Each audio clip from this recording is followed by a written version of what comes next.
Happy Saturday. Happy Saturday. Hey, Henny.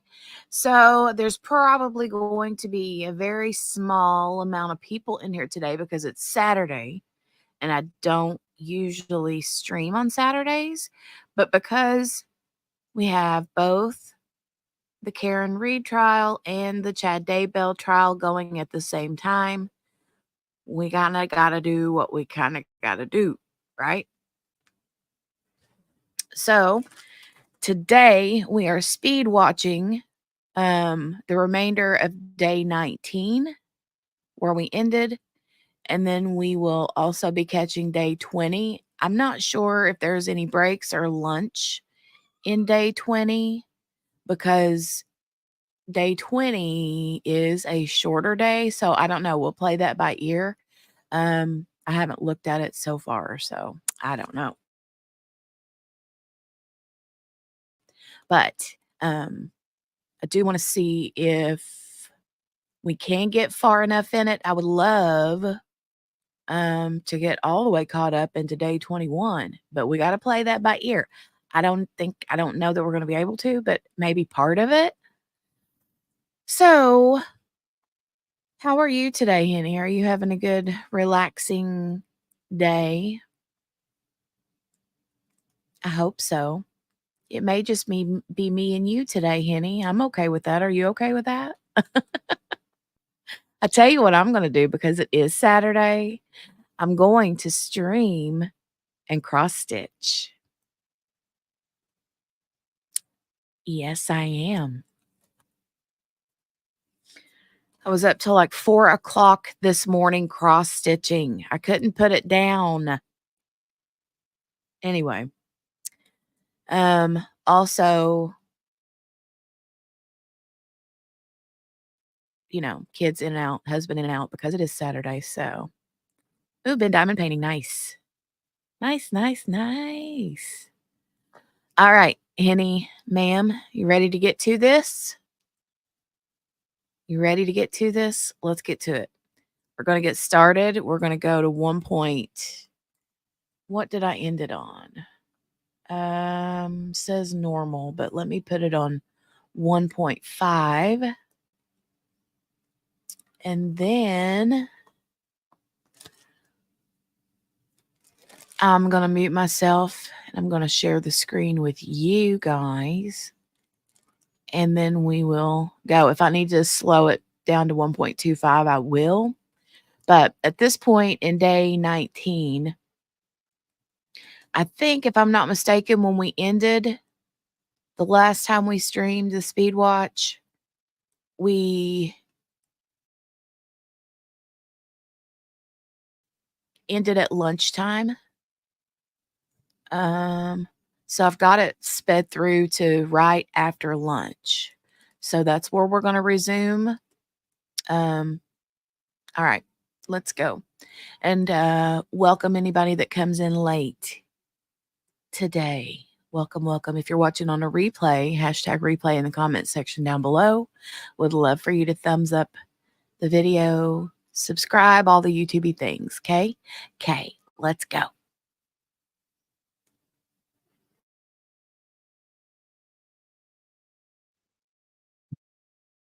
Okay, we're back on the record on KCR 22-21-16-23, State of Idaho versus Chad Daybell. Detective Werther's on the stand. I'll remind the witness you're still under oath for your testimony.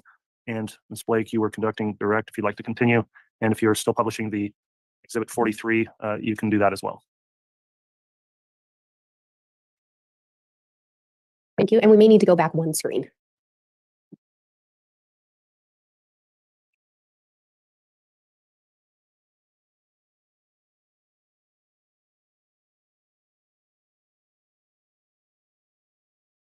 More than one.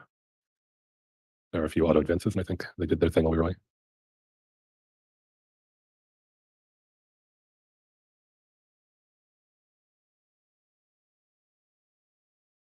Okay. I think this is a slide we left on, correct? I believe so. And again, to remind the jurors, what were we seeing on this slide? This was GPS location data extracted from Charles Vallow's phone, and this represented that at about 7:50 in the morning, the device left the area of the Four Peaks address that we've been discussing. I had mentioned that that's about 18 minutes after the device arrived and about 46 minutes before the call would be made to 911. And I think we talked about it, but I believe Lori had indicated she had Charles' phone with her. That is what she had claimed, yes. And if we go to the next slide.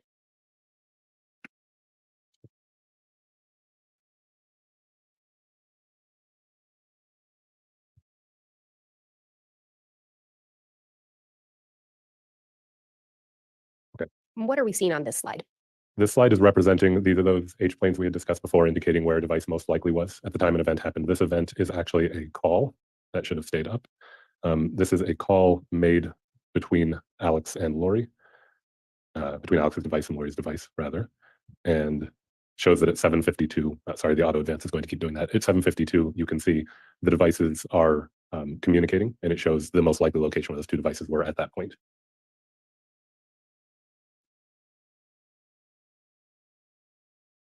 So Lori and Alex's device were communicating. Correct. That was a voice call at 7:52 between the two. Recall the claim had been made that after the shooting that Alex and Lori communicated via phone, and this is one of a few instances I found where there was a voice call between their devices. And that was before the 911 call. Before the 911 call, we've not got to the 911 call yet. And then what are we seeing here? These would be those overlapping H planes. So the Hey, Chaloon. Hey, Margaret. Yes, we are live. We're going to speed watch today. We're going to speed watch today. We may have a smaller group in here today because it's Saturday. I know like Spins has her bridal shower today. Well, not hers, but her friends. And you know, it's Saturday. People are busy. They're used to me streaming just Monday through Friday. So, but because we have Daybell to catch up on here, sorry, I got a little bit choked and I'm all like, anyway. Yeah, we're going to catch up. So that's what we're doing today. Chillax day.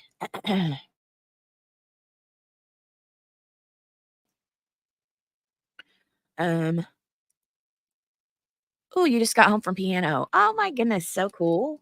Cool.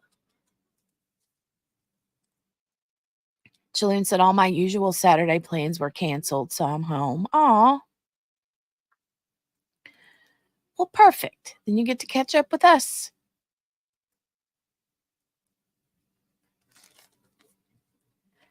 You get to catch up with us.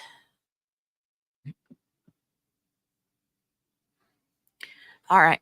I'm going to go back to it.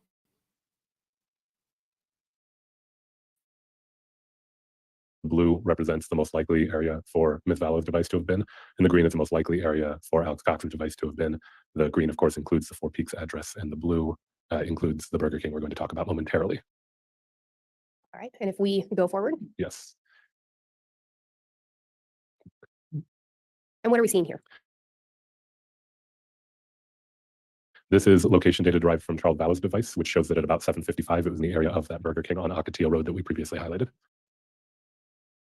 And if we go forward, what is this slide telling us? This is my way of, we talked about wanting to corroborate data and then, or refute the data if it turns out to be the case that the data isn't reliable, and also to test the various claims. So if it is true that Lori Vallow was in possession of Charles Vallow's phone at this point, then that location data in the Burger King parking lot area would also be representative of where Ms. Vallow likely was. That would show the data set were apparently reliable, and it would also show that Ms. Vallow appeared to have the phone. So to test those claims, we look for that evidence. And one of the things I did in order to look for that evidence is go to that Burger King to view that video and see if in fact we saw Ms. Vallow. And did you in fact do that? Yes. And if we move forward, and what are we going to see in these next slides? So these will be 3 different video clips recovered from the Burger King location. I went there and I viewed them in person, and then they were later provided by the Burger King security personnel. You see the timestamp of 7:54. One of the things I do, and that I did in this case, is while I was at the Burger King, I checked what their video system time thought the time was, and I checked that against my work cell phone, which I know to be reliable, and it showed that their timestamps appeared to be accurate. So the 7:54 is roughly accurate to the time. And is this particular vehicle one associated with Lori Vallow? It is. I personally observed this vehicle not the day of the shooting, but the next day. This red Kia Sorento with this particular Colorado plate that you see up on the screen. I went to the Four Peaks address on the 12th and I saw that vehicle. And just for reference, I think I've enlarged the area where the plate is to show that it seems to be generally consistent with those characters. And do you recall learning that Lori indicated she'd heard the shot? That's what I was told, yes. And yet she's at the Burger King at approximately 7:54, That's right. and the 911 call does not come in until about 8:36. That's right. And then if we go forward, Video from the drive-through that momentarily will show a person that I recognize as Ms. Lori Vallow, having seen her in person.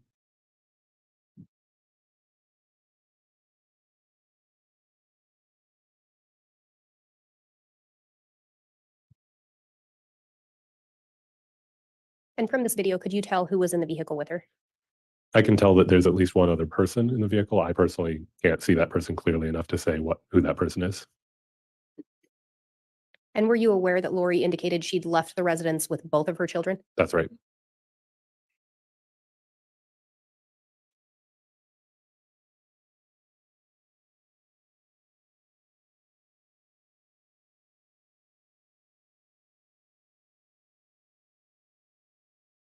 And do you recall the approximate distance from this Burger King and the residence Lori was residing at the time? I said it earlier, it was 1 point something miles. I don't recall what followed the decimal, Fairly close distance then. relatively.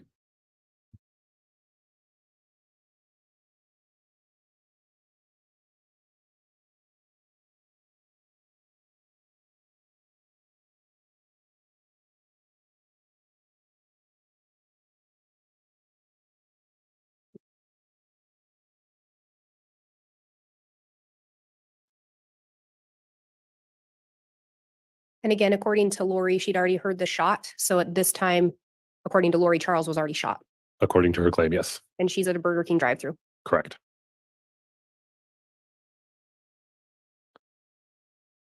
And what are we seeing in this slide? This is the video from the drive-through after the order's been accepted. It'll show the vehicle leaving at 7:55 a.m.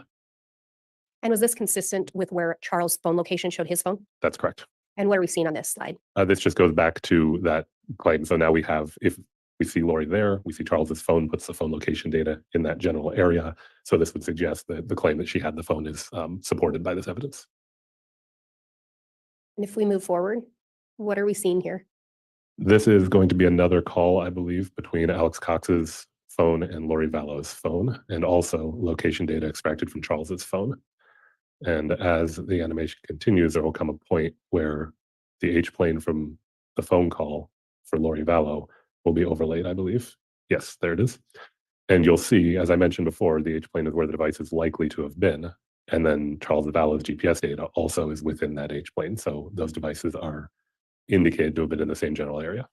And there is Alex's H plane in green, showing an area that does include the Four Peaks address. And these are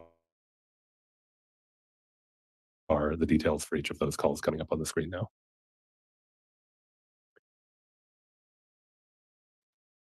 And if we move forward, So the claim had been made that Ms. Vallow stopped at a drugstore to buy flip-flops or sandals for at least for herself and at least one of the children. This is location data from Charles' device showing it arriving at around 8:08 in the area of a Walgreens on Lindsay. It does not stay for very long, and then actually is going to go to a different drugstore, also Walgreens, I believe. This, I believe, is at 8:16. That'll come up in a moment at a Walgreens on 785 South Cooper. Yes, that's 8:16. And these are the location data from Charles's phone again. and again, she's at a Walgreens prior to any call being made to 911. Call to 911 has not yet been made. If we continue, So that slide is redundant, sorry. This would be the video that I recovered from that Walgreens, showing that at 8:16 on their timestamp, Ms. Lori Vallow walks in.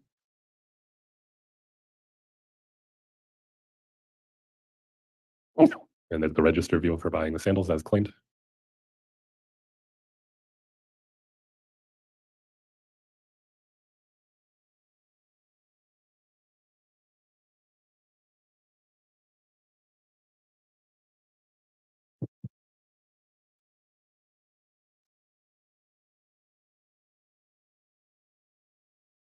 and did this match up with the location data on Charles' phone? Yes, again, everything has an error rate, but the device is in the area of this Walgreens at the same time, And again, this is presumably after Charles has been shot, according to Lori. according to Lori. And again, prior to the 911 call being made. Correct. So now we're at 8:20 and the video shows Ms. Vallow walking out. And then what are we seeing here? This is the location data from Charles' device again, picking up over by Gilbert Road and then transitioning down towards the Lawrence Life Academy. You see that one data point that's in the area of the academy in the parking lot. And that data point's details will come up in a moment, and I believe it's 8:20 in the morning. Oh, sorry, 8:32. My apologies. And again, Lawrence Academy is where JJ was attending school. That's right. And if we move forward, what are we seeing here? This is going to show Charles Vallow's device location at the time that the 911 call was placed by Alex Cox. So that's the device location in red on Gilbert Road, north of the freeway. And that is the H-plane for the 911 call made from Alex's Cox device, which initiated the police investigation in this matter. And this, for reference, is about 63 minutes after the device location data from Charles's phone first arrived in the area of Four Peaks in the morning. If we move forward, This brings us back to that CAD call, showing again that it's 8:36, just so that we're oriented. We're back to that point that I brought us to earlier. and if we go to the next slide, what are we seeing here? This is going to be the phone location data from Charles's device in transit down towards the Four Peaks address. There's a point just north of the freeway right now. And then it should pick up and show it arriving in the area of Four Peaks.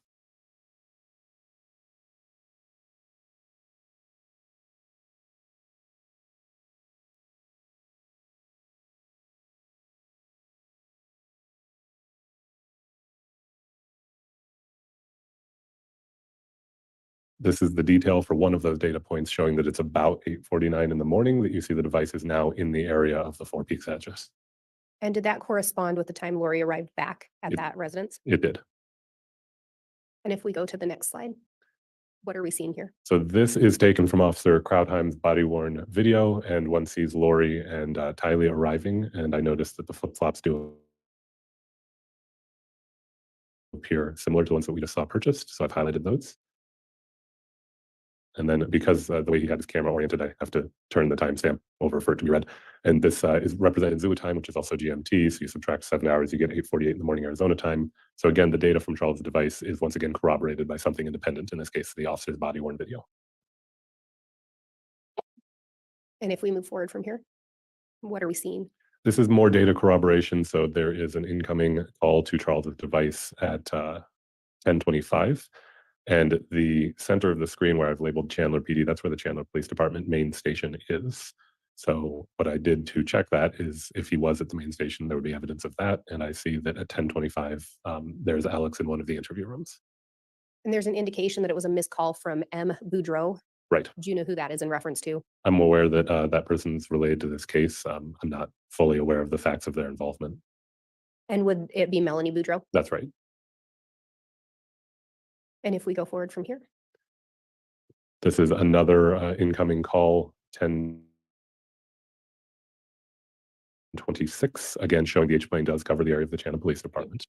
And to corroborate that, there we are at 10:26 with Alex in the interview room.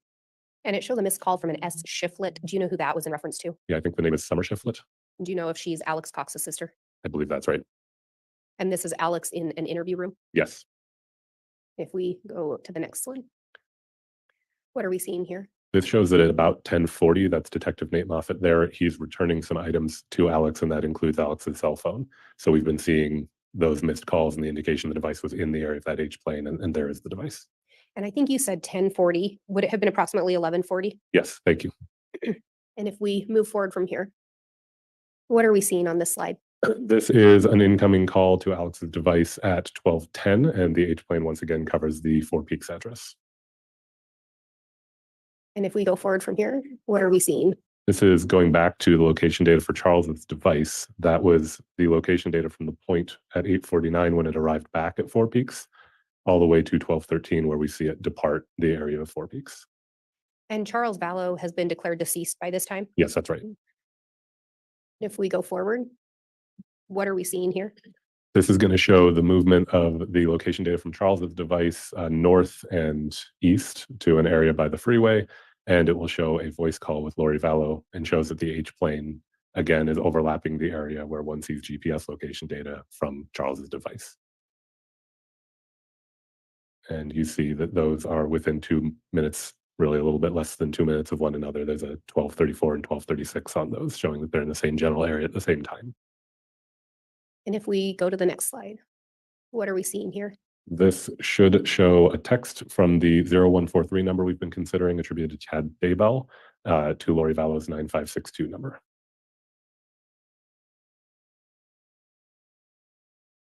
And this is mapping the location data for that event from Mr. Daybell records indicating that his device is now in the area of Salt Lake City, Utah.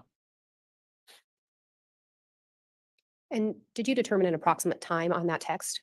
Yes, it's showing 12:39 on the slider, and I think the actual record's going to come up here momentarily and show that. Yes, 12:39. And again, were you able to look at the content of that message? That's not available to me. And if we move forward?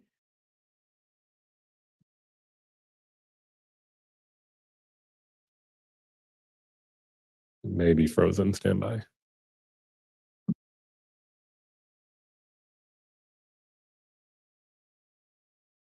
It's not reacting on my end. Do you have the actual computer? And I am also not getting any reaction. That's less than ideal. Your Honor, if we may take a momentary recess. Yes.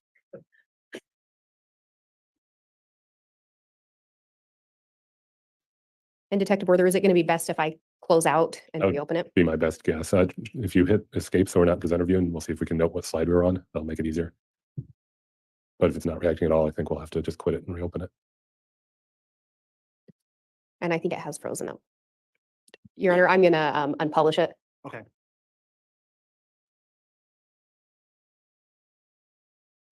All right, we're gonna And I speed believe it through. may Hey, take about 5 minutes to get it back up and running if we want to take a stretch break.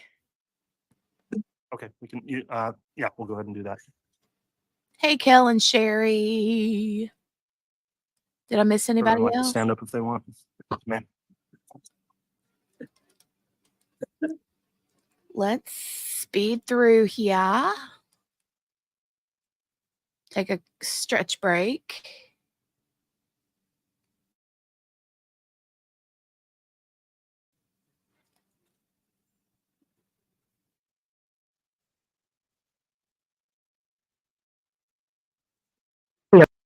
Detective Werther, Okay, they're back.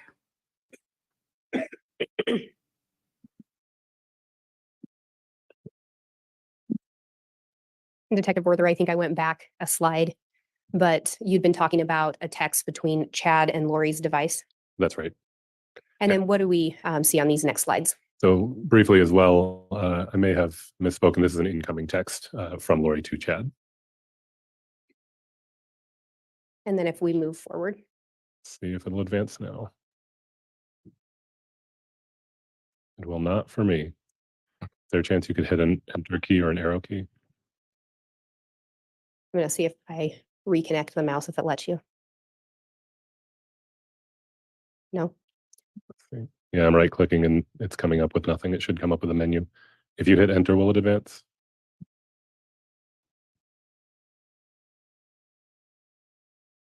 Without the HDMI cable, it was. Let me see. while you're working on that, I'll just note there is, as an aside, they're doing recarpeting, and that's what you may hear going on. There's furniture and other things being moved around, so that's also why we're gonna have our afternoon end when it does tomorrow. But so I just wanted to make sure no one was concerned if they're feeling or hearing what's going on in the courthouse.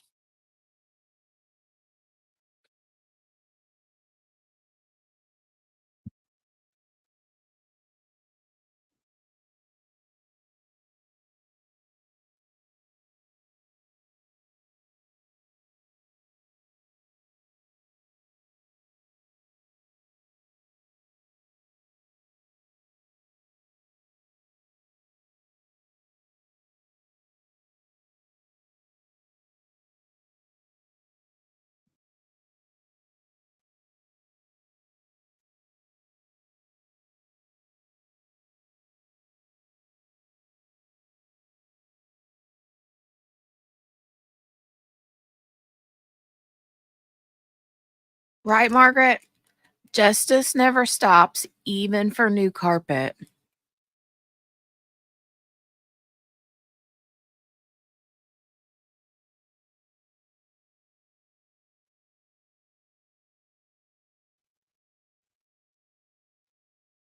Yes.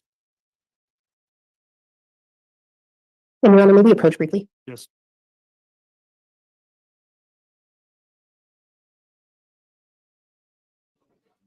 They really need to get their stuff together, man.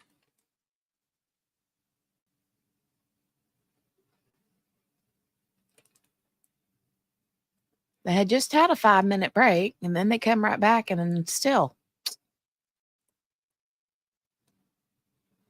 Okay, maybe it'll work this time.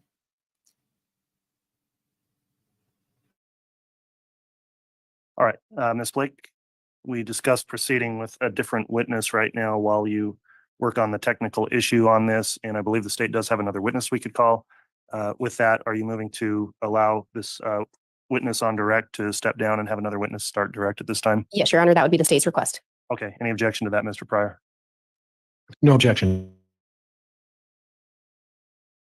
Judge. All right, Detective Werther, you'll still be under oath, clearly under subpoena, so don't discuss your trial testimony with anyone during the recess. At some point, you will likely be recalled to continue in testimony with your direct examination, but in order to keep things moving, I'm going to permit a state's another witness to be called at this time.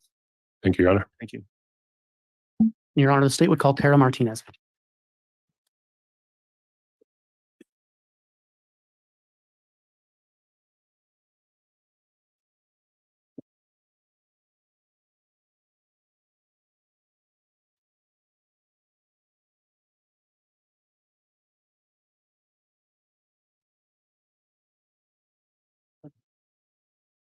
Solemnly swear or affirm the testimony you're about to give will be the truth, the whole truth, and nothing but the truth, so help you God.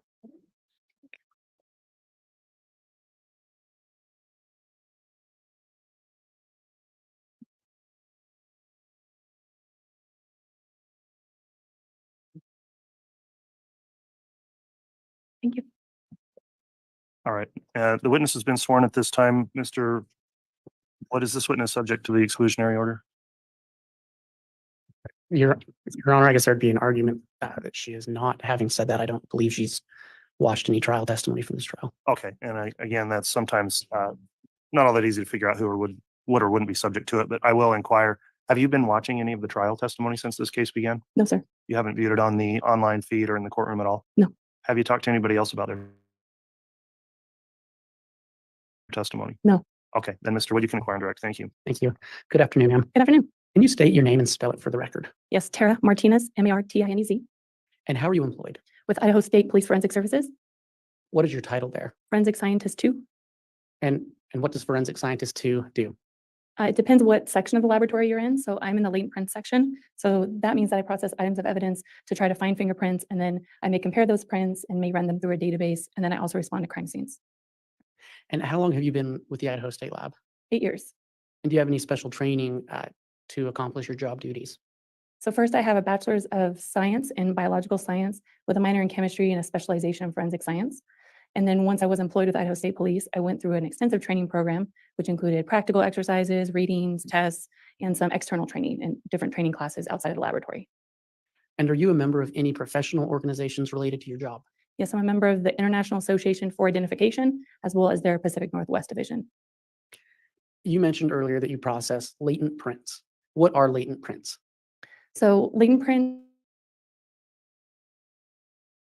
means a impression that's left unintentionally. So I may touch this desk here and I may be able to leave an impression behind. Generally, these impressions aren't easy to see. They need to be enhanced or processed in some way to be able to visualize them.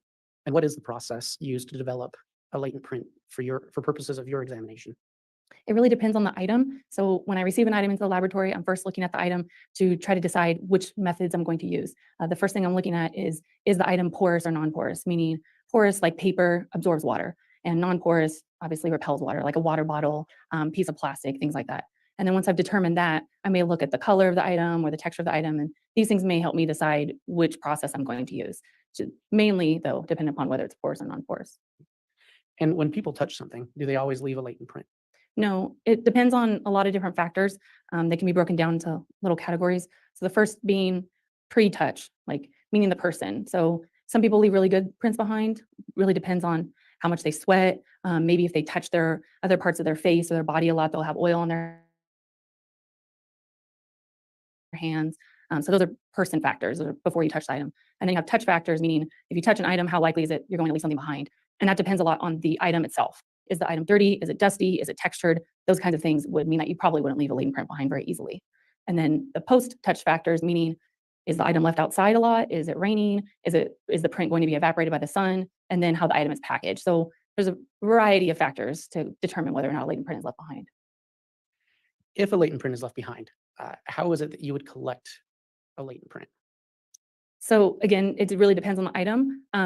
Let's say, for instance, I have just a normal piece of plastic.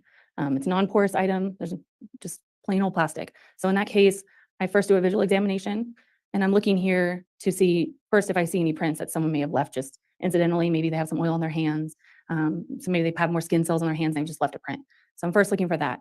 I'm also looking at the item to see if there's any other forensic evidence that might be important. Like, are there hairs on the item? Is there a lint on the item? And those things I'm collecting at that point. Then I move on to a different visual examination where I'm using different colors of light to try to see if I can see any prints that may be fluorescing. If you touch other things and then touch an item, you could leave a print behind that is fluorescent. Makeup, for instance, is fluorescent. So I'm looking to see if I see any of those kinds of prints. After that, I move on to super glue fuming. It's very similar to what you may have seen on CSI. It's super glue. It goes in a chamber, and the chamber controls the heat and the humidity. And basically, the super glue just comes into the air and attaches to any moisture on the item. And because latent prints are made of a lot of water, it will attach to latent prints. And this is helpful because the glue makes the prints more visible because it's white now, and it also makes them less likely to be wiped away. And then I move on to a dye stain, which stains the entire item, but will more adhere to those prints that I previously glued. And then lastly would be a powder, depending upon the type of item. When you say powder, is that like the dusting? Yeah, so it's usually black powder, but it's with a brush. And if any of those processes work and you're able to develop a latent print, and correct me if I'm wrong, is that the correct terminology, develop the print or? Yeah, develop a print. Okay. Yeah. How do you go about comparing it to another print or a person? First, if I see any prints during any of those steps, I'm preserving them at each step that I see the prints. And then at that point, once the processing is done, then it either moves to myself or another analyst to do comparison, what we call it comparison process. So that process is kind of a long acronym, but it's ACE-V, which is ACE-V. So the A stands for analysis. So I'm looking at the print to determine, do I know where this print came from? Meaning, is it from a palm? Is it from a finger? Is it from the side of a finger? Do I know the location of the print? And then I also look at any kind of distortion. Every print you leave behind, you're making some type of distortion. So I'm looking at, do I see smears? Do I see voids in the print? Things like that. And then once I analyze the print and I say, yep, this print looks good, I'm going to move it on to comparison, then I can pull generally fingerprint cards from the persons involved that the agency has let us know about. And then I do a back and forth comparison between an unknown and a known. Unknown, again, being the latent print. And I'm doing a back and forth comparison to see if the features I saw previously in my analysis phase, are they there in the known print?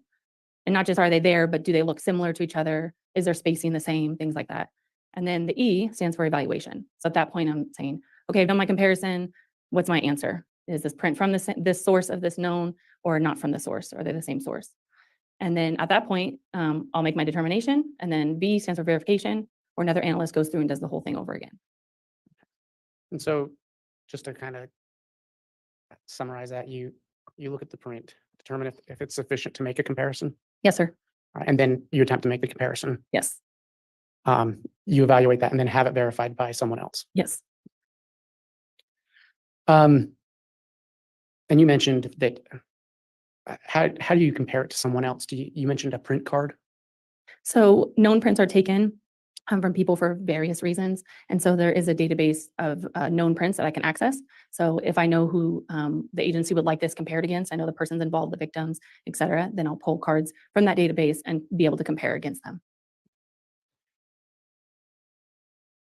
And do you ever sometimes go out and get prints from an individual so that you'll have something to compare your latent print with? Yes, sometimes the record isn't very good. Like the fingerprint card that was previously taken is of poor quality, or maybe I need areas of skin that weren't recorded, things like that. And we'll go out and take prints from known individuals for that reason. Are you familiar with, for the year 2020, lab number 2233? Yes. What is that lab number associated with? It is the Lori Vallow and Chad Daybell case. All right. And did that involve JJ Vallow and Tylee Ryan as well? Yes. What was your first contact with that lab number? My first contact was taking prints at the coroner's office. I assisted Rexburg Police Department with that. And what did you do at the coroner's office? I took known prints from the victim, JJ. And did you have any other contact with that case? Yes, I did some processing of that, of different items that were submitted in this case. And then I also took known prints of two other people, Lori Vallow and Chad Daybell. All right. And did you collect any other samples from them besides known prints? Yes, I also took buccal swabs. That's a swab to obtain cheek cells and saliva in the mouth for DNA. And did you collect any hair samples? Yes, I also did that. Did you obtain any known samples for an Alex Cox? Yes, What were those? I got two different samples. One was a standard fingerprint card where you're recording all 10 fingers. That was from the Federal Bureau of Investigation database. Like I said, you can be in there for a variety of reasons. And then the second cards I received were from the Gilbert Police Department that they submitted to me. And the Gilbert Police Department, do you know why they had his fingerprints? They said they were from his autopsy. Did you do, referring to this lab number, did you do any actual latent print examinations? Yes, And can you tell us what items you did that on? so I checked out and processed items 10, 11, 12, 13, 14, and 18. And did you process those items to search for prints? Yes, Okay, so let's, do you recall what item 10 was? yes. Item 10 was a white drawstring bag, like a trash bag, with gray colored pieces of duct tape attached to it. And per the agency, that was the bag around the head of JJ. Were you able to develop any prints on that bag? No, Next was, I believe, item 11. yes. What was that? Item 11 was a mass of plastic and gray colored pieces of duct tape, said to be plastic and body bag JJ. And without getting into the specifics of that, were you able to develop any latent prints on that item? Yes, Okay, and we'll come back to Yeah. that in a minute. I believe the next item was 12. 12. What was that? 12 was one piece of gray colored duct tape, and that was reported to be from the mouth of JJ. And were you able to process any prints on that? I did not get any prints on that, no. And item 13. Item 13 was one mass of gray colored duct tape, and that was said to be from the ankles of JJ. Were you able to develop any prints there? Yes. And item 14. Also one mass of gray colored duct tape said to be from the hands of JJ.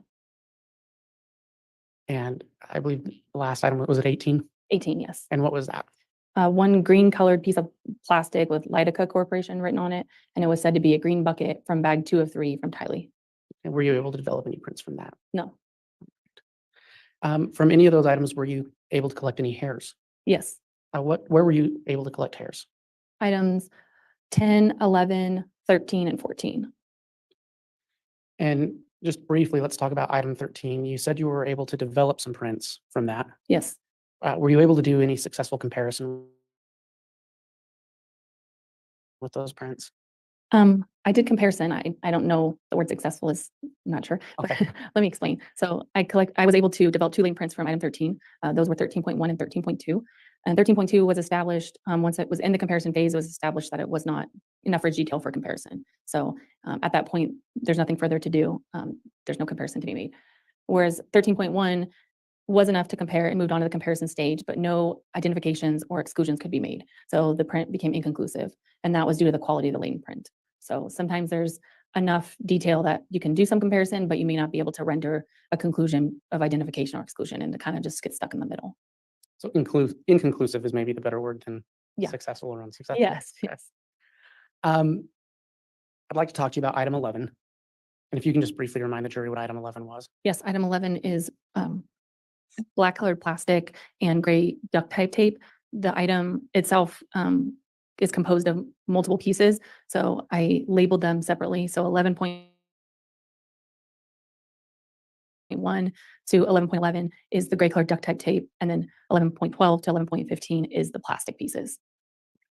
And Your Honor, I'm going to ask that the witness be handed what's been marked as State's Exhibit 210, and I do have a courtesy copy for counsel and the court.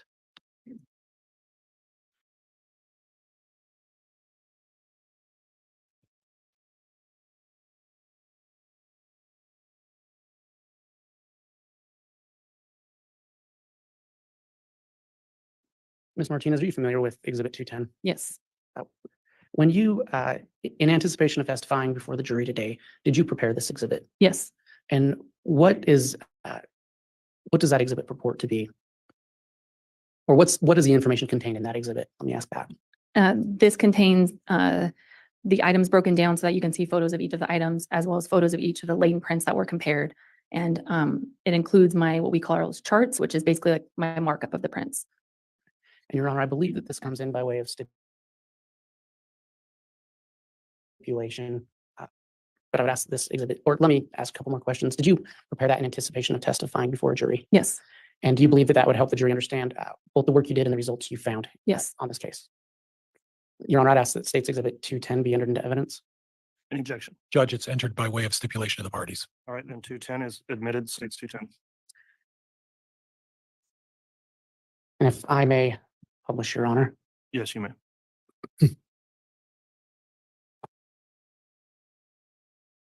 Ms. Martinez, did this originate as a PowerPoint presentation? Yes, That's the software you used to create this? yes. And Your Honor, I'll be just publishing through the Elmo. Okay.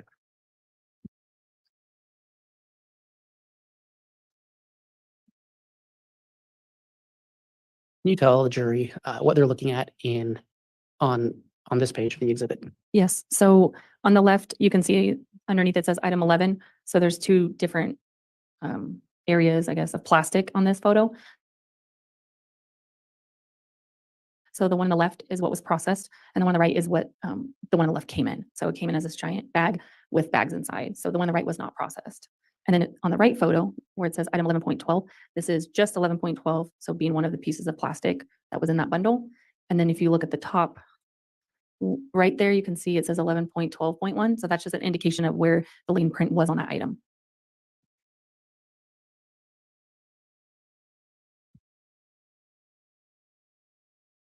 And if you can explain to the jury what they're seeing on the second page. So this is just item 11.15. So this piece of plastic, just this little guy here is 11.15. And you can see there that I have marked 11.15.1, which is where the lien print 11.15.1 was located on the item.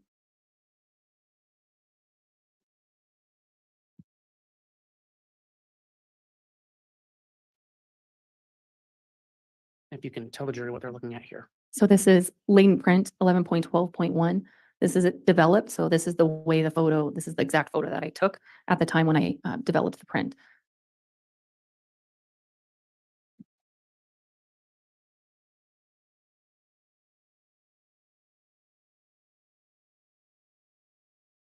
But I enhanced it. So I took it into Photoshop and I made some changes to make it black and white instead of it being that yellow color and up the contrast. So it's the same picture, it's just adjusted.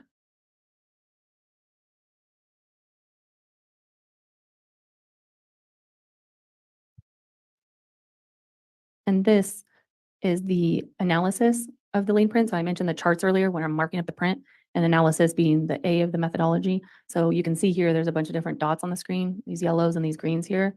So those represent what I'm seeing.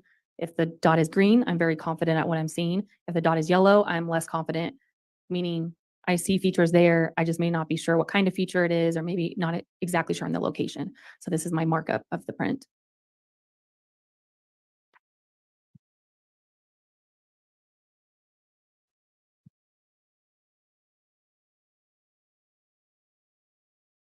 And then this is the comparison charting, as I said, the C in the methodology. So on the left, you have the latent print, and on the right, you have the known print. And this is my back and forth comparison between the two. You can see the dots that are blue, and then I numbered them for court reasons to correspond. So you can see the correspondence between the two.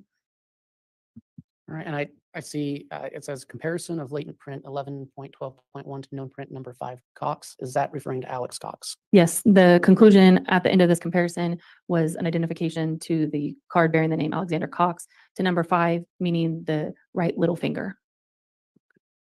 And again, when it says item 11, it's referring to the black plastic that JJ's body was found in. Yes.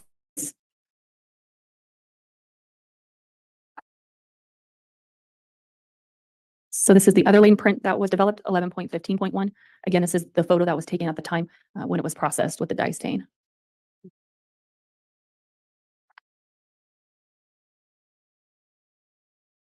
And this is the same photo, but obviously enhanced, changed to black and white.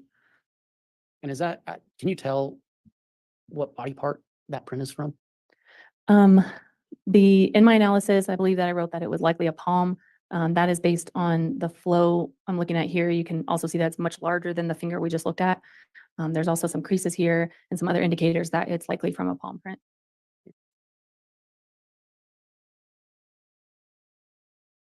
And what's the jury seeing? And this is, again, close up, and this is my analysis chart. So you can see here, there's some greens and some yellows marking up this print. So this is what my analysis markup looked like.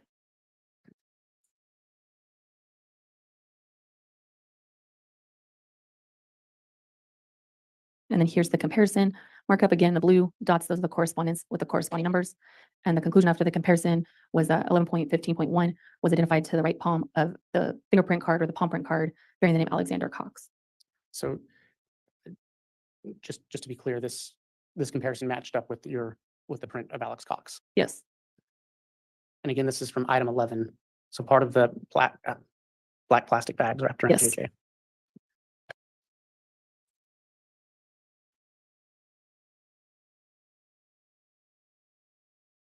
Ms. Martinez, were you able to verify any other fingerprints from anyone else? Oops, I'm sorry. On any of those items? I was not able to identify anyone else. All right. And you mentioned that you collected some hairs. Yes. What did you do with those hairs? I collected them using adhesive notes. So usually I use like something like a Post-it note. And I collected them and repackaged them in coin envelopes. And then they were returned with the item inside the item's original packaging. And was that for other people to do different? Somebody else may want, like hair, lint, fibers, things like that, I will collect and save. Your Honor, I have no further questions at this time. Right.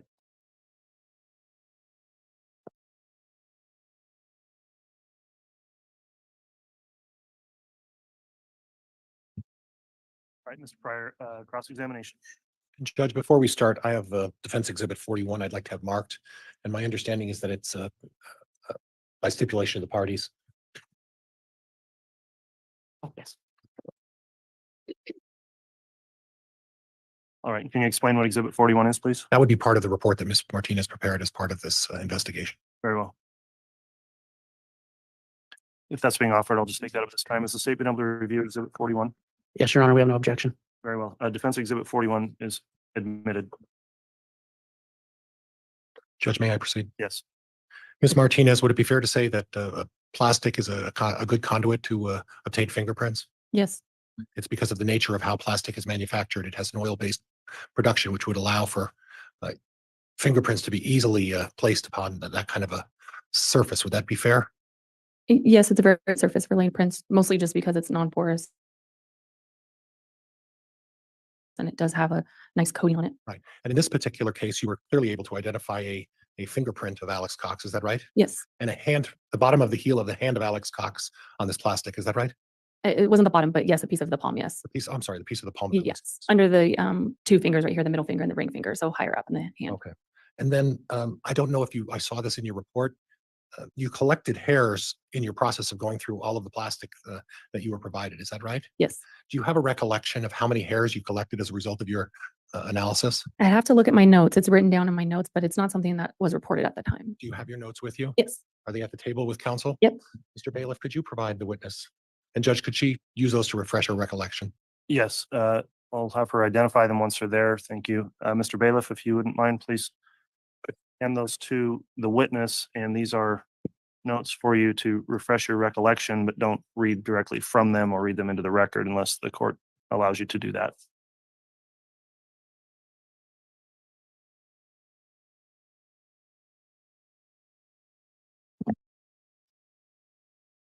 Just to clarify, sir, just item 11 hairs, is that what you would like? All of the hairs that were located on all of the plastic that was submitted to you. All the plastic, okay. All of the plastic.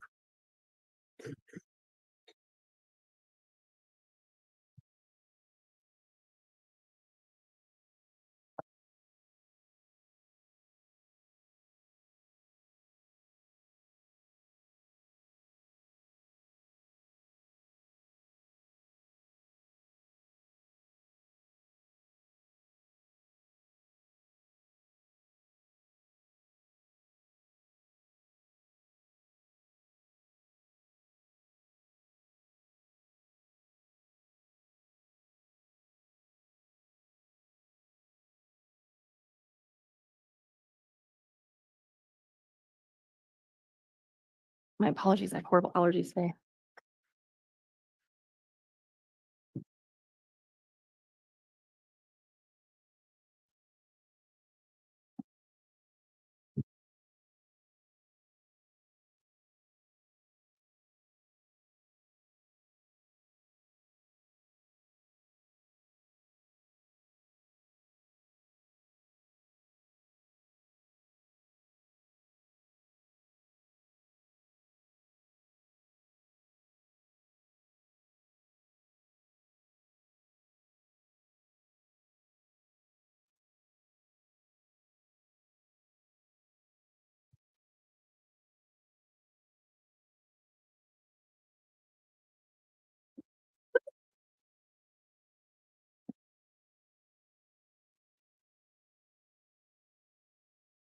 And again, do you have a recollection of, after refreshing your recollection, do you recall how many hairs you sent off to the laboratory? It's hard to say exactly how many because I collected them kind of as bundles and not every hair was collected individually, Okay. but it looks like about 50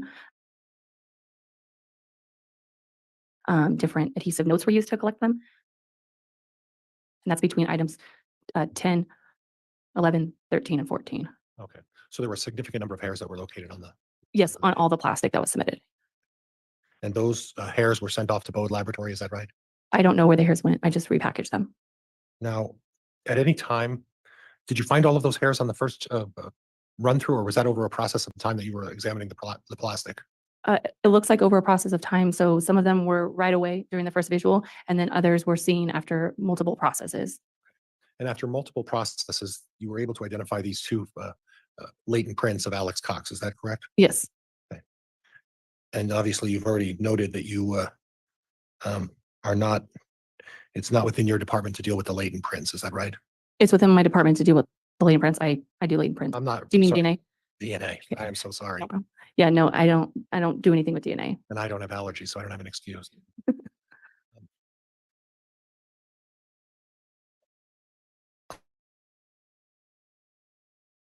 Other than Lori Vallow, Chad Daybell, and Alex Cox, were you at any time by law enforcement asked to do any analysis of any other people, to do a comparison of any other prints? No, I was asked to just do the comparisons for the people that were involved. So JJ, Lori, and Chad were the only people that I compared against. Okay. And law enforcement determined who were involved in this, is that right? Yes, and that's pretty standard. We don't know their investigation, so they let us know who they would like us to look at. They set the criteria as to who you want to have hairs and prints tested against, is that right? Yes. Okay, Judge, I have nothing else. Thank you. All right, thank you, Mr. Pryor. Redirect, Mr. Wood. Your Honor, the state has no redirect. All right, Ms. Martinez, and that will conclude your testimony. Does the state intend to keep her under subpoena or recall her? Your Honor, I believe she can be released from her subpoena. From the defense? Judge, I'm sorry, I didn't hear Mr. Wood's response. The state would allow her to be released from a subpoena and not recall her as the And defense. Judge, I'm sorry, I also subpoenaed Ms. Martinez, and I'm going to release her today as well from the subpoena I had served upon her. Okay, thank you. So that will conclude your testimony. Thank you for appearing this Thank you. afternoon, and you can go ahead and step down. We could have a sidebar, please, with counsel.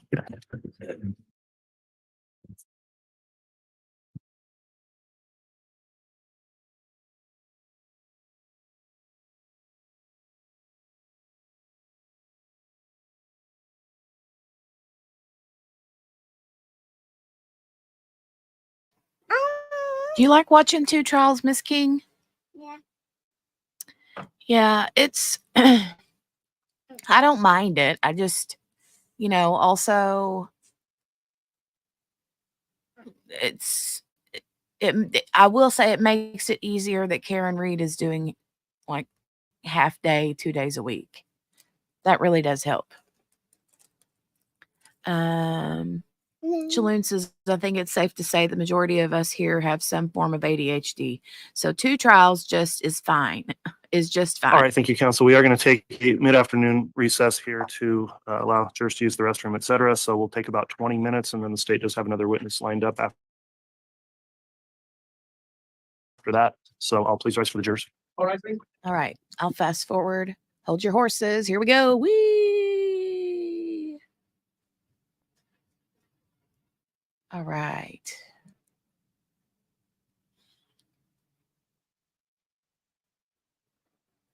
Bum, ba, da, bum. Thank you. Please be seated. Okay, it looks like they got the other guy back on the Have the phone jurors brought now. in, please. Hopefully they got their technical issues figured out. Did you have a good day with Chris yesterday, Kel? Kel, I literally sat up till 4 o'clock this morning cross-stitching. I could not put it down. Could not put it down. I've seriously got the stitching bug all of a sudden. They usually don't hit me, though, till, like, the holidays. But it hit me early this year.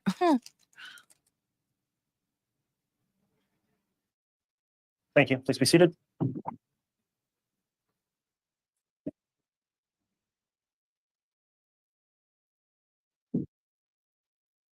All right. Oh, wow, 10:30 in the morning till 7? Nice. Yay.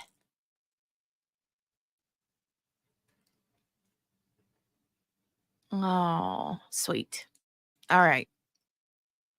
We are back from the afternoon recess, CR 22-21-16-23, State of Idaho versus Chad Daybell, and I believe the state's See, that's kind of where, Kel, I mean, it's printed. I don't like the way it looks. Like, it's not eye-pleasing because it's got all those funky colors underneath the thread. But I'm doing what QB said. I'm trusting the process. So I'm going to do it. And see how I like it after the colors are washed out. So, I mean, I've got plenty of counted cross stitch patterns that I will do, but I cannot concentrate and do counted cross. I mean, I have to concentrate to do counted cross stitch. There's no way I could do counted cross stitch while I'm streaming or watching TV or listening to other YouTube videos. I just can't do that. I can't. So, but all right. ready to recall Detective Werther. Is that correct, Ms. Blake? Yes, Your Honor. All right. If you'd like to inquire further on direct, I'll note the detective's previously been sworn today in his testimony and is still under oath, and you can continue with direct examination. Thank you, Your Honor. The state would ask to go back to publishing State's Exhibit 43. Fingers crossed.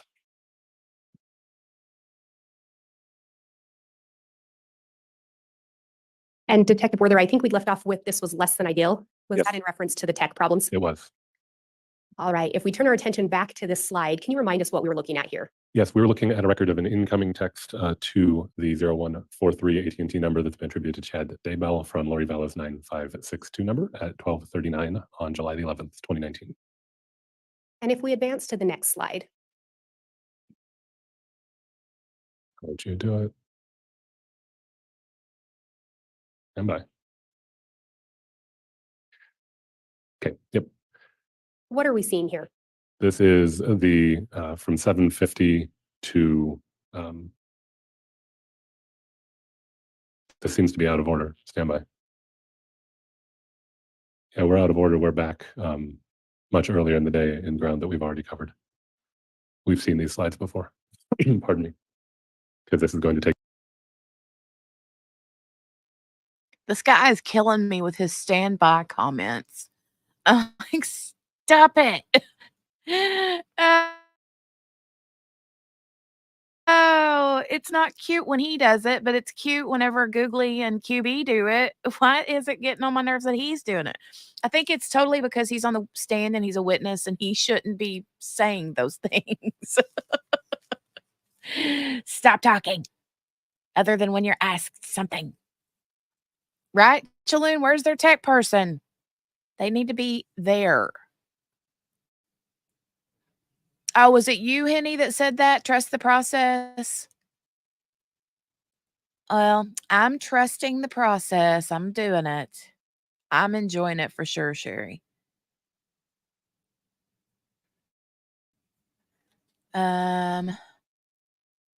He's not running the show, Kel. He needs to stop. Stand by. Stand by. It's out of order. Stand by. You're out of order, sir. Let me get my Gale gavel.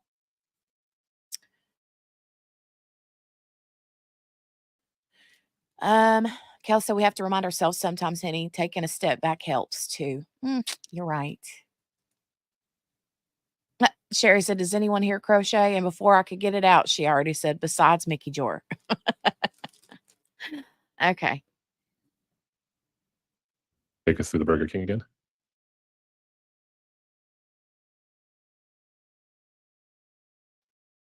From memory, I think it was slide 81 where we ought to be.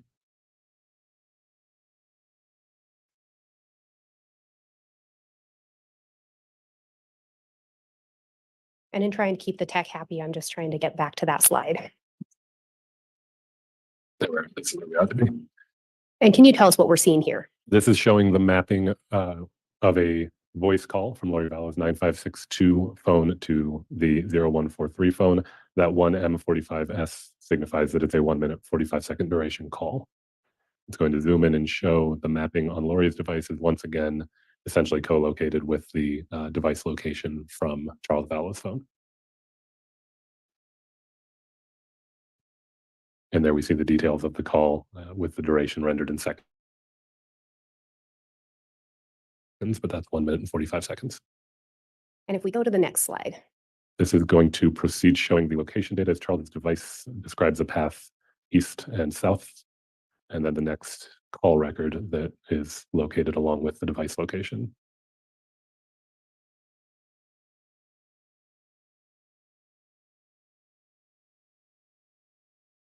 This time we're looking at an H-plane for Alex Cox's phone records indicating there was a connection to a tower in that area, and that area also is the same area where Charles's device is. So this shows more than likely that the device used by Alex Cox is in the same area as Charles Vallow's device.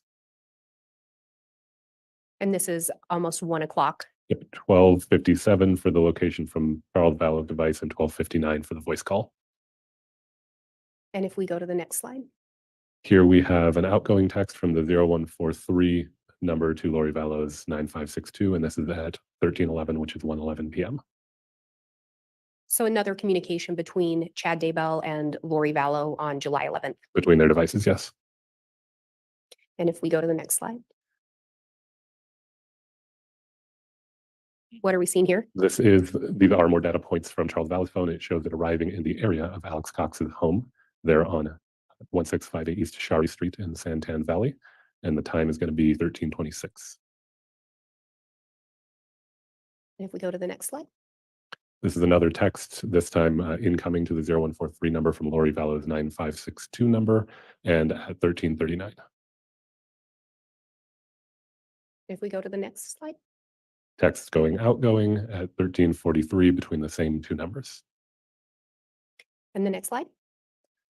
This is showing the mapping from Charles's device and then a rather large H-plane for Lori Vallow's device that includes the Cox residence, the incoming call from Melanie Boudreau's number to Lori Vallow's number for a 5 minute 58-second call.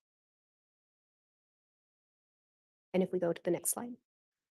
Another text, this one outgoing from the 0143 number to Lori Vallow's 9562.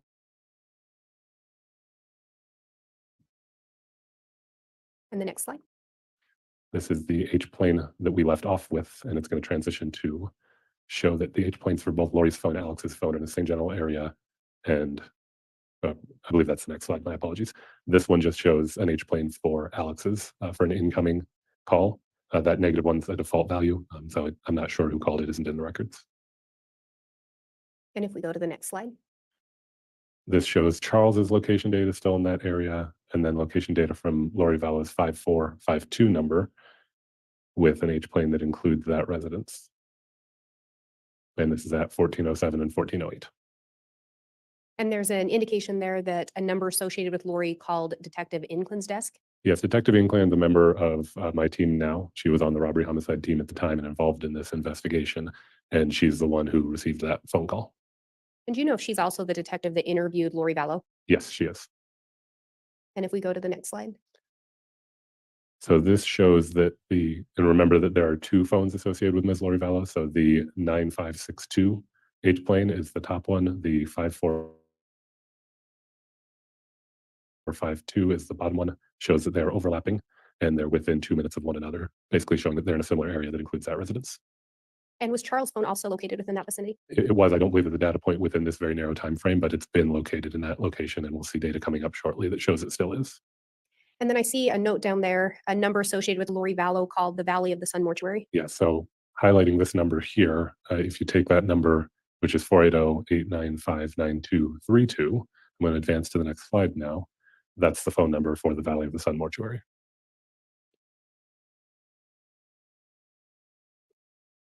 And what are we seeing here? Ongoing text communication. This is an incoming text between Lori Vallow's 9562 and the 0143 number at 1424. Judge, can I have some foundation as to whether that's an outgoing or incoming text from? Ms. Blake, do you want to inquire on that? Detective Werther, were you able to determine if that was a text from Lori to Lori's device to Chad's device or Chad's device to Lori's device? So it's incoming to Chad's device. If you look here below the number, it reads incoming SMS, which is derived from the raw records, and it indicates the target number. So this is being received by the 0143 number, but because it's incoming, it's connected to the 9562 number. And if we go to the next slide, This is ongoing text showing an outgoing between the two same numbers, which indicates the 0143 would be sending a text outgoing, and it's at 1424. and again, we were unable to locate the content of these text messages. Is that your understanding?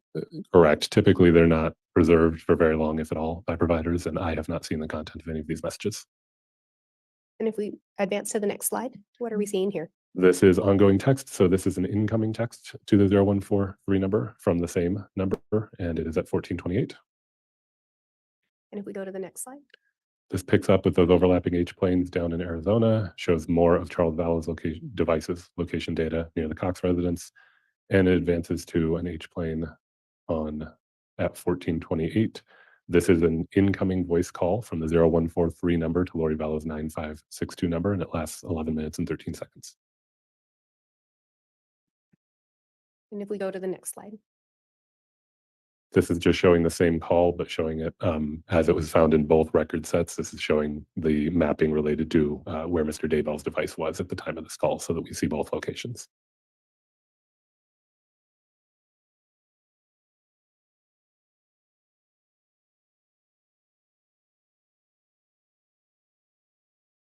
and the device associated with Chad Daybell is showing as somewhere in Idaho at that point. Yes, that's right. So same call. And what are we seeing here? This is going to advance to where the device associated with Alex Cox calls Detective Inclan's desk. There it is. And it shows the location data extracted from Charles' device is in that same general area where that H plane is, and this is the call to Detective Inclan's desk from Alex Cox's device. And if we advance to the next slide, Well, this should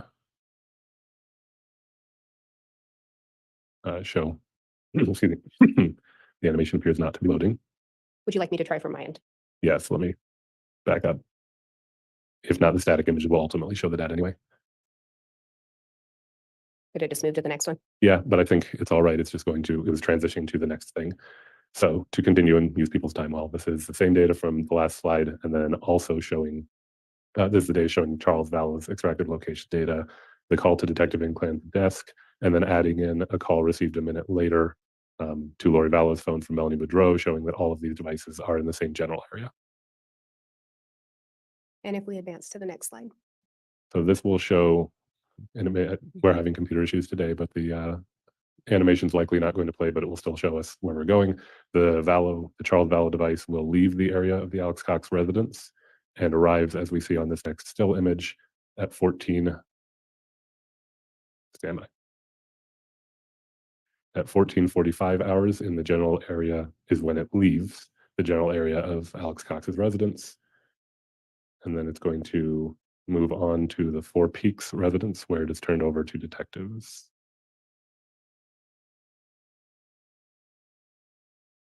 There we are. At 1511, it's in the area of the Four Peaks residence, where detectives took possession of that device from Ms. Vallow. and Is that how you came to ultimately look at an extraction from that phone? Yes, that's right. It's, as far as I know, still in Chandler Police property and evidence. And what are we seeing here? This is an H plane showing, once again, the service area for Alex Cox's device is back in the area of the Four Peaks Place address. And there is an outgoing call to a phone number that on the internet was associated with USAA. It is a 10-minute, 55-second call. And then what are we seeing here? At 16:02, we see a call between, specifically outgoing from Alex Cox's device to Lori Vallow's 9562. The H planes are not overlapping. It appears that they are most likely not in the same place, the devices at this point. And then if we go to the next one. This is further text communication and outgoing text from the 0143 to Lori Vallow's 9562 at 16:10. And then an incoming between the two devices at 16:46.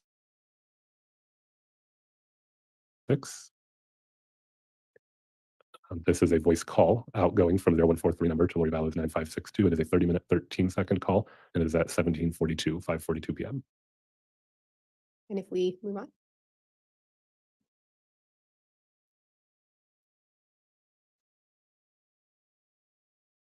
Okay. This is that same call, but from the other end, showing that at the time of that service area for the Vallow device is mapping again in the area of the Four Peaks residence while they're on that call. And then this is an incoming text from Ms. Vallow's 9562 to the 0143 number at 18:16 hours, 6:16 p.m. And then an outgoing text in response at 18:57. And then at 19:09, we have an outgoing text again from 0143 to that same number of Ms. Vallow's. Then a voice call outgoing from the 0143 number to Ms. Vallow's 9562, 10 minutes and 59 seconds at 7:10 p.m.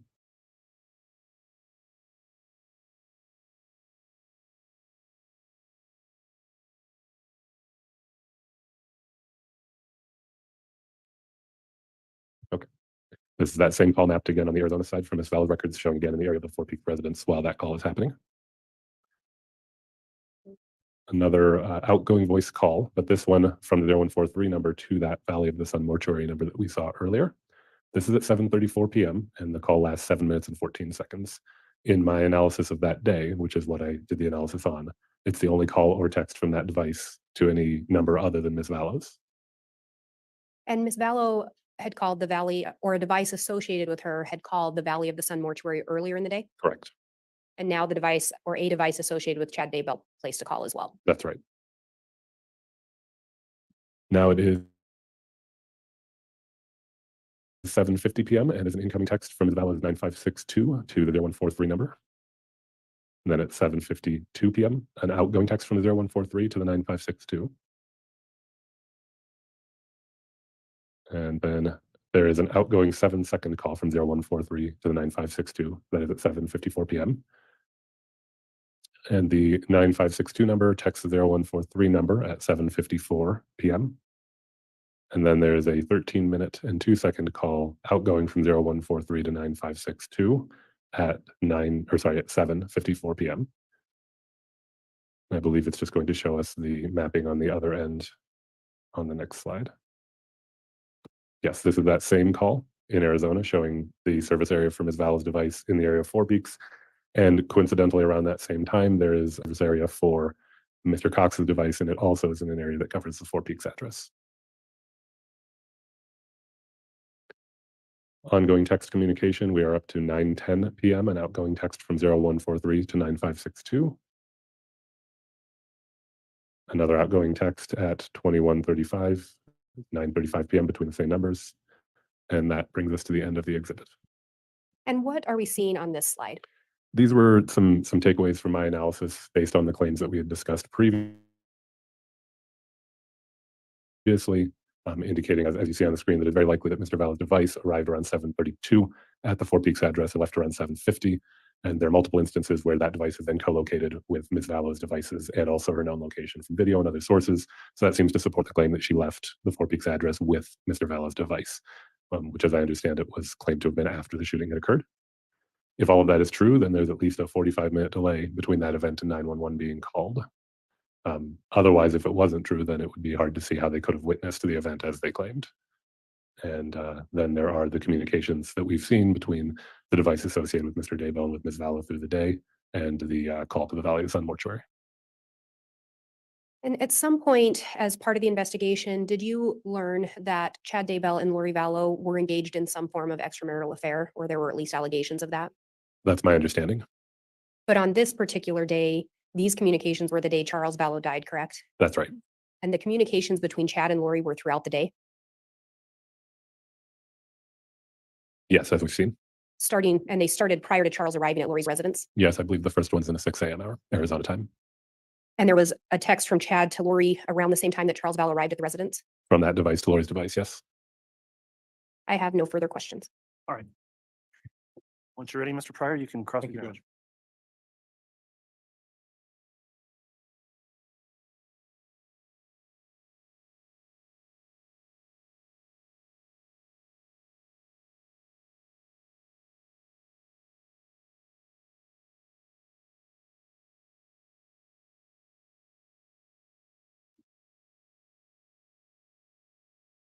Yeah, Judge. You may. Officer, you testified earlier that there were text messages and phone conversations throughout the day between Lori Vallow and Chad Daybell. Is that right? Between those devices, yes. And what you didn't look at is the history of the phone correspondence between these two folks, did you? I did not personally do that. You didn't look back what their pattern of communication was, a week before that, correct? I did not. And a week after that, you didn't look at that as well, did you? I did not. You are aware, though, by your analysis, that Lori Vallow called a mortuary sometime around 2 o'clock. And then there was a preceding number of calls and texts. And then Chad Daybell called the same mortuary, correct? Yes, that's what the records show. You happen to review the mortuary call that Chad Daybell made to the Sun Valley mortuary? Did you listen to that? Oh, no, I've not listened to the audio recording. Okay. So you don't know the nature of what Mr. Daybell said about obtaining further information or letting them know about what, you don't know anything about that, right? I'm aware the recording exists. I have not listened to the recording. And you're aware that the two of them were engaged in an extramarital affair? That's what I've been told, yes. Okay. Now, the issue of cell tower, would you agree with me that cell tower coverage is the least effective of the ways to obtain data of the location of a cell phone? I don't know that it's the least effective, but it obviously has an error rate greater than, for example, the GPS that we looked at, if that's what you're asking. Okay. And the best way to determine a phone's location is actually to have the phone itself. Would that be fair? I would agree with that. Now, I noticed during this process that it appeared that Mr. Daybell was traveling to somewhere in Utah and then traveling back that day, correct? That's what the device seems to be doing, yes. Okay. And there were a number of these calls that are text messages and calls that are rather short in nature, correct? I don't know the length of the texts, but as far as the calls go, the durations were all up on the screen for sure. And what you also don't know is whether these calls were being received in due time, or whether there was some sort of delay because of the traveling within the Utah-Idaho area out there, correct? How do you mean a delay? Well, phone reception. You're not able, through your analysis, just on these numbers, to determine whether or not these calls actually were successful in any kind of communication. Isn't that true? The duration can give an indication, of course, for a longer duration, that it's more likely that a voice call took place. But if I'm understanding you right, yes, it's possible, for example, that some of these went to voicemail. Absolutely. And Mr. Daybell was, and for your, you know where Springville, Utah is, correct? I'm not very familiar with Utah, so no, Okay. You know where Salt Lake City is. roughly. And you looked on the map and you know that it's a distance between Salt Lake City and St. Anthony, Idaho, correct? Yes, that's right. Are you familiar with the topography and the area out there in terms of the quality of phone reception in that area? I am not very familiar, no. Okay. Now, from what I understand from your testimony is that, at least what you're suggesting is that based on Charles Vallow's phone and the delay reporting to 911, it's suggesting that Lori Vallow was present at the time Alex Cox shot Charles Vallow. Is that correct?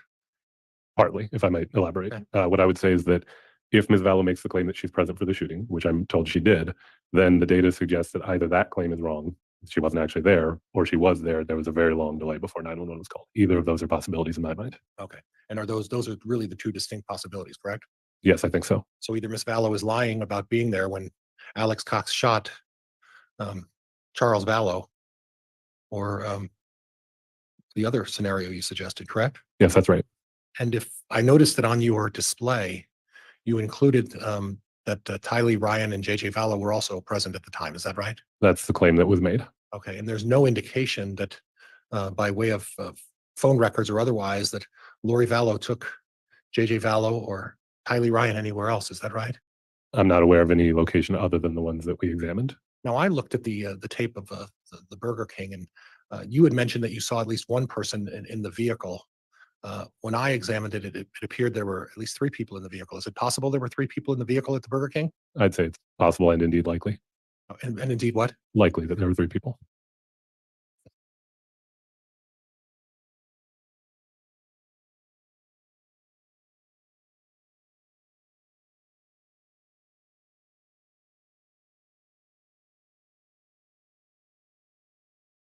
That's all I have, Judge. Thank you. All right.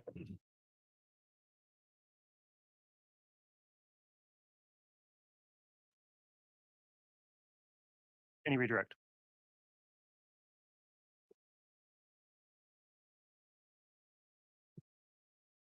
And Detective Werther, you were asked if some of the calls maybe didn't go through right away. Do you recall that? Yes. In your presentation, did you denote the duration of the calls that you were able to locate? Yes. When there was a voice call, I tried to put up what the duration was so that those viewing the presentation would know how long those calls were. And were at least some of those calls of such a duration that you would believe those to be calls that were received where a conversation occurred? I would. And again, conversations between Chad and Lori began approximately 6:06 that morning, That's the earliest one. Yes. and they continued throughout the day. Yes.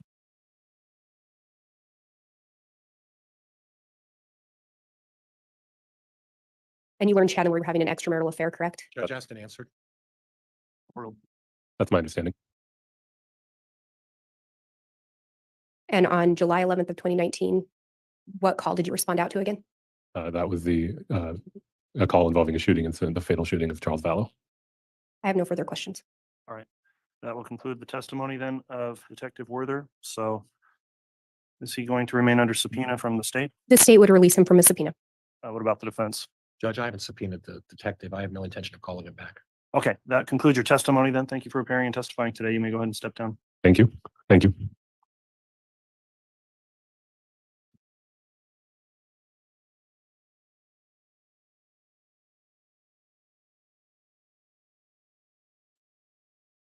Okay, at this time, based on the nature of the testimony, the court's got a limiting instruction that I'm going to reread to the jurors. I've read this before, and this will also be included in your final instructions for deliberations. Ladies and gentlemen of the jury, during the course of this trial, ladies and gentlemen, during the course of this trial, evidence has been introduced for the purpose of showing that the defendant or an alleged co-conspirator has committed acts other than that for which the defendant is on trial.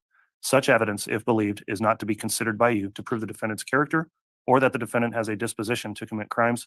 Rather, such evidence may be considered by you only for the limited purpose of proving the defendant's motive, opportunity, intent, plan, or absence of mistake or accident.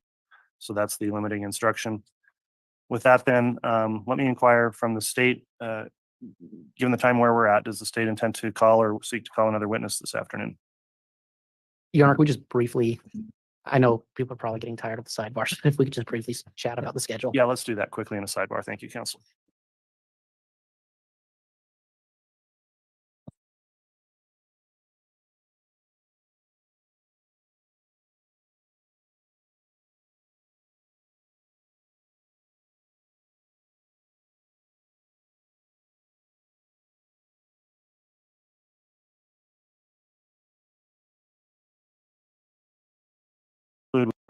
There's one other matter the court will take up outside the presence of the jury. So attentiveness today amongst your theater at 7 year. Counsel, I'll just meet with you briefly in the room there with the court reporter if we can, just to put one thing.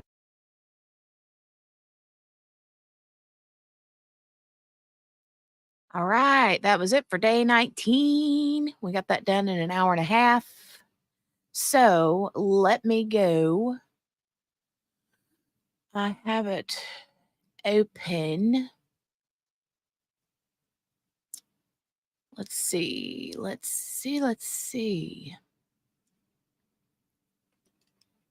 Day 20.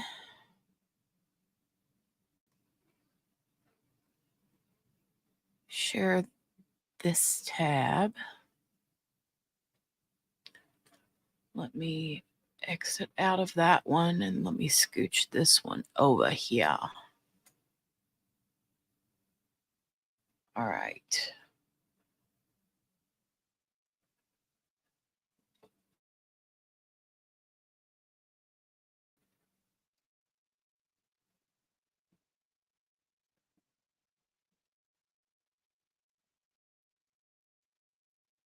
And let me find where it needs to be.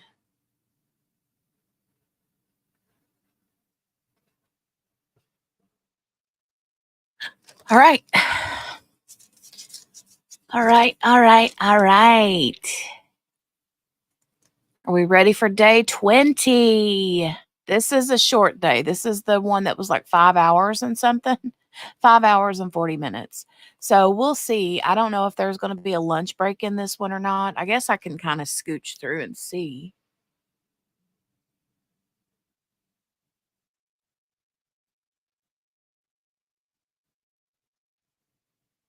Looks like they have a break anyway. Okay, well, they do have a lunch. Nice. So we can skip through a lot of that.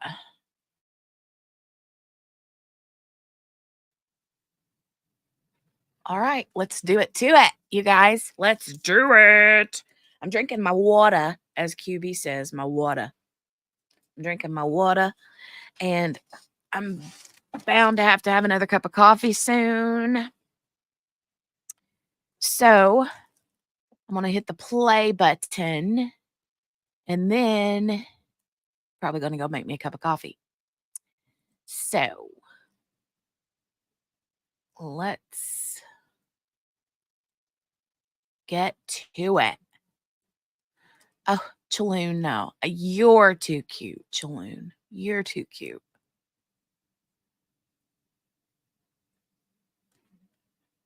All rise. If the court's now in session, I will speak at every voice as presiding. Thank you. Please be seated.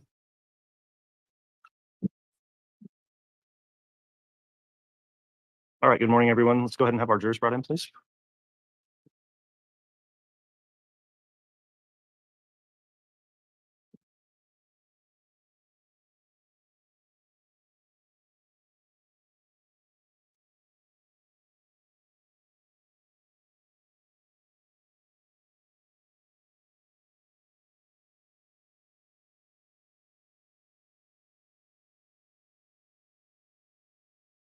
Oh, do I have a package today, QB?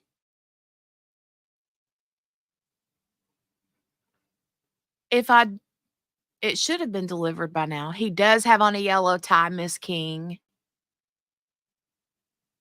I don't know, Margaret. Did I get a box of Kleenex? Oh my God. Let me go look on the porch. Hold on. Hold on. Let me go look.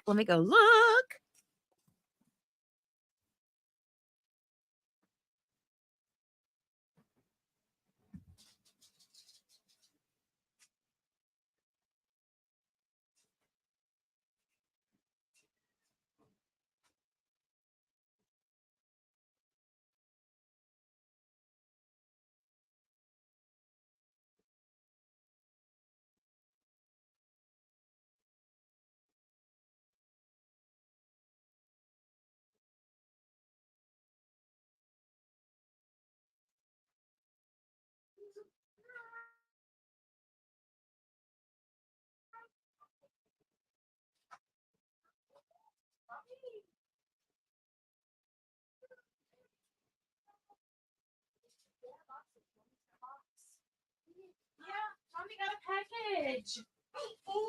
Mommy got a package in the mail.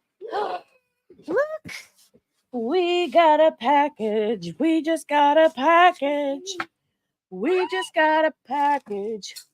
Wonder who it's from. Bum, ba-dum, ba-dum, bum, bum. Watch out, let mommy open it.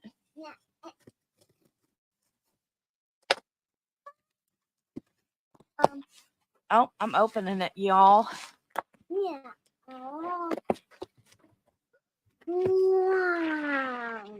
Okay, so this, I had 2 boxes out there. One of them is bubble mailers.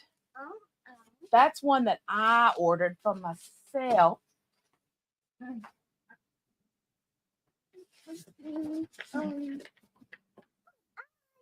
Hold on. We gotta see what's in this box. This one, oh, yep, I see Kleenexes. Look, Jolie. Wow. We've never been so excited about Kleenexes. Oh my God. Wow. Oh my God. And it says for your nose holes. Love you.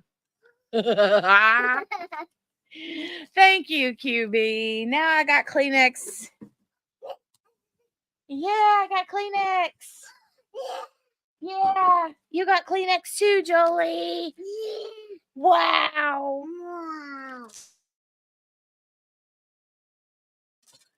Oh my goodness. Hold on. Let me open a box up. Yeah. Oh my gosh. Look.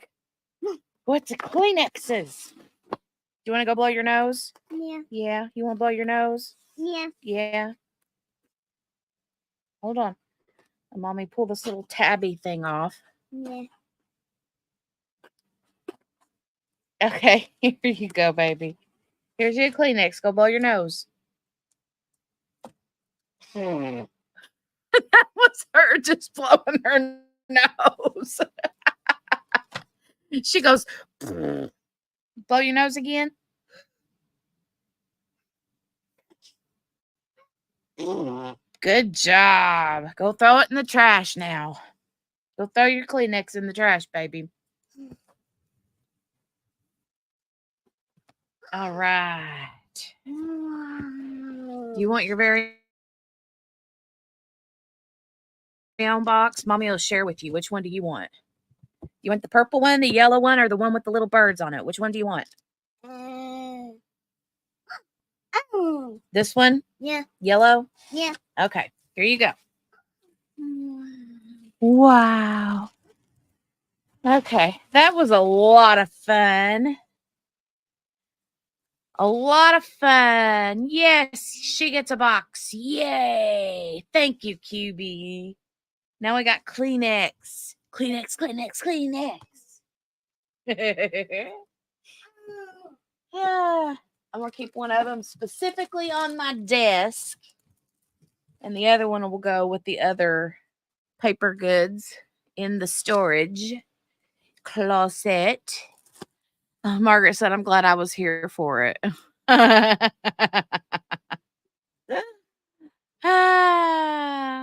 Thank you, QB. I love you. That was so sweet. What? Can you say thank you? Thank you. She did the sign with her hand from her chin, you know, the sign language sign for thank you, QB. No more paper towels. Okay. Got it. Thank you. Love you. Mean it.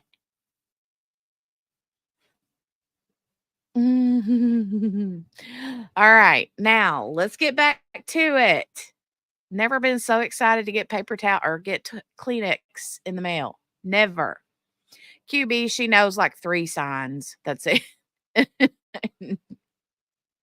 She knows like 3. She knows more. Thank you and I love you.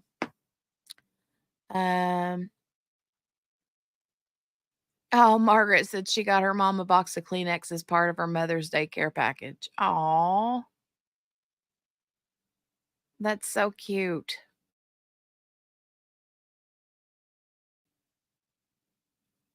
I feel spoiled. I feel spoiled. Okay. Let's get back to business. Business. Everyone should always have Kleenex. And Margaret said, I told Mom, no more paper towels. No paper towels for you. Come back 1 year. All right. Here we go. Here we go. Thank you for the more excited, I almost said morning. Excited afternoon, QB. That was a lot of fun. Thank you.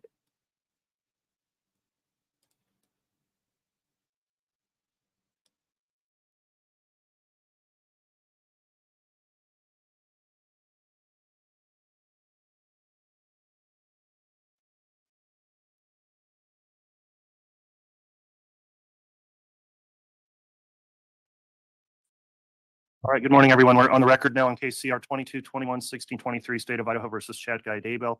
We're continuing with evidence with the state's case in chief.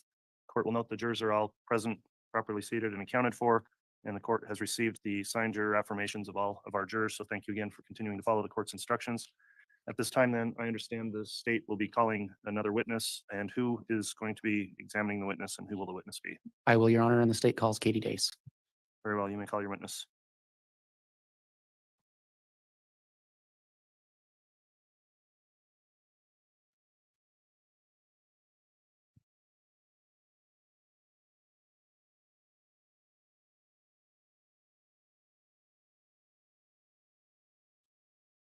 You solemnly swear or affirm the testimony you're about to give will be the truth, the whole truth, and nothing but the truth, so help you God? Thank you.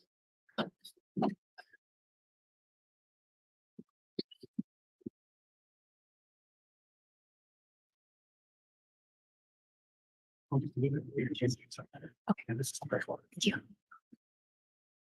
All right, thank you. Before we inquire, I'll just ask, have you been watching any of the trial testimony since this case began? I have not. Okay, have you talked to anyone else about testimony they've given in trial? No. All right, thanks for answering those questions. Mr. Wood, if you'd like to inquire on direct, you may. Thank you. Good morning. Morning. Could you state your name and spell it for the record, please? My name is Catherine Dace, KATHERINE DACE. Ms. Dace, what is your occupation or profession? I am a forensic biologist and supervisor with the Idaho State Police Forensic Services in Meridian, Idaho. So is that a lab? It is. Do you know if that lab is accredited? Yes, we are accredited by the American Association for Laboratory Accreditation. Additionally, the biology section is accredited to the FBI Quality Assurance Standards And how long have you been employed by the Idaho State Police Forensics Lab? since 2016. Is that the first forensics lab you've worked at? No. What other labs have you worked at? I began my career in 2008 with the Denver Police Department as a forensic biologist. I worked there until 2012, at which point I went to work for a military contractor performing DNA testing overseas for approximately 1 year. After that, I went to the Texas Department of Public Safety in Austin, Texas for approximately 2 years before coming to Idaho. And would you describe for the jury your educational background? I have a Bachelor's of Science degree in forensic biology from West Virginia University. And did your formal education include the study of DNA? It did. Did that education include hands-on work with DNA testing techniques? Yes, at each one of my employers, I completed a formal training program encompassing the duties that I would perform. These included things like scientific literature reviews, practice samples, practice cases, oral and written exams, competency cases, and supervised casework. And are you certified by any boards? Yes, I am certified by the American Board of Criminalistics in molecular biology. And what are your duties and responsibilities at the Idaho State Forensics Lab? I examine items of evidence for the presence of biological fluids and material and attempt to generate DNA profiles from those items. I will then compare DNA profiles I obtain to known reference samples in the case. And as a supervisor, I handle case management and personnel matters. Ms. Dace, did you receive evidence in the case of the state versus Chad Daybell? I did. And is that evidence identified in your lab by the number M2020-2233? It is. In general, what evidence did you receive into your lab in this case? I received autopsy samples from JJ Vallow, including oral swabs, rectal swabs, penile swabs, hand swabs, and nail swabs. We received tape from around his hands, ankles, mouth, tape and plastic from around his head, and tape and plastic that the body was wrapped in. I received 2 swabs from an apartment in Rexburg, Idaho. I received tools and a necklace from the Daybell property, and I received known reference samples in this case for JJ Vallow, Tylee Ryan, Lori Vallow, Chad Daybell, Melanie Gibb, Richard Mao, and Dennis Trahan.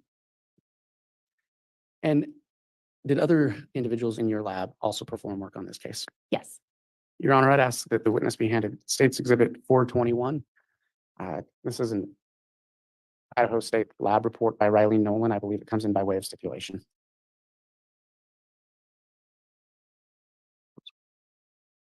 It's by stipulation, Judge. Very well. Exhibit 421, having been offered without objection, is admitted. Ms. Dace, can you just quickly review the first couple pages of that? What is that? This is a DNA report written by our laboratory. Right. And who wrote that specific report? Riley Nolan.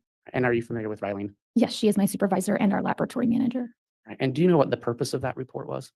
This was parentage comparisons between samples from presumed to be JJ Vallow and Tylee Ryan and Lori Vallow and JJ's father, Dennis Trahan. Your Honor, may I publish that for the jury? Yes, you may.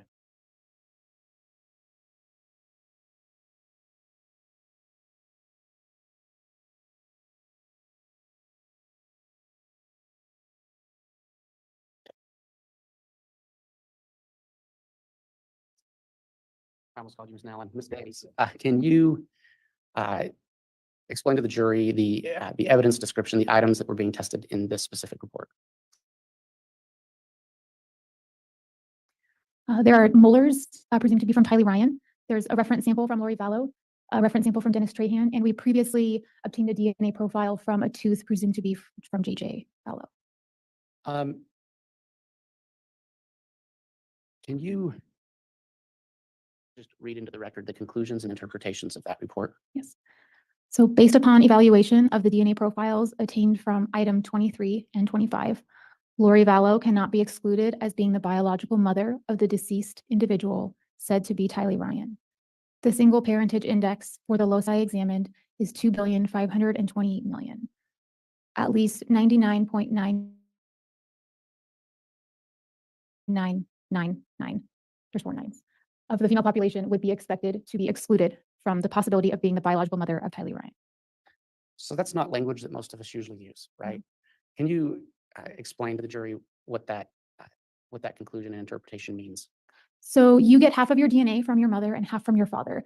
And so at every location, you are expected to share DNA from your parent to your child. And so this looks at the DNA between the presumed child and the parent and compares whether or not that person could be the parent of that individual. In this case, Lori Vallow is included as being the mother of the remains of Tylee Ryan. And then if you could read the next paragraph and I'll turn the page. The DNA profile obtained from item 32 is consistent with the profile previously obtained from item 21, an additional reference sample from Dennis Trahan.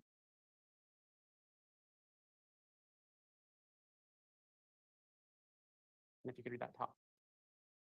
Based upon the evaluation of the DNA profile obtained from item 32, as well as the profile previously obtained from item 16.1, Dennis Trahan cannot be excluded as being the biological father of the deceased individual said to be Joshua J. Vallow. The single parentage index for the loci examined is 5,602,000. At least 99.9999 of the male population would be expected to be excluded from the possibility of being the biological father of Joshua J. Vallow. And again, because that's not language most of us use, can you just briefly explain what that said for the jury? It's that Dennis Trahan cannot be excluded as being the father of those remains. So he is included as being the biological father. Thank you. So Ms. Dace, we had, before we went over that lab report, talked about some of the items you received in this case. Did you mention receiving bags? Yes. Let's talk about those. What kind of bags were they? What do they look like? It was a white plastic, appeared to be a grocery bag from around the head, and there was tape on it. And then there were several black, what looked like black trash bags that were wrapped in tape that the body was wrapped in. However, those items, when we received them, had already been removed. So we received just the tape and the plastic separately. From those bags, were you ever able to locate or generate a DNA profile from any material located on those bags? So I did not do any DNA testing on the bags. I did do DNA testing on the tape. So I assisted Tara Martinez in collecting hairs and fibers from the tape. Most of the tape and plastic had decomposition fluid present. And so I tested those items for blood and they were positive. When examining the tape, I was looking for irregular edges that could indicate someone might have torn the tape with their teeth and left behind saliva. So I did solve a few of the tape ends. And then after latent print processing, I went back and swabbed areas of unidentifiable fingerprint ridge detail in an attempt to get a DNA profile. Were you able to generate any profiles? I obtained one DNA profile from the tape from JJ's hands, and it was consistent with him. You said that some of the fluid tested positive for blood. Yes. Is that accurate? And where was that located specifically?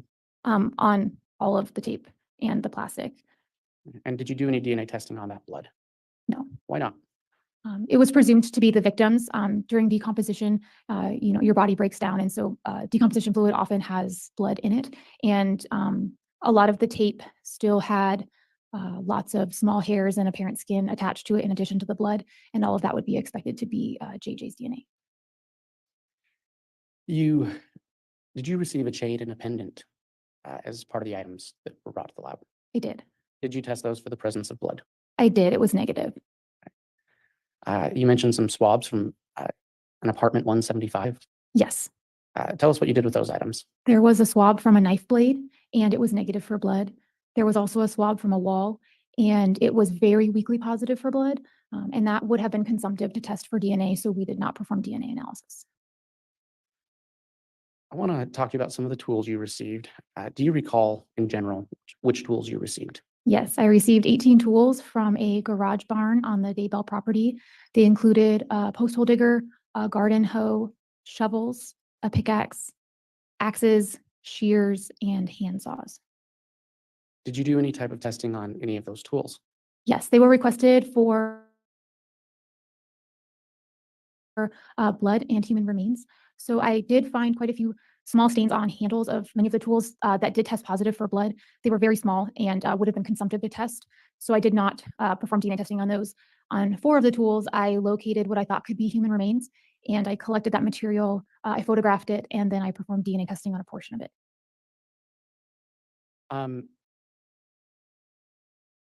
So that was on 4 tools. Yes, Did you take pictures of those items as part of your report? I did. So tell us a little more about that process of when you bring in a tool or sample. Like, what specifically are you looking for, and how do you go about testing it? So the first thing we do is we open the item and photograph it. I did collect hairs and fibers if I saw them. Some of the tools were quite dirty, so I needed to remove the dirt in order to see the surface of the item. And so I did that as well. I also removed some ashes from several of the items. And then I go about looking for stains that have the appearance of blood or could possibly be blood mixed with, say, dirt or ashes or something like that. And then I do presumptive blood testing to see if any of these items maybe should be for DNA. Your Honor, I'm going to ask the witness be handed State's Exhibit 201A through 201R. The court and counsel can provide a copy.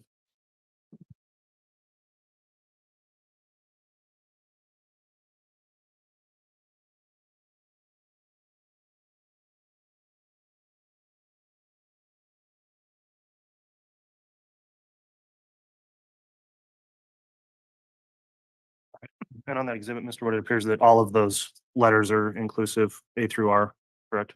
I believe so. I'll double check. Confirmed with my courtesy copies, just making sure none were removed out of the sequence. That should be accurate, Your Honor. Okay, thank you.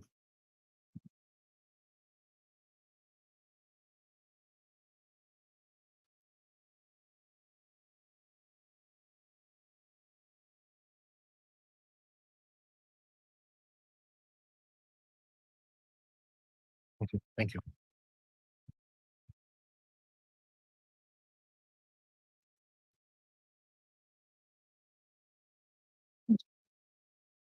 Ms. Stace, if you'll just take a second and review States Exhibit 201 A through R, and let me know when you've had a chance to look at it.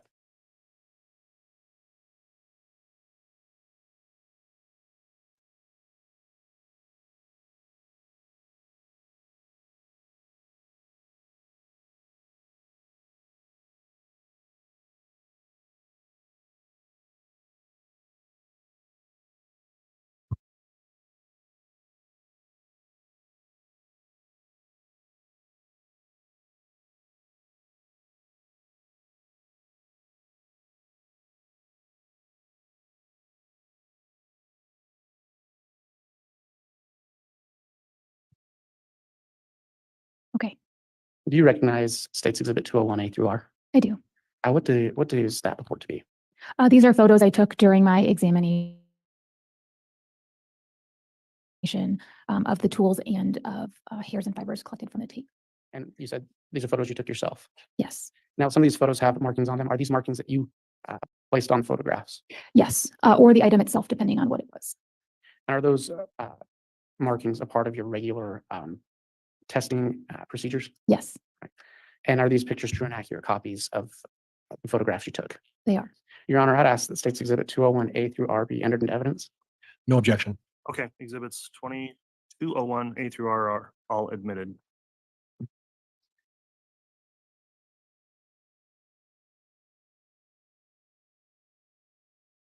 Ms. Dace, if I ask about item 36.4, do you know which one that is?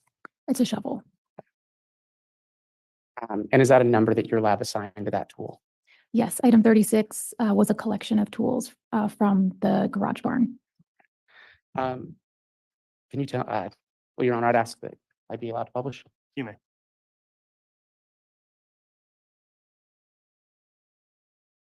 Is that item 36? Is that item 36.4? Yes, Okay. And it's kind of hard to see the writing on there. Tell us what you did with this shovel.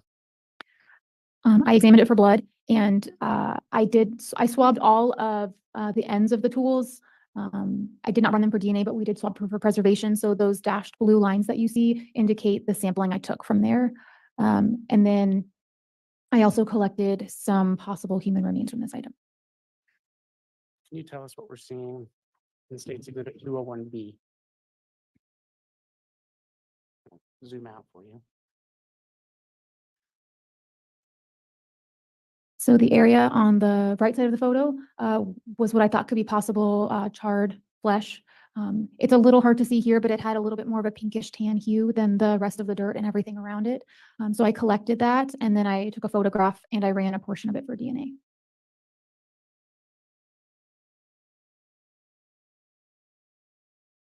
And what does the jury see in States Exhibit 201C? This is a close-up of that material that I collected. And then the blue box indicates the portion of it that I ran for DNA. Were you able to generate a DNA profile from that material? I was not.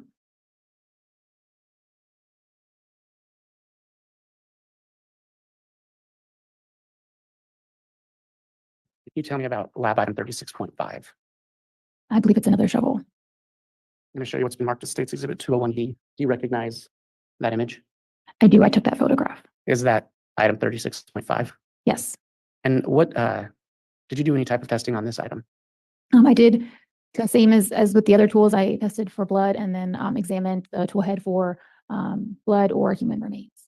Was there any material that caught your attention? There was. I'm going to show you what's been marked as States Exhibit 201E. What does the jury see in this image? Could you slide the photo up a little bit so you can That- see the labeling at the bottom? There we go. So this is again more material I collected from the shovel. It has a little bit different look than just dirt. It's more tan, and the pieces on the left are very, very small. But the material on the right was a little bit larger, and so I did collect both of them. And the one on the right was what I selected for DNA. I'll show you what's been marked as State's Exhibit 201F. Do you recognize that image? I do. What is that? That is a close-up photograph of that material on the right of the shovel, and the blue box on the left indicates the area that I ran for DNA. And were you able to generate a profile? I was not.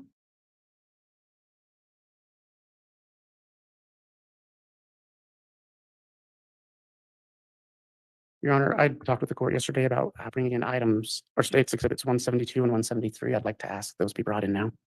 They're here. Okay.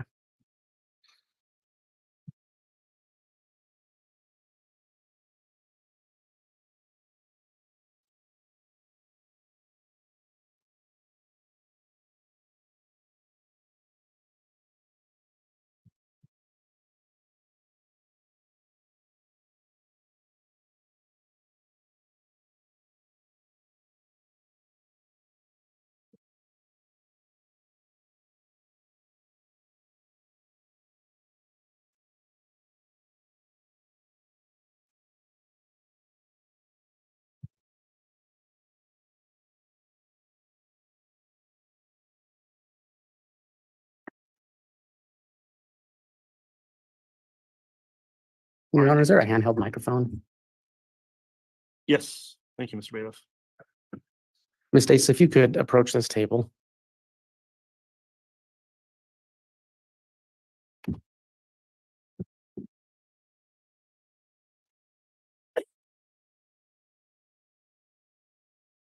you hear me? Yes, and I see you have your gloves on. Okay. Ms. Stace, the shovel that's present on that table, did that have an item number in your lab? Yes, this was item 36.3. Okay. When you got that shovel, 36.3, and that's State's Exhibit 173. I'm just going to refer to it as the shovel, if that's all right with you. Okay. When you got that shovel, what did you observe? There were ashes present on it. It was also dirty. There's various staining on the shaft of the tool, and I did test them for blood, and on this item, they were all negative. And did you observe anything in the blade area of that shovel? I did. What did you observe? And please feel free to show the jury where you observed it.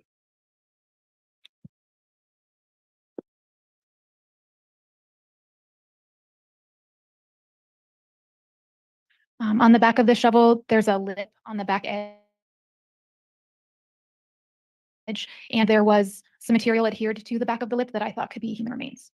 And can you just point to where we thought it was? Right in the lip, right here. And did you do any testing on that material? I did. I performed DNA testing. Right. And if you want to go ahead and have a seat, and we'll have you come down again in a minute.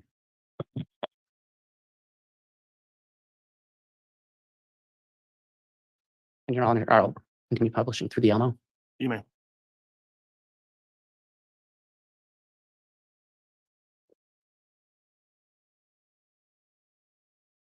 Do you recognize? I apologize. This is State's Exhibit 201G. Do you recognize that item? I do. It's a picture of that shovel. The same shovel that we're looking at on this table? Yes. Okay.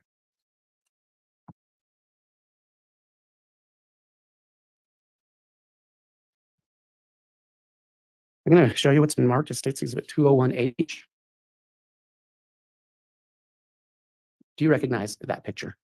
I do. It's a picture I took of that substance that's on the back lip of the shovel. It's circled. And then there's also some very small fragments near it that are pointed to. The one on the left, the larger piece, is what I ran for DNA. I'm just going to zoom in a little bit. Is there a pointer up on that desk? Yes, Could you, I realize that it's kind of circled, but if you could just point out to the jury what you see. right there. And you said you collected and tested that. I did.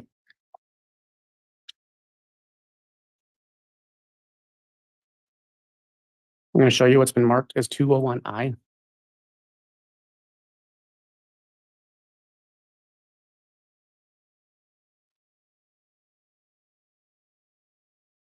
you recognize this image? Yes, that is a photo I took of that material once it was removed from the tool. And it says it was taken with a stereoscope. What is a stereoscope? A stereoscope is a type of microscope used to photograph images you can already see with the naked eye. It just gives you better resolution. This is not that photo. This is a photo just with my normal camera. Okay.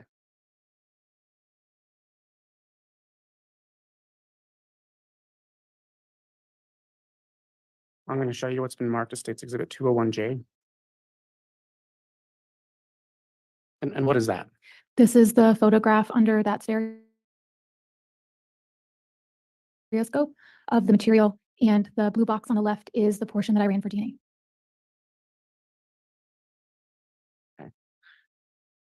I'm sorry, I was a little distracted by the light shining off. Can you, what did you do with that? The portion on the left I ran for DNA. And can you point out to the jury any other labels you have on that photograph? Yes, on the right, you can see that there's some green material caught in this piece of material, and it was visible just on the right side. So I selected the left side for DNA. Were you able to test that green material? No, Is that the type, does Idaho State Lab do that type of testing in We do. Meridian? No. Were you able to, in regards to the left portion that you tested, were you able to obtain a DNA profile? I was. And how did you do that? The DNA process starts by breaking open all the cells in the sample to release the DNA, and then I will determine how much DNA I have present in the sample. I will copy the specific locations we look at for forensic DNA testing, and then I will visualize that DNA profile, which looks like peaks on a graph. And you were successfully able to generate that profile. I was. Did you receive any known DNA profiles prior to your testing? Yes, once we established the parentage for the tooth presumed to be from Tylee Ryan, we used her DNA profile as her reference sample. And did you compare the DNA profile from this material with Tylee Ryan's sample? I did. What were the results of that testing? The DNA profile from this item matched Tylee Ryan. It is at least 604 octillion times more likely to see this DNA profile if Tylee Ryan is the source than if an unrelated, randomly selected individual from the general population is the source. Can you say that number one more time? 604 octillion. How many zeros are in an octillion? An octillion is 27 zeros. Thank you.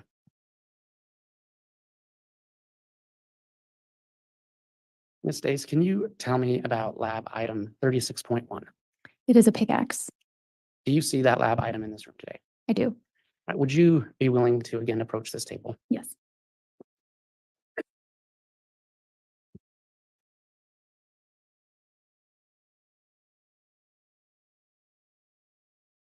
Can you tell the, well, one, can you hold up and identify that item for the jury? Yes.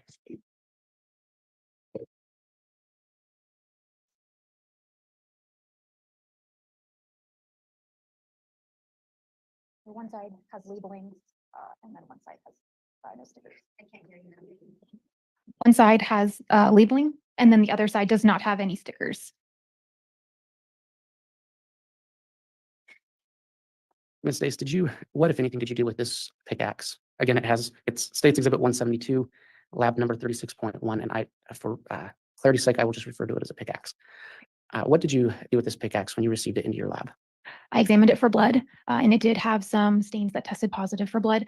I also examined the head of the tool, which was dirty, and I removed the dirt that was adhered to the surface. And underneath that dirt, I found what I thought could be ashes and human remains embedded in the eye of this pickaxe, which is right here. And I collected those, photographed them, and then I ran some of it for DNA. So when you received that item, it didn't look the same way it does today, correct? Correct. You kind of described it, but if you could just describe what it looked like when you received it. All of these circles that you may see, I made those. So those were not there. And again, it was dirty. The blade had a fair amount of light brown dirt adhered. And so again, I had to remove it. I also ultimately swabbed the head of this item. So I have swabbed this whole area. So it's much less dirty than it was. There did appear to be some possible burn marks in the item as well, in addition to the burnt material that appeared to be inside the eye. You can go back to the stand. Just really quick, I did want to point out there are 2 stains here on the pickaxe, and I did ultimately run those for DNA as well.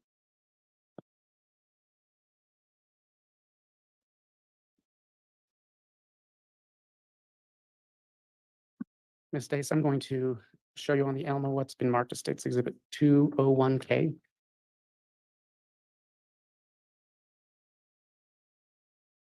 Do you recognize that exhibit? Yes, that is the pickaxe we just looked at. The same pickaxe that's on the table in the courtroom. Correct. I'm going to show you what's been marked as 201L. And if you can describe for the jury what you see in this picture. So on the leftmost side of the photo, there's what appeared to be dirt. That was the top surface of what I was examining. And so I removed it and put it off to the side. And then in the middle, what you see is that darker material that was embedded around the eye. And I also collected that separately and took a photo of it. And then ultimately I went back through it looking for anything I thought I could run for DNA. And were you able to find anything that you could run for DNA in that? I was.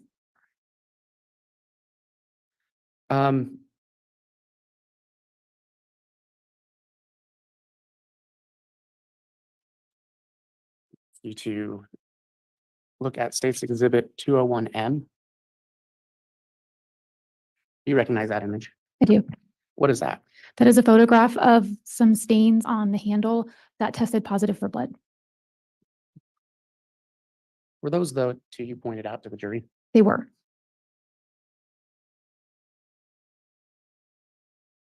I'm going to go a little bit out of order. I'm going to show you what's been marked as State's 201O.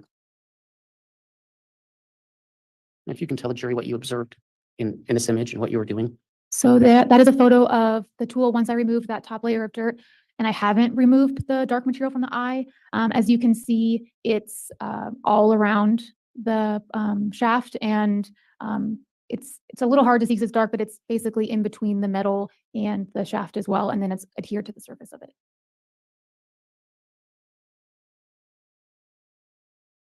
And now I'm going to show you what's been marked as State's Exhibit 201N. What is that?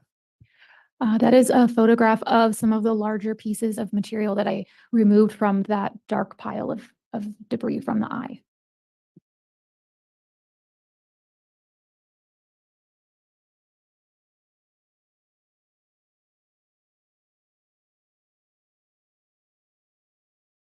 I'll show you what's been marked as State's Exhibit 201P.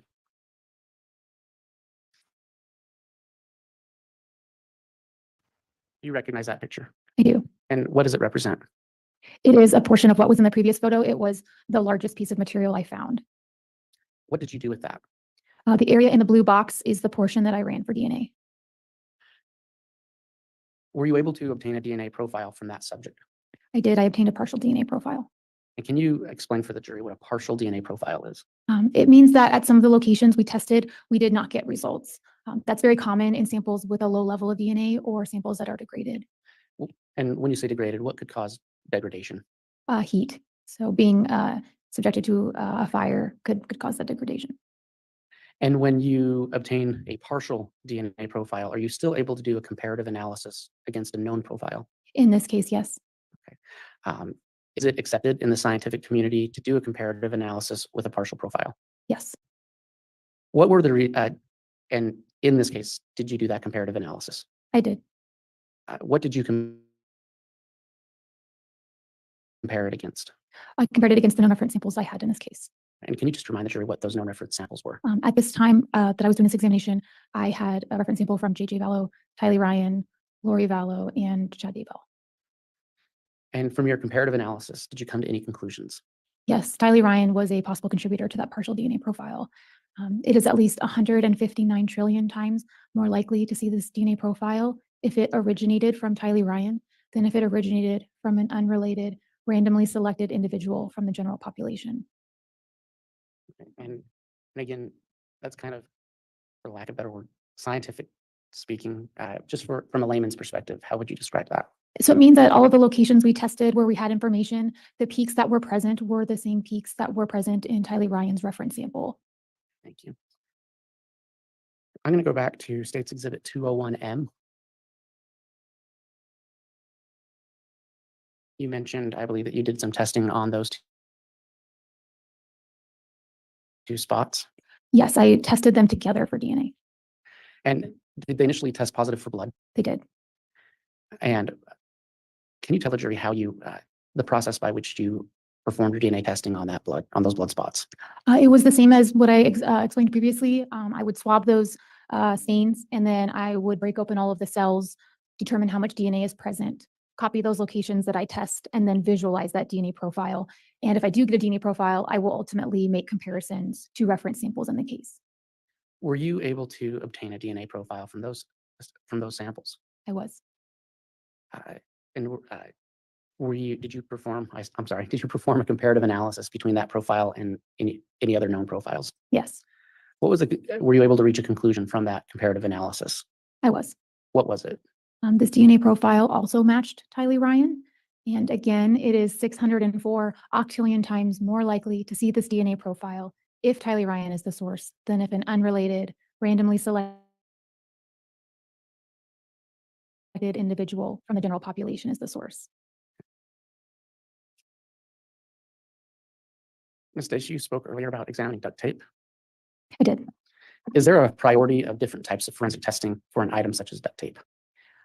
For this case, given the amount of blood and decomposition fluid and skin that was present on quite a bit of the tape, it was going to be difficult to find foreign DNA.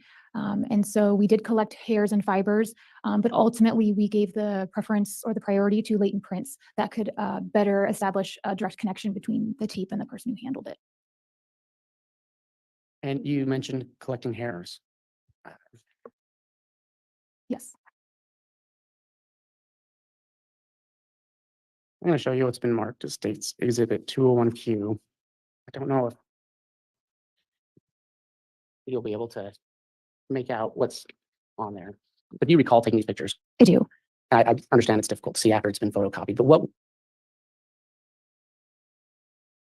was this a picture of? Each one of these adhesives contains one or more hairs and fibers that were collected from the tape pieces we examined. And States Exhibit 201R. What do you observe there? Those again are more hairs and fibers collected. If you can see the yellow circles on the yellow up at the top, those are indicating where those are. And are these some of the hairs that were collected from the tape and plastic that was wrapped around JJ? Yes. Did you attempt to obtain DNA profiles from any hairs in this case? Yes, we ran several hairs for DNA. Were you able to generate any profiles? No. And so if you don't have a profile, you can't compare it to a known profile, correct? Correct.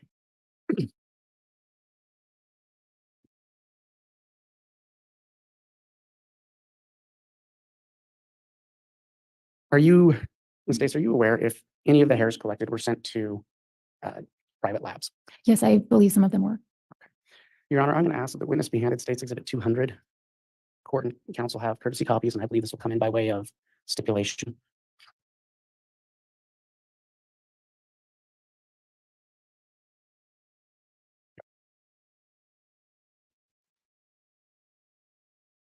Okay, Exhibit 200 has been offered. Is there any objection from the defense to admitting it? There would be no objection. All right, Exhibit 200 is admitted. Ms. Dace, if you can just briefly look at that. Are you familiar with that document? I am. What is it? This is a report from Bodie Technology, which is a laboratory in Virginia. And Your Honor, if I may publish that. You may. And are you aware of what items were sent to Bodie Laboratory? As one of the hairs that I collected from the tape on the what we call the body bag, so the tape and plastic that the whole body was wrapped in. Now, to be clear, you did not perform this testing. Correct. Are you familiar with the type of testing that was performed and documented in this report? Yes, the DNA typing technology is the same that I use. And Ms. Dace, understanding this is not your report, but that this is an item stipulated to by the parties. If you could just briefly at the top up here describe the item numbers that were sent. S25, which is a DNA extraction of the known reference sample of Lori Vallow. V23, which is the DNA extraction sample for Tylee Ryan. And item 46, which appears to be the reference DNA extraction of Melanie Gibb. And I'm going to point your attention to here where it says STR processing results, conclusions, and statistics. Could you, I will make that a little bigger for you. If you could just read that into the record. DNA profiles were provided for the following samples: S25, Lori Vallow Daybell, V23, Tylee Ryan, and 46, Melanie Gibb. And if you'd read the next couple paragraphs there. The partial DNA profile obtained from sample CCB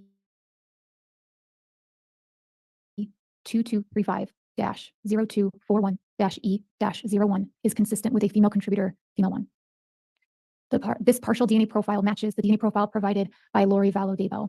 The probability of randomly selecting an unrelated individual with this partial DNA profile is at least 1 in 71 billion in the US population. I'm not going to ask you to read the rest of that. So this was, to your knowledge, a hair collected from black bags wrapped around JJ Vallow? Yes, it is given the item number 11.16.8B. That is the piece of tape labeled number 8 by our laboratory, and that was one of the hairs from that tape. Okay, so from the tape on the black bags? Yes. Okay. And from your understanding of this report, they tested it against Tylee Ryan, Lori Vallow, and Melanie Gibb, Correct. and it matched for Lori Vallow? Yes, as a partial DNA profile.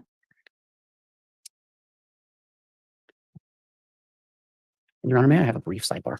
Yes.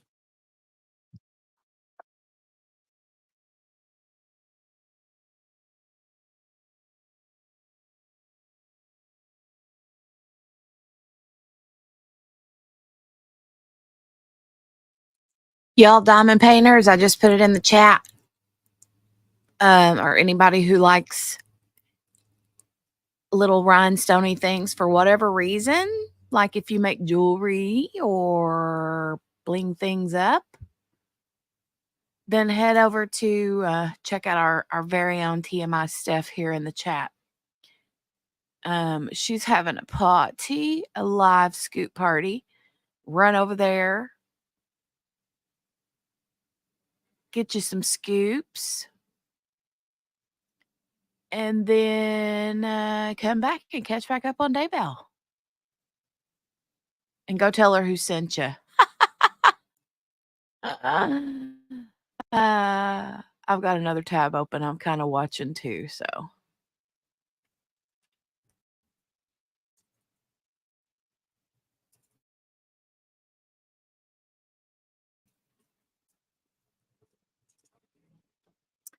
All right, let me go back. I'll mute myself and fast forward it up.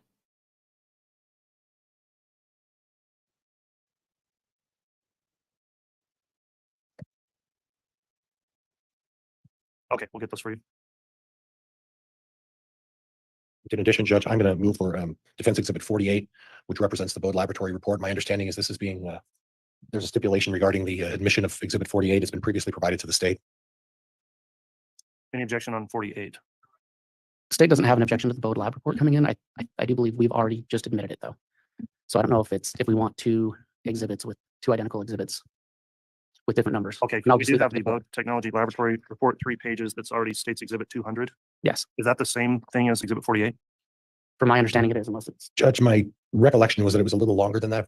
I'm going to need my computer, Judge. May I have permission to approach my desk over there? Yes, and we'll also let you review Exhibit 200, because if they are exactly the same, and then we don't need cumulative identical exhibits.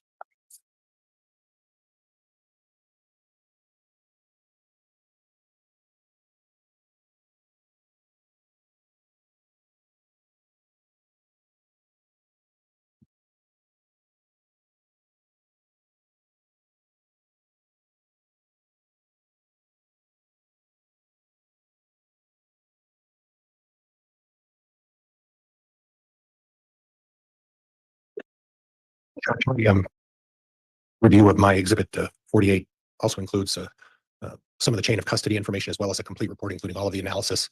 It appears to have about 180 pages. Okay, if that's the case, then those would be different exhibits, so it would be cumulative. Mr. Wood, has the state been able to consider whether or not there's an objection to Exhibit 48? Your Honor, there's no objection to that. Okay, so defendant's Exhibit 48 is admitted. Judge, could I have just a quick moment with Mr. Wood? Yes.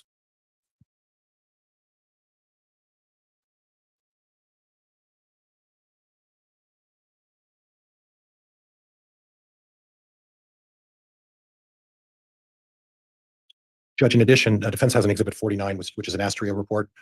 That's entered by way of stipulation of the parties. It's the understanding that Ms. Dace is not going to be discussing the Astria report today. Correct. However, we are agreeing to enter that report with further discussion on that report potentially in the future. And Your Honor, the state's position is we're not going to object today to that. However, at some point, if there is not someone qualified to speak to it, we would renew an objection.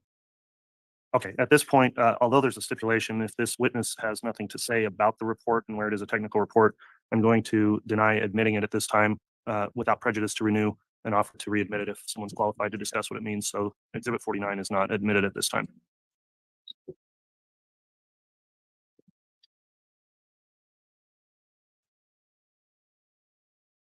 And Judge, may I proceed? Yes. Thank you, Your Honor.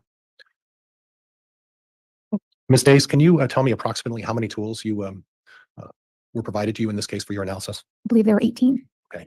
And did you test all 18 tools? I did. Okay. And you had mentioned something about the positive for blood. And how many of those tools did you obtain had a positive test for some sort of blood? I would need to look at my report to be sure. Do you have your report here today? Yes. May I, Judge, may I have Ms. Days be provided to her report? And then Ms. Days, I'm sure you're well aware, you review your report, and when you're done, set it down and we can discuss that if that's okay. Yes. All right, you can review that to refresh your recollection. When testifying, don't read from it or read it into the record, please. Okay. Thank you.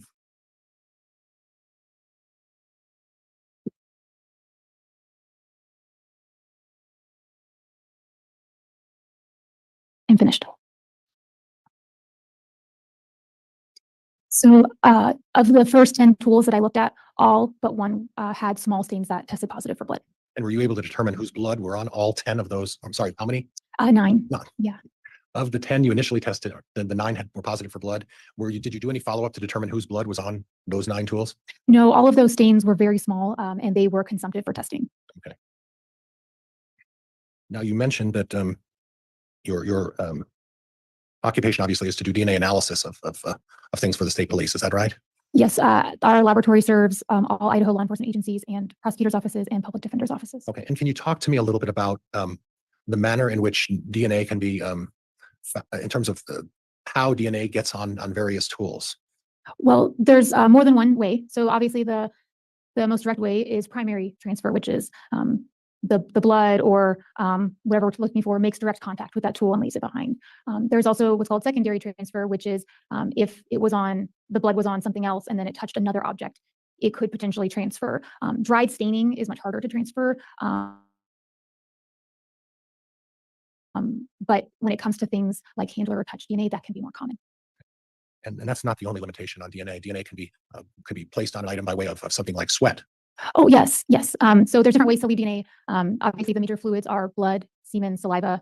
There's urine, hair, as we talked about, and then also what we would call wearer DNA or handler DNA. So I'm leaving behind DNA on my suit jacket right now from wearing it, from sweat and just skin cells, or the gloves I was wearing earlier, my DNA is likely now on the inside from wearing them. So in any situation, such as the pen that I'm holding right now, when I set this down and someone were to take this, there's a strong likelihood that my DNA would be on this pen. Yes, it's possible. And that would be in the way of skin cells. Yes, It could be by way of perspiration. correct. It could be by way of just my breath, breathing. And I please forgive me if I spit or if there's some sort of air fluid that comes out. My DNA could be found on that as well by way of me just simply breathing on this pen, correct? Yes. Okay. And the second set of tools, you said the first 10, then how many did you look at after that? It would have been 8. Okay. And on the 8 of those 8 remaining, we've already talked about the first 10 and the 9 of them had blood stains on them, right? And potential blood stains. Okay. And then of the remaining 8, how many of those had any indications of DNA on them? None. Okay. And on all of these 18 tools, did you examine all 18 tools? I did. Okay. On any of these 18 tools, well, let me preface it with this. Was it your understanding that these 18 tools came from the garage of Chad Daybell? Yes. And when did you get possession of these tools, on what day? I would need to look at our laboratory report. Mr. Bailiff, I'm sorry, you're working overtime today.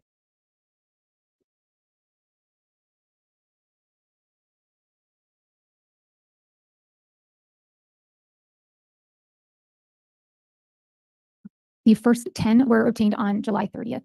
And then the second Um, second set of 8, yeah. excuse me.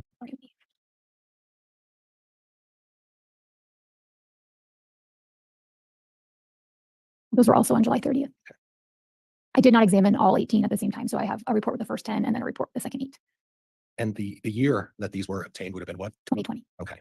And are you aware of the date of the allegations as to when JJ and Tylee were placed on Mr. Daybell's property? I believe it was in 2019. Would September of 2019 sound correctly? Yes. So the time between the allegations and the testing would have amounted to about how much time? From September to July, so almost a year. 10 months. Yeah. I had to count with my fingers. Probably both of us did. Yeah. Okay. And In the interim between September and July, well, actually before September, we don't know who had contact with those tools, do we? No. We don't know how that DNA got on those tools, do we? I do not. What we know is that they were found in Mr. Daybell's garage, correct? That's correct. So the presumption is that at least in part, being on Mr. Daybell's property, they may have been the ownership of Mr. Daybell, correct? Yes. Okay. And now on the 18 tools that you tested,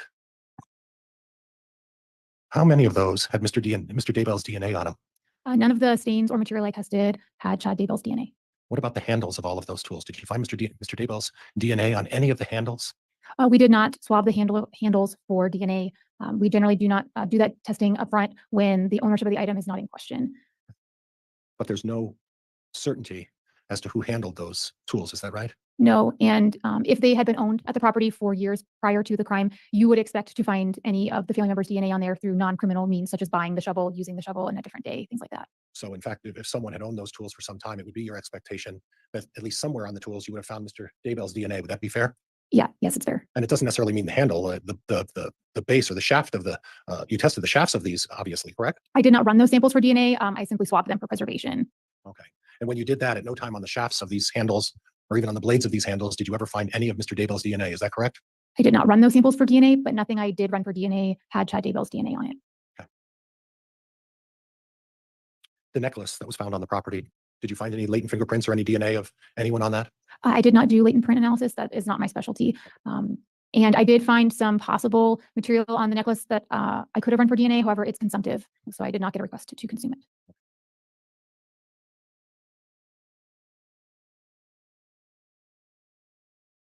And Judge, I previously admitted Defense Exhibit 35. Could I have permission Use to the publish? microphone, please, Mr. Pryor. I previously submitted Defense Exhibit 35. Could I have permission to publish? Yes.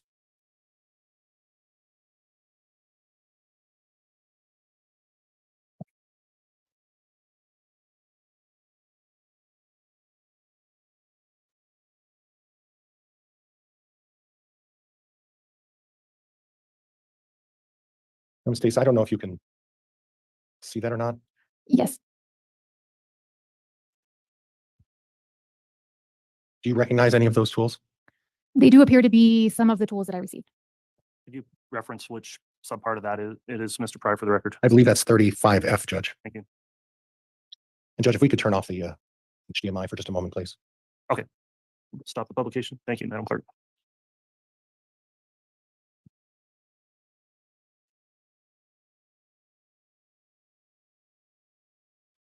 Judge, again, if we could publish again, please. Yes, you can publish. And if it's different than 35F, explain what it is, please. And again, do you recognize any of these tools as well? Yes, some of them appear to be the tools that I received.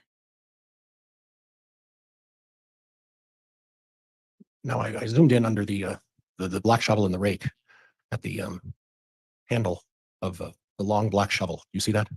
The snow shovel. Under the snow shovel and the hard rake, there is a gray handled or brown wood handled shovel. There's a shovel with black, which is black on it, and then the yellow one, and the one in between the yellow and the brown handled shovel. You see that one? Yes, I do. Can you take a close look at that shovel for me? I believe it is one of the tools that I received. Okay, and then down at the bottom of the black, I'm detecting a certain substance on that. Do you see that, or some sort of different coloring? Do you see that? The off-white type staining? The off-white texture on the black handle. Do you see that? Yes. Okay, okay. Judge, we can. Which is that, Ms. Pryor? Judge, this is 35I, 35I, Judge. All right, thank you. And Judge, can we stop publication at this point? Yes.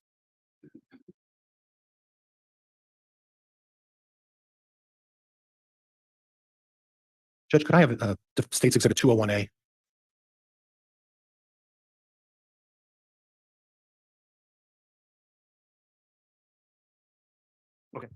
Exhibit 201A is being given to you, Mr. Pryor. Thank you. Thank you, Your Honor.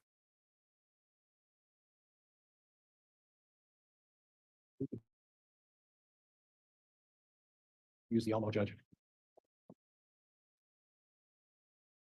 Now, Ms. Stace, I can't zero in. That looks like the same shovel we talked about with the previous picture that had the white markings on them. Is that correct? Correct. Did any time when you obtained this picture, did you observe those same white markings on the bottom of this shovel? I do not recall. I do take photos of the items, but I can't be sure if they're there and it's hard to see in the lighting or not. Okay, okay. But at no time you would remove any observable debris on any item like that, would you? I mean, I did for all of these tools remove some trace evidence like hairs and fibers. There were some cobwebs on some of the items, and I did on the tools heads remove dirt and potential ashes that were present so that I could better visualize and swab the surfaces. All of that was retained though. Okay, but you didn't on the actual black part of the handle of this item, you didn't wipe this down or remove any debris. That wouldn't be something you would do, correct? I wouldn't wipe it down. I do believe on a few of the tools I collected some fragments from the handles, but I did not swab the handles. Okay. And this is a true and accurate a picture of the shovel that you received at the time for your testing. Would that be fair? That is one of my pictures. I can't be sure if that's the exact picture when I opened it, or if this is the one I took later to document my swabbing and analysis. But it would be fair to say that that picture, other than taking the samples off of the blade of the shovel and maybe on the lower handle, it has not changed in appearance from when you first received the shovel. Would that be fair? Yes. Okay. Judge, I'm done.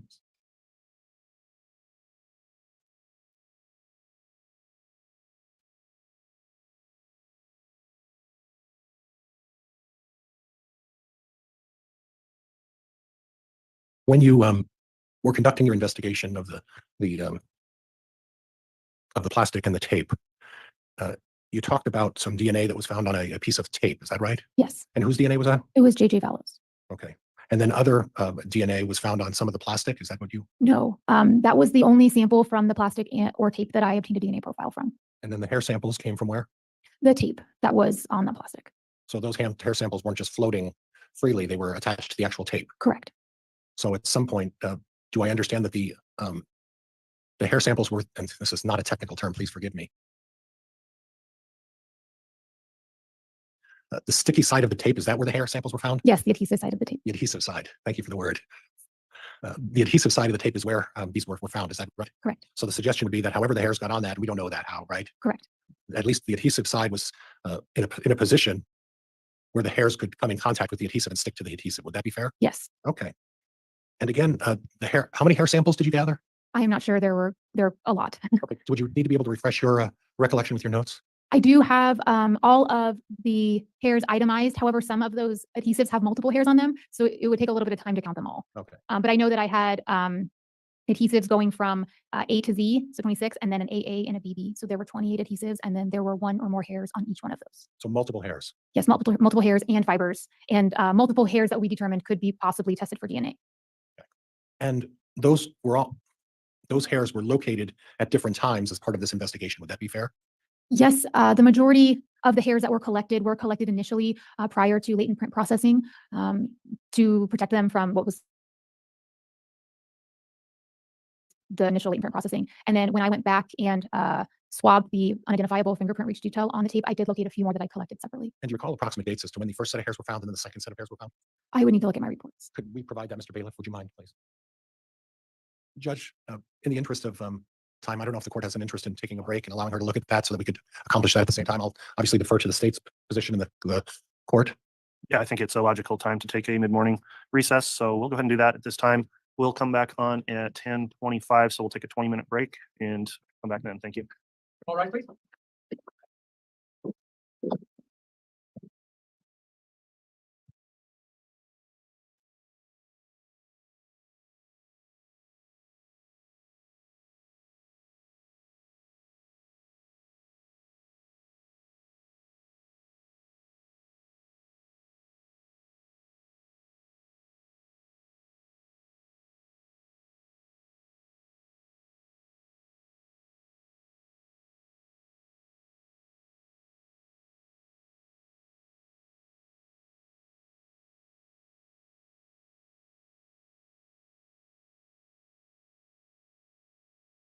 Thank you. Please be seated. Have the jurors brought in, please. Yes.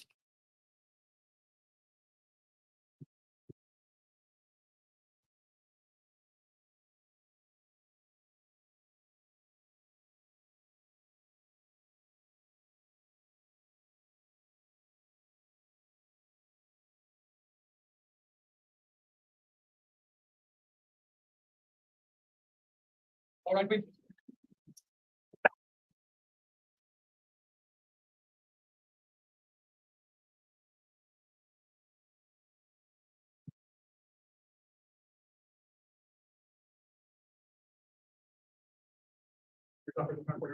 Thank you. Please be seated.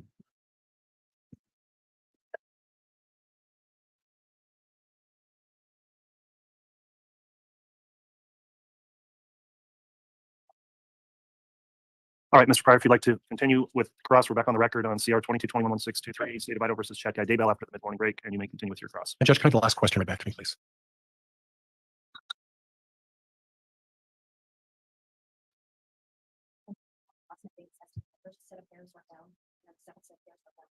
Thank you. The initial hair collection was done in June of 2020. And then the second round of hair collection was done in December of 2022. And I also wanted to clarify one thing. When I said that there were 28 adhesives collected, that was actually just off one piece of tape. So there were actually quite a few more. There were an additional 14 collections done on that item. Okay. And let's start with the one piece of tape and you said the one piece of tape had how many pieces of hair? 28 collections, and some of those had more than one. That does include both hairs and fibers. Are you in a position to testify today about whose hairs those were? No. Okay. That was sent off to another lab, is that right? With the exception of the Bodie hair that we talked about earlier, the rest were done at a different laboratory. And in regards to the Bodie hair and the other hairs, think you said like 14 other hairs? There were 15 total collections of hairs, and then each collection had one or more hairs and fibers inside. Okay. And in relation to the hair of Lori Vallow, were there other hairs in close proximity to that hair on the tape? I believe that that collection had multiple hairs. Okay. Yes. And I talked about this a little bit before, but the adhesive side, and thank you, the adhesive side is how you noted those hairs. So the adhesive side was pulled out and you found the hairs on the adhesive side, correct? Correct. And the presumption is that at some point the adhesive side was down as part of the wrapping around JJ, right? Yes. Okay. Okay. And then you mentioned the second set of hairs, and those were in December of 2022? Yes, that was after the tape had been processed for latent prints, and I was swabbing that unidentifiable ridge detail. There were just a few more that I found still embedded in the tape. And when you say a few more, how many are we talking about? I would need to refer to my notes, Okay. less than 20. Okay. And at some point, is it your understanding, caught myself, is it your understanding that it's possible to obtain DNA from hair samples? Correct. For the type of testing that I do, we need a root present. That is where the nuclear DNA is present. There are other types of testing that can be done on hairs without roots. Right. So in essence, what I understand I'm hearing is that DNA can be pulled and derived from hair samples, correct? It can be. It's somewhat hit or miss. Okay. And but as far as the latent prints, did you do DNA testing on those latent prints as well? I did. And again, only one of those had a DNA profile, and that was consistent with JJ Vallow. Okay. And that was from the tape from his hands. Okay. Now you talked about originally, you spoke of the various ways that DNA can be found on some of these tools, correct? Yes. And it could be done by way of sweat. For handler DNA or just touch DNA, yes. Okay. And then as far as breathing on something, if there was spit or moisture or even the breath can leave a sample of DNA, correct? Correct. And in addition, if the person actually touches it with their hand, could be particles from the hand that would leave it as well, correct? Yes, skin cells could be left behind on that item. Okay. And your testimony was that it was your belief that because these tools were in Chad Daybell's garage, that you would expect to find Mr. Daybell's DNA on them, correct? That's very reasonable, yes. Okay. Now, your investigation was targeted at that point to assume that you weren't going to test those handles, or at least the handle portions, because you would have already assumed that Mr. Daybell was on there. Is that correct? Well, when they were requested for blood and human remains. In order to swab them, that would have been consumptive. And on at least one of the tools, there was also the possibility of getting latent prints. So you would want to make that decision before we just went ahead and swabbed it if you had wanted it, or if anyone had wanted a different testing And method. at no point, nobody requested that they wanted that, correct? Did they request, and the request would have come from the police to you, is that right? Yes, or the court. Law enforcement? Yes. Okay. Or the prosecuting attorney? Yes, or by court order. By court order, okay. And in this situation, who was the one who provided you with the request to do this testing? This would have been the police department investigating. Okay. And at some point, you determined you weren't going to go further with DNA testing of the entire tools for Chad Daybell. Did you happen to get a request to test any and all of the tools for the possible DNA of Alex Cox? That would have again fallen under the same swabbing of the handles. What does that mean? So as I mentioned, we did not receive a request for that. And then on at least one or more of the tools, you would have had to make a decision whether or not you wanted handler DNA or potential latent prints, because they would be looking at the same area. But don't I understand that you didn't look for any DNA on the handles, isn't that correct? Correct. Again, swabbing it on an item that maybe could have latents would destroy the latent print. So we were under some guidelines not to consume evidence during portions of the investigation. And so that decision was made not to potentially damage evidence. Okay. And you're not aware, it's not your department to determine whether there were latent prints on the handles of these tools, right? No. That's a different department? Correct. So on one hand, your department looks for DNA, the other department looks for latent prints. Yes, and we do work in concert, but there are sometimes, especially handles of items, where you might have to just choose one or the other. But you chose neither on the handles with the DNA or the latent prints, right? Correct. And that goes for Alex Cox, correct? Correct. What about Melanie Gibb? Did you get any kind of authorization to test for either latent prints or DNA for Melanie Gibb on any of the tools? No. What about David Warwick? Did you test for latent prints or DNA on any of the tools for David Warwick? No. What about for Lori Vallow? Did you test for DNA or latent prints on any of the handles of the tools for Lori Vallow? No, if I had swabbed them, everyone that I had a reference sample would have been compared to those samples, but we did not swab them. And you weren't asked to do that, is that right? Correct. Now I want to touch a little bit about soil and DNA. And you're smiling. Do you know where I'm going? No. Okay. That's why you're smiling. Okay. Well, isn't it true that in a situation where there's a body put in the ground, that the DNA can filter into the surrounding soil? I suppose so, in the form of decomposition and the fluids that are released. Okay. And if someone were to shovel around the soil, if there's decomposition or if there's any other particles and they have contact with those, that could be a source of DNA on any of the shovels, correct? Potentially. Okay.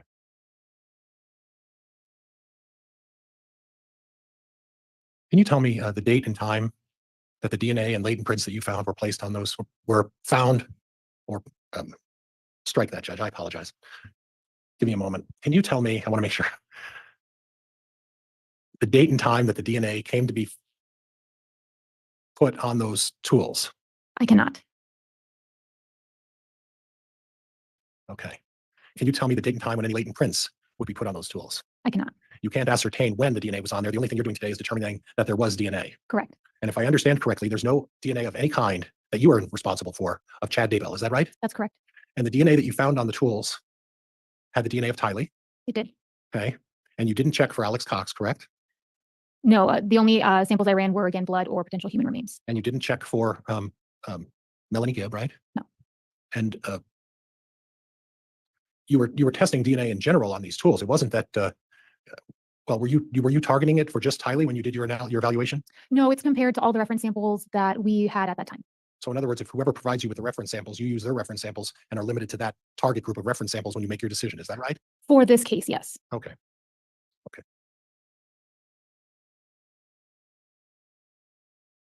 And as far as other DNA found in the way of a hair sample, Lori Vallow was the only other identification that you made at this point, correct? That identification was made by Bodie Labs. Okay. And then the additional hairs that were sent off, that's for a future time potentially, correct? I did not send those out. I simply collected them and then they were ultimately returned to the agency. Okay. Okay.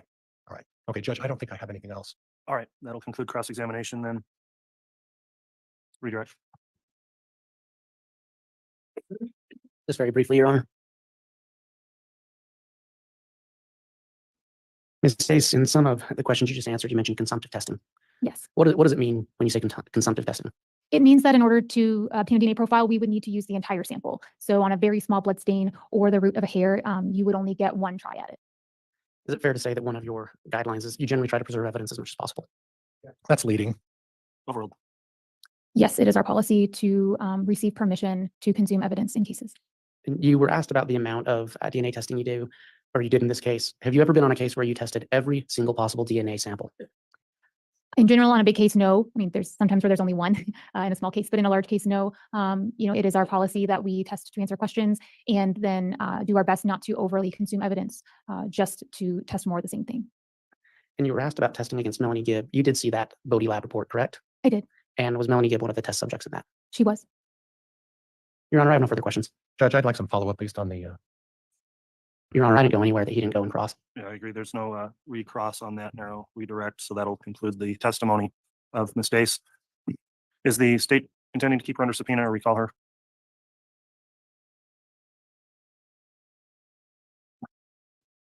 Your Honor, at this point, the state would probably keep Ms. Dace under subpoena. Okay, so Ms. Dace,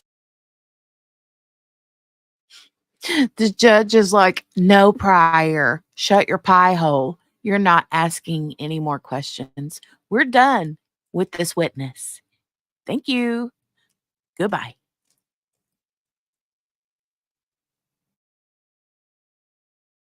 there is an exclusionary order, meaning witnesses shouldn't be watching or viewing in any way the testimony given in trial. So because you still may be recalled, I'll admonish you not to watch the proceedings since they are available to watch where the trial is being streamed online. If you are released from your subpoena, you'll be contacted by the state or the court to advise you of that, and then that order would be lifted. So thank you for coming in and testifying. That will conclude your testimony this morning. Thank you.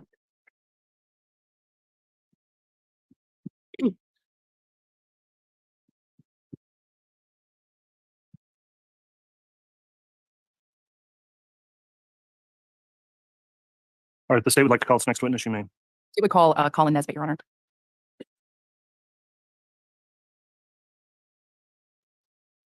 Okay, yeah.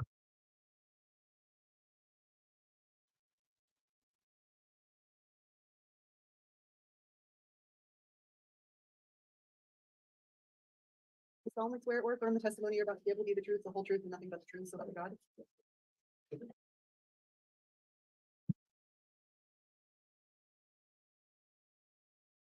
All right, now that the witness has been sworn, I will inquire, have you reviewed at all any of the trial testimony by watching the trial online or any observation here in court? I have not, sir. Okay, have you talked to anyone else about testimony they've given during this trial? No, I haven't. All right, thank you for answering those questions. Ms. Beatty, if you'd like to inquire on direct, you may. Thank you, Your Honor. Sir, can you please state your full name and spell your last name? Colin Drew Nesbitt, Nesbitt, And where do you work, sir? the Kauai Police Department in the state of Hawaii. How long have you worked with the Hawaii Police Department? A little more than 17 years. And have you been in law enforcement for 17 years, or did you work in a law enforcement position prior to that? No, that's it. What exactly is your job title at the Kauai Police Department? I'm currently a sergeant assigned to the Patrol Services Bureau. All right. And prior to being a sergeant for patrol services, what was your title? I was a detective. Were you a detective for the Kauai Police Department in 2020? Yes, I was. What type of training and experience did you have to assist you in your duties as a detective? I've had roughly 790 hours of basic academy training, and then I've had about 500 additional hours in major crimes. And what exactly were your job duties as a detective in 2020? I was assigned to the major crimes unit, so we handled death investigations, sex assaults, and violent crimes. On January of 25th of 2020, did you have occasion to come into contact with two individuals named Lori Vallow and Chad Daybell? Yes, I did. Why did you come into contact with those two individuals on January 25th of 2020? We were assisting Rexburg Police Department with serving a legal document for Order of Protection Act. Can you describe what that legal document, the significance of that legal document? What was that legal document? It was ordering Lori Vallow to bring the JJ Vallow and Tylee Ryan back to the Department of Health in Idaho. And you made contact with Lori Vallow and Chad Daybell that day? Yes, I did. Where was this contact? It was at 4141 Queen Emma Street in Princeville, Hawaii, and they were in the swimming pool area. It's a condo complex. Okay. And approximately what time was this? It was served at 2:39 p.m. And when these papers were served, who was with you? Detective Chad Cataluna and Lieutenant Christopher Collier. And did somebody record the interaction that you had with Chad Daybell and Lori Vallow that day? Yes, ma'am. Who was that? Lieutenant Christopher Collier. May I have the witness handed what's been marked as State's Exhibit 205? I also have a courtesy copy for the court, and I previously provided a copy to defense counsel yesterday. And the one with the initials goes to the witness. Thank you.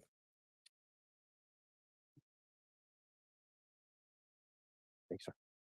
Sir, what is that? USB drive. All right. And do you know what is on that USB drive? Yes, I do. What is on that USB? Yes, I do. Sorry. What is on that USB drive? It should be a video of serving the legal document that we just spoke about. And how do you know that? It has my initials and the date on it. And if I could be handled that exhibit? Your Honor, the state would move for admission of Exhibit 205. Any objection? No objection, Judge. All right, Exhibit 205 is admitted. And Your Honor, if I may publish. Yes.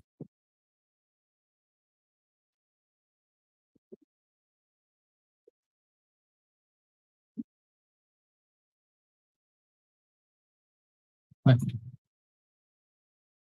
on. Read that word. Ms. Vallow, you can start. You have any questions regarding that? I can't remember if we've already seen this before. I feel like we have in this. I mean, I've seen it multiple times, but I don't remember if we've seen this before yet in this trial.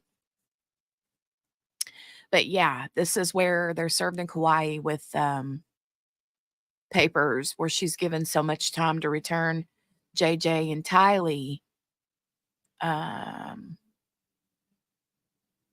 Or at least provide them. Like, we need to see these children. And so at this point, you know, JJ and Tylee are long gone and in Chad's backyard.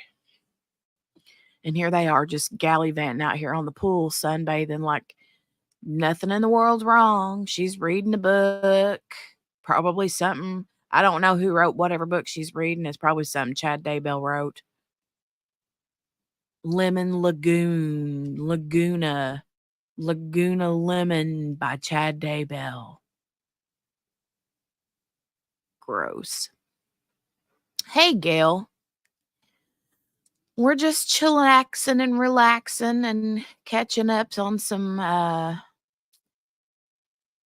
speed watch of Daybell that we missed this week. I hope you're having a fantastic Saturday. I'll rewind this back so we can watch this back, just in case anyone didn't know what this part of the video was.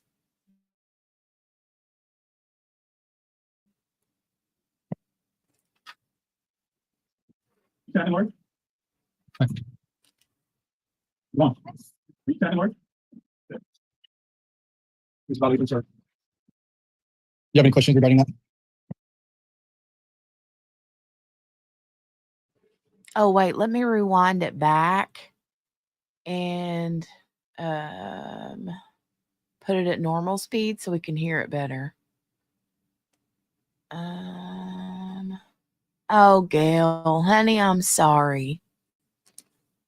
I love you, Gail. 1 year. Wow. 1 year.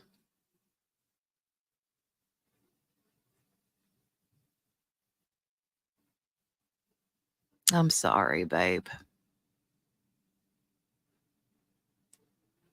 Sending you big, massive hugs.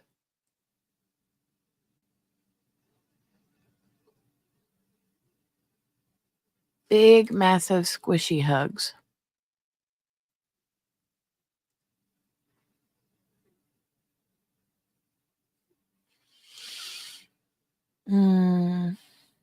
That's tough because I know, I mean, it's got to be really hard, especially considering Mother's Day and stuff is this weekend. So I'm sorry, baby. Wish I could hug you.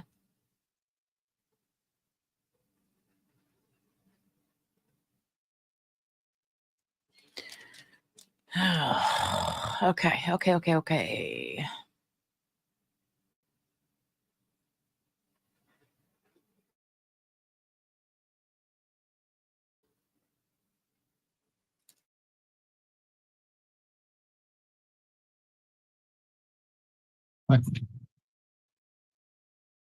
One.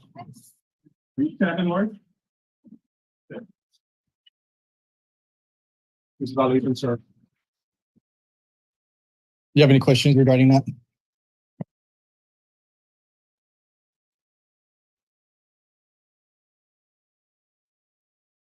So it is 14:39 hours on January 25th.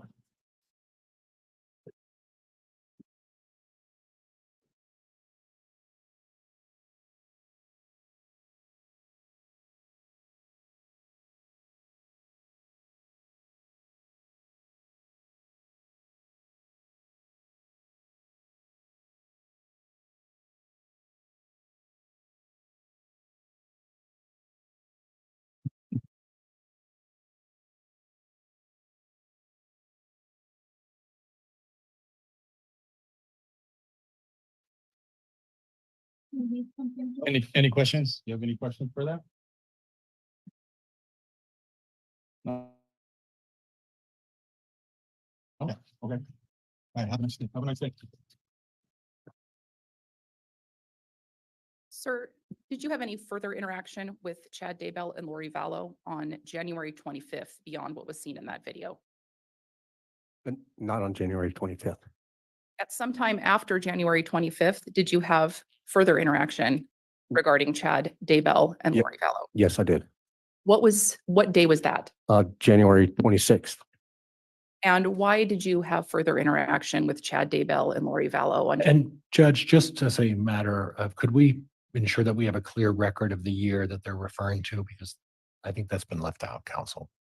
Was that the next day, January 26th of 2020? Yes, it was. And what was the nature of that interaction? We obtained a search warrant and we were serving that search warrant. What was the subject of the search warrant? It was for the person of Lori Vallow, Chad Daybell, the condo unit in Princeville, as well as their vehicle. When you made contact with Chad Daybell and Lori Vallow on January 26th, where were they? They were inside their vehicle. Okay. Did they cooperate when you executed that search warrant? Yes, they did. And did you in fact perform a search of the vehicle? Yes, I did. Where was the search of the vehicle performed? It was at our evidence warehouse.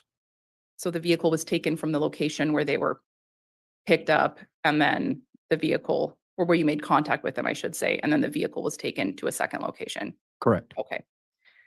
Did somebody take photographs of the execution of the search warrant of that vehicle? Yes, ma'am. Okay.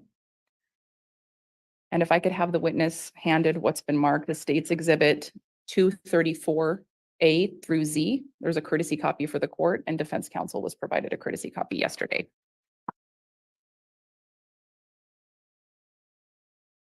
Thank you. And sir, if you could just look through those and then hand them to the bailiff when you're done.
Thank you, sir.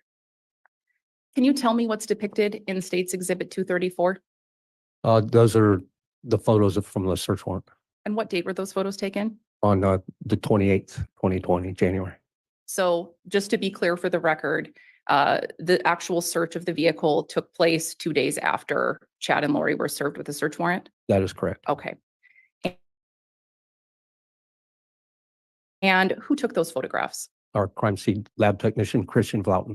Were you present when those photographs were taken? I was. And Your Honor, the state would move for the admission of State's Exhibit 234A through Z. There will not be an objection from the defense, Judge. Okay. And to make the record clear, Ms. Beatty, is that an inclusive, or have you removed anything between A and Z? I have not, Your Honor. Okay, so thank you. Exhibit 234A through Z inclusive is admitted. And Your Honor, I would just move to publish on the Elmo here. You may. Thank you. So we will start with State's Exhibit 234A. Okay, get used to this. Can you tell me what's depicted here? No, that's the overall, the front of the vehicle that was seized. And whose vehicle was that? It's a rental vehicle that Chad and Lori were in. Okay. And can you tell me what's depicted in State's Exhibit 234B? It's an initial view of the front door driver's side and Lori Vallow's purse on the seat.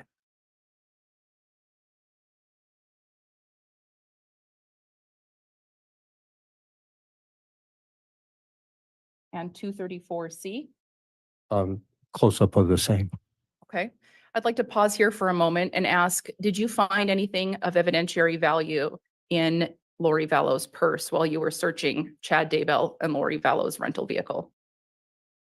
Yes. Can you tell me what that is? From the purse, Yes, sir. there was a cell phone in the side pocket, and there was a debit card with, I think it was a BBVA Compass debit card with the name of Tylee Ryan on it. Can you tell me what's depicted in 234D? That's the door jamb on the driver's side between the driver's seat and the door jamb on the floor, and that's a credit card or the debit card. 234E? That's the debit card with Tylee Ryan. You guys, that's disgusting. Ugh, her still using Tylee's debit card. Like, taking every cent that she could continue to get even after she knew that her daughter was dead.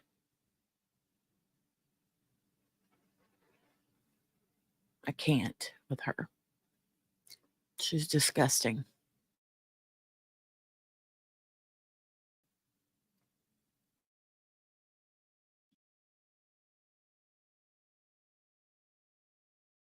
Two 234F? The back of the same debit card. Thank you.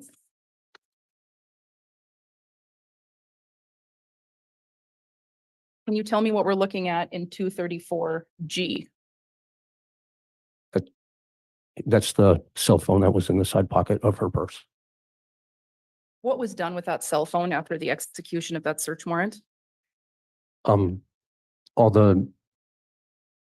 those items were shipped back to Rexburg. Next, we're going to look at 234H. That's the passenger side rear door initial view, and a bag on the floorboard, and then a couple bicycles in the cargo area. Okay, and when you say a couple, how many bicycles were in the cargo area? There were 2 total. Were those children's bicycles or adult bicycles? They appear to be adult bicycles. Can you tell me what we're looking at in State's Exhibit 234I? It's the passenger door. Okay. And was that the front passenger door or the rear passenger door? I'm not sure. Okay, fair enough. I'd like to point to the bottom corner here. What was that item? Oh, that's the bag that was on the floorboard. So that would be the rear passenger door. Okay.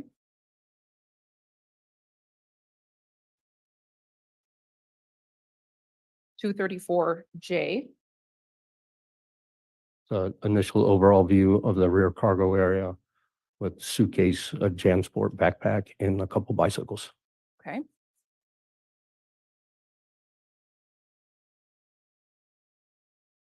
$234K.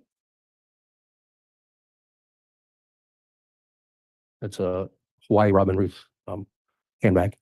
And is this the same handbag that we saw a couple photos ago on the rear passenger floorboard? Yes, that's correct. Okay. And did you determine what the contents of that bag were? Yes, I did. Okay. And then what are we seeing here in 234L? That's overall of some of the contents that were in the bag. Okay. Can you kind of describe what we're looking at here? Yeah, there's in this one, there's 2 Apple laptops or iPads, a manila envelope, and a folder, and a Visions of Glory book. Okay.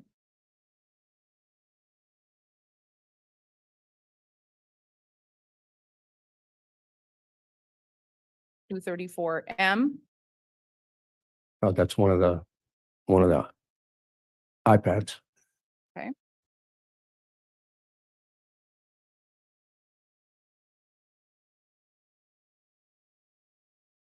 $234N. The second iPad. Okay.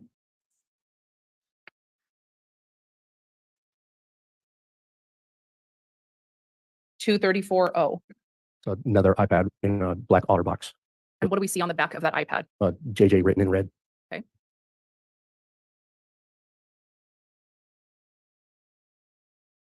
234P. That's the other side of the iPad. And that would be the other side of the iPad with the initials JJ on the back. Yes, ma'am. And let me know if you need me to zoom in here, but what are we looking at in 234Q? That is death certificate for Leland Charles Anthony Vallow. Do you recall how many copies of death certificates there were for Charles Vallow? I believe there were 14 in this packet, and then there was 3 in another packet, so a total of 17. Did that seem strange to you? It's a lot, but Sure. And what else are we looking at over here on the right-hand side? that's a real estate paper for the condo unit that they were renting. Okay.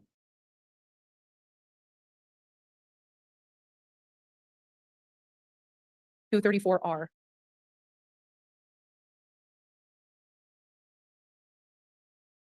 Say, I can zoom if you need me to. yeah, I know there's 2 social security cards, one with Joshua Vallow and one with Tylee Ryan. There's I believe at the top left-hand corner is a life birth certificate for Tylee Ryan, and I can't really see the bottom one. The bottom one. It's a little blurry here. Are you able to discern that, or do I need to? I could have it handed to you as well. Yeah, I can do that. We just hand him this, and just for the record, he's being handed 234R.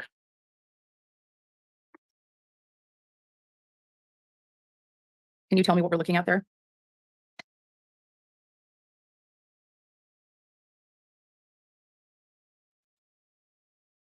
On the bottom middle of 234R. It's a birth certificate. For who? If you're able to read that. Honestly, I can't read it. Okay. Are you able to tell what's on the bottom right side? It's another birth certificate. Uh, and I'm sorry, it's so small that That's okay. have a hard time reading it. Is it possible that it could be a death certificate? On the lower right-hand side. And if you can't tell, that's completely fine. Yes, it is from the state of Arizona. Okay. We'll move past 234R. Sorry. Oh, no worries. It's a very tiny print. Thank you, sir. Moving on to 234S. Let's see, maybe we'll turn it this way. Can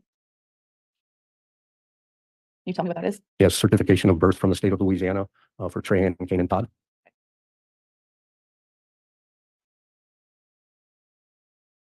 $234T. Blue Sky Property Management document for Lori Vallow, Tylee Ryan, and Joshua Vallow. And was that, where was the property? Does this document indicate where that property was located? Rexburg, Idaho. And Judge, again, can I have her recite which exhibit this was?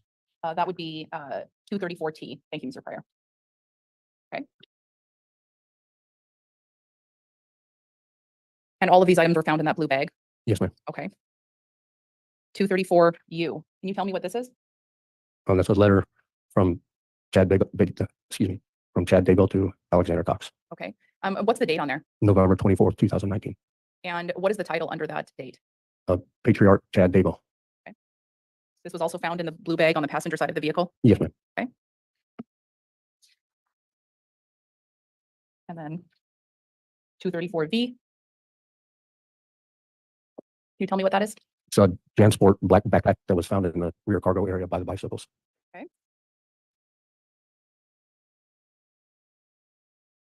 We're going to go a little out of order here. 234X. It's a patient summary with sticky notes on top. Okay. And do the words on those sticky notes have any significance to you? I don't know what any of that means. Okay. I'm going to leave it up here for a moment so the jurors can look at those sticky notes and see the words on there. Okay. Getting close to the end here. 234Y. What are these? A silver MacBook Pro and a HP laptop. Okay. And were those also found in the black JanSport backpack? Yes. All right.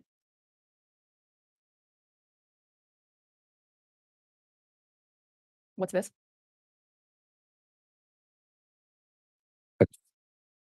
I'm sorry, let me read you the exhibit number. 234Z. I believe it's the other side of the black HP laptop. And these iPads, laptop, and cell phone, were these all sent for processing somewhere? Yes, they were. Where was that? Back to the Rexburg Police Department.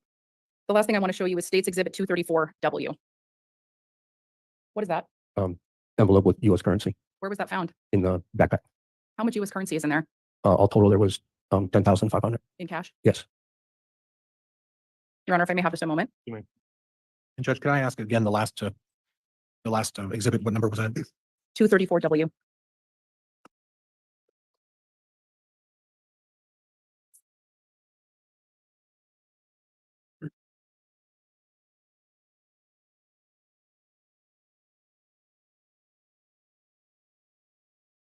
Were you present when a search warrant was executed on the condo complex where they were staying?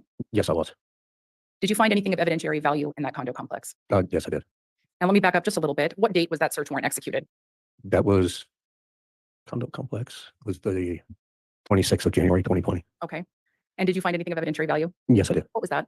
There was a couple rubber type wedding bands, and I don't recall what else. I believe there was only about three items taken.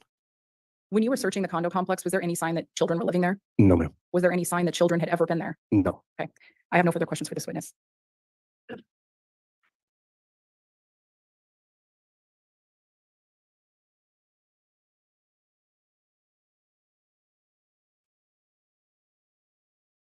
All right, Mr. Pryor, you can conduct cross-examination. Judge, can I have exhibits 234, please? Yes.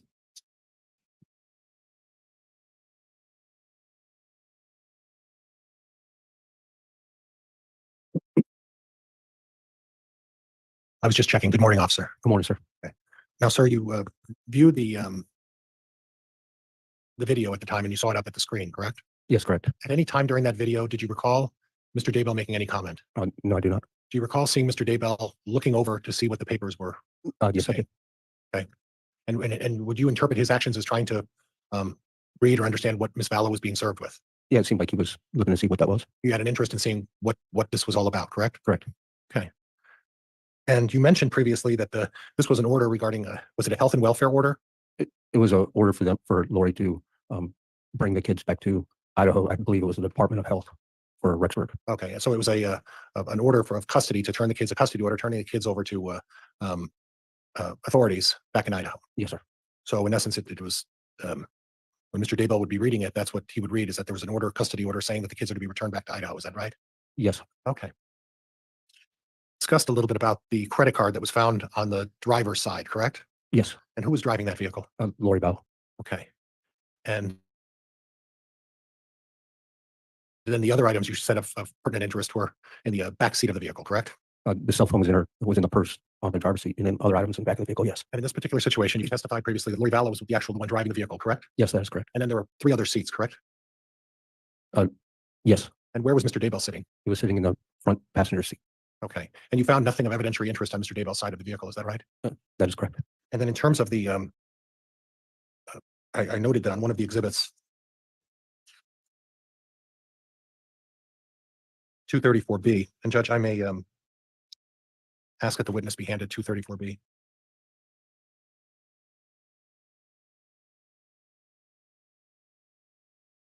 I noticed that on the console between the seats, there's a book.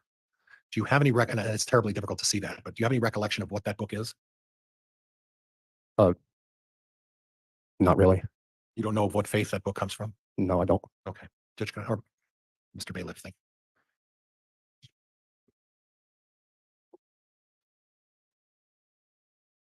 Then you went on to talk about a blue, was it a bag or a suitcase? There was a Hawaii Robin Ruth handbag. Okay, and who would that be assigned to? Do you know? I don't know. You don't know who the owner of that bag was? No. And in the contents of that bag, you found what? Most of the stuff, death certificates, birth certificates, social security cards, 3 tablets, and some other items. Okay, where was the location of that bag? It was in the rear passenger seat, right behind where Mr. Daybell was sitting. Okay, and then you talked about a black backpack. Were you able to ascertain who owned the black backpack? I was not. Now, when you stopped the Daybells, this was a traffic stop of some kind? Yes, it was originally. Was there any indication that Miss Vallow was trying to flee at that point? No, there was not. She cooperated fully with you? Yes, she did. And at any time, did Mr. Daybell make any statements during that stop? No, he did not. Okay, did he cooperate fully with you? Yes, sir, he did. And there was no indication that Mr. Daybell was trying to flee at any point, is that correct? That is correct. Judge, may I have a moment? Yes.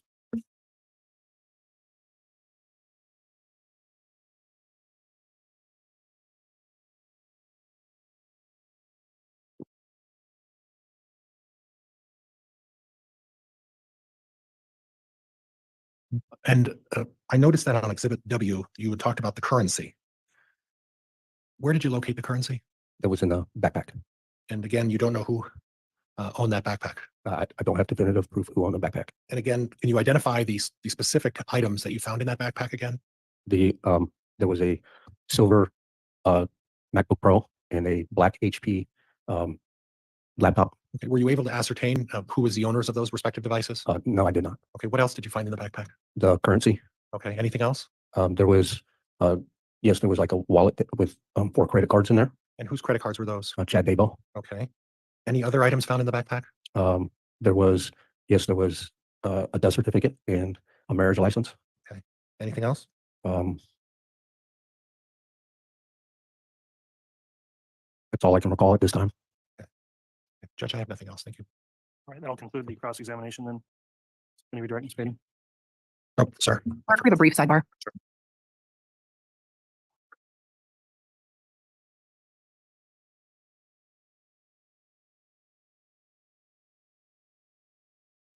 Sidebar City. Let's go zoom it up. Contact with them in their vehicle. Mr. Pryor asked you That was a quick sidebar. just a couple of questions. Sure.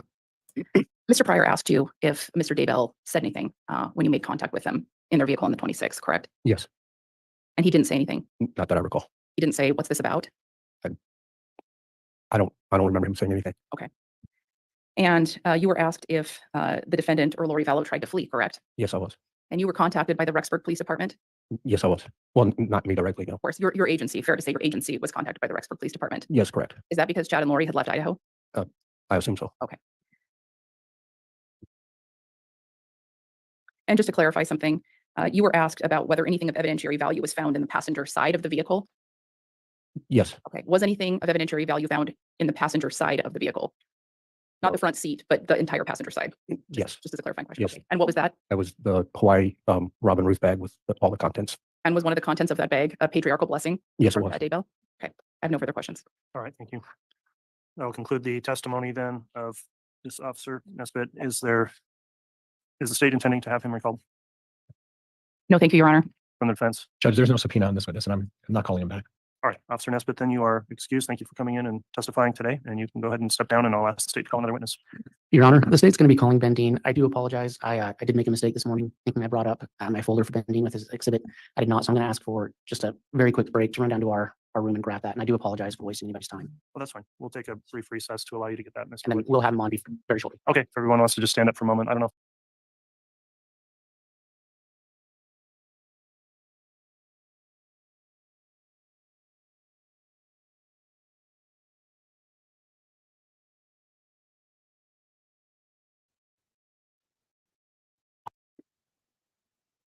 All right, Mr. Wood, are you ready to call your?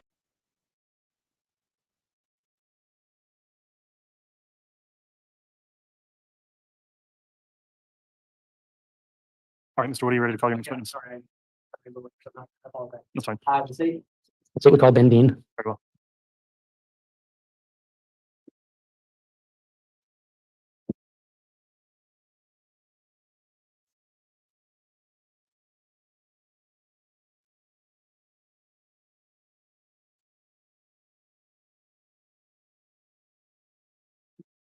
You solemnly swear or affirm the testimony you're about to give will be the truth, the whole truth, and nothing but the truth, so help you God. Thank you.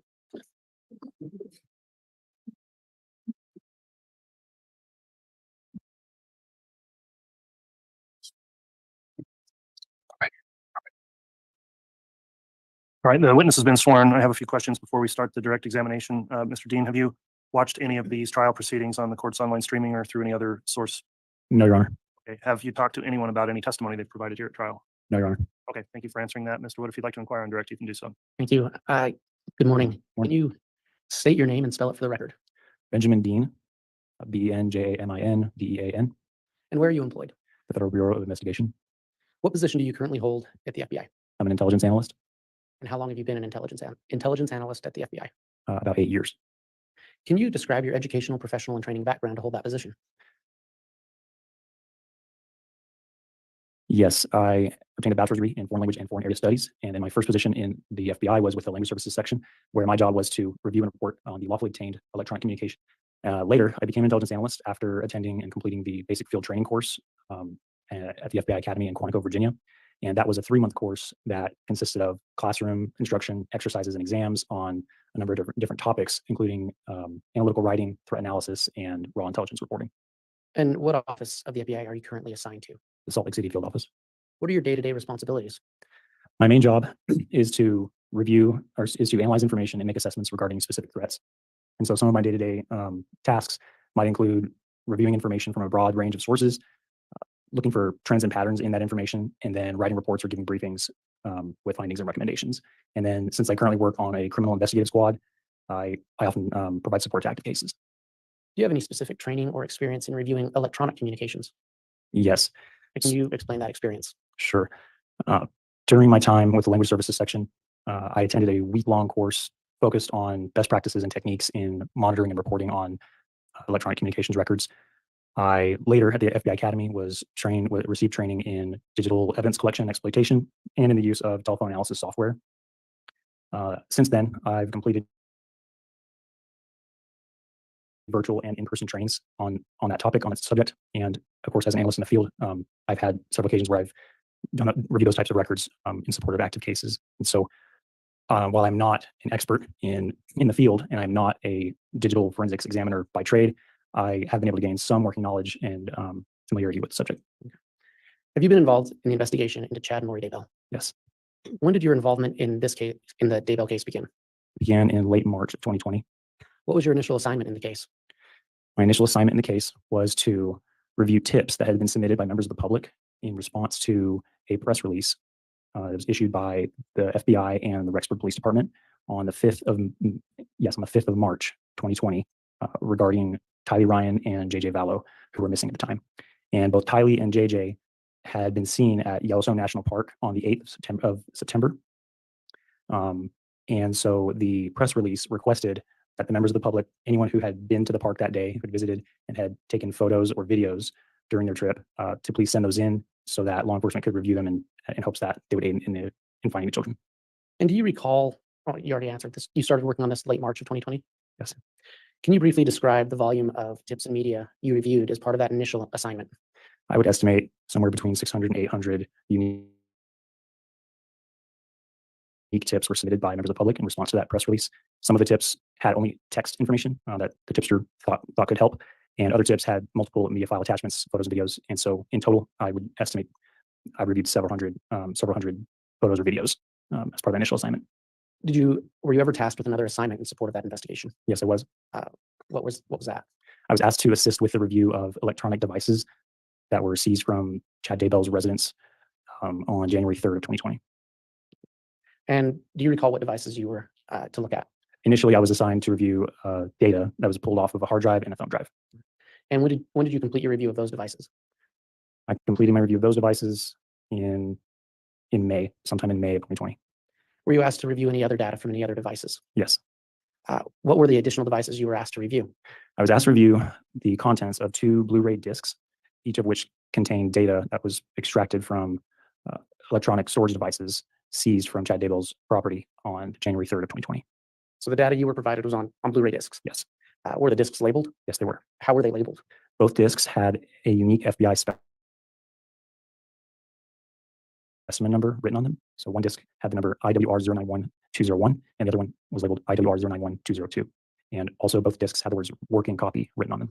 Do you recall which disc you reviewed first? I first reviewed the disc labeled IWR091201. And when did you begin your review of the disc? When did you begin your review of that disc? Late May of 2020. What was the process you used to review that data on that disc?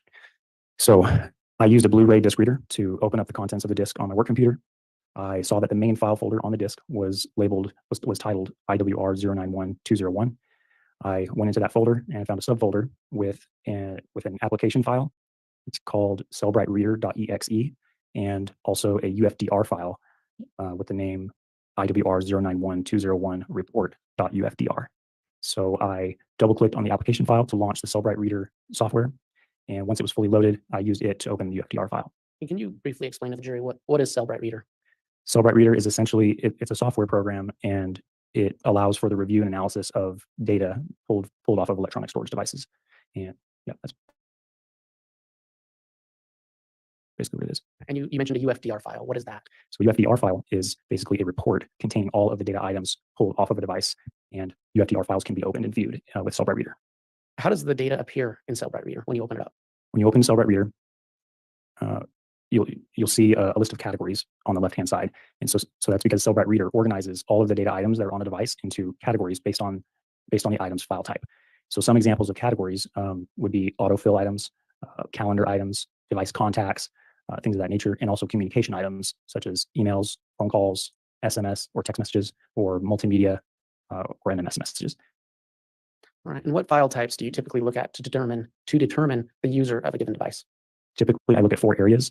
I look to see if there's a device user listed. I look at if it's a phone, I look at the phone number that's associated with the device. And I look at the content of any communications items that are on the device. And I also look at any photos or videos that could be on the device that may show me who the device belonged to. So this device that you were recently just telling us about, or that the data that you had on this Blu-ray disc, did you look at all those file types for this device? I did. And when reviewing those items, did it become apparent what type of device it was? Yes. What type of a device was it? It was an LG cellular phone. Were you able to ascertain who the user of that device was? Yes, I was. How did you ascertain that? I ascertained that the user of the device was Tammy Daybell, who was the wife of Chad Daybell. And that was apparent to me for several reasons. First, the device user was listed as Tammy. Second, the phone number associated with the device matched with the phone number for Tammy Daybell as it appeared in other documents obtained in this investigation. There were incoming messages on the device addressing Tammy. There were outgoing messages with the user, the sender, introducing herself as Tammy, or in the case of emails, signing off an email with Tammy. And there were group messages, direct messages, and phone calls with other members of the Daybell family and their spouses, all of whom were named as contacts in that device. And the content of the written messages suggested that the user of this device, of this phone, had a close family relationship with the Daybell children. There were also device notifications showing new posts by members of the Daybell family in a Facebook group called Daybells and Murs. There were photos on the device showing Tammy Daybell, both by herself and with Chad Daybell, their children and their grandchildren. And then finally, I did observe that all of the outgoing communication activity on the device ended the evening of October 18th, 2019, which I know to be the day before first responders discovered Tammy deceased inside her home. For the record, do you recall the phone number associated with this device? Yes, it was 801-669-4368. I want to draw your attention to September 9th, 2019. Did Tammy's phone receive any text messages that day? Yes. Were there any text messages sent to Tammy's phone that day that caught your attention? Yes, there were. What was the phone number from which those messages were sent? 801-690-9374. Is it possible that that was a 208 instead of an 801? Yes, it is. 208-690-9374. Was there a contact name stored on the phone for that number? The contact name was Chad. Throughout your review of this device, have you reviewed other messages sent by the contact save as Chad? Yes. And based on your review of those other messages sent by that phone number, who did you believe that number belonged to? Based on my review of the other messages, I believe that phone number belonged to Chad Guy Daybell, who was the husband of Tammy Daybell. And can you explain to the jury why you came to that conclusion? Yes. First off, that same number ending in 9374 also appeared in other documents obtained in the investigation that associated the number as being one of the phone numbers used by Chad Daybell. There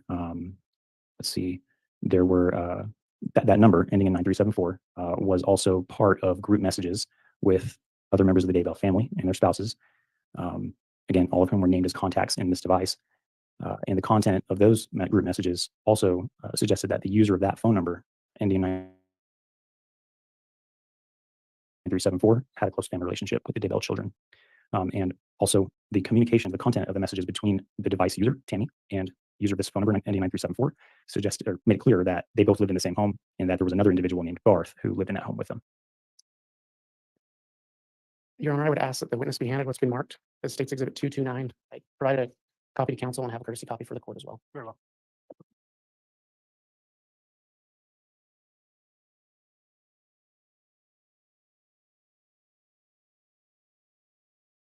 Agent, do you recognize what's been marked as State's Exhibit 229? Yes, I do. What does it purport to be? It is a copy of text messages that were exchanged between Chad Daybell and Tammy Daybell on the 9th of September.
You recognize what's been marked as State's Exhibit 229?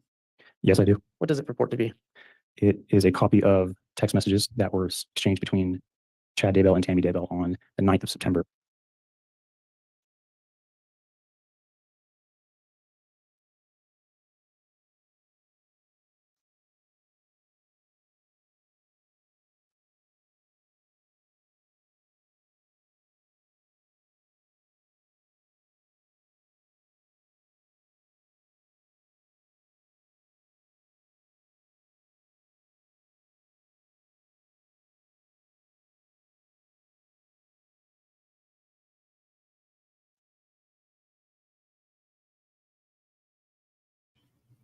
Something weird's going on at this point. I don't know what's going on here, but something's going on. You can't hear anything. People are like talking to people. I don't know what's going on.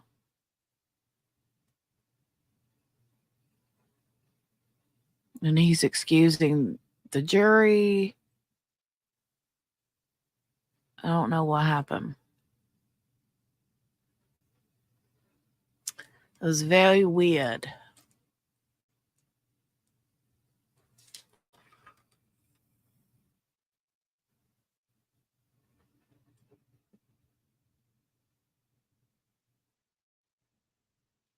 He must have sent him on to lunch at this point because I don't know. They just kind of got quiet all of a sudden. That was weird. Thank you. Please be seated.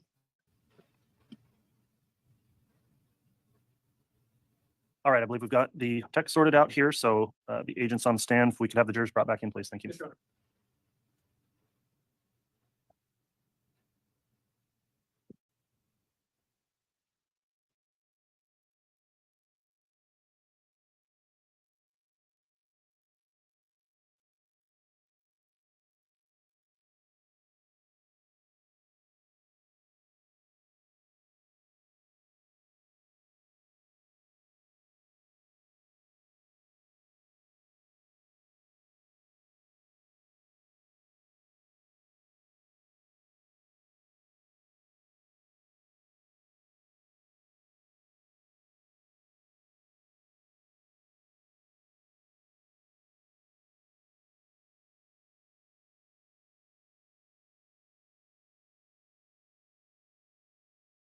All right, thank you.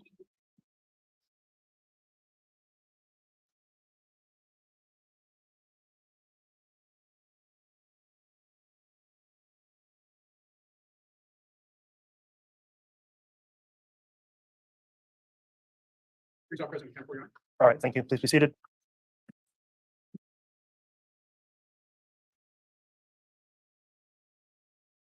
All right, when we left off for lunch, Mr. Wood, you were on direct examination. I think you had offered or were discussing Exhibit 229. It was not yet admitted, and then we had an issue that we've resolved. So if you'd like to continue with direct, you may. Thank you, Your Honor. And I do believe, talking to counsel, that Exhibit 229 comes in by way of stipulation. Okay, it's been offered. Is there any objection to the admission of Exhibit 229? No objection. Very well. Exhibit 229 is admitted. Is your appropriate title agent? No, it's intelligence analyst. Can I just call you Mr. Dean? Sure. Mr. Dean, do you have Exhibit 229 in front of you? Yes, I do. What is that?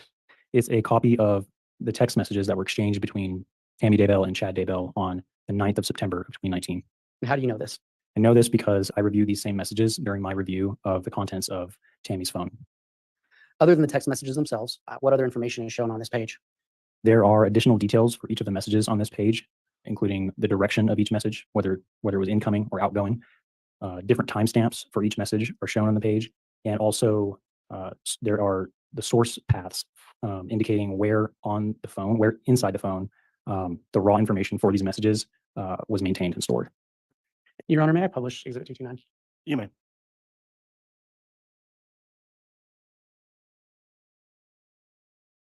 That does.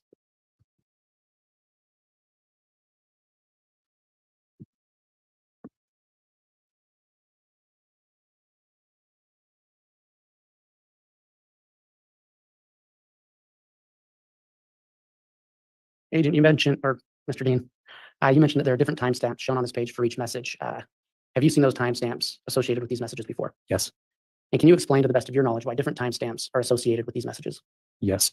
So when I first reviewed these messages in late May of 2020, I did so using Cellbrite Reader's timeline tool or timeline feature, which allows for the review of data items from multiple categories together in chronological order. And when I did that, by default, only one timestamp was displayed as the primary timestamp for each item, for each message.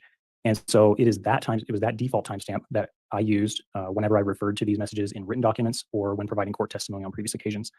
That on this page, that timestamp, those default timestamps are labeled as the CR default times. Do you have a pointer up there? Sure. If you can point out to what you're worried. All right.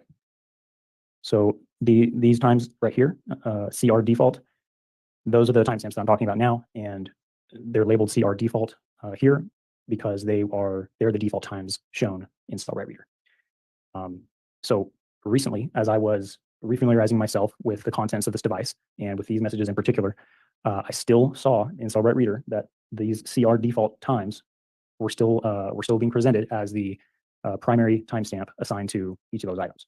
But I also observed that there was an additional timestamp for the incoming messages that show that they had been sent roughly 1 hour earlier.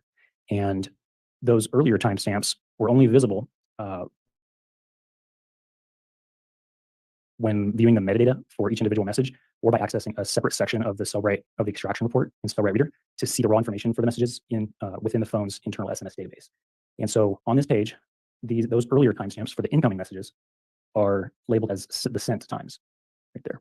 And they're labeled as such because that's how they're labeled in the phone's internal storage.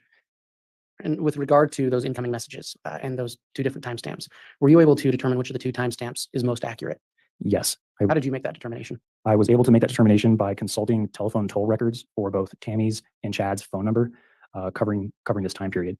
And those toll records had been obtained early on in this investigation from Verizon, who is the phone service provider for both numbers. And they were obtained through search warrants that had been obtained by Fremont County Sheriff's Office and the Rexburg Police Department, respectively. And so what I did was, on one screen, I had the Cellbrite Reader program loaded and opened up to display these 4 messages. And on another, I opened the folders that contained the Verizon search warrant return information for both Tammy's phone and for Chad's phone number. And I opened up the spreadsheets that specifically contained SMS message data or text message data. And I applied filters in both spreadsheets to only show the messages exchanged between Tammy and Chad on the 9th of September of 2019. And then I sorted those messages from oldest to newest. And after I took those steps, I saw that there were 4 messages in both of those spreadsheets, and there was 4 messages, of course, in the Cellbrite Reader window that I had opened. I was able to see that the order of these messages and the directionality of the messages matched up in all of those windows. And I also saw that the timestamps in the Verizon spreadsheets under the message send date column matched up perfectly with the earlier timestamps that had been located in Cellbrite Reader. All right. And are those Verizon timestamps from the Verizon records also shown on this page? Yes, they are. They're listed first of all the 3 timestamps. So they're labeled message send date, and that's because that's how they're labeled in the Verizon returns spreadsheet. All right, and on this sheet, are those messages listed in the chronological order of the times found on those Verizon cell phone records? Yes, they are. Mr. Dean, will you, looking at that first message, who sent that message It was sent from the contact named as Chad, and who received it? the device user Tammy. And what time was it sent? September 9th of 2019 at 10:53:16 a.m. And will you read that message? Yes. Well, I've had an interesting morning. I felt I should burn all the limb debris by the fire pit before it got too soaked by the coming storms. While I did so, I spotted a big raccoon along the fence. Oh, hold on. I'm going to send this back to normal speed because I want to hear these like.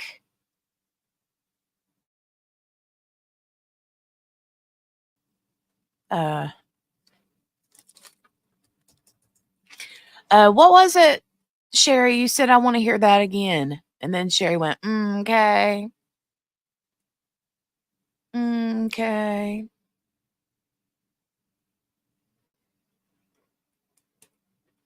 Okay. Okay. Okay. Hmm.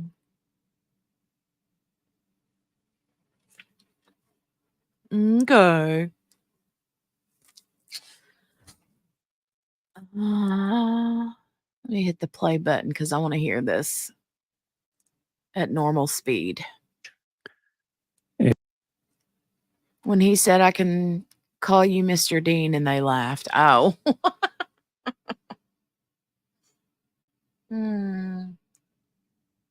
Yeah, that was funny.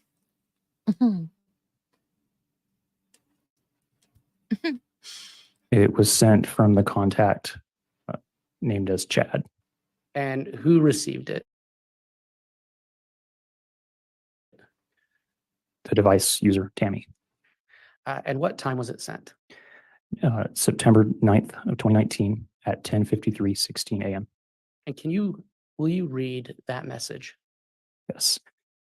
Well, I've had an interesting morning.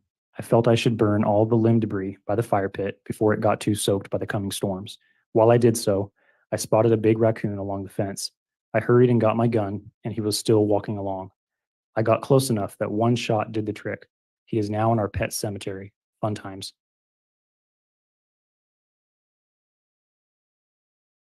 The second message, can you look at who sent that message? It was sent by the contact named as Chad. And who was it sent to? To the device user Tammy. And what time was it sent at? So, it was sent at 10:56:52 a.m. on September 9th, 2019. Can you read the contents of that message? Gonna shower now and then go right for a while at BYU. Love you. And the third message, who sent the third message? Chad. The third message? Excuse me. The device user Tammy sent the message to Chad. And what was the date and time of that message? The date was the 9th of September, 2019, and the time was 1:47:01 p.m. And what was the content of that message? It read, "Good for you." And the last message on that page, who sent the last message? That one was sent by Chad to the device user Tammy. And it was sent on the same date at 1:48:14 p.m. and it read, "I'm back home now." So, Agent, you testified that you found these messages as part of your analysis of Tammy Daybell's phone, correct? Correct. Why did these messages catch your attention? The first message in particular stood out to me because it was simply longer and more detailed than any of the other messages that had been exchanged or would be exchanged between Tammy and Chad as they appeared on this device. So generally speaking, messages sent between the two were relatively short, and they dealt with things, routine matters, household matters, and things of that nature, such as whether one or the other needed to pick up a check or deposit a check, whether animal feed needed to be picked up for any of the animals that lived on the property, what time one or the other was coming home or leaving the house, and so on and so forth. And this message was the only one that was on this device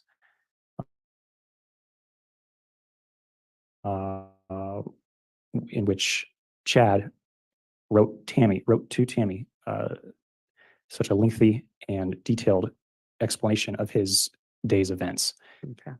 And Was there anything about the date of that text message that caught your attention?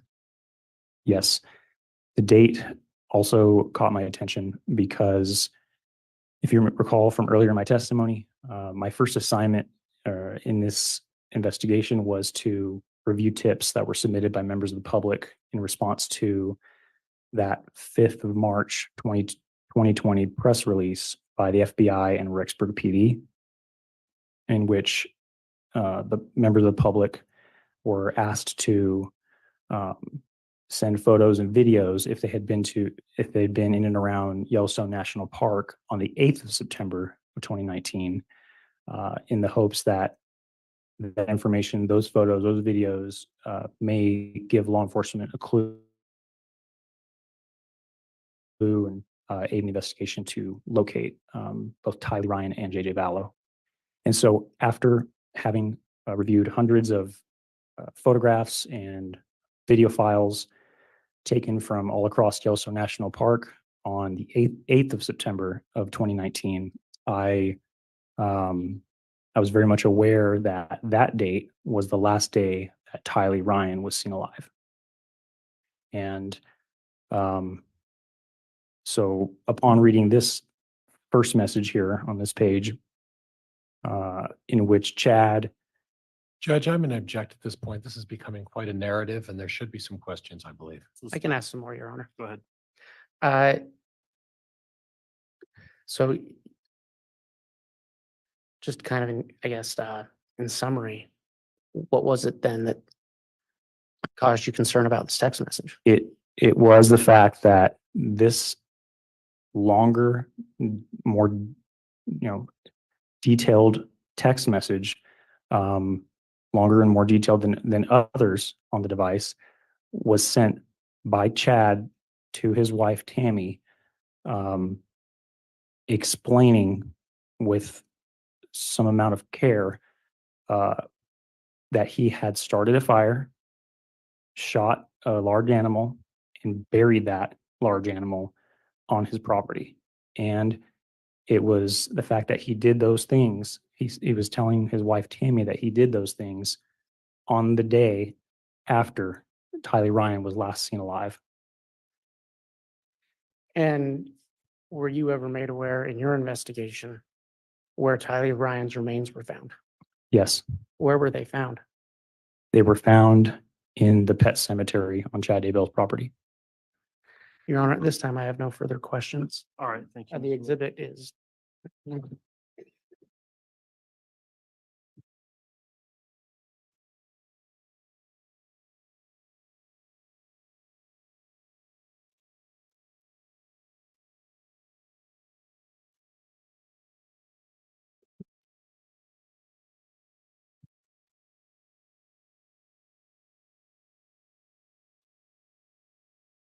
Do I also get permission to call you Mr. Dean? You do. Thank you. You had an opportunity to look at Tammy's phone and Chad's phone, is that correct? I did not review Chad's phone. You looked at Tammy's phone. Correct. You looked at the contents of Tammy's phone. Correct. And would you agree with me that there were frequent discussions with other members of her family? Yes. You would agree with me that based on your analysis that there were 3 people that were living in the Daybell home on this, on or around September 9th, is that correct? Correct. And those people would be who? Tammy Daybell, Chad Daybell, and Garth Daybell. Did you discover any information with any other of the Daybell family members, whether they lived close proximity to the Daybell property?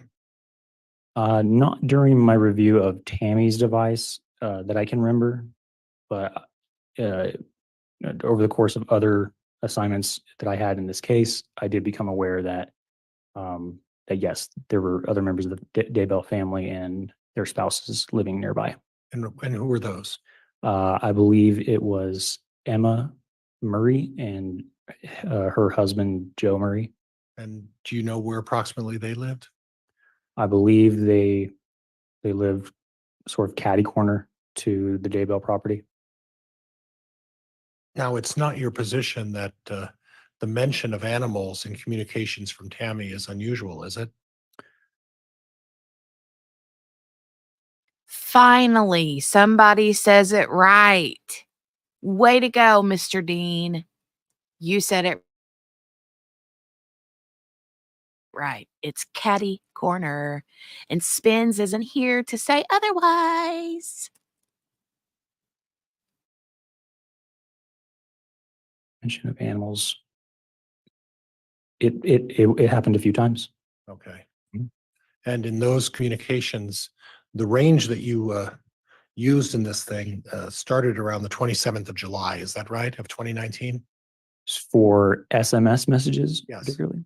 Yes. So the range of the SMS messages on the device was July through October. So yes. So July of 2019 through October, the middle of October of 2019, correct? Correct. 2.5 months. It's about 4 months. End of July, August, September, middle of October, right? Yes. So Not you too, Chaloon. No, oh no, Spence is here. Oh no, oh no, oh no, oh no, oh no. No. Daggone it. If ever there was a worse time for somebody to be lurking, ma'am. I can't believe that.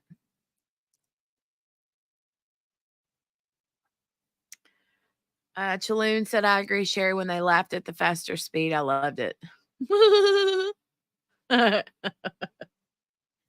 Oh, Lord have mercy. So, Chaloon, that is a big debate over here, whether it's kitty corner or catty corner. And the vast majority of people agree with me and Mr. Dean that it's catty corner. However, Spins will fight you on it that it's kitty corner. And that's a no. Mm-mm. That's a big fat nope. Jaloon said, I've only ever heard kitty corner. Yeah. Yeah.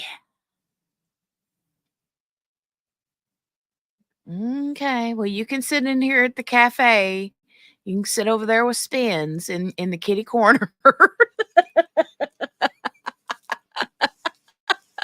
Ay, ay, ay. Oh. Okay, I'm gonna hit the play button. Sorry, I thought it was funny. Oh, Gail says I've got to go. Stephen made chili. Everyone have a wonderful Mother's Day. Love you all. I love you, Gail. Enjoy your day tomorrow and today. And I'm sending you big squishy hugs and lots of love. Love you.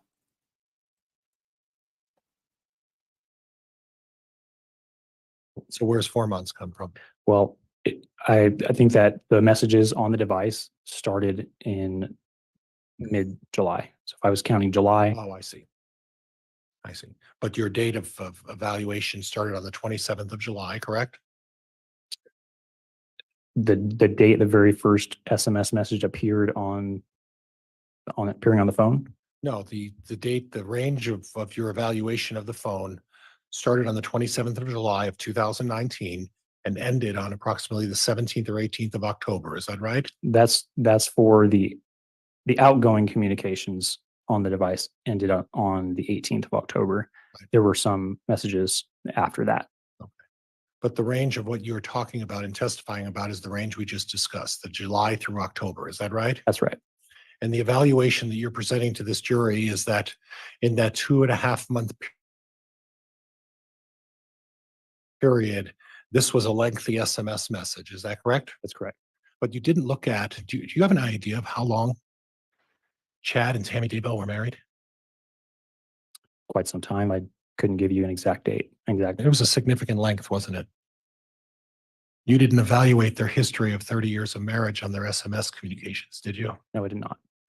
In fact, you didn't even evaluate the SMS messages from May, June, and the first half of July of 2019 during this range either, did you? They were not on the device, so no. Okay.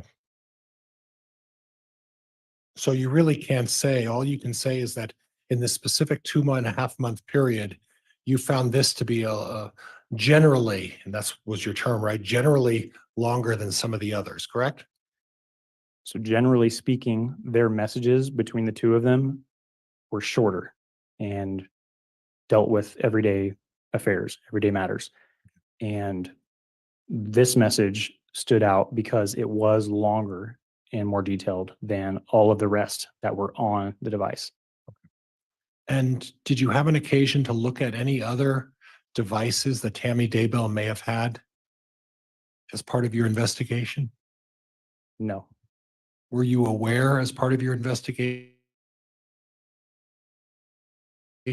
that Tammy Daybell had communicated with her children about this very incident about locating and finding raccoons? Your Honor, I'm going to object. That misstates prior testimony. Sustained. Do you have any indication or information as part of your investigation that Mark Daybell and Tammy Daybell discussed wildlife during a communication?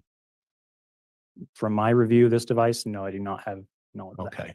And you didn't look beyond this device. You're speaking specifically about this device, and you're not speaking about any other communication that may have occurred discussing wildlife or raccoons or skunks, right?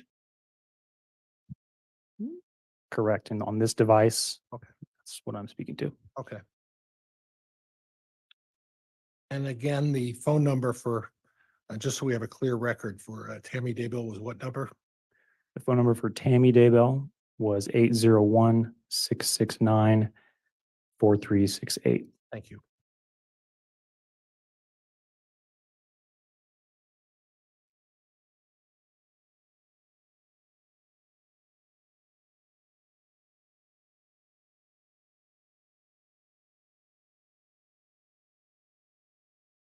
That's all I have, Judge. Thank you. All right, thank you. Mr. Wood, any redirect? Just very brief.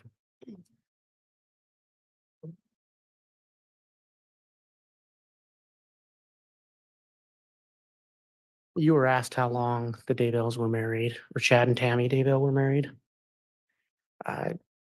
You weren't provided with devices for the entire length of their marriage, correct? No, I was not.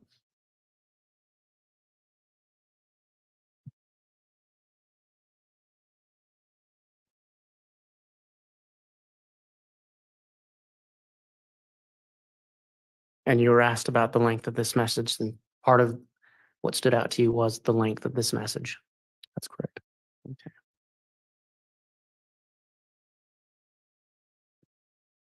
And again, this message is what this message caught your attention because of the content and the date about burying an animal in the pet cemetery. Judge asked and answered. Overruled. That's correct. No further questions. Thank you. All right, that'll conclude the testimony then of Intelligence Analyst Dean.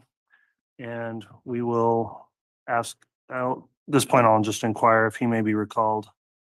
Is the state intending to recall the witness?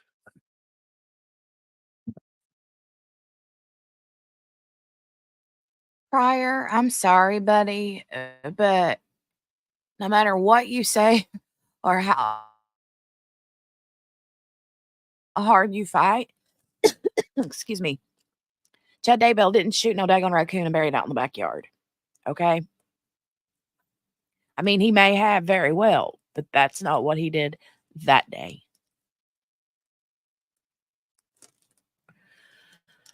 Let's see. Oh, okay. Spin says, I'm supposed to tell you, Jenny, that QB is also listening but can't type. I'm assuming she can't type because she's doing her nails. And Chaloon's doing her nails too. I took my nails off because I was cross stitching. I had to, though. They were getting ready to come off anyway. I've had them on for like a week and a half, so they were getting to be time to be changed. So,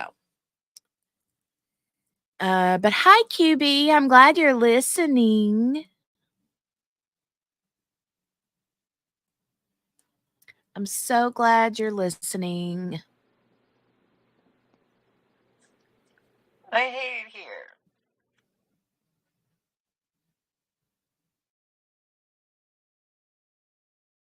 Okay.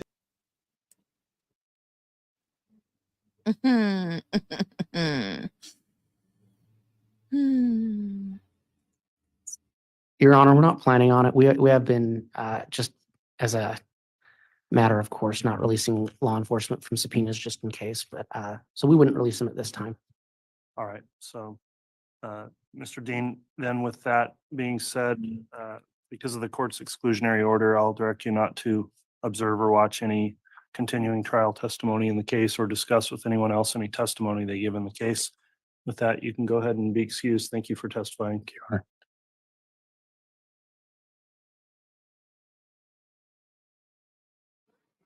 Oh, look at you. You can type your M's and your A's. Wow. Are you doing your nails, QB? Ooh, look at that Nightbot coming in hot. Trigger warning. QB's gonna stab me with her brand new sharp nails. Okay, let's fast forward.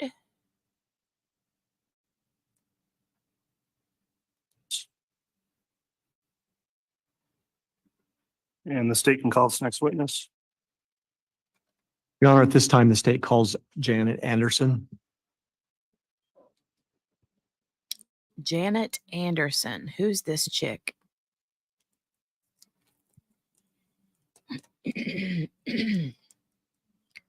Who's Janet Anderson? Oh, wait. She says, no, I have to switch over so I can type. I have you on TV and Steph on the phone. Oh, okay. Oopsie. Tell Steph I said hi. I was in there a while ago, but then I set my phone down so I could type. And then my phone did the thing where it like shuts off if I don't like look at it for however many long minutes or whatever.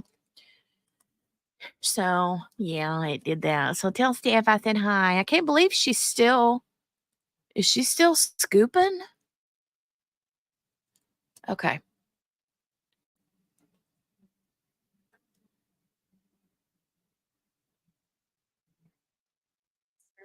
Okay, this Janet Anderson has to be a friend or coworker or neighbor of probably maybe Tammy Daybell, because you can tell she's not an expert because they had to tell her how to raise her hand and stuff. And by that, I don't mean that to say that sounded so bad. I don't mean an expert like an expert. like boo doo doo doo doo. But I mean, in like the forensic like you know what I'm saying, like a cop or a forensic-y kind of person. Affirm the testimony you're about to give will be the truth, the whole truth, and nothing but the truth. So help you God. Thank you.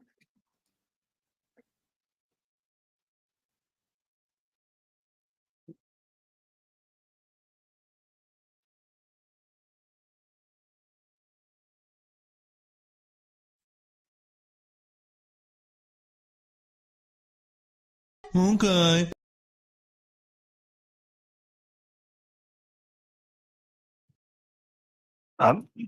Mr. Wixom, again, do you believe the exclusionary order would apply to this witness? I believe it would, Your Honor. Thank you.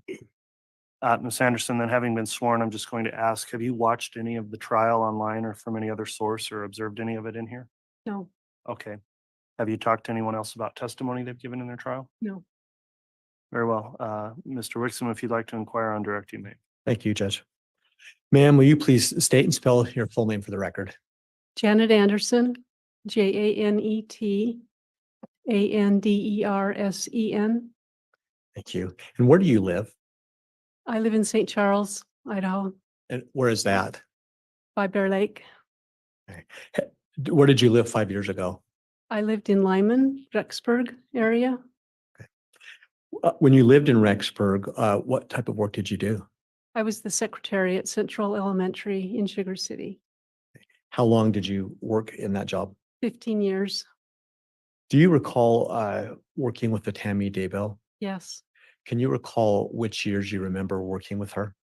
She started in 2017 and she died in 2019. Could you describe for the jury what kind of working interactions did you have with Tammy? I saw Tammy every day, multiple times a day. She was in the library and I would have to go down, deliver notes to the students or take her books to get checked in. Just different handouts we'd have to hand out. So I'd be in her library 2 or 3 times a day, every day. Would she have occasion to come to the office where you worked? Yes, lots of times. Were there any other duties that you had that you shared with Tammy? Nope. I want you the best you can. Can you tell the jury what your perception was of Tammy, her personality and demeanor, just generally speaking?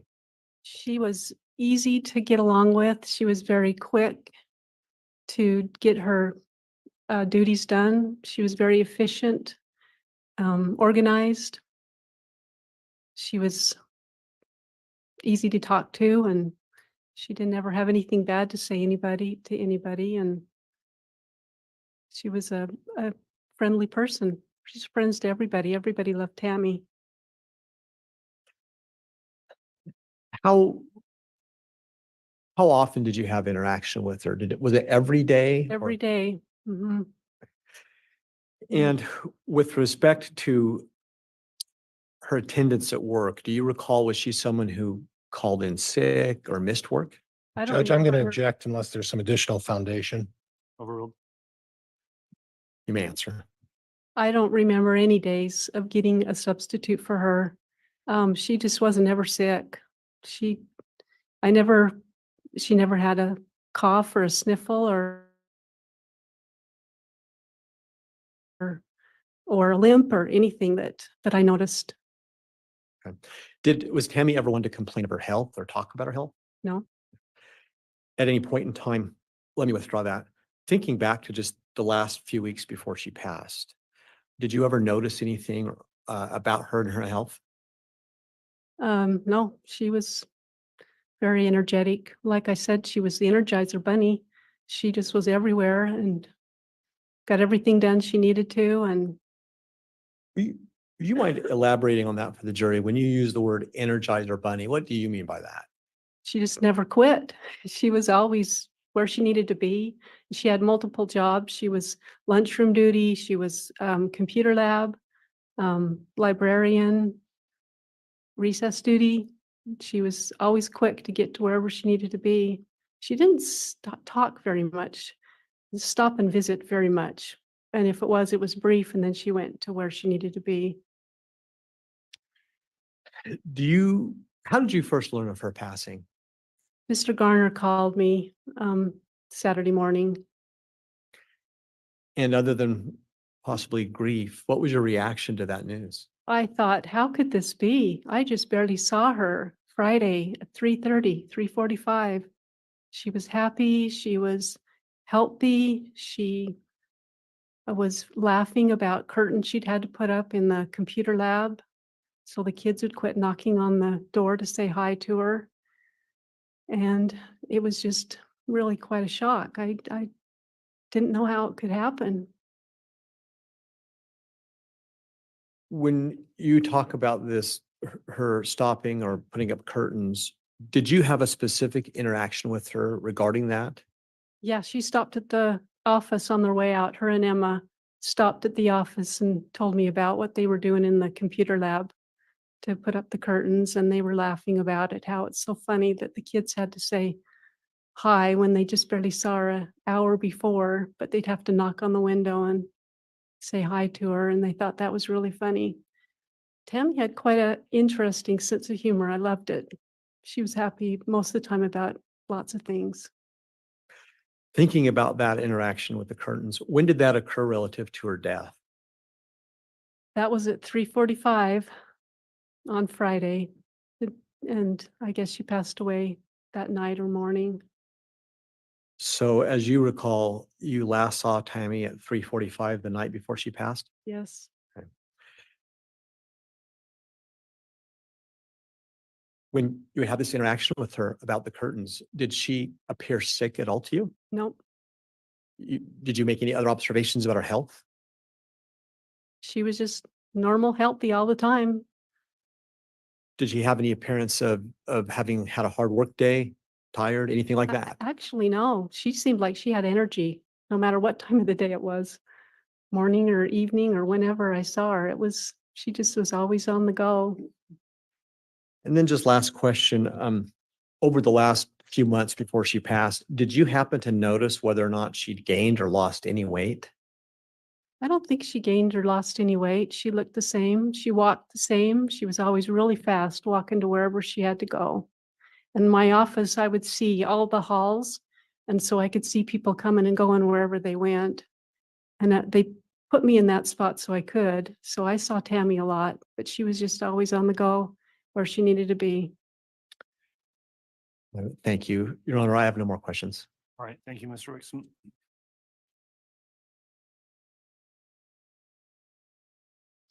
Cross-examination, Mr. Pryor. Thank you, Judge.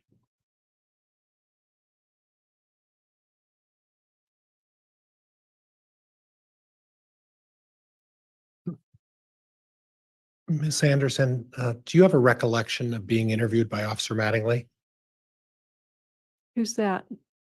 one of the police officers who conducted the investigation in this case and interviewed you? Well, somebody came to the office and made me write down a report, but I don't remember his name. Okay. And do you remember as part of that report, you mentioned that Tammy Daybell was somebody who kept to herself? She kept to herself in the way that she got her job done. Like I Okay. said, she didn't stop and talk to very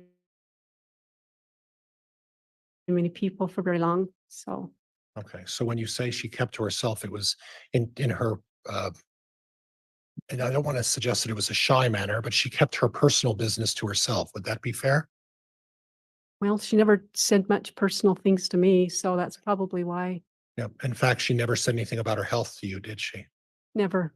In fact, the one person that you would identify would probably be her confidant at the school would be her own daughter, Emma. Would you agree with that? I don't agree with that. Okay. Why not?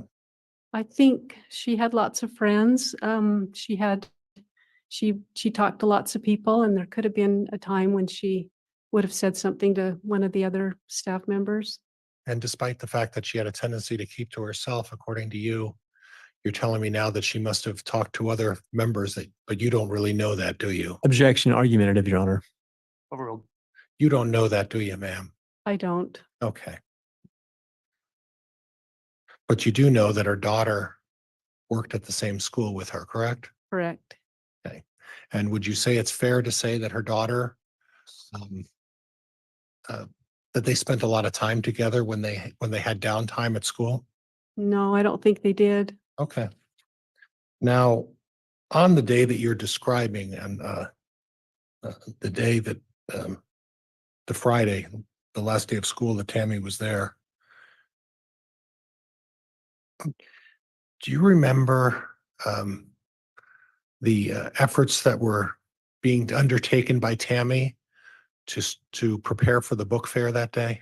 Yes, Okay, and there was a book fair that was scheduled, correct? correct. And you would agree with me that that required a lot of moving of books and a lot of hustle and bustle that day, right? Objection, counsel's testifying, Your Honor. Sustained. Was it a significant endeavor to prepare for that book fair? I think so. I didn't really look at people when they did that, but I probably was. So when Yeah. you're saying that you didn't observe, you didn't actually observe Tammy on that day preparing for this book fair, is that right? Actually, the book fair wasn't that day. It was the next week. Okay. So there wouldn't have been a lot of quick work. I imagine she got things organized and sort of got ready for it, but I don't think there was a lot of extra work that would have had to be done on that Friday. But you're not aware of, you didn't have any specific recollection of seeing Tammy doing anything particular in regards to the book fair, is that right? No, Okay, but you don't know one way or the other, you're just speculating, wouldn't that be fair?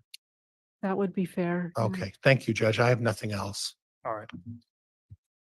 Any redirect, Mr. Wixom? No, Your Honor. All right, that'll conclude your testimony then, Ms. Anderson. Are we going to anticipate she may be recalled? The state would excuse her, Judge. Judge, I don't anticipate calling her either, I would excuse her as well, thank you. Okay, you can be excused. Thank you for appearing.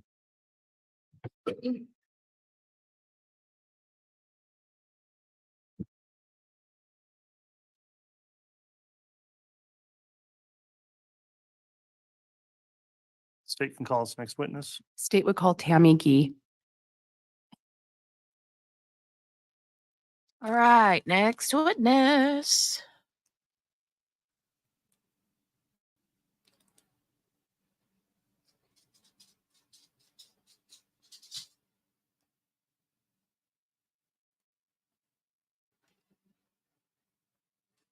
solemnly swear or affirm the testimony you're about to give will be the truth, the whole truth, and nothing but the truth, so help you God. Thank you.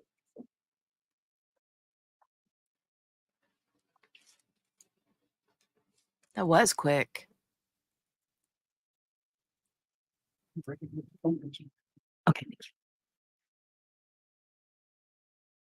All right, before the witness testifies, let me just inquire now that you've been placed under oath, Ms. Key. Have you watched any of this trial online or observed any of the trial testimony here in the courtroom or otherwise? No. Thank you. Have you talked to anyone else about testimony they've given in this trial? No. Okay, thank you. With that then, Ms. Beatty, if you'd like to inquire on direct, you may. Thank you, Your Honor. Ms. Gee, could you please state your full name and then spell your last? Yes, my name is Tammy Gee, G like in good, E-E. Do you prefer to go by Tammy or Mrs. Gee or Ms. Gee? You can just call me Tammy. Okay, that sounds great. Can you tell me where you work? I work at Central Elementary in Sugar City, Idaho. How long have you worked there? I have worked there for this year will be 14 years. And what is your job title there? I teach kindergarten. Have you taught kindergarten the entire time you've worked at the school? No, actually, I taught third grade for 3 years, and then I have taught kindergarten the rest of my stay there. And in 2019, were you teaching kindergarten? Yes, I was. I want to talk to you about someone named Tammy Daybell. Do Yes. you know her? Or do Yes. you know her? Yes. How did you know Tammy Daybell? She was the librarian at our school. And how long did you and Tammy Daybell work together?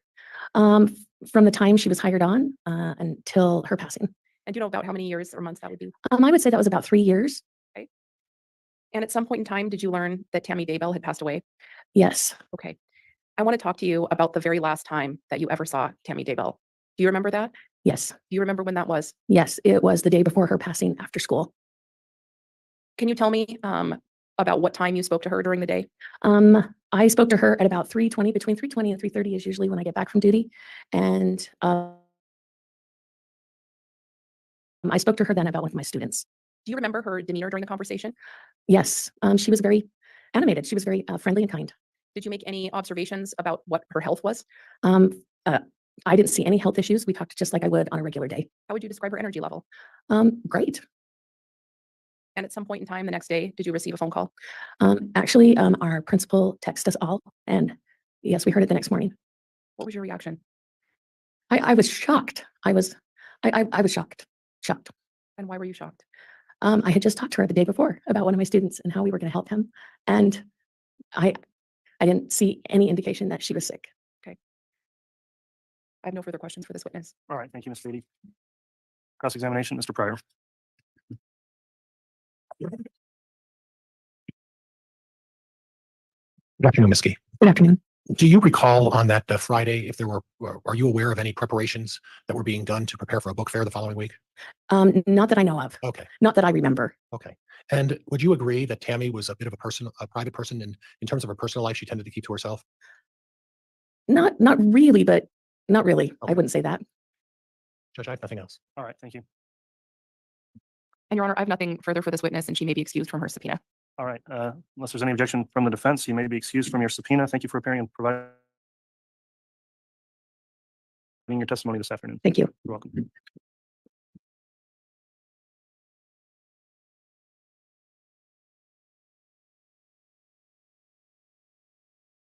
You can call this next witness. Your Honor, at this time, the state would call Pam Peebles.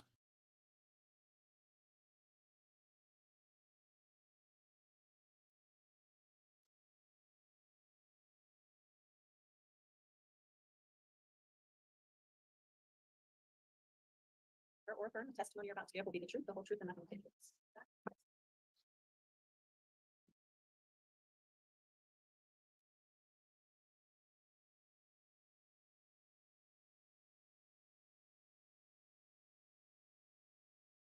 All right, before we inquire on direct, I'll just ask the witness, have you observed or watched in any way any of the trial testimony that's taken place in this case? No. Okay, have you talked to anyone else about testimony they've given? No. Very well, you can inquire on direct, Mr. Wicks. Thank you, Your Honor. Ma'am, will you please state and spell your full name for the record? Pamela Peebles, Pamela Peebles.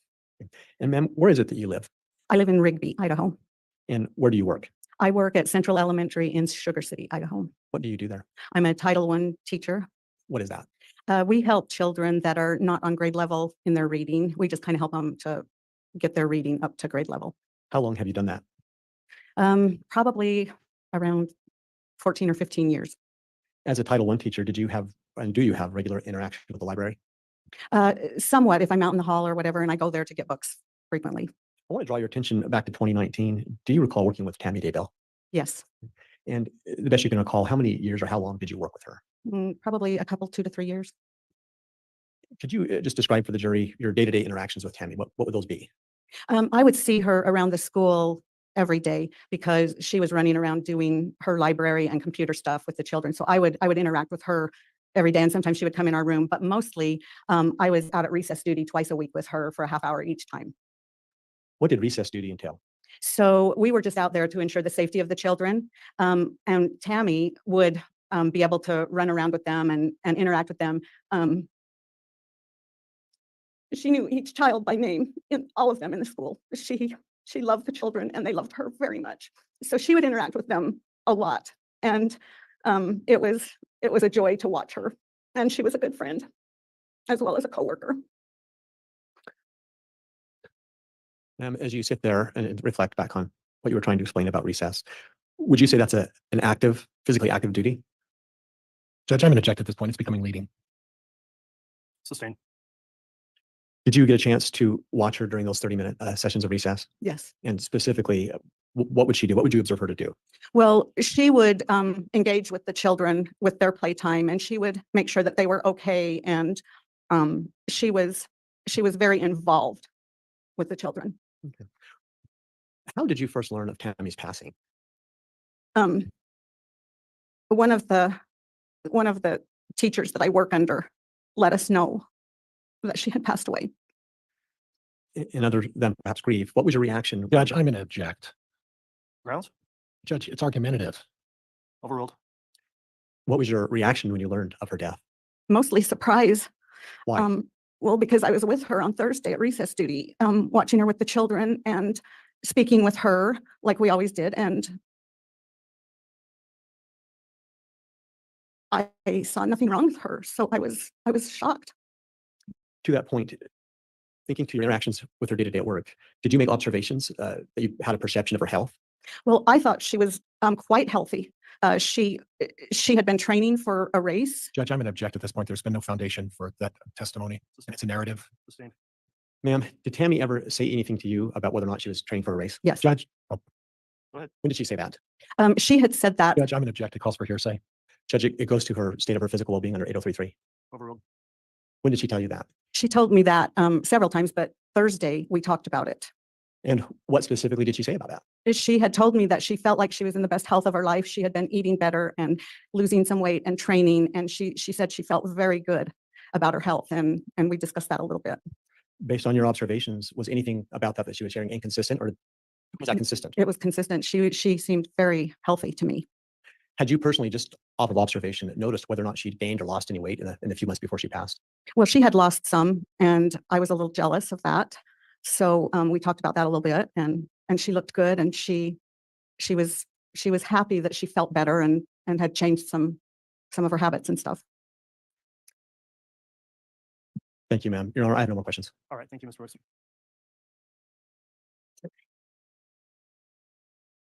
Cross-examination, Ms. Pryor. Judge, I don't have any questions. Very well. That'll conclude your testimony then. Any reason why the witness can't be excused from the subpoena? We would excuse her, Your Honor. Very well. Thank you for appearing and testifying. You are excused. Thank you.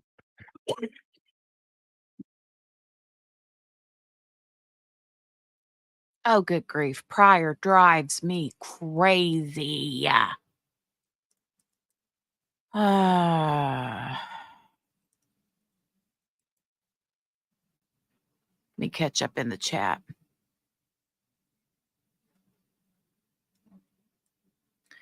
Kel says, I don't understand the order of these witnesses. Didn't we already hear from everyone from the school? And if not, why are they spread apart? Everyone was shocked and stunned. I know, right, Annie? I don't know, Kel. Not really sure why they. I mean, we did hear from some. Yeah, you're right. These are kind of out of out of order.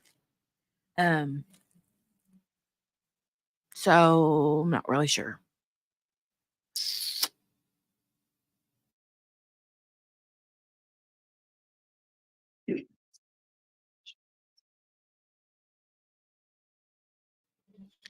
And, Pryor didn't ask anything that time, which is fine, whatever.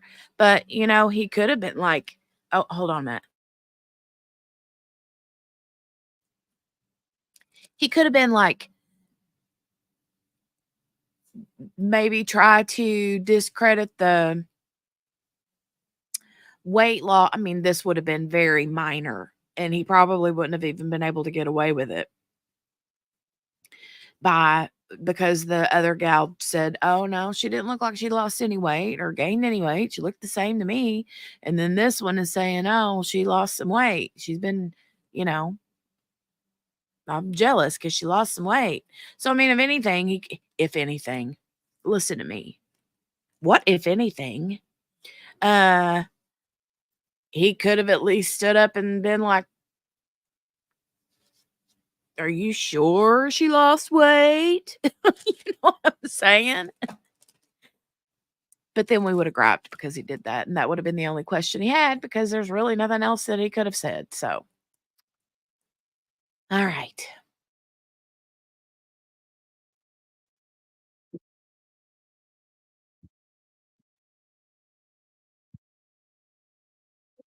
Yes.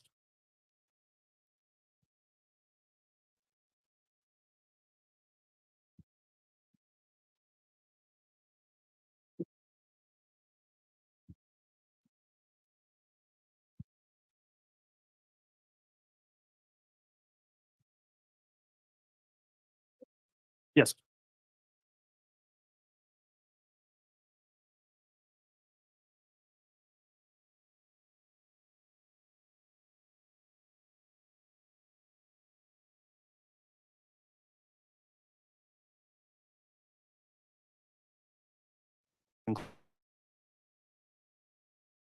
Include for the day since they are.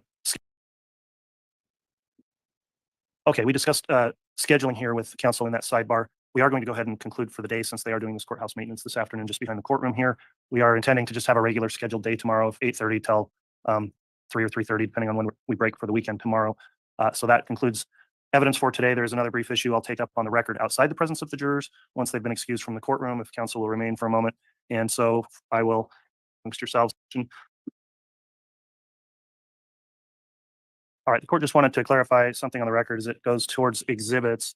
When the case started for trial, I raised a concern with counsel about some of the markings, which in law terms we refer to as bait stamps on state's exhibits, referencing Vallow/Daybell with page numbers or potentially a case number or something. I think they're just page numbered that way.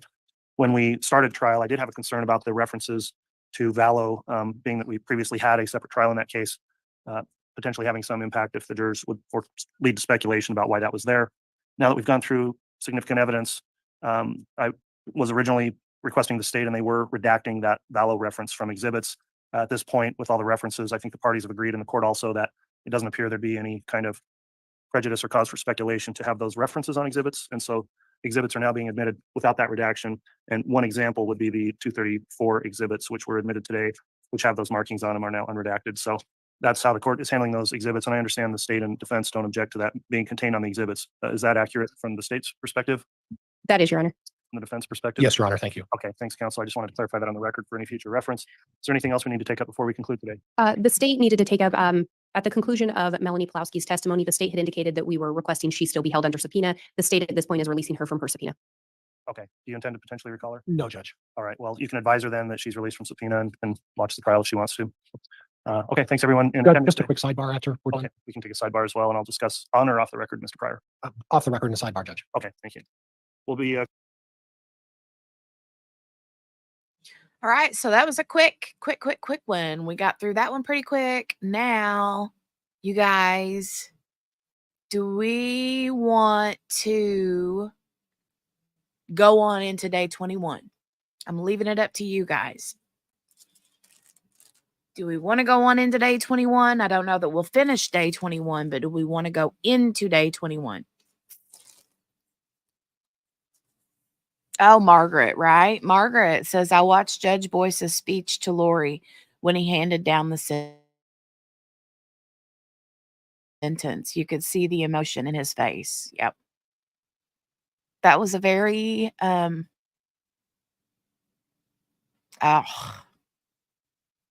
remember he said something specifically about,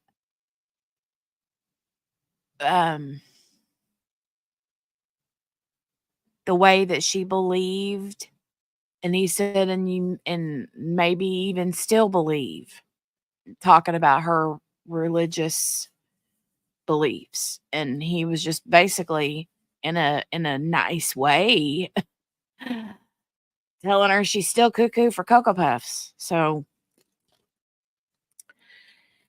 anyway, Jolene says, of course, Kel's in, Henny's in, Miss King is in. All right, let's do this then. Let's do this. Let's do this. Sherry's in. All right.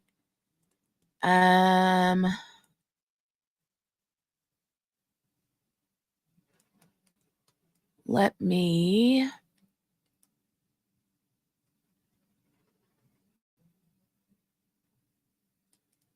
find day 21.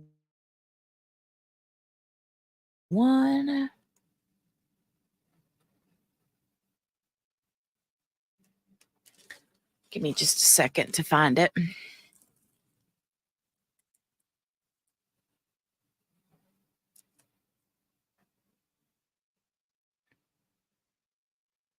Is this day 21? Yes. Share this tab. So let me X out of this tab. Sorry, I have to totally always talk myself through this. I don't know why I do that, but I do that. It helps me concentrate and focus, I think. All right, make it big. We're going to start off on 1.25. See how that goes. Friday, QB. Day 21 was Friday.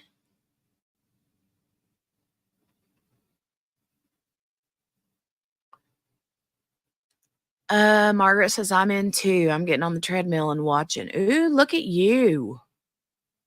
Look at you. Nice. All right.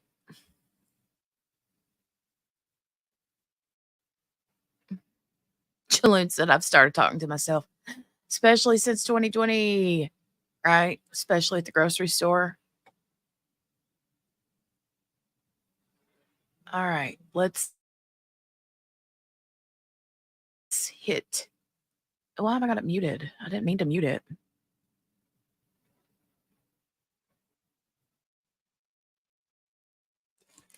Okay. You hit the treadmill every day, Margaret? How long do you walk for? I never could find my treadmill. I had one, but I never could find it. All rise. District Court is now in session. Honorable Stephen W. Boyce, Judge presiding. Thank you. Please be seated. It was always covered with clothes. My treadmill was. We could have the jurors brought in, please, Ms. Bailiff.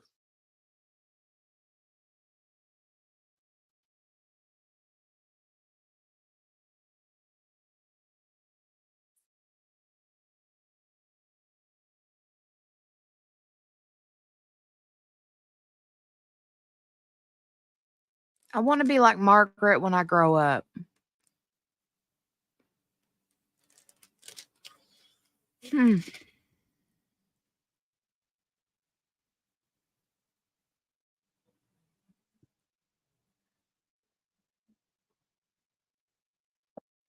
If I'm not mistaken, we also get. Wait a minute. Wait. I'm mistaken. I'm so mistaken. QB, when you did the hold on, let me think about this. QB, when you did the streaming, when you hosted the streaming for me last weekend or last Thursday, Friday, and Saturday, was Heather Daybell on the stand? Did I miss Heather Daybell?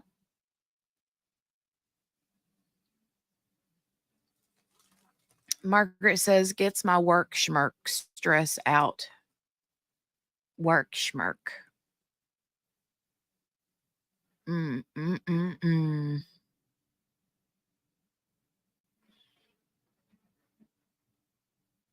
Julian said, that's awesome, Margaret. I would love one, especially if my pug can learn to walk on it when it's the hot months. That would be cool, right? So you wouldn't have to get out. No, Heather is his sister-in-law. Heather is married to Matt, Chad's brother.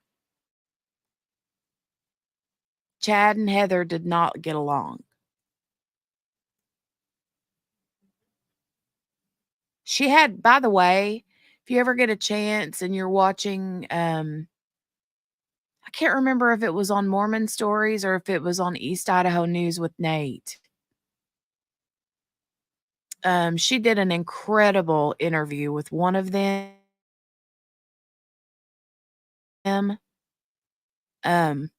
Where she just kind of like outs the whole like family schmamily kind of thing, you know. Margaret says Heather is our new hero. Right? Possibly, but I can't remember. And Miss King says we did see her, I think. Okay. Well, I saw like a thumbnail that somebody had posted. Maybe it was East Idaho that shared it. And so if she's not on here today, then she was on while I was gone, because I don't remember her testimony at all. And I would have been there for it because, yeah.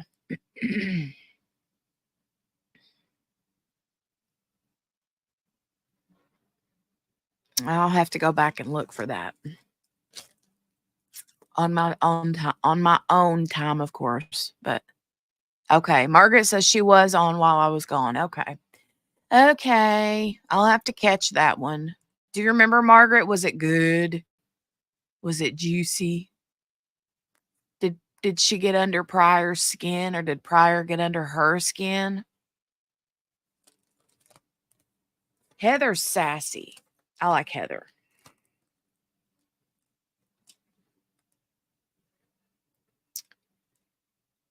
She's our new hero, like I said Margaret.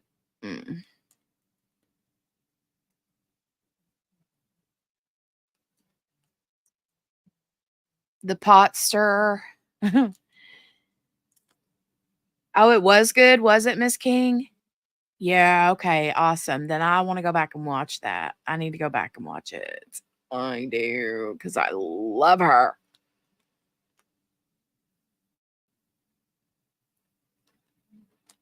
The pot stirrer. Okay. All right. If I read correctly, I think she left the church. She did. She did. Yeah. I'm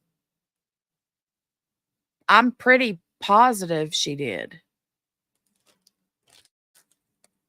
It's been a long time since I watched that interview with her. And like I said, I can't remember if the interview was with the guy from Mormon Stories, or if it was with Nate Eaton, or maybe it was with someone else. I can't remember, but I saw it was like a 2 or 3 part interview with Heather, and it was really, really good. So, okay, we'll get back to this. I'm gonna have to go for a potty break too. My kidneys are about to, or my bladder is about to burst. So I gotta go wee wee.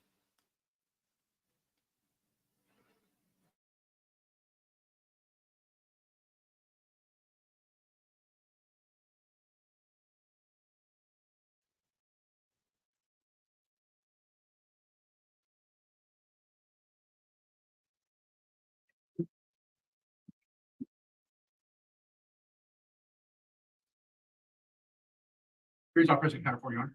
Thank you. Please be seated.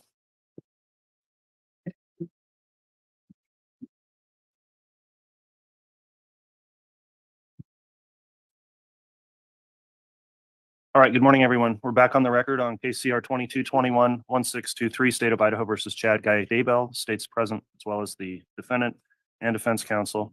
The jurors are all presently appearing and properly seated and accounted for, and I've received the juror affirmation from each one of the jurors. So thank you again for continuing to follow the court's instruction as we break each day.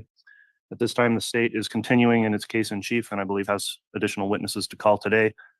Who will be calling the next witness, and who is the witness? Your Honor, I will be calling Tammy Wilmore. Very well. If you can call your witness at this time.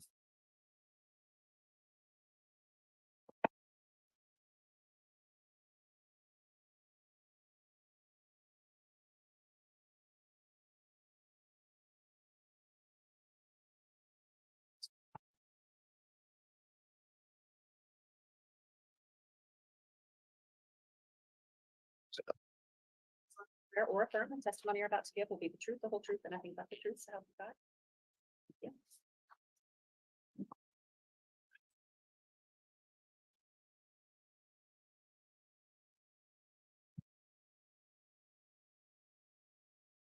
Yeah. Okay, thank you. Okay, now that the witness has been sworn, I do have a few questions before we begin with direct examination. Ms. Wilmore, have you watched any of the trial, viewed any of the testimony given in this trial since it began? No, Okay, have you talked to anyone else about any testimony they've given in trial? no. Okay, thanks for your responses. Ms. Blake, if you'd like to inquire on direct, you may. Thank you. Would you please state your name again and spell it for the record? Tammy Wilmore, CAMMYWILLMORE. Where are you currently employed? I'm employed with Fremont County as an advanced EMT, and I also work at the St. Anthony Seminary as an administrative assistant. How long have you been an EMT? 15 years. And you said you're currently an advanced EMT? Yes. Prior to becoming an EMT, did you have any other background in the medical field? Yes, I worked about 40 years as a medical assistant. As an EMT, are you trained in responding to emergency medical situations? Yes. In 2019, did you hold the position of deputy coroner for Fremont County? Yes, I did. Do you recall approximately when you became the deputy coroner? It would have been about February or March of 2019. What are some of the job duties of a deputy coroner? You are called to a scene for a death and go responsible for going in and looking at the body and talking to the family and pronouncing that they have deceased. Just checking the scene over, medications. And who was the elected coroner when you were working as a deputy coroner? Brenda Dye. Are you still a deputy coroner? No. When you were working as a deputy coroner, would you respond to unattended deaths? Yes. What is an unattended death? It's a death where it has not been witnessed by somebody or they're not under the care of hospice or a doctor at the time. And when you became deputy coroner, so let me back up. As an EMT, had you ever responded out to a scene where someone ended up dying or was already dead? Yes. Had you ever responded out to a scene where someone was determined to have died of asphyxiation? I had not. Do you recall responding out to an unattended death on October 19th of 2019?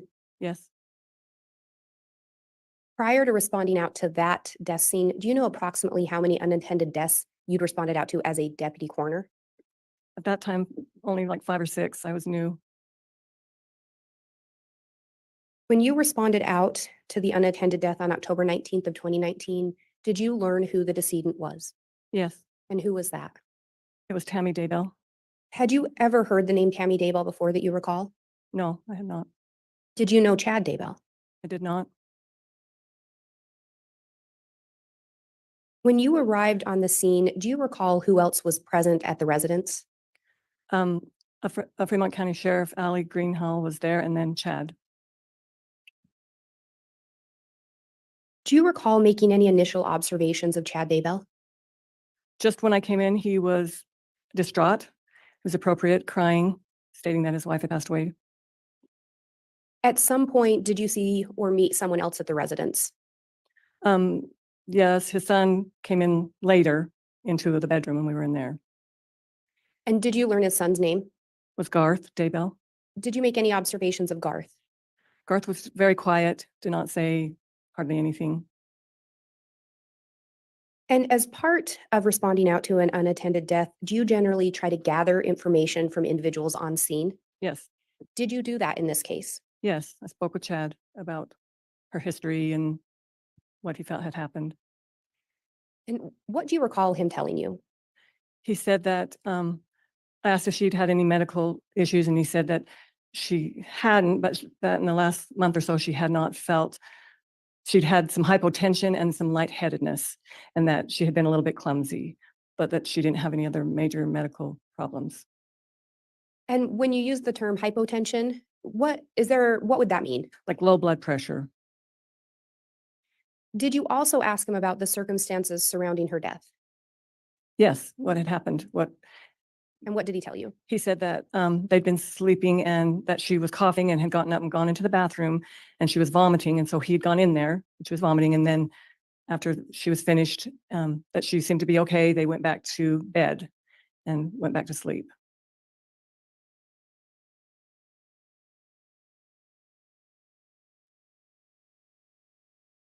And when you arrived, did Chad indicate whether or not Tammy's body had been moved prior to your arrival?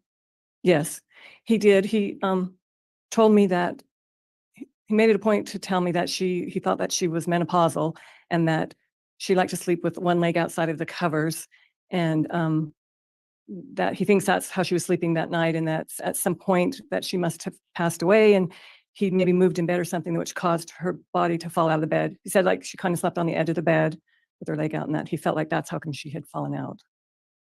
And when he described her as falling out, was it your understanding that her whole body fell out of the bed? The way that I recall him describing it was that she kind of slipped out, that she had one leg entangled in a blanket or a sheet or something. And so I'm not positive how he was stating it. My mind was that she was partially on the ground, like her head and part of her body on the ground with one leg still maybe entangled. And you had indicated you went into the bedroom. Yes. Was that where Tammy's body was located? Yes, she was on the bed in the bedroom. And Your Honor, I have what's been marked as State's Exhibit 295M. I will indicate there are some photos from 295 that had already been admitted. It's my understanding that these photos were stipulated to. They were the photos taken by Deputy Greenhalgh. All right. And there is a copy for counsel, a courtesy copy for Your Honor, and a copy is the exhibit. Okay, please let me look those over before they're published. And if the witness may be shown one.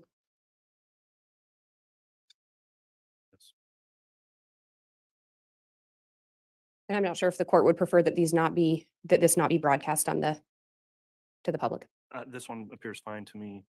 And to be clear, then 295, is this a series of photographs? It is a series of photographs that had previously been admitted. However, M was not one of them. We ended with 295L in that packet. Okay, and are you looking to publish? I would be moving for admission and then requesting to publish. Okay. Yeah, this particular photo may be published to the public. And the witness, once, and if it is admitted. So, Mr. Pryor, have you had an opportunity to review 295M? Judge, this photo was previously stipulated by the parties. Okay, so 295M then is admitted.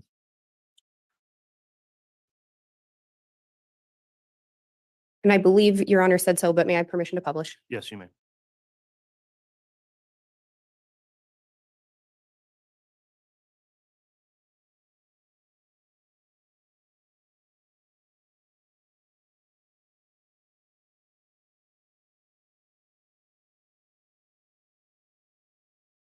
Miss Wilmore, is this what you saw when you entered the bedroom? Yes. And what did you notice initially? Just that her legs were stiff, like coming in, I could think, okay, has passed away for a while. So because the way her legs were kind of on the bed and out straight, that she was covered up. So it just caused me to feel like, yes, she's been passed away for a little bit of time.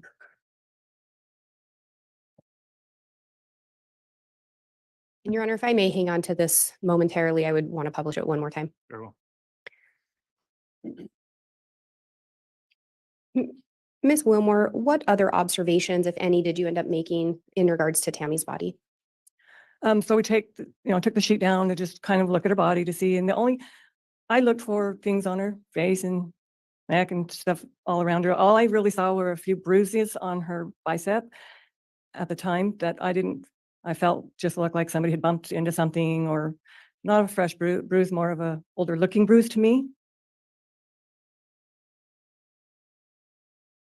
And did any of your initial observations cause you pause? Yes, very first when I walked in, she had this foaming that was coming out of her mouth. That was probably the very first thing that I was surprised at. It wasn't something that I hadn't really seen before. I've seen foaming little bits, but this was kind of like a foam cone that was coming out of her mouth. So I was surprised by that. And did you actually end up doing anything in relation to that? I didn't at the time. I knew that the coroner was coming, and so I didn't really want to do anything with the body till she got there. And when you talk about the coroner coming, if the coroner shows up, would she then take over the job duties? Yes. So as deputy coroner, you more respond out if she's unavailable, is that correct? Yeah, if she's unavailable, or like I could get to the scene quickly. She had to come from Island Park. It was close, and so she just had me respond first. And do you recall approximately when you arrived at the Daybell residence? The call came about 6 a.m, and so it was probably about 6:35 or 6:40 by the time I got there. Their house was like 10 miles away from where I live. Had to get up, get dressed, that kind of thing. And when the call came in, was it pretty clear that there was no need for emergency services? Yes, it was. When we call the coroner, it's a death, a deceased person, and so I wasn't worried, and I knew that probably an evidence wasn't coming, so I was not in a really quickly hurrying. And when you talked about her body being stiff, did that indicate anything to you? Yes, that had been passed for at least a few hours, maybe more. I didn't know how long, but it wasn't just recently.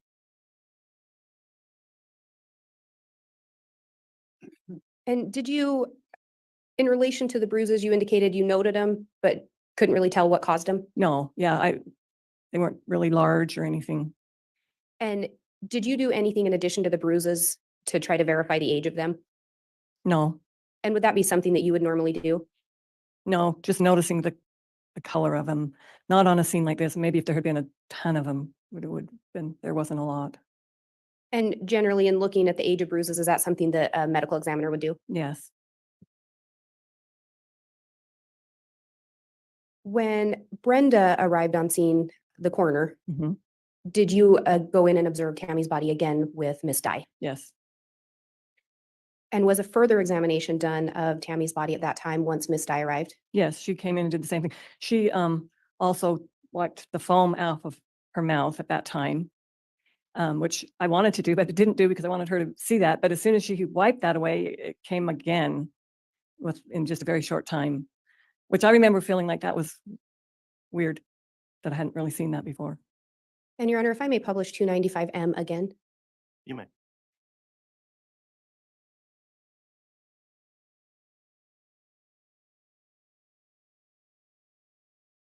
And in this photo, Ms. Wilmore, you talked about the foam being wiped away. Do you see in this photo what was used to wipe the foam? This towel there, and it was Brenda that got it. I remember her saying like, "Oh, is there something to wipe it?" and looking, and then this is okay, and using that towel to wipe it away. And do you recall if the towel was already in the room? I believe so.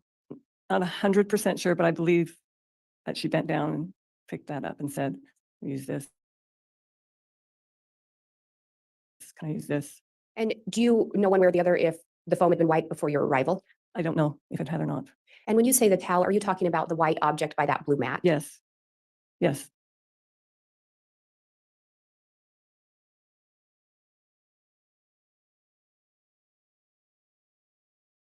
And at some point, did you end up looking up something in relation to the foam? Yes. Like I said, I was new as a deputy coroner, not had a lot of training, and this foam was something that bugged me because the way it presented. So I looked up poisoning. When I was there, I just pulled my phone up and started looking at that to see if there was something about poisoning that could cause that. I didn't find anything. I knew there was a couple of things. Judge, this is calling for a narrative at this point, or this is a narrative at this point. And why did you look up poisoning? Just because it was an unusual looking amount of foam to me. And I'm curious if there was something that could cause that in my mind, trying to think about reasons for this death. And did you believe poisoning may be one cause for the foam?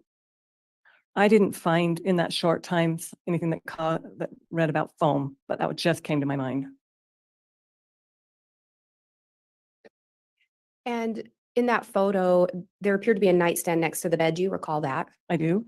In looking at Tammy, well, let me back up. It was reported that she'd fallen out of bed, correct? Yes. And the way you described it was the top half of her body would have fallen. Yes. Did you see any indication on her head that she had any kind of an injury consistent with hitting a nightstand? No, I did not see anything.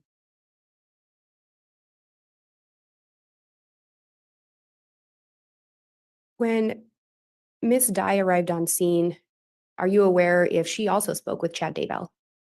Yes, she would have spoke to him. She spoke to him when I wasn't present also. Like I was in the room still, and she spoke with him, I think, out in the living room at one point. And once Miss Dye arrived on scene, whose decision would it have been whether or not to get an autopsy? It would have been her decision. When you talked to Chad Daybell about Tammy's health, did he ever mention seizures to you? He didn't. To me. Did he ever mention fainting spells? He didn't.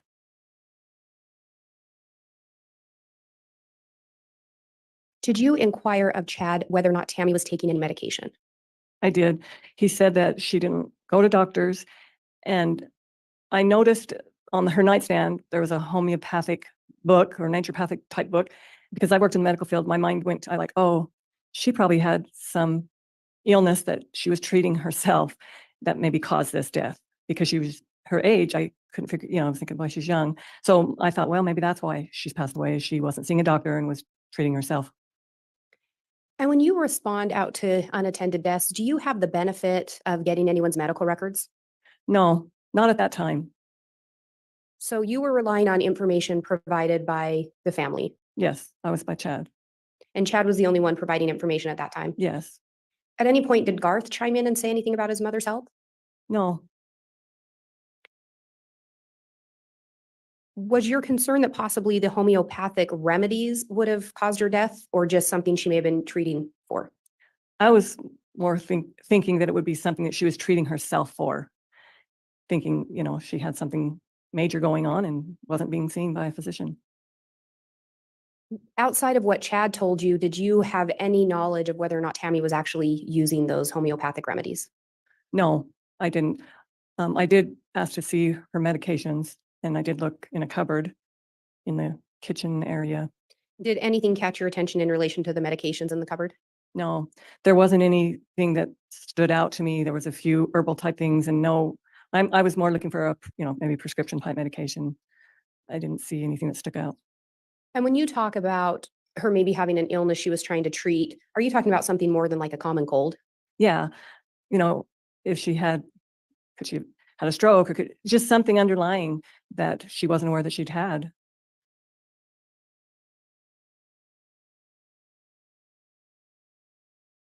And do you recall, did you provide the information you had to Miss Dye when she arrived on scene? Yes.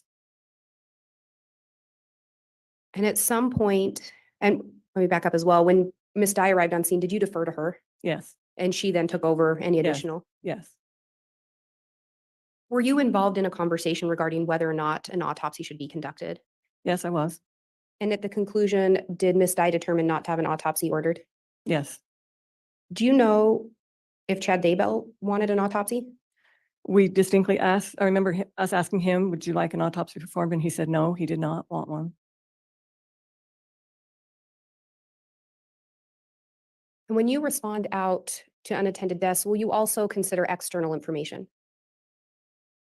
You mean like from? from family members or other sources? Yes. When you responded out, had you ever heard the name JJ Vallow? No. Had you ever heard the name Tylee Ryan? No. Had you ever heard the name Lori Vallow? No. No, Had you ever heard the name Alex Cox? I had not.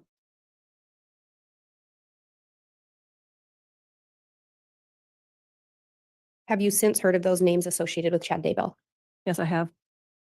I have no further questions. All right, thank you, Ms. Blake.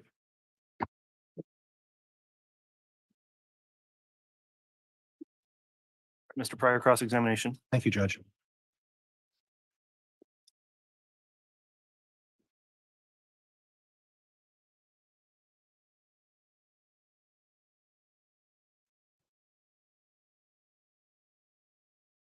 Good morning.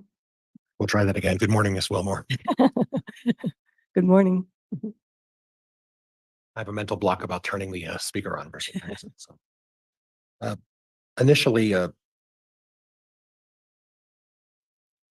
Oh my goodness, you guys, I just realized something. You are not going to believe this. I just realized it. Well, first of all, I had to go to the bathroom, right? Well, I went and weed. And then I was like, you know what? I'm kind of hungry. I think I'm going to get me a snack. And so I went there and I got me a snack. And I come in here and sit down. Oh, I had to get coffee too. But because I've been trying to watch what I'm eating, I was like, okay, let me get in my fridge and let me see what kind of healthy snacks I got. You guys, I got a hard-boiled egg and a mozzarella cheese stick. I am watching the Daybell trial while eating cheesy eggs. I finally got my cheesy eggs. Can you believe it?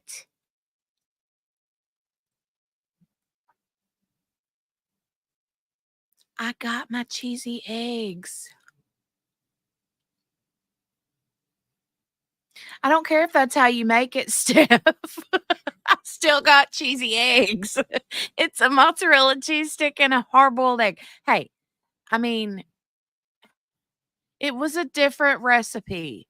I'm following the beat of my own drum. Yeah, okay. I didn't follow her recipe. I'm going to land my own plane while it's raining and I don't have an umbrella. Allegedly. Chad talked to you about Tammy had been for the last month or so had been clumsy, lightheadedness. Mentioned Objection, Your Honor. Misstates testimony.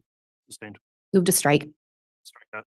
You previously talked when inquiring about the prosecuting attorney. Was there a mention of clumsiness by Chad? Yes, he said that she had a little hypotension and a lightheadedness and had been a little clumsy. Okay. And that is what you had testified earlier, correct?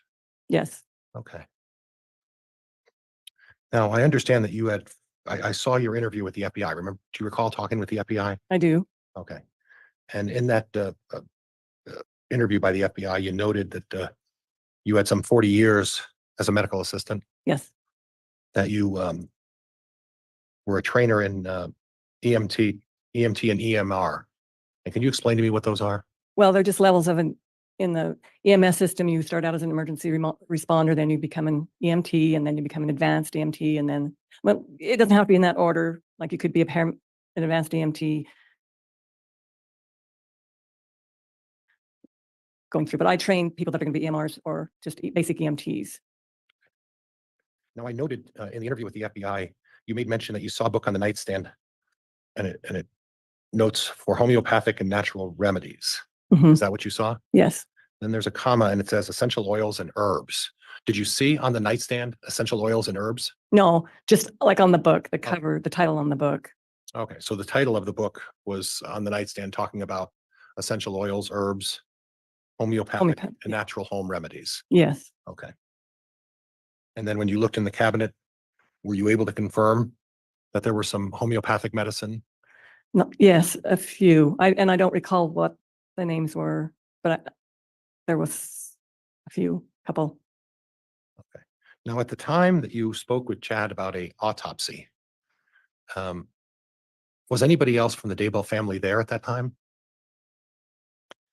I don't recall that there was. I just remember him standing off to the side. Is it possible that there was a discussion at that point, and that it was actually Emma who had talked about? Objection, Your Honor. Counsel's adding testimony. Sustained. Is it possible someone else from the family had suggested an autopsy? I do not know. You don't recall? Don't recall.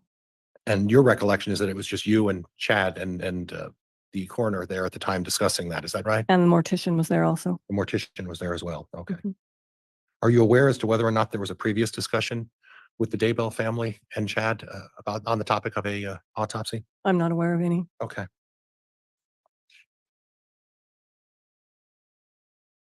Do you recall telling the FBI in your report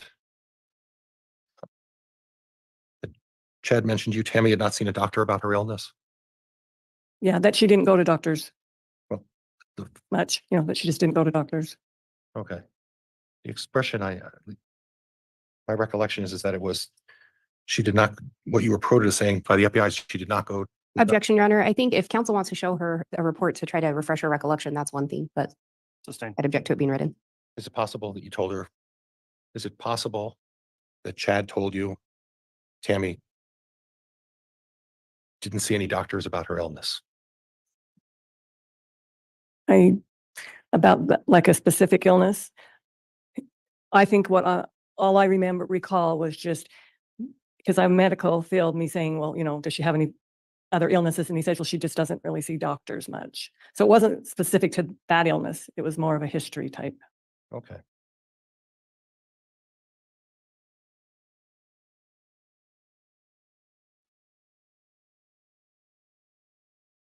Did Chad mention to you that Tammy had not been feeling well for about a month or so? Yes. That there was a discussion about lightheadedness? Just that he stated that she'd had some lightheadedness. Okay. Now, on the issue of the towel that was used to wipe away the foam from Tammy's mouth, did you look at that towel before you used it to see if there was anything on it? I did not use it. It was Brenda Dye that used it. So I can't comment on that. Did you see Brenda use it? I did. Okay. And Brenda got it somewhere off of the floor? Yes. Okay. And did you happen to look at the towel prior to her wiping off the No, face? I didn't.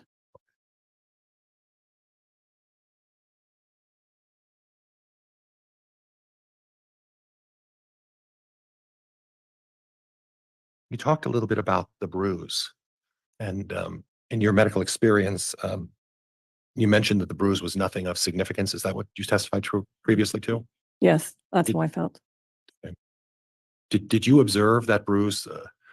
You mentioned that previously, if I recall your testimony earlier, that it wasn't red. Is that? Yeah, it was more of a blackish blue, an older looking coloration. Okay. Okay. And that was nothing that drew your attention in terms of concern. I just noted it because that's part of my job. And as part of the 40 or 50 death scenes you went to, seeing a bruise like that is nothing. Objection, Your Honor, misstates the testimony. Abstain. You've been to 40 or 50 death scenes, right? Only I had as an EMT been to lots of deaths, but as a deputy coroner, I'd only been to about 5 or 6 in the time I had become the deputy coroner. So the combination of your EMT and experience as a coroner, it's 45 to 50 plus death scenes. Is that fair? That's fair. And at the time, the bruising is not something that you took into consideration when deciding whether or not there needed to be further investigation of this. Is that correct? Yes, I would just say it was not enough to be noted as anything suspicious. And again, how many of those were on there? Bruises on the arm? Maybe like 2 to 3. Okay. And then anything else on the body, the chest, anywhere else? Not that I noted at that time. Okay. And then you were concerned about the foaming of the mouth, correct? Yes. And as part of your limited research, didn't find anything in your role as part of looking. Was that curiosity or was that part of your role? Because I was new, because I love medical stuff. It was a curiosity. It was also because she was 49 Right. and I didn't understand. I thought of some other things like congestive heart failure or a heart problem. I knew some of those things could cause some frothing is what they described. Is that what you discovered? What do you mean discovered? Well, was like not in research. That's just in my own knowledge. And so I was trying to look up some other causes. Okay. In your own knowledge, is there something that causes foaming of the mouth when someone is afflicted with a heavy lung situation? All I was aware of was maybe some heart issues. But I know because of knowing that, I kind of looked at her ankles. I was thinking of like swelling and edema in their ankles and things if they have congestive heart failure or heart issues. Some of those things can sometimes. So I looked for those things. I just didn't know enough to. Okay. Okay. And thank you very much. I appreciate it. Judge, that's all I have at this point. Thank you. All right. Thank you, Mr. Pryor. Redirect, Ms. Blake, once you're ready.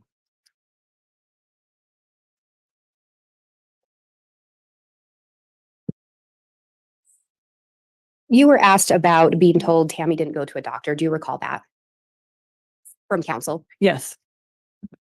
When you looked at Tammy's medication, were any of those prescription medication that you saw? I don't know. I do not recall any. Generally speaking, would someone need to go to a doctor to get a prescription? Yes. And again, when you're on scene, did you have the benefit of requesting or reviewing any medical records? No. So you were going off information only provided by Chad Daybell. Yes. And just by looking at a bruise, would you be able to determine if it was new or old for sure? Not for 100% sure. And I wouldn't be able to. would that be something that would be looked at in an autopsy to determine the age of a bruise? Yes. And you did not perform an autopsy? No. Could there be other causes of the foam around the mouth, or do you know? Yeah. I didn't know enough to know what other things could cause foam around. Yes, I'm sure there's lots of things that can cause this, and that's why I was kind of searching things. Could asphyxiation cause foam? Yes. I have no further questions. All right, thank you. That'll conclude the testimony then of this witness. Is she going to be recalled by the state? The state would ask to release her. And Judge, she is under subpoena from my office, but I'm releasing her at this point. Okay, then thank you for appearing and testifying. You're released from the subpoenas, and so you can watch the trial if you choose, or otherwise you can go ahead and step down and I'll have the state call its next witness when they're ready. Okay. Thank Your Honor, at this time, the state would call Jason Gawillian.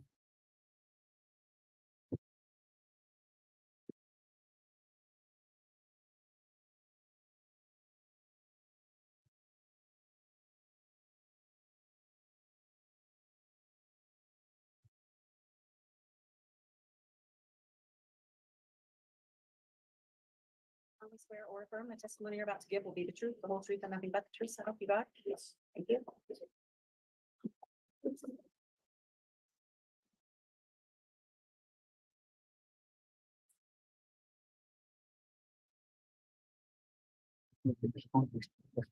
Thank you.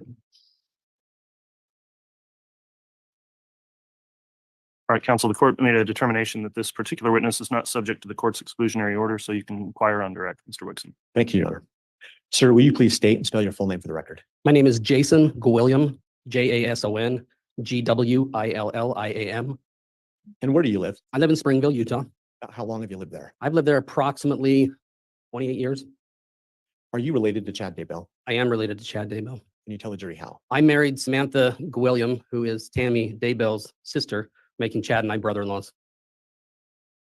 How long have you been brother-in-law? I married Samantha in 1995, so about 28 years.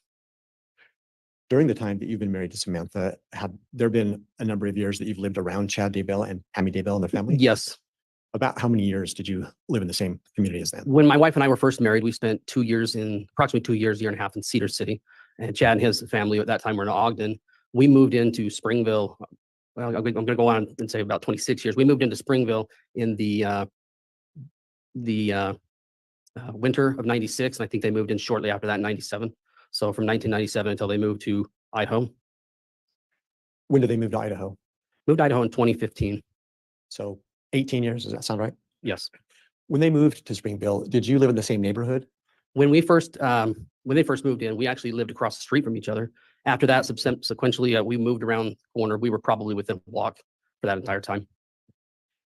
Can you explain to the jury kind of the nature of the relationship? How often did you have interaction with Chad and his family? We would have interaction with them. It wasn't uncommon for at least once or twice a week.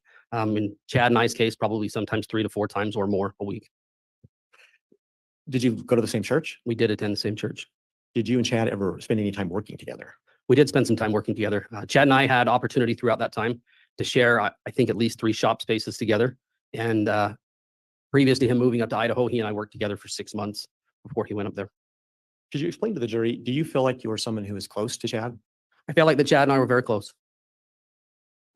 Are you aware of any other friends during that time period that Chad had that were maybe closer even than you were? He had friends from high school. He had other relatives that he had, but it probably wasn't as close as what we were, or I felt we were. Being relatives and close friends, did you and Chad ever have one-on-one talks or conversations where you might confide in one another? We had a lot of backing up. We have a lot of talks where we would talk about different issues with regards to family, with regards to religion, with regards to just about anything. And I felt like we had some really deep conversations in regards to a number of things, just as 2 good friends and brother-in-laws would. Was there ever a time that Chad expressed to you any concerns about his marriage to Tammy? I don't want to say concerns at that time, but you have your relationships that you have with your spouse, and there are times where you don't always get along. And so we might have discussed and talked about some of that. Did Chad ever discuss with you his intimacy with Tammy, his wife? There were times he did. What in particular would he discuss with you about that? Jack, at this point, this isn't relevant. Sustained. Was there anything specific in your discussions with Chad that he explained if he had concerns about his relationship with Tammy? Just in the fact that I think he felt like at times it was a little vanilla. It was a little bland. What did he say about that? Just in certain aspects of the relationship, that it was just a marriage of just, we have a lot of routine, just general routine that we go through. Did you and Chad share the same religious views, generally speaking? Generally speaking, while he was in Utah, yes, we did. Had Chad ever confided in you or shared with you any experiences that he may have had in La Jolla, California? He did. Can you explain La Jolla? Yes. Can you explain to the jury what did he tell you about that experience? Said he had an experience that was a little life-changing in the fact that he was in the ocean. Large wave came in, a lot of rocks, smashed him against the rocks, chewed up his back pretty good, and it was one of those moments that you just don't forget. And did he also share with you an experience that he had in Flaming Gorge, Utah? Yes, he did. Judge, I'm going to object at this point. This is becoming leading. Overruled. Yes, he did. What was that experience? Another experience in his youth where he was jumping off cliffs, and as he hit the water, he felt that his spirit separated from his body and become torn from his body. Is that something that he'd explained to you originally? He had talked to me about that. Judge, could we get some foundation as to time, date? Sure. Can you let the jury know when did these conversations occur? What year? approximately? Conversations occurred early 2000s when we would have conversations about that. And we'll get to it later, but was there a later time that you also discussed these? We did discuss these later, yes. But in the early 2000s is what you're saying as to these two conversations, is Yes. that right? I'm going to have you, Mr. Rickson, as well as you, Mr. William, just please slow down a little bit and try not to talk over the top of each other for our record. Thank you. Sure.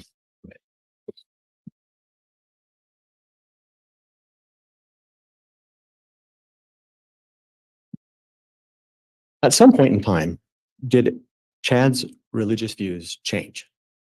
I believe they did. Let's first explain to the jury, when did you first start seeing this kind of a change? I would say at the time he started writing his books. Can you pin it down to an approximate year? If I were to put an approximate year to it, I would say 2006 to 2007. In what way did his religious views change? They became more focused, hyper-focused on preparing end of times, things of that nature. When you use the word hyper-focused, what do you mean by that? I think as a general rule, most people involved in our religion have a tendency to try to round out the religious information they receive. And in this case, by saying hyper-focused, I would say that it became more of an obsession and more than normal. At any point in time, during this time frame, did Chad ever express to you a feeling that he had received visions? He did. And approximately when did he first start expressing that to you? Probably around 2010, 2011. What types of visions did he tell you that he was having? They were visions regarding how things were going to play out in the last days. At some point in time, did Chad again visit with you about this experience from Flaming Gorge and La Jolla, California? Yes, he did. Did anything about the experiences as he shared them with you change? Originally, there were experiences that you have that are impactful. They soon became near-death experiences as opposed to just something that was impactful. Could you explain a little bit more about that to the jury as to what Chad would explain when he couched them as near-death experiences? So originally, when the stories were told, it was an experience that happened, and then it became an experience that happened in La Jolla, where I had an experience where I saw a relative that had deceased and passed on. And then the experience in Flaming Gorge became my body and spirit were torn and the veil was ripped and I could see into the heavens and into the eternities. Was there anything about that change that you were concerned by? Yeah. What was that? That it wasn't consistent, that it just became more of a narrative now. From that point forward, did you continue to see Chad's religious views change? I did. In what way? It again started focusing more on end times, more on what would happen in America, what would happen with things in the future. When did he first start expressing his views on those things? That would have been around 2013, 2014. And could you be a bit more specific about the nature of what he was telling you? He got involved with other authors. They started to publish books and write books. They would talk about, in particular. Judge, I'm going to object at this point unless there's some foundation that establishes how he knows this rather than this narrative. Can you just isolate your comments to things that you heard directly from Chad? Chad Daybell told me there would be 2 earthquakes that would happen. There would be the Wasatch wake-up quake. And Judge, could I have some foundation as to when this discussion supposedly took place? Is that an objection? That's an objection, Judge.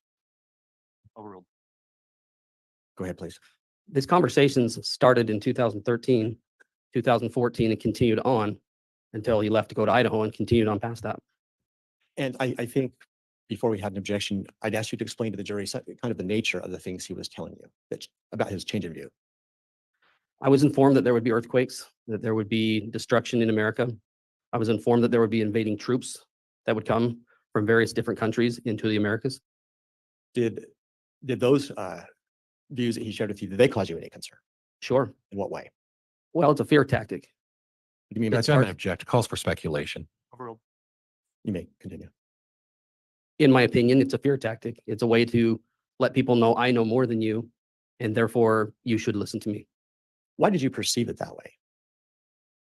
I perceived it that way because when you bring up anything on a natural disaster, it has a tendency to create fear. When you bring in wars and rumors of wars, it creates fear. Eventually, I think you said Chad and his family moved to Idaho. Yes. And what year was that again? 2015. At the time that he moved, had he invited you to move with him? He had. Can you explain to the jury how that request went and why he was asking you to come? Towards the end of 2015, he expressed his desire for my wife and I and family to move up to Idaho so that we could be in proximity with our families, with each other. Did he say any more about that? He felt that it would be good for us to move up there in order to escape the earthquakes and the desolation and the things that would happen in Utah. What was he telling you about what it would be like in Rexburg? He said that Rexburg would be a city of light, place of refuge, place that people would want to come to and be at.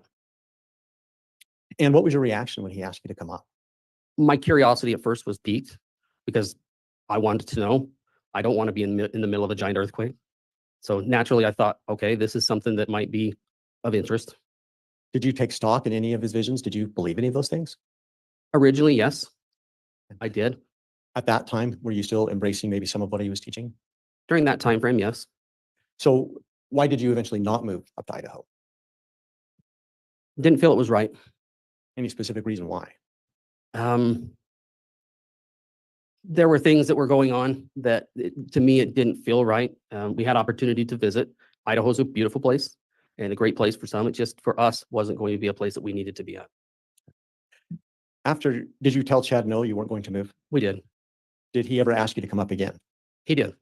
How often would he ask? Are you looking specifics or generality? Well, generality first, then we'll go to specifics. Generality, just whenever we could. And we did go visit. We had opportunity to go attend family functions and events up there. Did he ever ask again for you and your family to move to Idaho? There was a letter that was written to me. When was that letter written? In 2016. And that was a letter from who? That was from Chad. What did he say in that letter? In that letter, he essentially told me that we needed to be in Idaho. Did he say why he believed that? He said we needed to be in Idaho because within the next 3 years, there would be a giant earthquake that Springville and my house would be shaken to the ground and destroyed, and that we needed to escape that destruction before that happened. Did he claim that to be part of his visions? Yes. Did he say anything about the concerns he might have had with your wife? He did. What did he say? He'd informed me that she was allowed to go south and that the spirits, in particular the dark spirits, would allow her to go south to do whatever she wanted to do, but she was not able to come to Idaho to see the glory and the visions that would happen, and that she more or less was being held back. What did you take that to mean? I took that to mean that she was being controlled by dark spirits. How'd you react to him telling you that or I wasn't expressing that? Sorry. I wasn't thrilled. Why not? Because I have a responsibility and a stewardship over my family. That's not Chad's responsibility. Can you explain to the jury that word stewardship as you're using it? What do you mean by that? When I say the term stewardship would be an ownership or a responsibility or a something of that nature, that is my duty, my job, my responsibility. You just use the word ownership. Are you suggesting that you feel like you own your family? I wouldn't say that I own my family, but I have a responsibility to them. Okay. Is the idea of stewardship something that is mainstream to the LDS Church? Yes. Why were you offended by Chad's statements about your wife and dark spirits relative to your stewardship?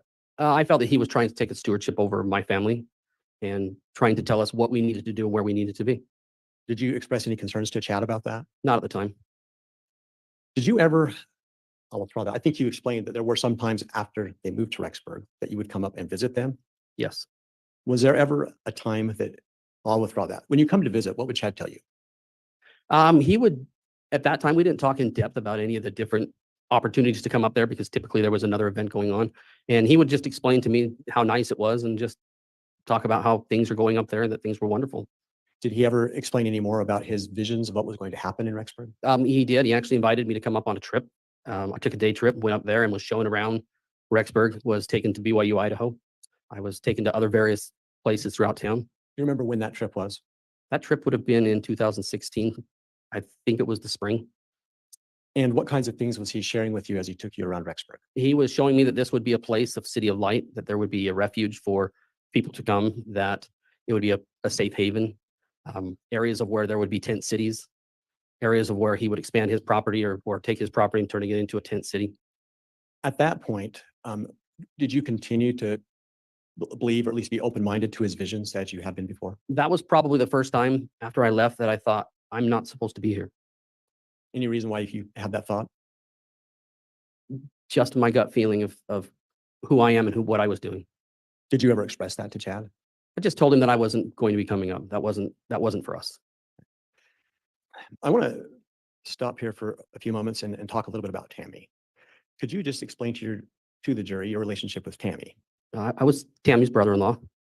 I thought she was a sweetheart. She was a kind, gentle person that she really had a lot of people's best interest. She wasn't a saint. None of us are, but she was really, truly an amazing person that just loved people. And in particular, was one that would reach out to touch the individual in my. Judge, I'm going to object at this point. It's becoming a bit of a narrative.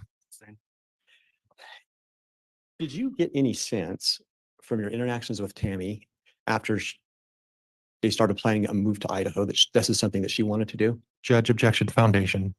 I'm asking based on his observations in such, Your Honor. Overruled. From what I observed, she wasn't thrilled about going to Idaho. What made you feel like that without speaking to anything she may have said?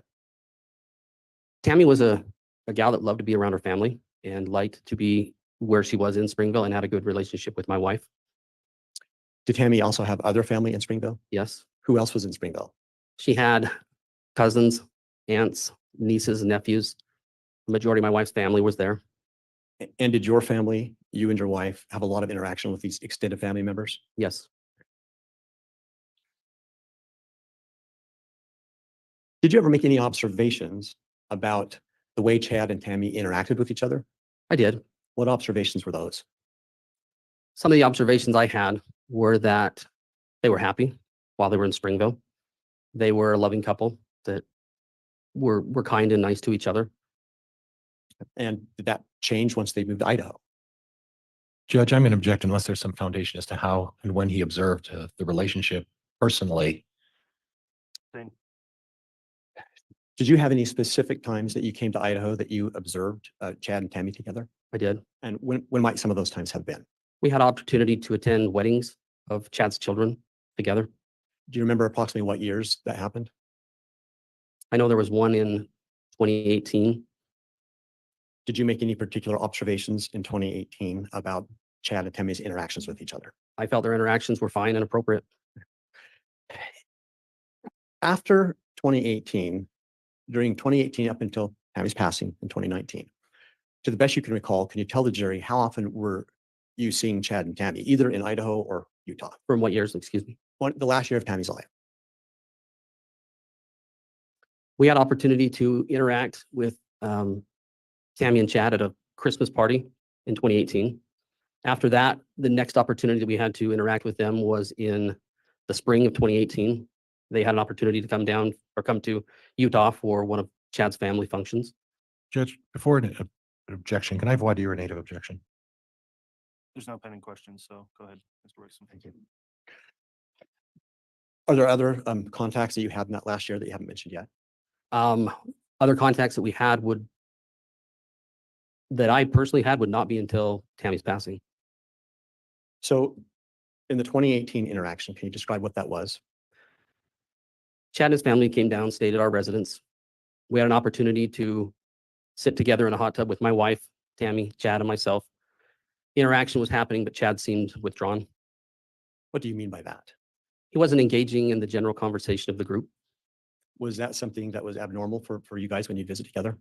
I noted it because it was different. Did you notice that at the time? I did. Did you bring it up with anybody or with Chad? I didn't bring it up with Chad. Didn't have an opportunity to. I noted it with my wife. Were there any other interactions that you had in 2018 with Chad and Tammy? Not that wouldn't be constituted as hearsay, so I would have to say no. When did you first learn of Tammy's passing? I was down home running errands. My wife called me and informed me that Tammy had passed away. What was your reaction when you heard that news? I was stunned. Why were you so stunned? I had seen Tammy 2 weeks prior, and it didn't seem that somebody of her age in her condition should have passed. Where had you seen her 2 weeks prior? Tammy came to my house and stayed with my wife and I. What was the occasion? On that occasion, she was coming down to visit family and parents. And you noted that part of why you were stunned was because of Tammy's condition. Will you elaborate on that for the jury, please? For what I had observed, she was healthy. She seemed happy. She didn't seem to have any thing that would cause her to die. Not that I'm an expert in that. At that point in time, had you noticed whether or not Tammy had put on any significant weight or lost any significant weight? I did not feel she had changed. What did you do once you were processing this with respect to hearing of Tammy's death? What was the next thing that you did? I returned home and gave my wife a big hug. I was devastated, and you don't know what you can do at that time, but you want to do something. And I was in a position that I felt I could coordinate efforts between Chad's family up north, our family down south, our local church congregation. And so I went to work trying to help plan that while a lot of people were just hurting. Did you plan that with Chad, or did you plan it by yourself? I didn't plan it. I helped coordinate. At any point after you heard the news, did you talk to Chad? Yes, I did. When was that? I would say around 11 o'clock or 12 o'clock. I don't know the specific time.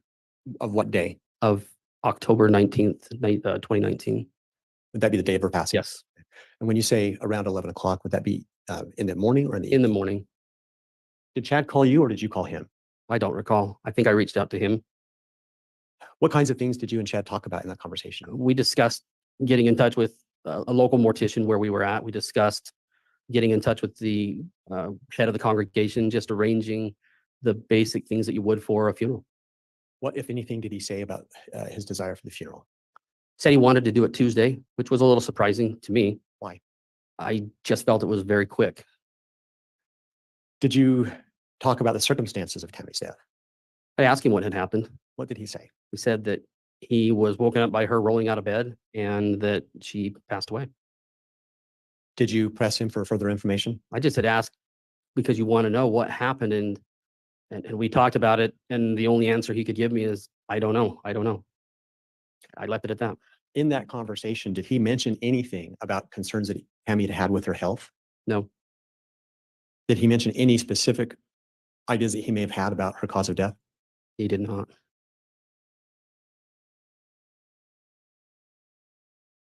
And later to that day, let me withdraw that. In that conversation, did the topic of an autopsy come up? Not between he and I. Did you get a different call later that day? I did. From who? I got a call from Steve Schultz. What was that in regard to? Steve Schultz was the local mortician we were coordinating efforts with. And that was in regards to asking if I would assist him in retrieving Tammy and bringing her back to Springville. Did you do that? I did. When did you do that? We left the following morning, Sunday, early to go pick up Tammy. Did you go straight to the house? We first initially went to the Daybell residence. Who was there? There was myself, Steve Schultz, both of Chad's parents, Jack Daybell, Sheila Daybell were there, Garth was there, and Chad was there. Did you have any conversations at that point with Chad? I did. Did you make any observations about his demeanor or mood or any of those things? My observation was that he seemed relatively normal. What do you mean by that? The fact that we had discussions initially of, I'm sorry you lost her, and general greetings. And why would that be? What was he doing that was abnormal to you? The thing that was abnormal was I didn't witness a lot of mourning. I did see both and observe both parents upset. Garth and I had conversation in which Garth expressed him being upset. And I'd asked Chad if he was okay, and he said, no, I'm fine. I'm all cried out. Did you continue to discuss funeral arrangements at that point? Yes. What kinds of things in terms of arrangements did you discuss with him? Just when, where, what the timing would be, things that you would do with a funeral. Was there anything about his demeanor in that exchange that stood out to you? I would just say that it just seemed off.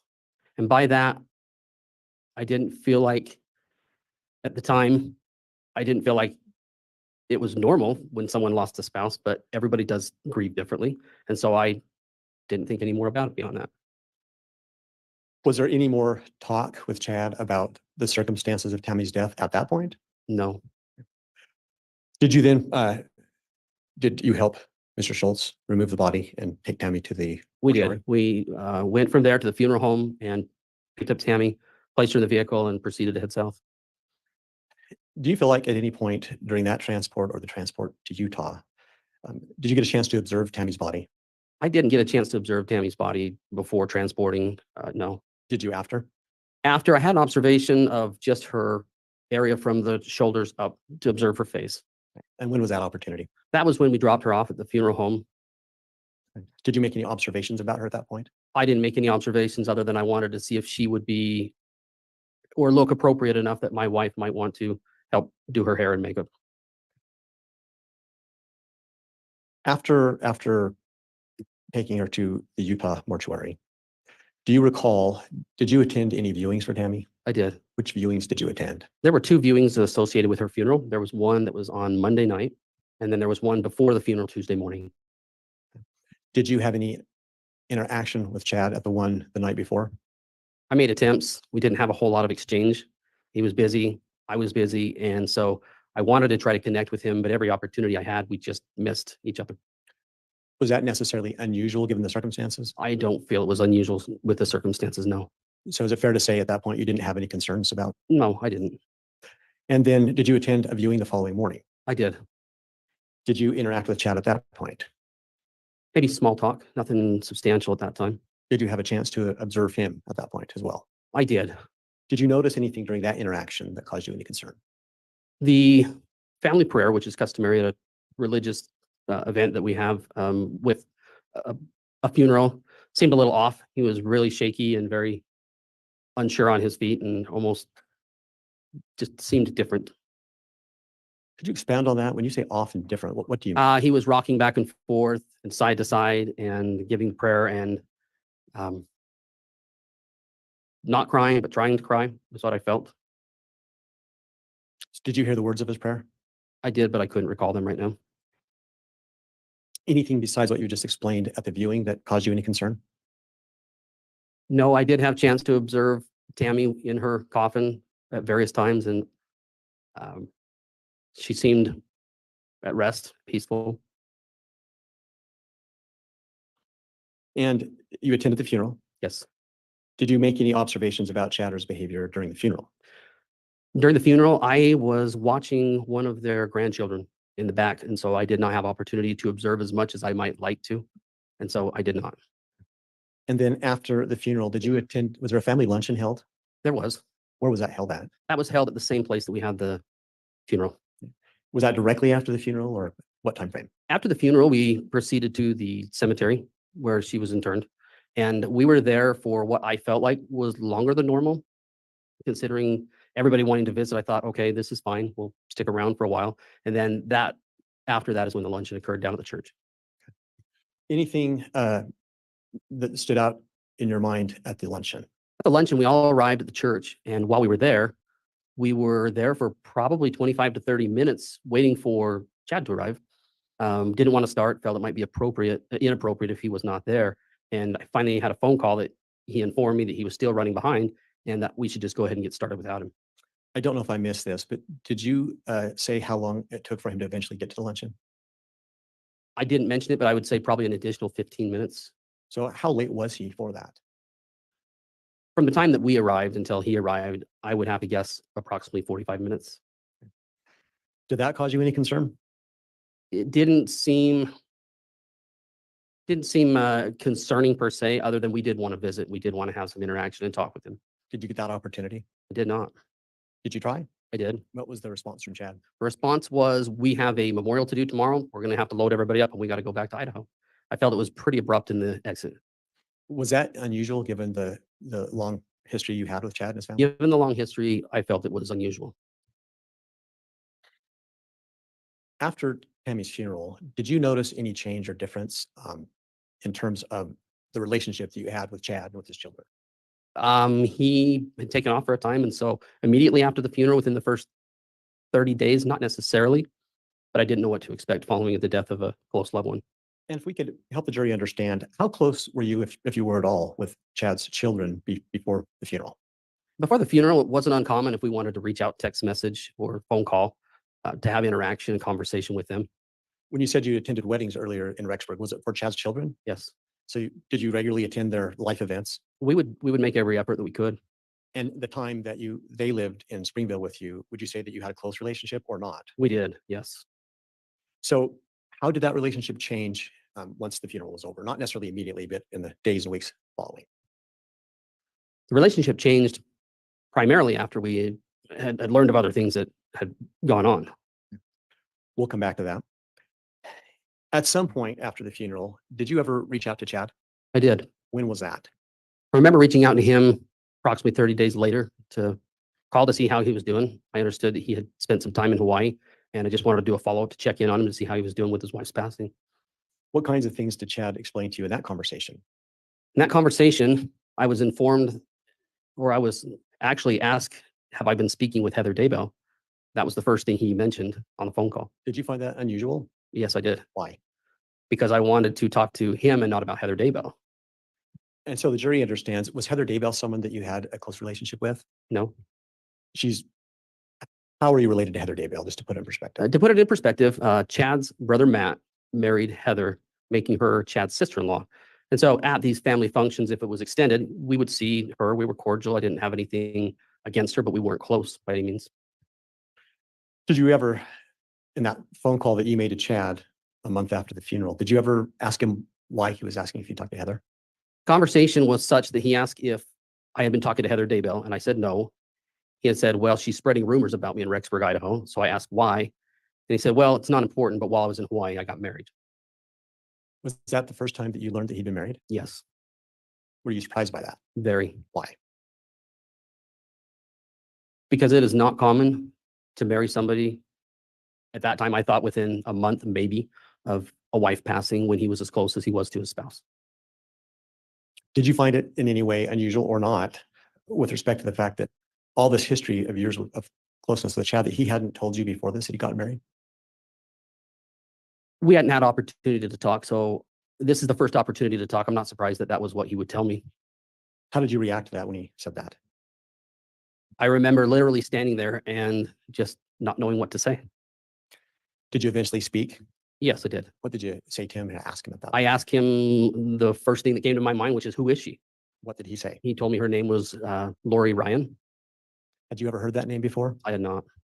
Did he tell you in that conversation when he had married Lori Ryan? In that conversation, he did not. He just explained who she was.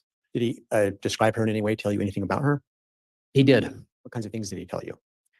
He explained that she was 5'6", 120 pounds, blonde, worked out, physically fit, hairdresser, and just an amazing individual. Did he mention anything about her family background? He had mentioned that her husband had died of a heart attack earlier in 2019. Did he say anything about her children, if she had children or didn't have children? I asked him if he had children, and he said that she had some grown children, but that was it. At that point, had you ever heard of JJ and Tylee's names? No. Anything else in that conversation that stood out to you? In particular, nothing that was of note other than I was still trying to process that he had been married, and I wanted to know when he had gotten married, but he had not shared that with me. In the days that followed, did you have another conversation with Chad? We did. When was the next conversation? The next conversation was a day or two later. I'm not specific on what day it was. And what was that conversation about? The conversation for me was mainly trying to find out information of when did you get married? So did you call him? Did he call you? I called him. Did you call and ask him that question? I did. What did he say? He informed me at that point that he had been married on November 5th. Did he say anything else about his marriage? Not a lot about the marriage itself. I want to back up. Back on November 19th, did Chad ever ask you to do anything about this information that he'd been married? You know, when he did share that information with me, the one item that was a little surprising was that he asked me not to tell anybody. Did he give you an explanation as why he didn't want you to tell anybody? He just said, don't let anyone know. And I informed him he needed to call our in-laws and let them know. And he just didn't give him information. He didn't give a reason. So then going forward to that phone call, and you had a couple of days later, did he say anything about how his kids had reacted to the marriage? He did. What did he say? He informed me that his kids knew that he was going to be getting married before he went to Hawaii. And what was your thought at that point? My thought was, and I did ask him, how did they keep that a secret? And one of the answers the answer troubled me because he said, my kids are good at keeping secrets. Did he explain what he meant by that at all? No, he didn't. Was there anything else of note in that particular conversation? I wouldn't say there was anything of note. I was just still trying to process that I learned the date of the marriage, which was roughly 2 weeks after the funeral. And I just remember in my mind thinking that's incredibly quick. I didn't feel it appropriate. When's the next time in your memory that you had contact with Chad? The next time we had contact with Chad was the day, I want to say it was the day that Tammy was exhumed. And how did that contact occur? Contact occurred where he reached out and sent me a text message telling us that he needed to speak with me and my wife, Samantha. And did you talk to him? We did. Did you call him? Did he call you? I think that when my wife returned home that she reached out on her phone and put us on speakerphone with him. Do you recall at least approximately when the day that Tammy was exhumed?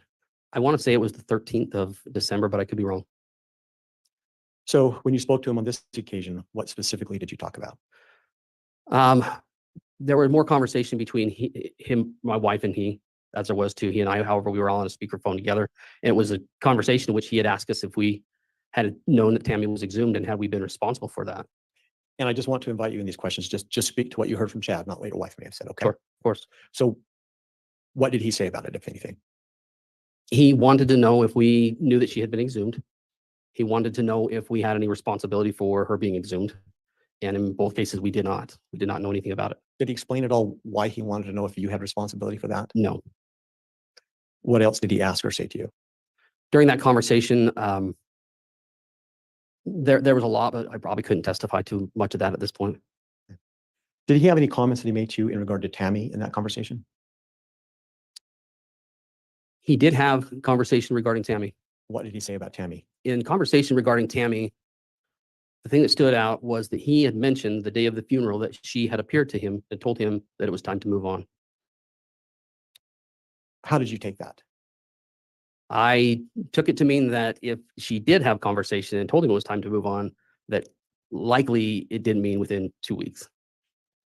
Why did he mention that? Was there any reason in that conversation? I don't know why he mentioned that. Did Heather's name come up again in that phone call? In that phone call, I don't know. I can't testify that did or not. Your Honor, given the time, does the court want me to continue or do we stop for a break? You can continue on another 5 or 10 minutes, Mr. Wixom. Thank you. Thank you. At some point in time after that, did you ever get a call from law enforcement? Yes, I did. When did that occur? That occurred approximately December 18th, 2019. And do you remember who it was that contacted you? I don't specifically remember, but they requested they wanted to meet with me. And did you do that? We did. Yes, I did. Where did you meet with them at? I met with them at the Springville Police Department. Did they explain to you what they wanted to meet with you about? Not until I arrived. When you got there, what was your understanding of what this was about? When I arrived, my understanding was that there were 2 missing kids that were affiliated with Lori and Chad. What were the names of the kids that you learned about? JJ and Tylee. And did they explain to you why they were asking you about? They did. What did they say? They had informed me that they were children of Lori's, that these children have gone missing, that they had asked for a wellness check on the children, and that they had not been able to find them. Did that cause you any concerns? Yes, it did. What were the concerns? The concerns were primarily that in previous conversation, Chad had told me that Lori did have children, but that they were older, that they were not minor children, and that these children were missing and affiliated with the 2 of them. In that conversation with law enforcement, did you learn anything else that was concerning to you? I think I took away primarily that that was probably the biggest concern. The other concern might be that they weren't able to get in touch with them, that they weren't getting communication from them. Do you recall approximately the date that this happened? I believe it was December 18th. And do you happen to recall the names of any of the law enforcement that were with you? We're law enforcement from, I recall the agencies. There were law enforcement agencies from the FBI, the Madison County Sheriff's Department, Fremont County Sheriff's Department, and I believe Rexburg Police Department was there as well. And during that conversation, did law enforcement ask you to do anything? They didn't ask me to do anything specifically. Did you do something to try to help them? I did. What did you do? I told them that I'll call Chad, find out where he's at, what's going on. Did you mean that you would do it right then and there? Sure, why not? In fact, did you do it right then and there? I did. To the best that you understand, was law enforcement listening to that conversation? They were. Have they informed you that they were going to record it? I asked them to record it. When you called, did Chad answer? Yes, he did. Your Honor, at this time, that was some preparatory foundation, but I need to request the court the opportunity to play maybe the first 30 to 60 seconds of the recording to lay further foundation. And I don't know if you want me to do that now or do it after break. If it's submitted, how long is this recording? It's 11 minutes. Yeah, let's go ahead and take the recess and then we can see if the recording gets admitted or not after that. Thank you. All right, we'll take our mid-morning recess then, about 25 minutes or so. So 25 after, we'll come back on with additional testimony. Thank you. Thank you. All right, please. Yeah. Debbie, I'm so glad you're here. Oh, hold on. I gotta make sure my phone was muted so it wouldn't like echo. All right, let me speed it up a little. Okay.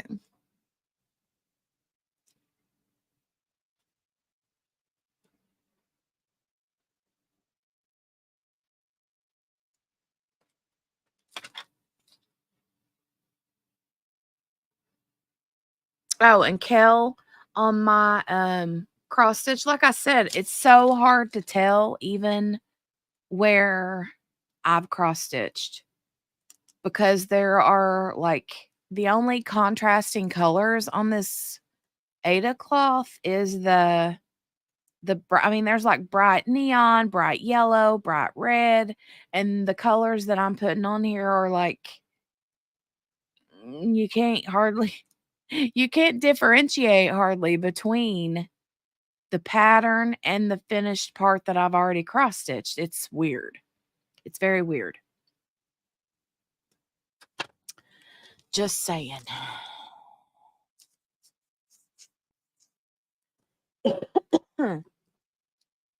Your sister-in-law does cross stitch. She's done some lovely things. I've done quite a few cross stitch pieces too, but they've all been small, like smaller projects. And I got a few others that I would love to do that are counted cross stitch. I've just got to, I don't know. Maybe there's some kind of trick to gridding them out. You know what I mean? Some I don't know, some kind of trick to like gridding out your Ada cloth so that it's easier to count or something. I don't know. It's just hard for me to concentrate on that and do anything else at the same time. Otherwise, I'll completely screw it up. So Margaret said, this is the sister-in-law who's also Mormon. Okay. And I've asked her about this trial. They do not claim this man. I don't blame them. I wouldn't either. I don't blame them. QB has taken her medicine and she's headed to bed. Happy Mother's Day, QB. If I don't talk to you before tomorrow or talk to you tomorrow, surely I'll talk to you tomorrow, but love you. Get some rest. Margaret, I can totally understand that, how they would be insulted. I would be. I mean, I'm insulted just as a human because he's a human. But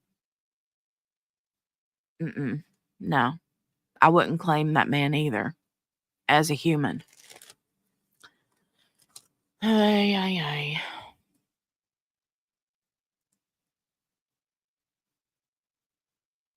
He's a human lemon tree, right?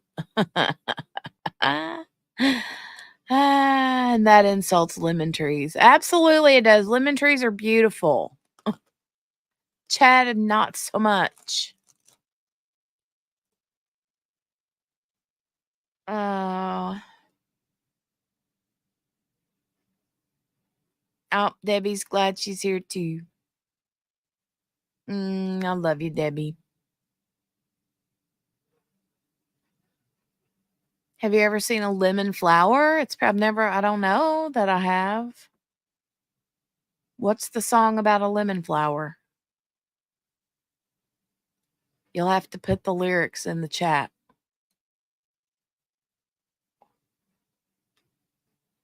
Okay, I'm gonna go ahead and mute my mic and get back to this. I think we're close to being right at where they're coming back in.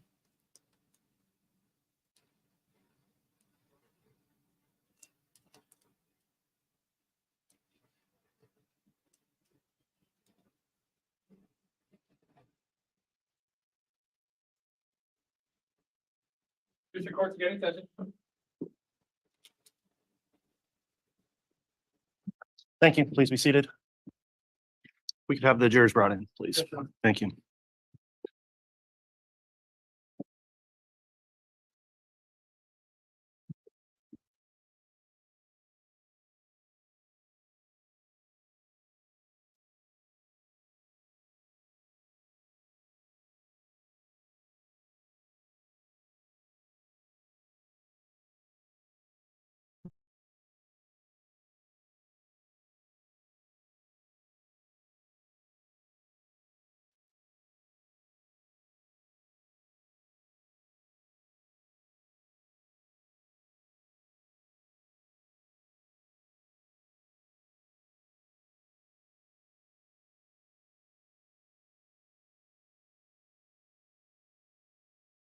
All right, please.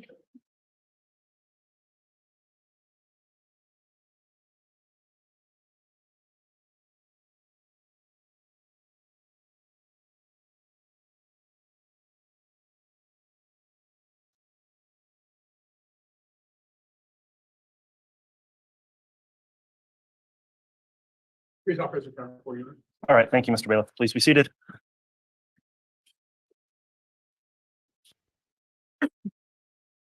Okay, we're back on the record on CR 22-21-16-23, State of Idaho versus Chad Guy Daybell. Mr. William is on the stand, has been placed under oath, and Mr. Wixom, you can continue with direct examination. Thank you, Your Honor. Mr. William, just for clarity, since we had a break, I believe that one of the last things you said about this phone call was that you had asked law enforcement to record it. Is that what I heard? Correct. Why did you ask that from law enforcement? I wanted to know if there was going to be any answers that would help to find the two missing kids that they were inquiring about. And I thought it would be helpful that if there was information given that would assist in that, I thought it'd be good to record it. And in the conversation, who literally participated in the conversation? There was myself, Chad Daybell, and Lori Daybell. Nobody else comes into the conversation? I don't believe so. If in fact, have you recently heard that conversation? Recently, yes. If you did have the opportunity to listen to the very early portion of the conversation, would that be something that you could recognize and identify? Yes. Your Honor, at this time, the state's proposed Exhibit 308, which is a recording of that phone call. We would seek to have the opportunity to play the first portion for this witness to help identify it. And for clarity, we will be offering it under 801 D2. All right, if you want to play just a very limited amount, enough to lay some foundation for the witness, and then don't publish anything more than that, Mr. Wixom. Thank you, Judge. I would ask for 30 to 60 seconds.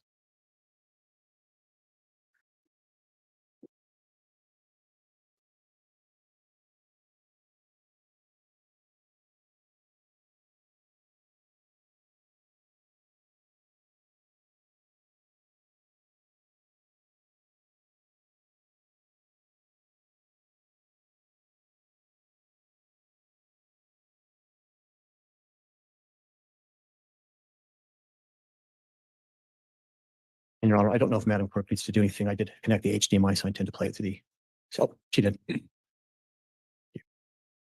Sir, I'm going to play a very small portion of the phone call and then ask you if you're able to identify it. Hello. Chad, what's going on? You got, all right, what the heck is going on? I got people coming down from Rexburg. Mr. Wixom, I think that's probably enough. Sure. Go ahead. Thank you. Mr. William, do you recognize the voices in that call? Yes. Do you recognize that recording? Yes, I do. Do you believe that that's the actual phone call that you engaged in that you've already been testifying to the jury about? I believe that it is. Your Honor, at this time, the state would seek to admit State's Exhibit 308. Any objection? No objection, Judge. All right, Exhibit 308 is admitted, and you may publish if you request, Mr. Wixom. Thank you, Your Honor. I do.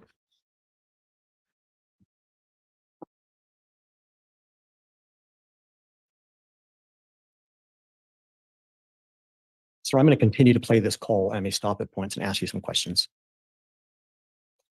They're wanting to talk to us. What? Yeah, I'm just saying, I'm like, I don't know if I want to talk to you guys and yeah, I have people wanting to question and talk to me about you and what you got going on. And I'm like, okay, why? And so I thought I need to reach out and find out. Secretary Lori's here, so let me just put that speaker. Okay, sure. So go ahead and state what is happening so she can hear. I have people calling me from Rexburg saying, we want to bring you in for questions and talk to you about what's been going on. And we're trying to find some kids. And what do you know about it? And I'm going, I don't know anything. What? Why? What? Okay, no, I don't know what's going on. And so Yesterday, they actually went to Leah's house and tried to threaten her. We're not fully sure what they're trying to accomplish. It's mainly one detective in Rexburg. Okay. So finally, we got a hold of an attorney, and that's pretty much where it goes from here. It's just everything to the attorney and stuff. Okay. yeah, just we can text you his name and. Yeah, probably should. Mr. William, I'm going to pause there. You just heard yourself in the audio saying you probably should contact an attorney. Did I get that correct? On that one, they had mentioned, or he had mentioned to me that they had an attorney they retained. And I wanted to get the name of the attorney so that I could then pass it on to law enforcement. And that was the purpose of that. Okay. And the voices that we've heard so far, we've heard your voice. Just for clarity, who's the other voice? The other voice is Chad Daybell. You know me, I don't deal with a lot of this stuff very well. I'm just like, okay, I'm a simple dude. What's going on? What do you guys want to do? What's happening? What's going on? Your route. I don't know how you would even be involved. I have no idea. They're just trying to go through and just kind of see if I know anything about anything going on. And I'm like, no, why would I? What? Talk to me. Tell me what's going on. Well, we're trying to find two kids that along with Lori, and we just want to know if they're being, sheltered down in Utah. And I'm like, what? I don't have any idea what you're talking about. So is there kids that are not involved, or what are they talking about? So I have a clue if they show up at my house. If they show up, you can just give them the attorney's name and say, we're not talking to you without an attorney. Okay. No, it's my sister-in-law. It's just a bunch of people that are starting trouble for no reason. It's separate from the Tammy situation. Mr. William, you just heard that reference to the Tammy situation. What did you take that to mean from Chad when he said that? When he said the Tammy situation, I can only, the fact that he had buried her soon, married Lori as quickly as he did. I don't know there would be a situation, and I don't know what he means by situation at that point. Would it be fair to say at that point in time that you didn't have any knowledge of any investigation related to Tammy? I didn't know of anything. And had Chad ever discussed anything like that with you in any of the prior phone calls? Let me backtrack slightly. Possibly the Tammy situation could be in reference to him calling previously to ask about her exhumation. They're trying to combine it all together. Well, do you want to send me that attorney's number? You want to text it to me, or? Yeah. Yeah, if you can do that, that would be helpful, I'm sure. They're just grasping at straws. I still feel Heather Daybell's behind it. Okay. She's an evil woman, and it's her in-law that's this officer. Did he call? Just to inquire, at that point in time, had Heather Daybell contacted you about any of this? At that point in time, I don't know that Heather and I had conversation about that. I can't recall. You? No, he didn't call me. It was another individual. And so, yeah, that's where I'm like, okay, this is getting a little bit weird here. And so I thought I'd reach out to you to find out, what's going on. And so. So we pretty much blocked them. It's a simple situation, but we just can't tell you because then you'd have to be involved. Yeah, no, I get it. That's fine. So at that point, they're talking about bringing down like a host of like FBI people involved and stuff. Could you guys even imagine what it would be like to be this guy? So just pretend for a minute, okay? Just pretend, okay, let's not even pretend it's you or me.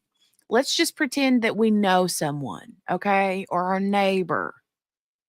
We're talking about our neighbor or someone that has a brother-in-law whose wife just died,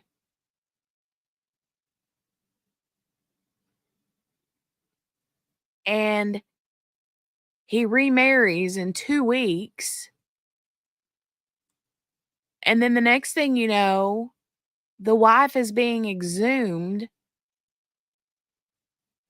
And then you're getting a phone call about missing children.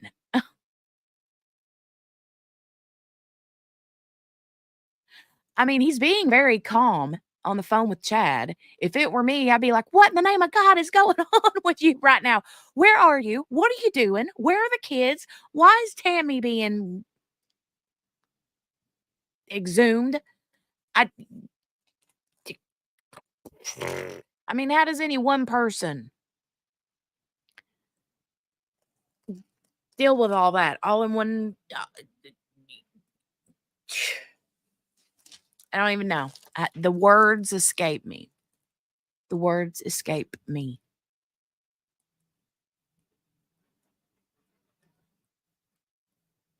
You just heard Chad describe the situation as a simple situation. Correct. Then he said, I can't tell you because I don't want to get you involved. That was what was stated. And you said, okay, I understand. What did you mean by that comment? At that point, I felt that it possibly was a smaller situation. I didn't know what the situation was. And so at that stage, I think he was just trying to keep me out of the loop. I'm like, I don't want, I don't need that. It's Christmas. So, that's where I'm just going, all right, that's interesting. So, okay. Well, if you don't know anything, which Yeah. is great. Yeah. You don't know anything. No, I don't know anything. And so that's good news at that point in time. So, okay. I don't know how I would have done that other than Heather. She knows our friendship. Oh, sure. No, of course. And so, yeah.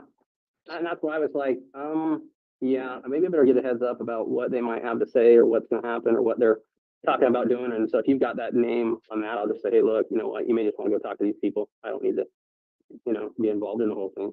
So I'll text you the attorney's name. He's a calm, collected individual. We're happy with him. But gotcha. So on that, it just everybody that we know, it's just so dumb. So on that, is this an attorney that's just, is he out where you're at? Is he local? How would I, if I needed to? he's in Rexburg. He's a Rexburg attorney? Okay. Yeah. I gotcha. So, Yeah. okay. So It's Rexburg police who are being whatever. yeah, they've It's gone. Heather's in-law Right. is this detective that's bugging everybody. So Gotcha. They seem to think that there's stuff that's being hidden and that they're wanting to try to get to the bottom of what's being hidden. And I'm like, if I don't know what you guys are talking about. It kind of catches you off guard when you have them call you up and start chatting with you. And you're going, okay, I don't know anything about this stuff here. And so, yeah. This is a different issue that doesn't involve any Douglases. Okay. Well, with that being the case, that's fine. I just thought that you're being bothered. no, that's fine.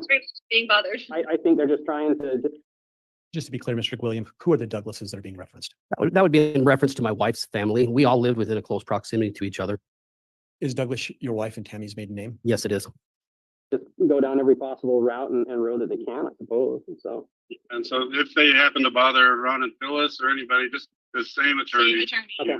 Well, if you give me that information, that would be helpful with regards to that. So, Yeah, text it to Barkalick. Sean Barkalick. Yeah, it's a weird name. what? Sean, what? Bartholick. Oh, Bartholick. Okay. Yeah, that is a little different.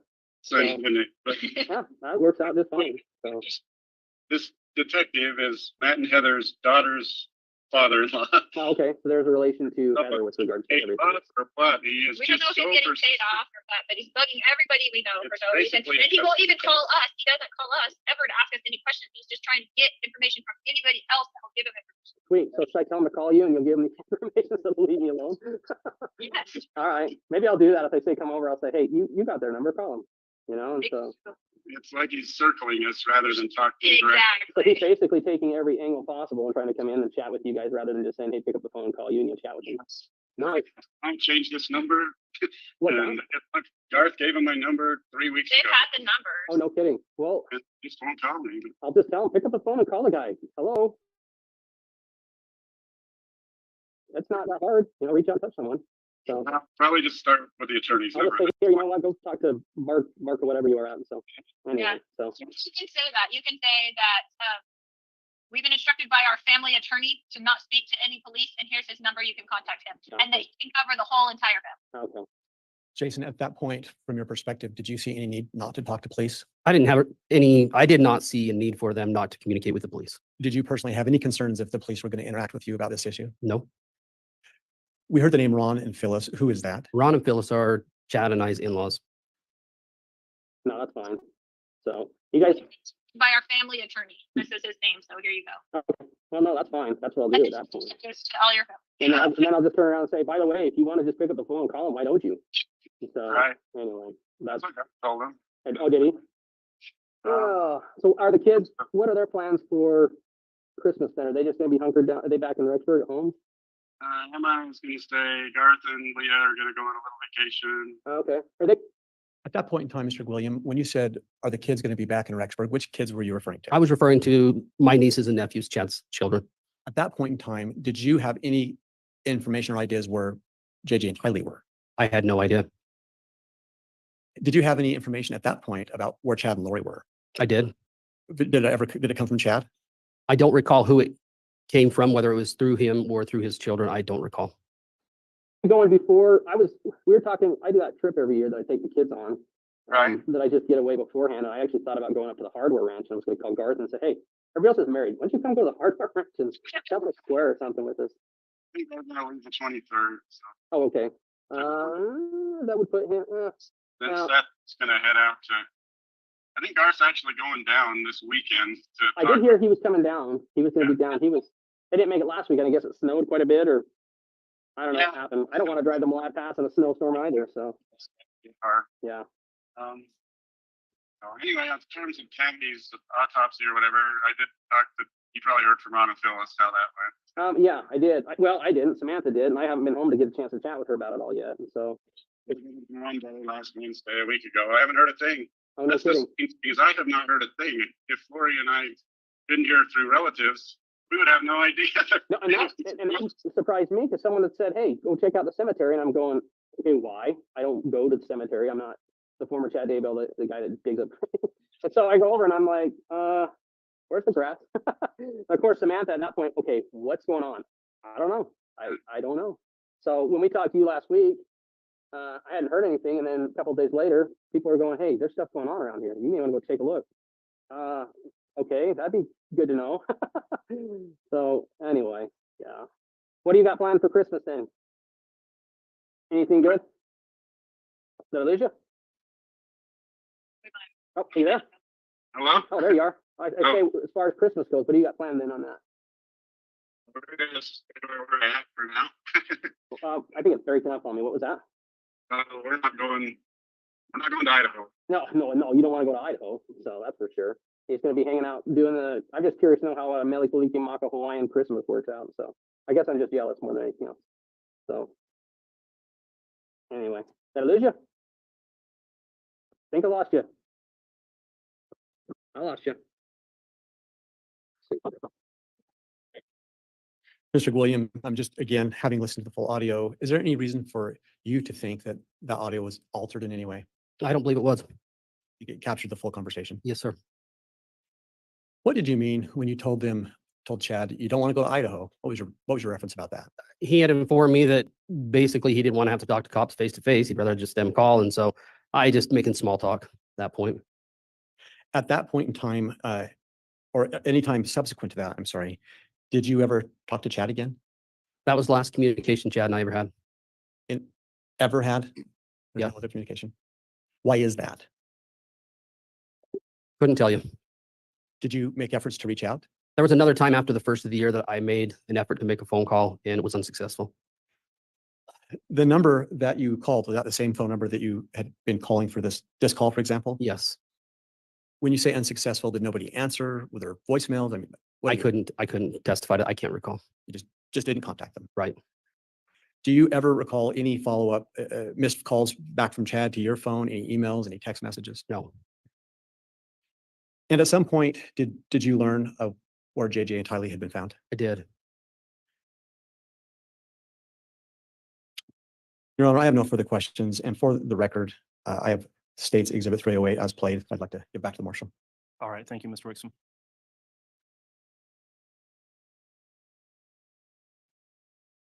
All right, once you're ready, cross, Mr. Pride. Thank you, Judge.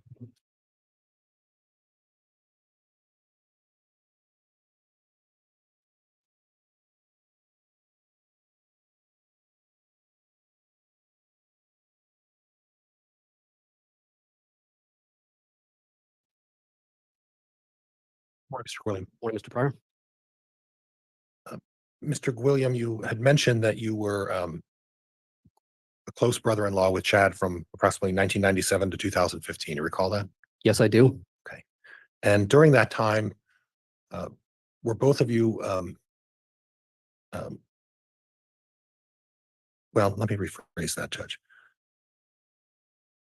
During that time, both of you were involved in your LDS faith in Springville, Utah. Would that be fair? Chad and I attended the same ward. Yes. Okay. And that's what I was getting at. Yes. And as far as your participation in that ward, did either of you hold any positions of authority or deference in that ward during that time? Yes. And which positions were those, sir? I don't recall specifics. I can tell you to speak to Chad, and I want to preface this by saying absolutely loved Chad. Was an amazing individual. He served as a counselor in our bishopric as well as a president of the Elders Quorum, which is an organization group of men. Okay. So he held a bit of a prominent position within the church from 97 to 2015. I would say at various times throughout that, yes, not all at the same time. And during the same time, he was writing these books that you expressed some concern about, correct? He was starting to write the books at that time frame. Well, 2006, he started writing the books is what you recall. Is that correct? I would say yes. And he was writing those throughout 2015. Is that correct? He was. Okay. And there were no concerns at this point. These were just topics of interest that Chad expressed in and wrote about in his books. Would that be fair? At the time, yes. Okay. And then he moved in 2015 to the Rexburg area. And are you aware if he continued to write these books? From my understanding, he continued to publish his books at that time. And as a close friend of his, are you aware that he continued his activities and participation in the LDS faith up until the incidents that involve this case? Objection, counsel's testifying. Sustained. Are you aware of whether he continued to participate in his LDS faith up until the facts that led to this particular case? My Objection, understanding, that's the he same did. answer, Your Honor, or same question, Your Honor. Overruled. You can answer. Yes, he continued to publish books. And you described how the relationship in Springville between Chad and Tammy was a relatively normal marital relationship. Do you recall that? They had what I would consider a normal marital relationship. Yes. And your testimony previously was that up and through 2018, that marital relationship, from your observations, continued to be relatively the same. I didn't observe them as much when they were in Idaho as I did when they were in Utah. But from my perspective, what I observed, I would agree. Okay. And I'd like to go over a little bit of the time frame from 2015, the frequency with which you had contact with Tammy and Chad from 2015 forward. You mentioned a couple of family events. What else was there? Let's start with like 2015. Do you have any specific recollection of what you may have participated in with both Tammy and Chad in 2015? In 2015, we did not go to Idaho. Okay. They would come down to Springville quite often. They still had some medical things going on with regards to kids and braces, things that would carry over from one area to another. And so that we would see them more in 2015 when they would attend and come south to where we were. Okay. And in 2016? 2016 was when I got a letter censuring me to say, hey, this is what you need to be doing. And so we did take the opportunity in 2016 to visit more often. Okay. And how often, when you say more often, how often is that? I would say during 2016, we probably went up there 3 to 4 times. Okay. And again, they would continue to come down south and visit us down there. And was that a frequent visit down to Springville? There was back and forth. Probably we would engage in physical seeing of each other, likely once a month. Okay. And then again in 2017? In 2017, I don't recall, but a lot of similar activity continued. Okay. 2018? In 2018, there were some weddings, mission farewells, of which we went north.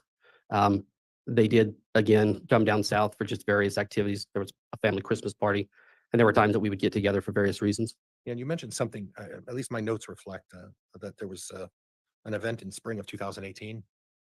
Spring of 2018. I don't know that it was, let's see, spring of 2018.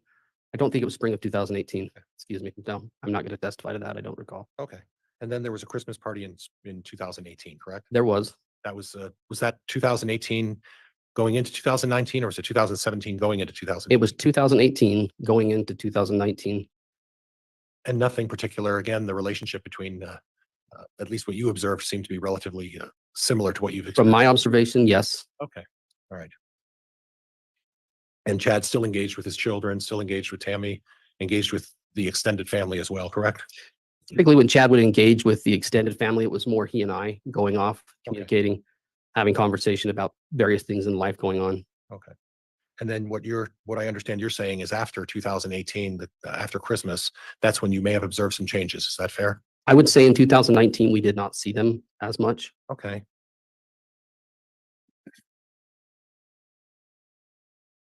But to your knowledge, Chad continued to publish his books.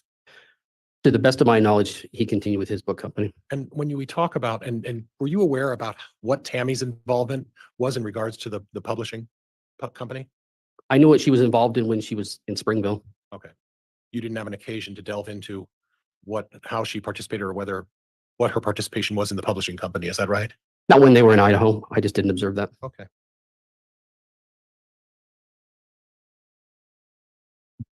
Now, I want to go to the interview that you talked about when you were contacted by law enforcement to be interviewed. And can you give me the date of that again? Which time? The time when I went initially? I believe it was at the Springville Police Department around December 18th.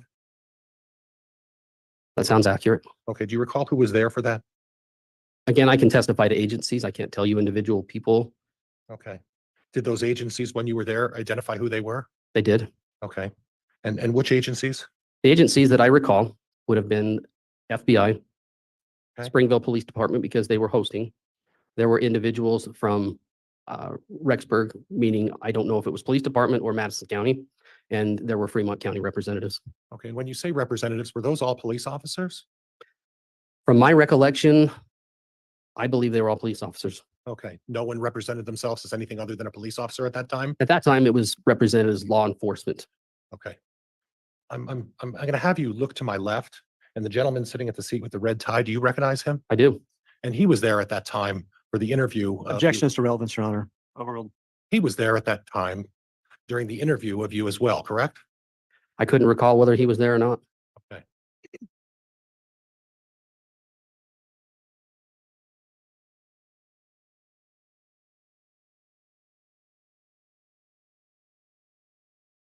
But needless to say, nobody at that meeting identified themselves as a prosecutor of any agency at that point. Did you recall that?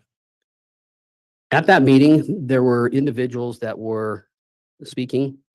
At that point, they did not represent whether they were law enforcement, whether the only one that stood out that seemed different to me was an individual that claimed to be with FBI. And I thought that was different just because you don't normally deal with the FBI. Okay. Now, during the call that you recorded, I heard reference to a family attorney. Yes, sir. You heard that as well, correct? Yes, sir. Did you get the impression from the phone call that, or did you get the impression that the suggestion was that this was a family matter? I got the impression that there was a civil situation going on because of two missing kids, and they gave me an attorney's number to go ahead and contact them. And so for being civil, criminal, at the time, I didn't know the difference, didn't care. I wanted to know about two kids. Okay, but you did hear the reference by one of those folks, Chad or Lori, about it being a family attorney, correct? I heard the reference to it being attorney, whether family or not, I heard attorney. Okay. Would it help you to refresh your recollection by listening to the tape? Not necessarily. If you're Okay. saying that's what you heard, then we can do that. We can go there. Okay. And did you hear a reference that about Garth giving them the number to contact Chad and Lori? It was either, I think it was Garth that was given the number a few weeks earlier. Okay. And a few weeks earlier from this recording would have been when? I would probably, and this is a guess because I can't say and can't testify to it, but I would anticipate that it would be around the time of an exhumation. Okay. And in regards to the exhumation, Big word. big, for me it is. Well, big word bonus for both of us. Okay. In regards to the exhumation, did you have any information as to the length of time or how long that process took? Not until it was mentioned by Chad in the phone call. Okay. What was involved, I had no idea. Were you aware that the exhumation was just a one-day situation? Objection, counsel is testifying, Your Honor. Sustained. Do you have any knowledge about the length of the exhumation Currently or previous or what time? right now? Currently, I understand that it was a process that took 24 hours, I presume. And according to the tape, what you understand, was it your understanding that Chad was not informed of that process until afterwards? I don't think that anybody in the family was informed about the process, so it wouldn't surprise me that he wasn't either. Okay. And the information you have is that you folks weren't advised of it, correct? Negative, we were not. And as far as you know, Tammy's mother and father weren't apprised of it, were they? My understanding is that nobody within the realm of the Douglas family was advised of what was taking place. And as far as the Daybell family, can you speak to that? I can't speak for the Daybell Okay. family.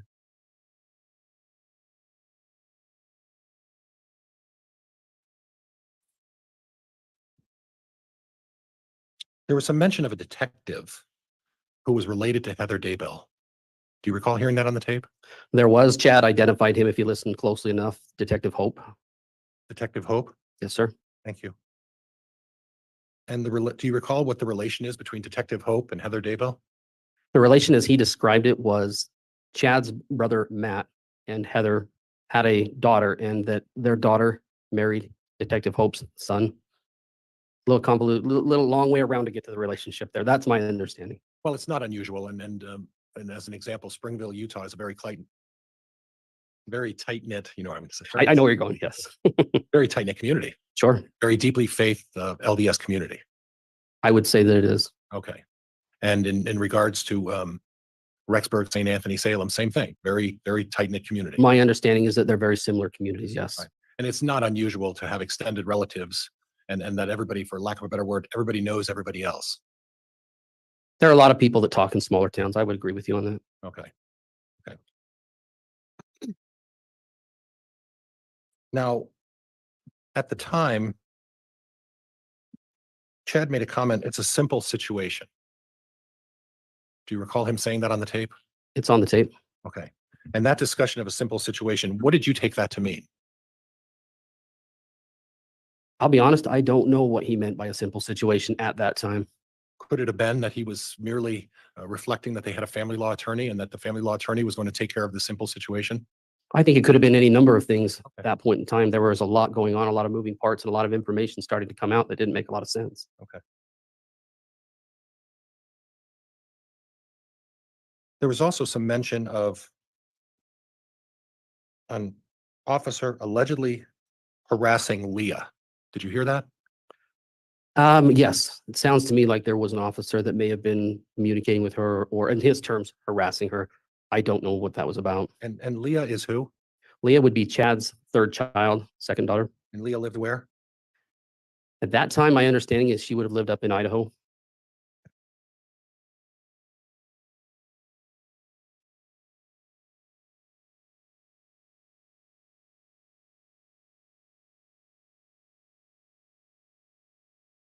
There's a discussion of Steve Schultz. And you know Steve Schultz. I do know Steve Schultz. Now, is there some, I don't know how to say this. Is there some familial relationship with Steve Schultz in your family? I am not related to Steve Schultz. Okay. But you would describe him as a close friend. Steve Schultz is a close friend of mine, yes. And a close friend to Chad's as well. Absolutely. And both of you know him quite well. We have known Steve for probably 12, 15 years. I'd say he's a good friend, good man. Honorable man. Yes. Okay.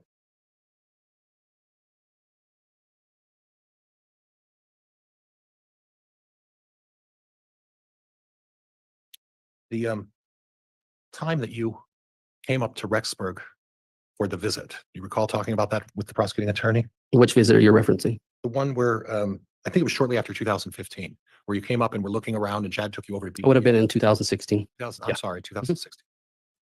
Please make sure to not talk at the same time as each other. Wait for his question to be finished. Thank you. And as soon as I said that, I realized I did exactly what the judge told me not to do. So I'm going to slow down. So you went to the BYU campus at that point. We did. Did you happen to go to the BYU library? I don't recall going to the BYU library. Specifically, he wanted to point out to me the conference center that was new on campus. But as far as the library goes, I don't recall if we went there or not.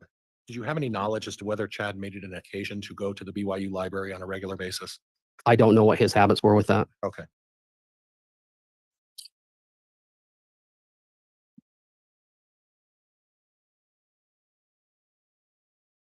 And Judge, could I just have a moment, may I? You may.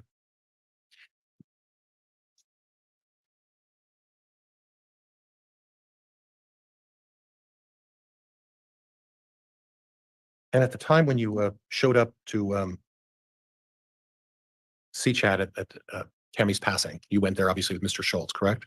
I did. And at that point, Chad had indicated to you that he was all cried out. Is that right?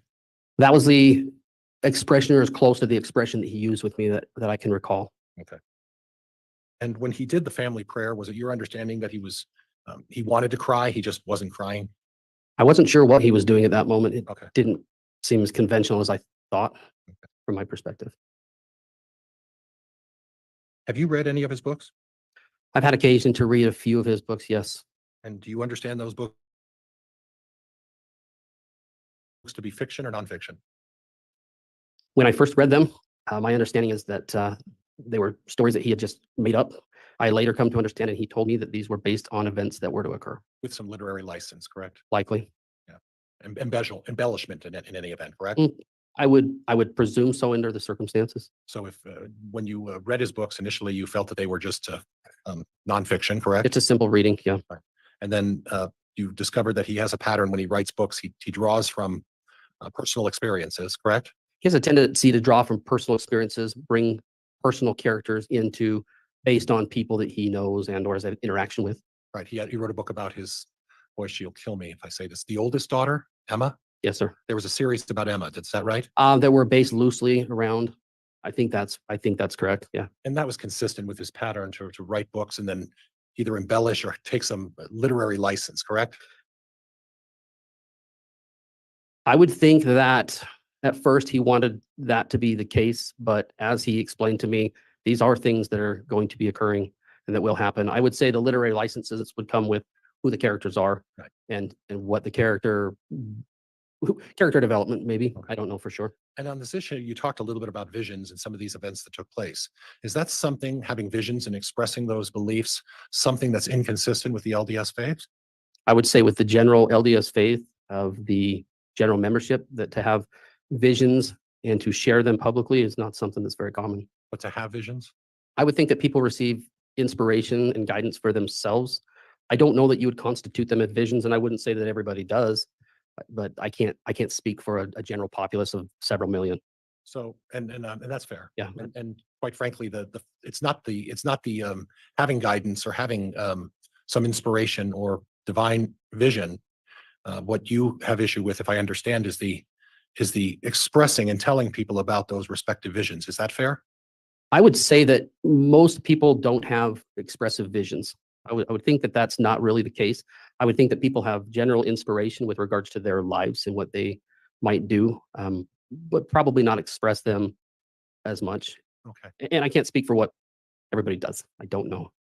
And to recoup a little bit, when you talk about Chad's books, when he's talking about individual characters, that's where you see him embellishing or taking literary license. Would that be fair? I wouldn't say embellishing so much as literary license, in that you're going to change their name. You can't use somebody's specific name necessarily. Change their name, put him in a character position of whatever. Right. Yeah.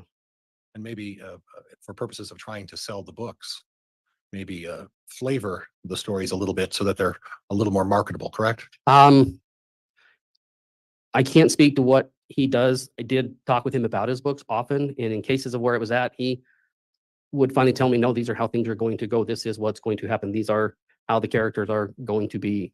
It was, I don't know. I don't know what his end result was with it other than sell books. Sure.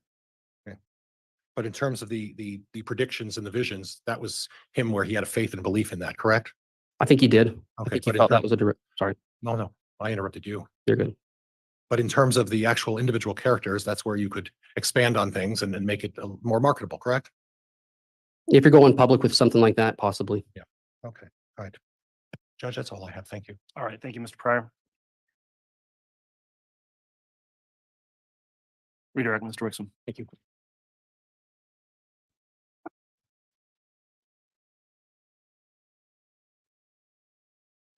Mr. William, you were asking a number of questions about a number of topics. Yes, I was. Do you recall questions about whether or not you had been informed about Tammy's exhumation? I do recall.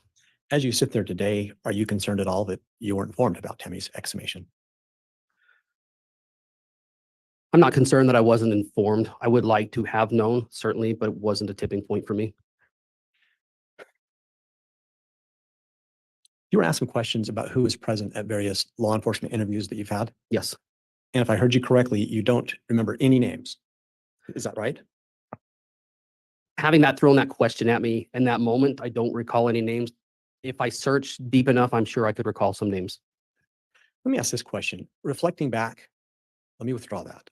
To the best of your recollection, how many law enforcement contacts have you had relative to Chad? I don't want to say the term a surprising number because that's not where I want to go, but I would say probably 20-ish, maybe more. There have been a lot of individuals that we've talked to, that we've expressed challenges that we've had with, and I don't recall a certain number. I want you to reflect back and think, during those law enforcement contacts, did any of those members of law enforcement in any way try to influence what you would say or do? No, they did not. Did you, in working with law enforcement, ever tell them anything that wasn't true, the best that you understood? I did not. Did you ever get any feeling that they were trying to influence you? I have a brother who's a police officer. I've never felt intimidated by a police presence, and I didn't feel that they were doing anything more. The process of dealing with a lot of this until the kids were found was just, can we find some children? That was their primary concern, and that's what I felt they were trying to express and see what they could do. In any of your interactions with law enforcement, did you ever have any inclination that they weren't sincere about the desire to find these children? I did not. Calling your attention to the December 18th law enforcement interaction when you made the phone call, either at any point in that interaction, did the phone number that you used to call Chad, did you make sure that law enforcement had that phone number? I definitely did.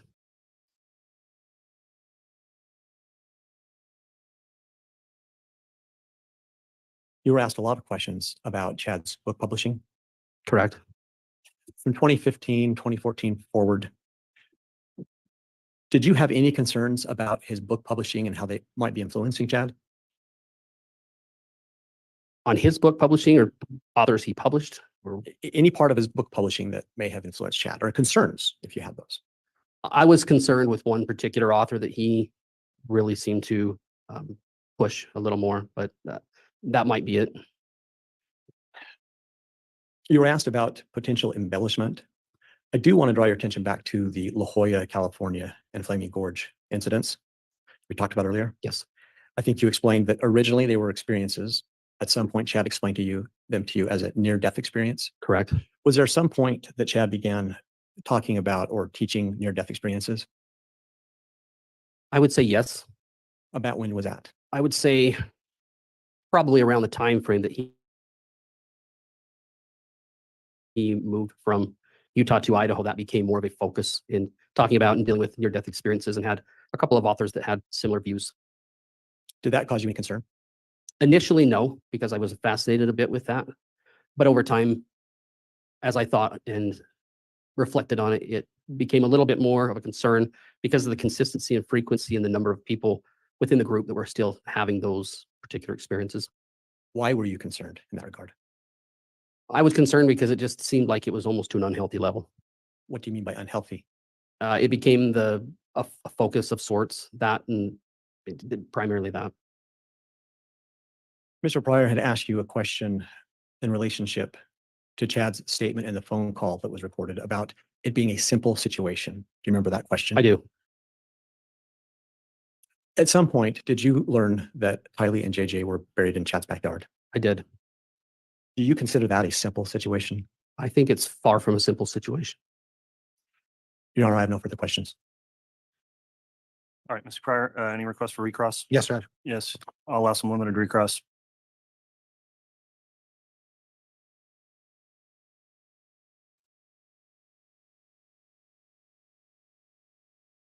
On the recording, again, we talked about the simple situation. You're talking about the end result as far as what happened with the two children, correct? Correct. But at the time on the tape recording, there was reference at least once or twice to a family law attorney. And isn't it true that you know Chad, wouldn't that imply that he believed that this was a custody matter? I don't know what he implied by simple situation. I can't speak for what his intention behind that was. He did give me an attorney's number. And at the time that was going on, I had met with law enforcement. I didn't feel it was a simple situation by that point. I don't know why he would state that. Okay, but it's not, I'm not asking what you thought. Mhm. I'm asking you as someone who has known Chad for a significant amount of time, Mhm. for him to make a statement that it was a simple situation and then providing you with a family law attorney's information. Objection, Your Honor. This is calling for speculation. Sustained.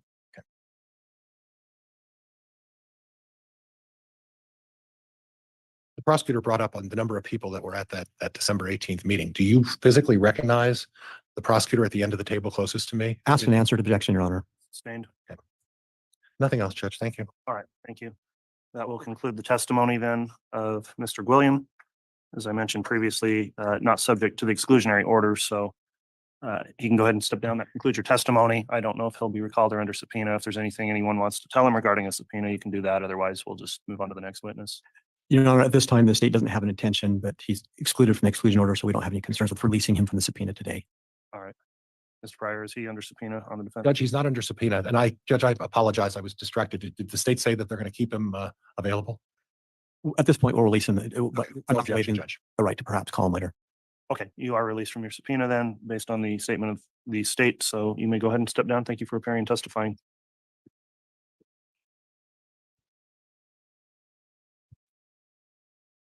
Who's going to be calling the next witness? The state will call Samantha Gwilliam. Very well. Is that you, Ms. Blake? Yes, Your Honor.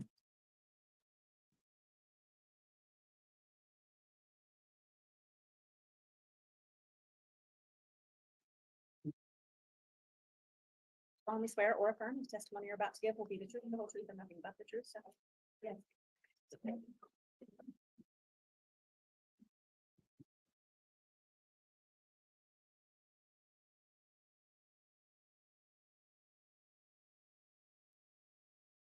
All right, thank you. All right, on this witness again, no exclusionary order applying here. So Ms. Blake, if you'd like to inquire on direct, you may. Thank you, Your Honor. Would you please state your name for the record and spell it? My name is Samantha Gwilliam, SAMANTHA GWILLIAM. Miss Gwilliam, are you related to Tammy Daybell? Yes, I am. How are you related to her? She's my sister. And do you know Chad Daybell? Yes, I do. How did you know him? He was married to her. Miss Gwilliam, do you recall sometime around the end of 2019, being contacted by law enforcement in relation to a pet cemetery? Yes. Had you been to Tammy's house in Idaho? Yes, I had. How many locations did she live at in Idaho? Just the one. Had you seen the property? Yes, I had. Your Honor, we had previously stipulated to some photos that were taken of the Daybell property. And I have what's been marked as State's Exhibit 23A and also State's Exhibit 23F. I have a copy for counsel, one for the record, and a courtesy copy for Your Honor of each of those. All right, I'll take a look.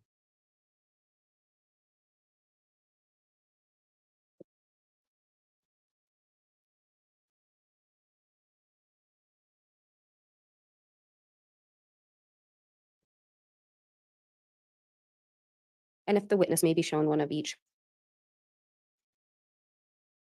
I ended up with two 23Fs.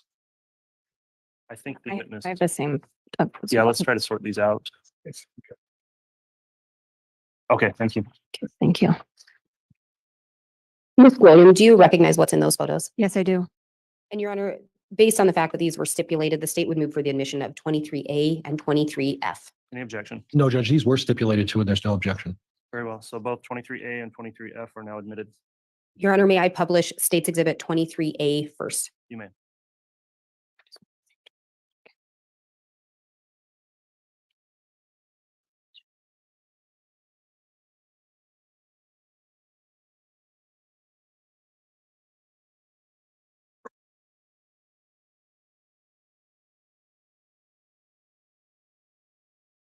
Do you recognize?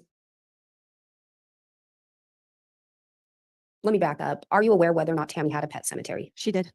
Can you tell from this picture approximately where it would have been located? There's two posts in the center of the picture. You can kind of see a tiny little black head of a dog statue. To the right of it in the picture is the fire pit. And then to the left, further along the edge of the picture is the red barn. And Your Honor, may I publish State's Exhibit 23F? Yes. And is that a closer view without the red barn in the picture? Correct. And the fire pit is just to the right. And where approximately was the pet cemetery located? It is right there by where the dog was at. My niece's dog had passed away, so they buried it there along with a cat that had been hit out on the highway, and I believe a duck as well. Was it common for Tammy to have a pet cemetery? Absolutely. We've had pets in our family for years, and they become like family. And when they pass away, we would bury them on our properties so that they were nearby us. And did you know if Tammy continued to have pets into her adult life? Absolutely.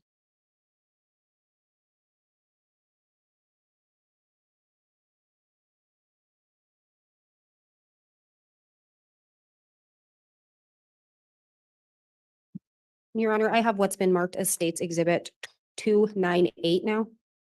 Again, I have a copy for counsel, a courtesy copy for Your Honor, and a copy as the exhibit or proposed exhibit.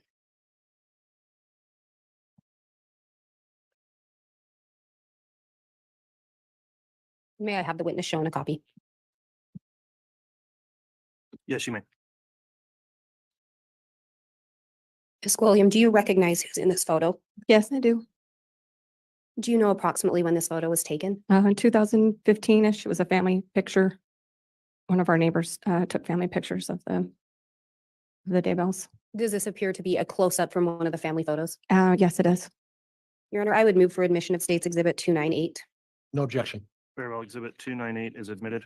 Permission to publish, please. You may publish.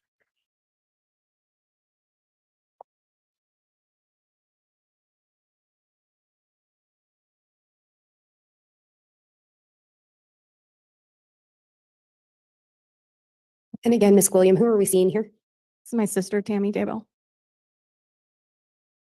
How many siblings do you and Tammy have? There's 5 of us all together. I have 3 brothers, and Tammy was my only sister. Where did Tammy fit in the line? She was the second oldest. So the two of you were the only girls? Yeah. Were you close growing up? Yes, there's 4 years between us, so close enough that there was maybe minor squabbles, but we were more best friends. Did you maintain that closeness into adulthood? Yeah, we did. We saw each other, talked almost every day. Do you recall when Tammy started dating Chad? Yeah, I do. Had you known Chad prior to them dating? I didn't know him personally. I knew of him and his family. He had some brothers that I went to school with because I was younger. Did you like Chad? Yes, I did. How did you feel he treated Tammy initially? He was a good husband and father. After Tammy was married, did you maintain contact with her? Yes, we did. Did Chad ultimately end up becoming friends with your husband? Yes, he did. And was their relationship close? Yes, it was. Prior to Tammy moving to Idaho, how close did the two of you live together? Live by each other? We lived in the same neighborhood at one time across the street. And then as we kept purchasing homes in the same neighborhood, it was just, around the block and then 2 blocks. How often did you see Tammy prior to her moving? We saw each other almost every day. And was that when you both lived in Springville? Yes. How many kids do Tammy and Chad have? They have 5. Did they have grandkids? Yes. Do you know, or were you aware if Tammy wanted to move to Idaho? At the beginning, I do not believe she wanted to. Prior to moving to Idaho, did Tammy work somewhere? Yes, she worked at Springville High School as a special ed secretary. And before that, had she worked somewhere else? Yes, she worked at Art City Elementary. She was their computer technician, and she taught computer classes to all the students. So both of those positions, she worked with children? Yes. And you talked about her working with computers. Was there something interesting about Tammy and computers? Yeah, she was very talented with those. She wasn't officially trained at a college or anything, but she just could figure them out. There'd be a new program that would come out and she would learn it, and we would all ask her questions about how to use it. When Chad and Tammy, when Chad and Tammy moved to Idaho, did Chad talk to you about potentially moving up there as well? Yes, he said he had a vision that they should move up there. And did he also want you to move up there? Yes, he did. Were you willing to do that? We thought about it because I didn't want to be separated from my sister. At some point, did you see an email in relation to Chad's views on why you wouldn't move up there? Yeah, I did. I read an email that he sent that said that I had evil spirits that were keeping me from coming to Idaho to see that I should be up there. And it made me very unhappy. When Tammy and Chad first got married, do you know what Chad did for a living? He was going to school when they first got married, and he was also working at the Springville Parks Department on their cemetery crew. Do you know, as part of his employment, if he was involved in digging graves? Yes, he was. At some point, did Chad hold a different position with the cemetery? Yes, he was eventually the sexton there. How did you find out about your sister passing away? I received a phone call from Chad that morning. What did he tell you? He told me that she was really sick and had had a coughing fit and was in the bathroom throwing up around midnight, 1 o'clock. And then that morning, he woke up when she had fallen out of bed. Were you surprised by this information? Absolutely surprised. Did it make any sense to you? No, I had just seen her 2 weeks prior to that and had no idea that she was so sick that something like that would happen. When you saw her 2 weeks earlier, how did she appear? She looked perfectly healthy. Tammy had had a bout, and this has been a few years ago, when she was getting her depression under control, that she struggled with her health a little bit. But after that, she made a concerted effort, to get on the right medication. And we had a Facebook group between her and I and my sister-in-law and another friend where we would check in, just, keep each other accountable on staying healthy. So because of the struggle she had with that and us trying to keep each other accountable, that whenever I did see Tammy, I would do just a visual check. Not that I was, just like I would do with my own children when I see them, like any mom would. Are you okay? What did, visual checks. She looked great. Did you end up learning if she was participating in any activities? Yeah, she was taking a clogging class. She was doing Zumba, and she was prepping to run a 5K. And outside of just her physical appearance, how did she seem mentally? She was really happy. We had a great visit. Do you recall her also performing some kind of a routine? Yes, it was her and I and my parents were visiting at their house, and we did a mini talent show as middle-aged women for our parents. She did her clogging, and I showed them some of my stage combat because I was currently doing theater classes. And as you were watching her perform the routine, did she seem short of breath? No, Any indication she was having any medical issues? no. The only thing that she had complained about was her wrist. She had had some injury with it, and she was taking medication. The doctor had prescribed her for it. And then my mom commented that it had been something that she had been on previously too.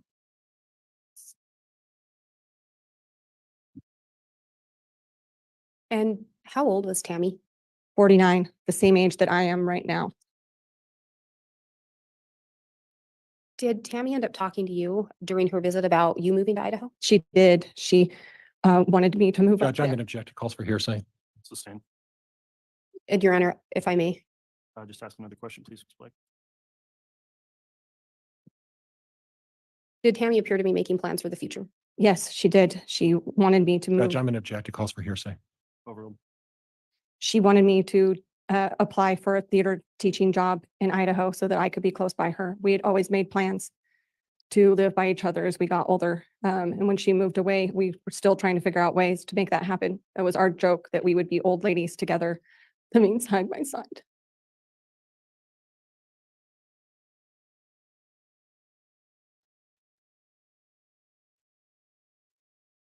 Having grown up with Tammy, would she go to the doctor? Yes, she would. Did she have any kind of an aversion to doctors? No, Are you aware if she would ever use any kind of homeopathic treatments? all of us do. In knowing her to use those, had she ever had any kind of an adverse reaction? No, Judge, I'm going to object. Speculation. There hasn't been any foundation to suggest she has knowledge of every time she's used homeopathic medicine. I'll sustain that. I think that would need to be narrowed down, Ms. Blake. Based on your observations of Tammy using homeopathic medications, were you ever aware of her having an adverse reaction? in my observations, I never saw her have an adverse reaction. Would Tammy share with you some of her health issues if she had them? Yes, she would. Based on your observations of Tammy, did she take care of her health? Yes, she did. It was something that she was very focused on. When Tammy came to visit in October, and that was October 2019, is that correct? Correct. Was the visit planned? It was a last minute visit. She sent me a text asking if I was going to be around that weekend. Was there anything odd about that particular visit? Originally, she said that Chad was going to come with her, but that he had to work. I'm going to object. Motion to strike hearsay. Sustain. And I'll strike that answer. Did Tammy come down with anyone else? No, she traveled by herself. Was that normal for Tammy? No, it wasn't. And why not? She didn't like to drive by herself the long distance, so normally someone came with her.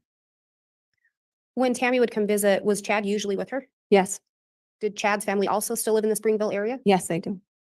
And on this visit, Chad did not come with her. No, he did not. Anything about her health that was the reason why she wouldn't drive long distances? No. It was mostly for not being by herself. When she came to visit, was there any indication that she had concerns about Chad having an affair? No, she never gave any indication. At some point, did you notice a change in Tammy and Chad's relationship? It seemed strained, and I just didn't know if it was because of the event they were attending, if they were tired, but it felt off, and I didn't know why. And do you recall approximately when that would have been? That would have been June of 2019. And where did you see them? They stayed at my home. So that was in Utah? Yes, in Utah. And again, Chad and your husband were friends as well? Yes. Was there anything about the interactions with you and your husband and Chad that seemed different? He just seemed like he didn't want to talk and that he didn't want to be there, which was unusual for him. And do you recall seeing Tammy again after June of 2019? Yeah, she showed up at my house about 2 nights before my birthday. It was about 10:30 at night, which was unusual for one, because Tammy always went to bed early. And she was bringing me a present for my birthday, and it was unexpected. I had no idea they were in town. Did that seem odd that she hadn't told you she was in town? Yeah, it seemed odd. The time seemed odd, and Chad stayed in the van the whole time she was in my house with the car running. So it made it feel like they were pressed for time and that she couldn't stay. And what month was that? July And that was of 2019 as well? 2019 as well. Was it weird for Chad not to come in? Yeah, it was really weird. Had you and Chad had any kind of a falling out? Not that I knew of. Had Jason and Chad had any falling out you were aware of? Not that I knew of. Do you recall Tammy also coming for a visit in April of 2019? Yes, I do. Did Chad come with her on that visit? No, he did not. Was it your understanding he was going to? I think he had to work, like he was going to, but had to work and couldn't come. Did anyone travel down with Tammy that time? Yes, all of her kids came, and we went to the aquarium with her kids and my parents and all the current grandchildren. In seeing Tammy in April, June, July, and October of 2019, did you observe any signs of her slowing down? No, I did not. Did you observe any signs of her being sick? No, I did not. Did she complain of any health issues? Other than her wrist hurting, no. I think you previously indicated you found out about Tammy's passing from Chad. Is that correct? Correct. Did you ever talk to Chad about an autopsy? Yes, I did. What did he tell you? I asked him in a phone call that we had after she passed away and we were making funeral arrangements. I asked him, are you going to do an autopsy? And he said, no. And I said, why not? We don't know the reason why she died. And he said that the coroner had told him that she looked Judge, peaceful. I'm going to object at this point. It becomes hearsay at this point. Sustain. Your Honor, these are the defendant's statements. Okay, I will revisit that ruling and overrule the objection based on that. Thank you, Ms. Blake. You can continue. What did Chad say? Chad said that the coroner told him that she looked peaceful and that it looked like natural causes. So they said they weren't going to. He also stipulated that it would be a cost of $1,500 for him to do so, and it would hold things up. And they wanted to get the funeral done quickly. Do you recall when the funeral was? Tuesday. And she passed away on a Saturday? Correct. Did that seem fast? Yeah. And where was Tammy buried? in Springville, Utah. Did that surprise you? Yes, it did, And why was that? because she resided in Rexburg with Chad and her children. And I asked Chad in that same phone call, why are you burying her in Springville when you all live in Rexburg? And he told me, we are covered with snow and ice for most of the year, and you will take good care of her. Was there anything that struck you as odd about Tammy's headstone? Yes, he requested that his name not be on it. I found that odd for somebody that was heavily into family history to not do so. Judge, I'm going to object. This calls for here. It's a narrative, excuse me. I can ask a question. Go ahead. Why was that odd to you? Because he was heavily involved in family history, and we look for headstones to find information about our ancestors. And to leave that off would mean that someone further down the line could not connect him to her. Do you recall hosting a luncheon or a dinner the day before her funeral? Yes, we were hosting a luncheon before the viewing so that we could feed them when they came down from Idaho. And when you say feed them, who are you referring to? Referring to Chad and his kids. Did they show up? No, Did you attend Tammy's viewing? yes, I did. Do you recall speaking with Chad after the viewing or at the viewing? Briefly. Did he tell you anything in relation to Tammy's passing? Yeah, he said that he had information that he wanted to tell me about Tammy's last week and how she felt like that her body was separated from herself, and he wanted to give me more information so that I would have comfort about her passing. Did he tell you anything about having a vision that Tammy's mission was going to be complete? Yes, he did. Did he also indicate to you, but the vision was that she wasn't going to die?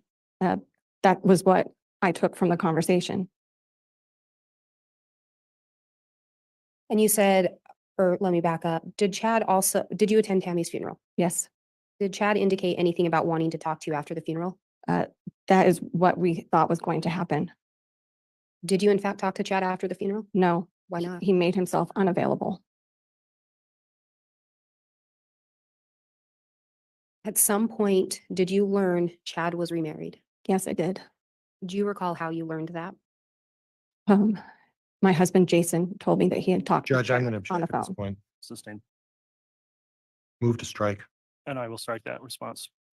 Do you recall reaching out to Chad about a month after Tammy's passing? Yes, And did Jason also reach out to Chad? yes.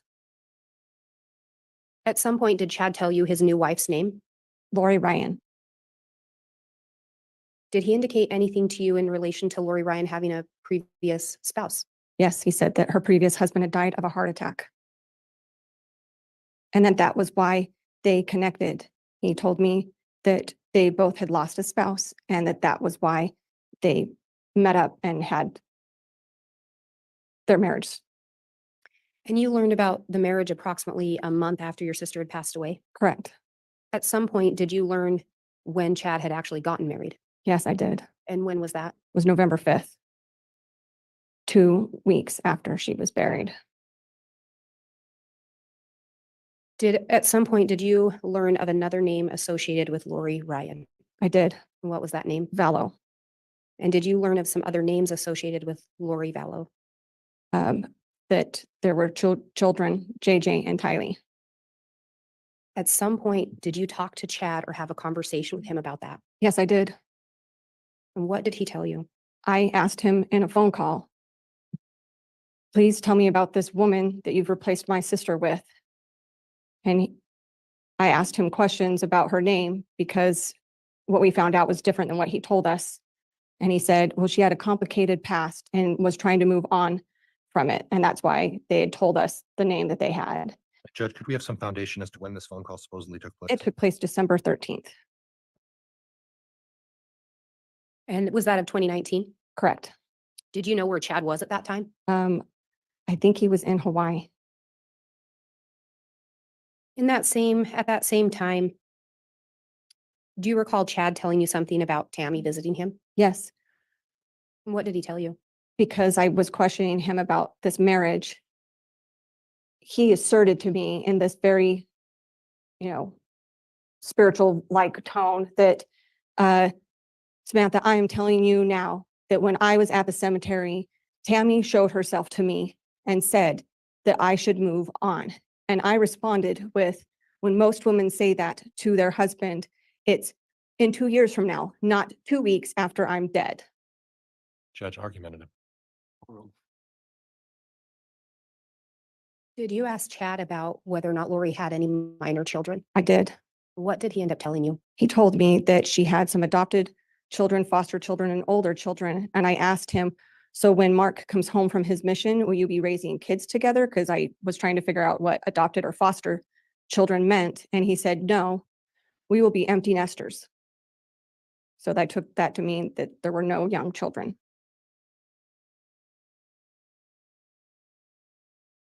I have no further questions. All right, thank you. Given the time, council, I think it's appropriate we take our lunch break before we begin with cross. So we'll go ahead and take the lunch recess at this time. We'll come back on at 1 o'clock for continued testimony with cross-examination. All right, please.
Oh my goodness. We heard like a, or we heard. I said that because I saw Debbie's comment. You can hear. Shoot. It's a disaster zone here. Sorry. Wound up with a sick kiddo on a Saturday night. And it ain't the little one, it's the big one. He's got a bad belly. So I had to help him and clean up a mess. Let's see. Can I have some of that champagne, Margaret? Or maybe something a little stronger? Something a little bit stronger. So they're on lunch break, I take it.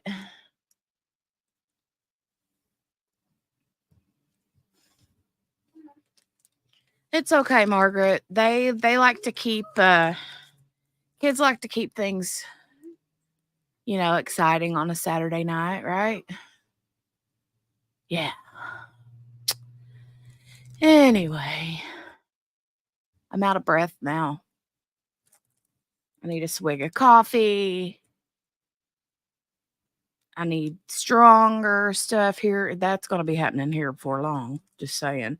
Oh, and the husband locked his keys out of his truck a while ago, just a few minutes ago. And guess where his extra spare set is? I'll give you one guess. One guess where his extra spare set is.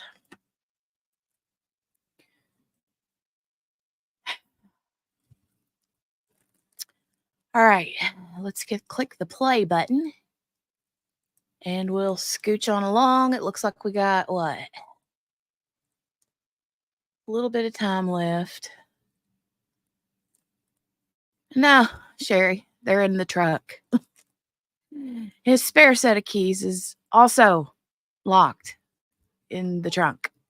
Truck, not trunk. District Court's Truck. again assessed.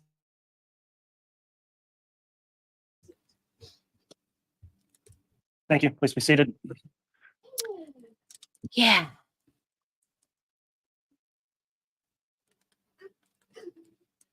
I bet you won't do that again. All right, let's have our jurors brought in, please.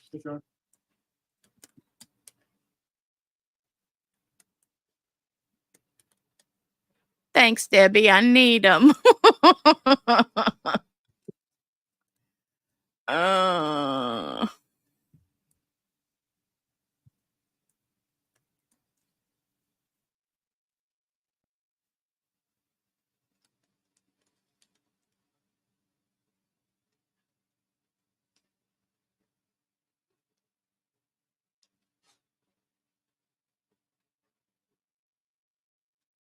Stop by the counter courtyard. Thank you. Please be seated.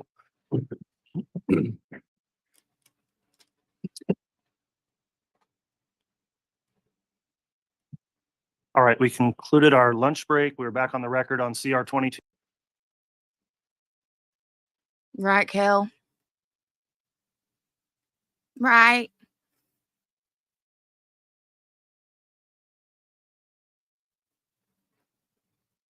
Sheesh. 211623, State of Idaho versus Chad Guy Daybell. When we left, the state had just finished direct examination of Samantha William. Defense now going to have cross. So if the witness would please take the chair here, we'll go ahead and commence with cross examination.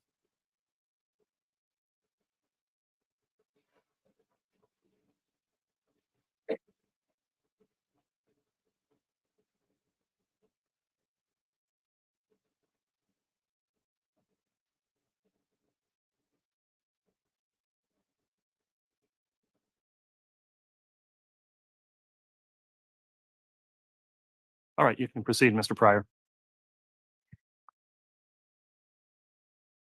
And I will remind the witness, Ms. William, you're still under oath for your testimony. Thank you, Judge. You're welcome.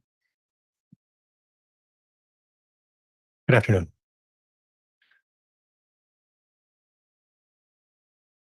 Ms. William, do you have a recollection of how many times you've been interviewed as part of this investigation? I don't know the exact amount. I've never counted. Okay. Is it more than 5? Probably just sometimes it's just phone calls or a text asking questions. And I don't know if that counts. Sorry, I just didn't know if that counts. what I would like to count are actually in-person interviews is what I would like to refer to. A handful. I don't know like the exact amount, but with trial prep. Excluding the trial prep today, because I assume you spoke with the prosecuting attorneys Yes. before you testified today. And isn't it true? You probably spoke to them over the lunch hour as well shortly. No, I tried to keep myself apart from everybody at lunch because I'm still under oath. So Okay. All right. And the locations of those interviews varied. Is that true? yes, On one occasion, on June 4th of 2020, one of those interviews was in your home. Is that right? correct.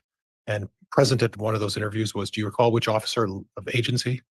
I honestly, since we've dealt with so many of them, I don't recollect which agency came, if it was Fremont or Madison, or I'm not exactly sure who belongs to which department at this point. I'll be frank. Okay. And then generally during those interviews, was your husband present? Yes, And generally during those interviews, other than your husband, would it involve maybe 1 or 2 or 3 other people interviewing you? occasionally, yes. Okay. And on June 4th of 2020, you had an occasion to be interviewed by a number of officers, and you don't specifically recall which ones, though. Is that right? I want to say, I'm gonna be honest, I don't remember who it was that I talked to. You remember the name Officer Hermosillo, Yes, Officer Ball? yes. Does that refresh your Yeah, that sounds about right. Does that refresh your recollection of who Yes. interviewed you? And I think maybe Bruce Mattingly was there. And then is it possible as well that Mr. Wood was there for that interview? Yes, as he well? was in my front room. Okay, so when he was Hold in, on a sec. Ms. Williams. Yes. Please wait till the question's done before you answer. I can do that. Excuse me.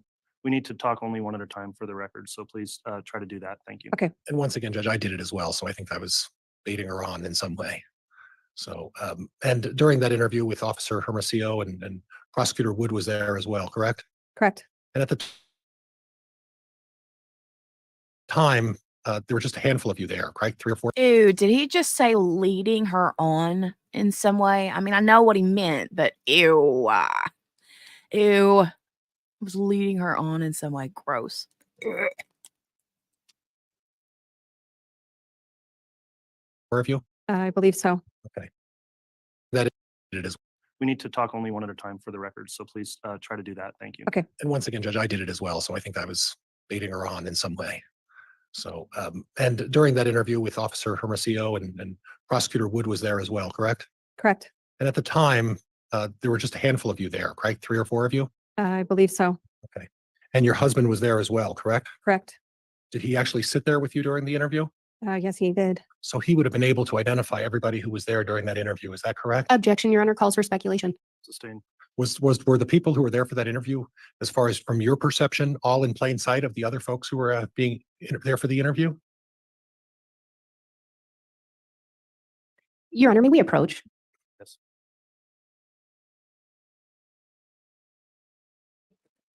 Right, Margaret? Huge eye roll. Ew.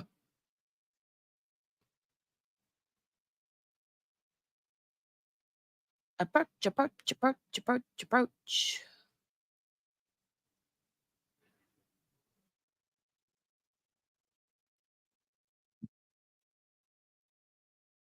All right, Mr. Pryor, you can continue. If you'd like the court reporter to read back that previous question, you may. No, Judge, I'm going to move forward at this point. Okay.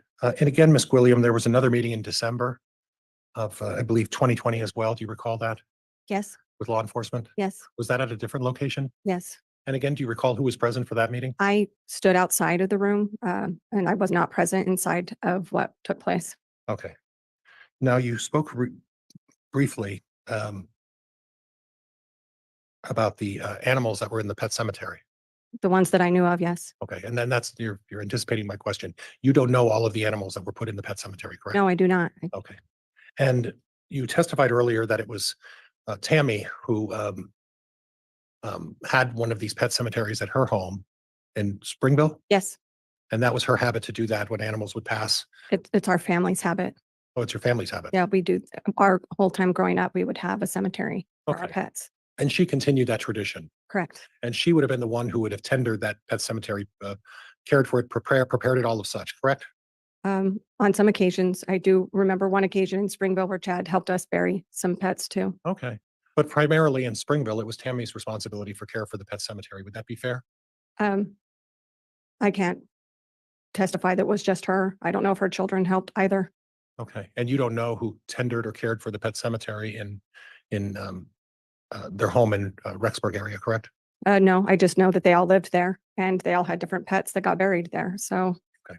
you can make your own assumptions. I don't want to make any assumptions. I just wanted to hear what you had to say Yeah, about that. That's, I would be making assumptions as well. Okay. And you'd be making assumptions about what kind of animals and when the animals would be put in there. Is that correct? No, on the three that I talked about, Tammy told me about them. Okay. I'm talking about other animals or other occasions. Yeah, correct? I don't know about them.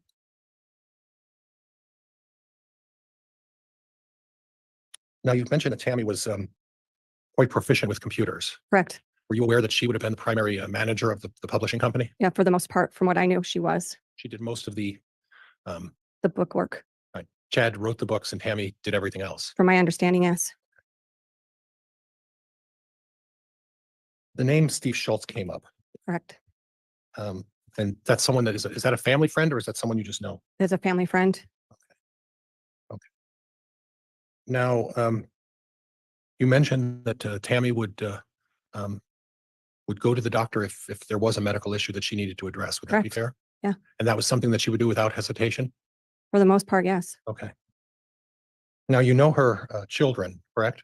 Yes, I do. And can you give me their names? Yeah, we have Garth, Emma, Seth, Leah, and Mark. Okay. And Tammy did a wonderful job raising 5 wonderful children. She was a wonderful mother.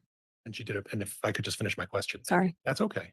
And did a wonderful job of raising these children. Is that correct? Yes, she was a wonderful mother. And these children are all deeply involved in their faith within the LDS Church, of really as a result of a lot of Tammy's instruction. Would you agree with that? Objection, Your Honor, calls for speculation as well as relevance. Sustained. Judge, it's sustained on speculation or relevance? Relevance. Okay. Are you aware if the children are still practicing members of the LDS faith? I believe they are, but I have not had contact with some of them.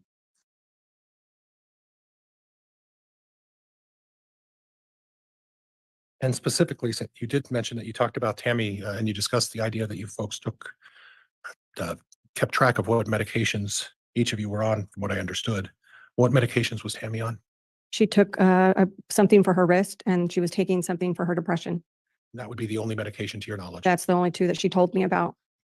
other than the homeopathic stuff that she would engage in occasionally, correct? Yep, correct. And that included essential oils.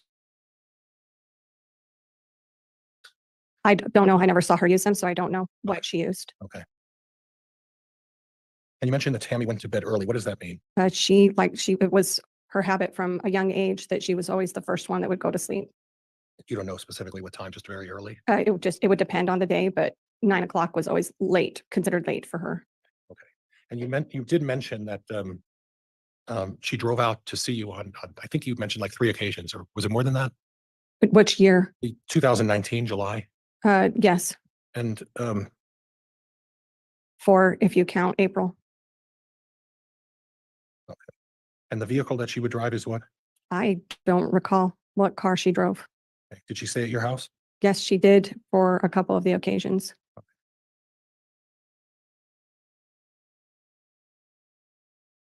Okay, and Judge, could I have something, the use of the Elmo? And I would like the bailiff to bring me 23A.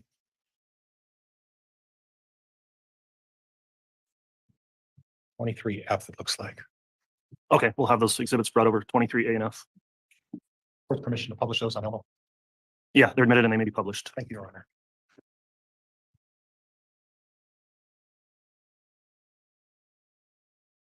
Have a laser of some kind up there that you can see. Do we have a pointer? Is this? Oh, okay, thank you. You know how to use that? Because I don't. It's on. It's working. Okay, so I'm looking at a tree. You see that tree right in the forefront? This one right here? Yes. Yeah. And then it looks like, and I don't want to describe it, but there's a dark area that's to the left of it. Do you see that? This is the fire pit. Right here.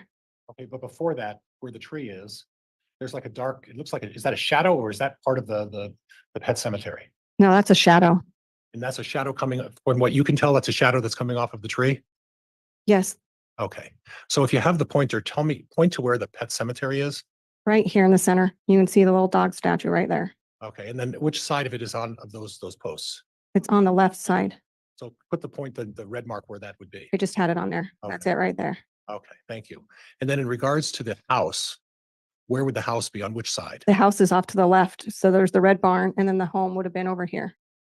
Okay. And then as part of the house, there's the traditional part of the house, and then there's a garage, and there is a structure attached to the Yeah, garage. they called it the cozy cone.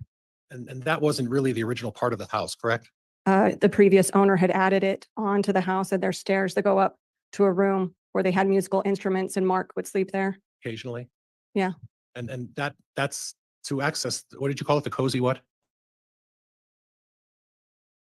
They called it the cozy cone. And was that because of the nature It was of the? because of the pitched roof. Okay.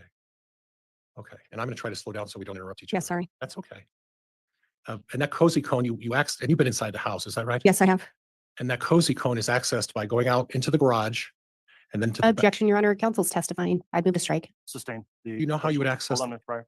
Sustain. That question is stricken. Jurors to disregard. Thank you. And do you know how you would access the cozy cone from the garage? There's a hallway and a staircase that goes up.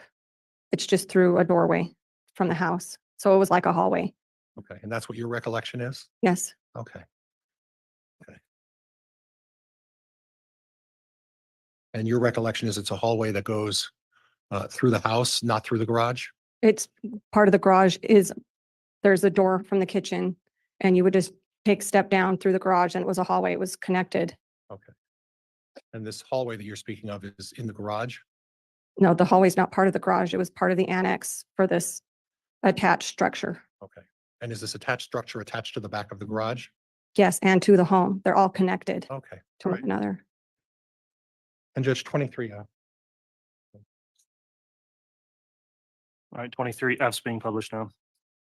now again, if you could take the red pointer and show me exactly again where the pet cemetery is, Well, you can see the dog statue right here. right? And they had put the fence post. Tammy had originally been trying to grow raspberries here and they weren't taking the way she had wanted to. And since the soil was tilled, it was easier to bury pets. Okay. And that was, you anticipated my question, and that was originally a, Raspberry patch. I'll try, Judge. I'll try. Okay. And at that point, then, since the raspberries weren't taking, now that's that area that we're talking about. And Judge, if we could switch back to the other exhibit, if I may. 23A? Yeah, you can publish 23A again. Thank you, Your Honor. And again, I see another tree in the very far back. Is that right? Yes, And there's an irrigation pond back there. correct. And by this picture, it looks like it's a significant distance. Is it a significant distance? Not that significant. Okay. They're all on the same property. Okay. And are these trees and this pet cemetery are in the field in the back of the Daybell property? Would that be fair? Yes, Okay. Okay. And I'm seeing on the very far back beyond the tree, there's some houses back there. Is that right? You see those? yeah. Is that a road back there that eventually goes in front of the Daybell property? There is a cross street that goes through most of that county. Okay. And that's what that road is, correct? Yes, it leads by the front of their home. Okay. Okay. And Judge, if I could just have a moment, please. Yes.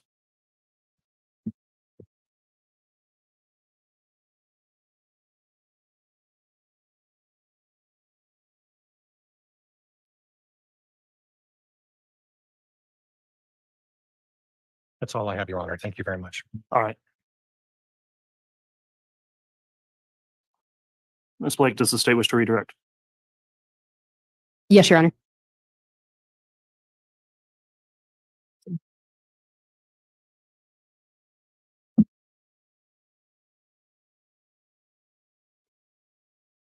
You were asked some questions about Chad and Tammy's kids, and I think you responded you really haven't been in contact with them. Correct. Why is that? Because of the investigation that precipitated with the missing children, we got blamed for being a part of it. Chad, There's no foundation to establish when we say we got blamed. That's sustained.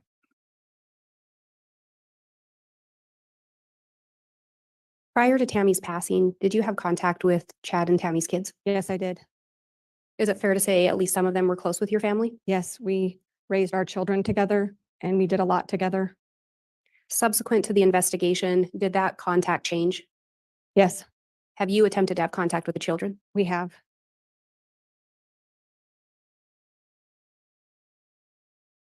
You were asked about the pet cemetery and whether or not you knew every pet buried in it. Do you recall that question? Yes, I do. And you indicated you knew of some pets that were buried around there? Yes. At some point, did you learn of something or someone else that was buried in Chad's backyard? Yes. And what was that? 2 children. I have no further questions. All right, thank you, Ms. Blake. That'll conclude the testimony then of Ms. William. Feel free to take a moment if you need before you go ahead and step down. She's not subject to the exclusionary order, so I don't know if she's under subpoena or either side wishes to address whether or not a subpoena is in effect. She is not under subpoena from the state, Your Honor. If she had been, we would release her at this point, but she is. I love how she is it Lindsay Blake? Is that her name? I know her last name is Blake. But I love how she always ends. Like her very last question is always, yes, Kel, her last question is always a mic drop. Not always, but she's done that a lot where that very last question is like, boom. Absolutely, Margaret. I loved it. It's not subject to the exclusionary rule. And Judge, she's not under subpoena from the defense, so there won't be any recall. All right, thank you.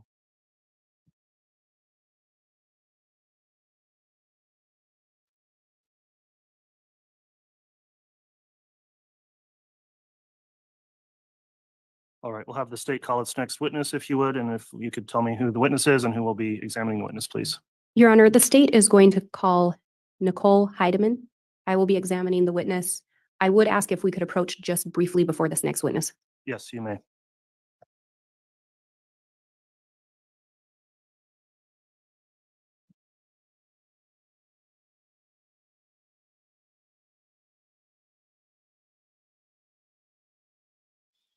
Looks like Larry Woodcock is standing back there in the back of the courtroom. He gets up every once in a while. He has to stretch his back out. He's got a bad back.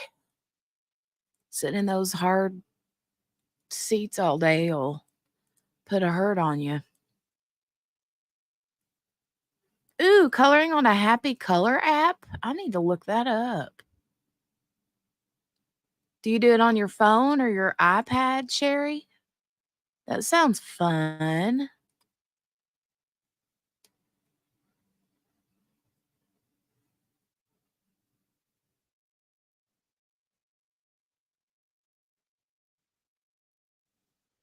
The state will call Nicole Heidemann. And Kelly uses the Zen Color app. Oh my God, you guys are teaching me things.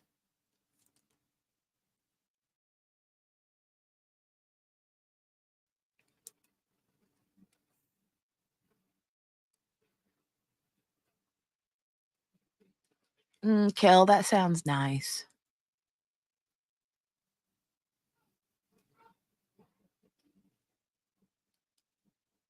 All right, tactical specialist, correct? Heidemann, it's a, My Zen is usually true crime. I know.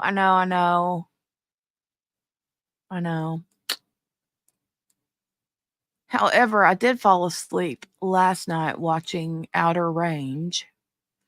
It's a sci-fi TV show me and Dale have been watching. I did fall asleep watching that, so. Margaret's husband made steak stir fry. I'm about to fall over. Oh, I bet you got your belly full. And then yeah. Man. It's still early for you, though. You got all night, ma'am. I know you don't stay up late, though. been a while since you were here testifying, but you were previously here. Given the length of time, I'm going to have the clerk please administer an oath again to you. Thank you. Do you solemnly swear or affirm the testimony you're about to give will be the truth, the whole truth, and nothing but the truth, so help you God? Okay, thank you. You can be seated.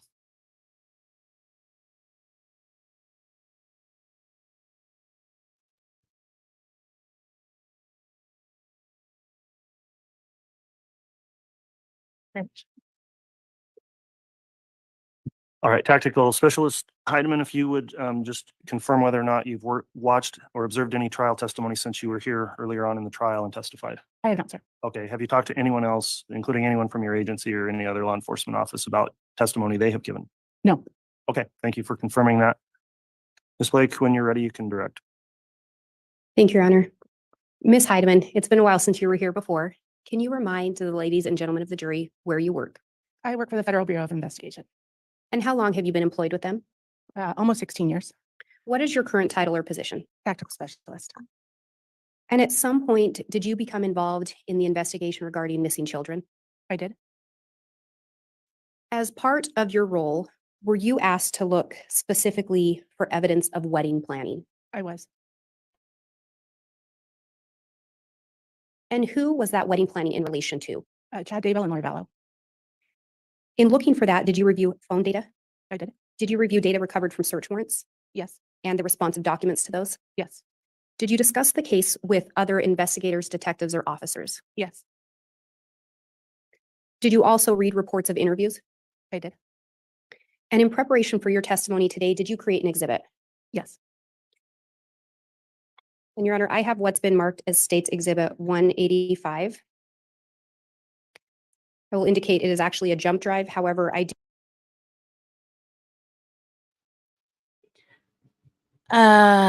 Margaret says, I'm counting down bedtime now. You count down bedtime when you get up. What, baby? Yeah? Yeah? You want what? Water? Yeah. Well, where's your teapot? You want a Kleenex? Yeah. Here. Here's some Kleenex. No, okay. You want water?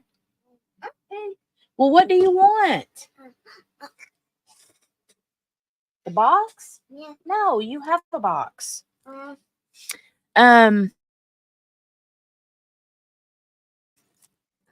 QB, I know you're in the bed, but ma'am, I already gave her a box of Kleenex and now she's trying to steal my other box. No, ma'am. No, ma'am. No ham. No turkey. Okay. So Debbie said, I thought the sister-in-law was absolutely amazing. She really was. She really was. But didn't they just say that this chick on the stand is a tactical specialist? Doesn't that have to do with like guns or weapons? So why is she investigating the wedding stuff? I'm really confused. Did I misunderstand? I hope she's not pulling them all out of the box. She very well could have, Kel. I hope she didn't. She's gotten better about that kind of thing, but every once in a while, it's like she just flat can't help herself.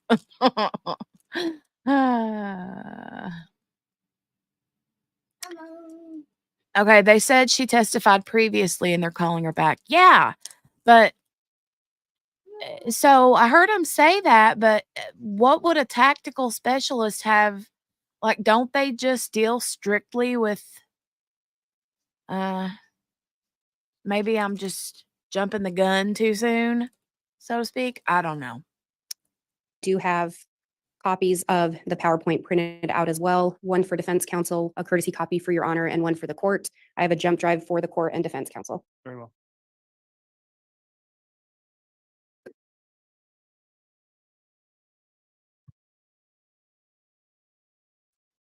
And if I may have the witness handed the paper copy.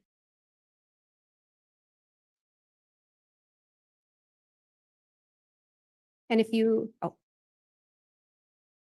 Yes, She she- handed one. sorry. And Ms. Heidemann, would you look through those pages?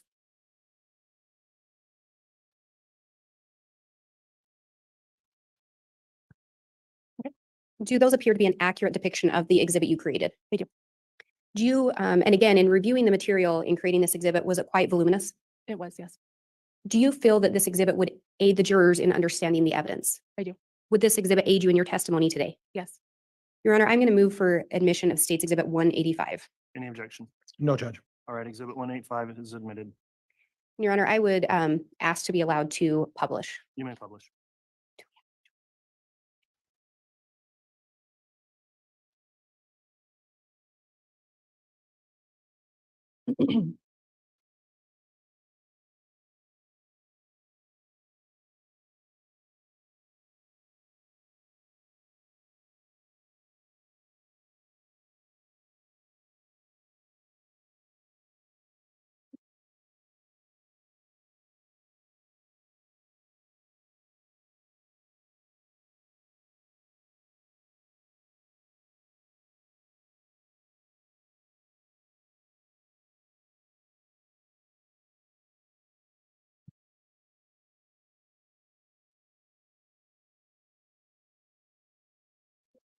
Ms. Heidemann, does this appear to be the first page of that PowerPoint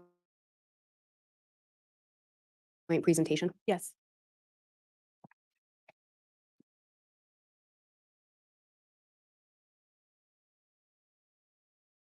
Can you tell us what we're seeing on this slide? This is a document titled 7 Archangels that were found, that was found in the Lori for Style account, iCloud account. And Do we know where this particular document originated? We do not know. Were you able to determine if it was sent to the Lori for Style iCloud account? It was saved as a PDF in the media section on the account, but I don't know I can't say how it got there or when. Was there something about this particular document that stood out to you in relation to your investigation? During the course of the investigation, the names Raphael and James appeared in relation to Chad as an alias for Chad. That was the first thing that stood out. And was there anything else that caught your attention?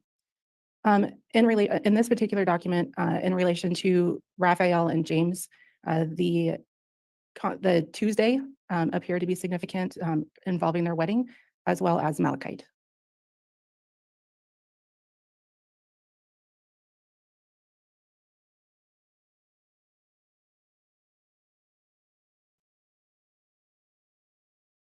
And is this that same content just enlarged? It is, yes.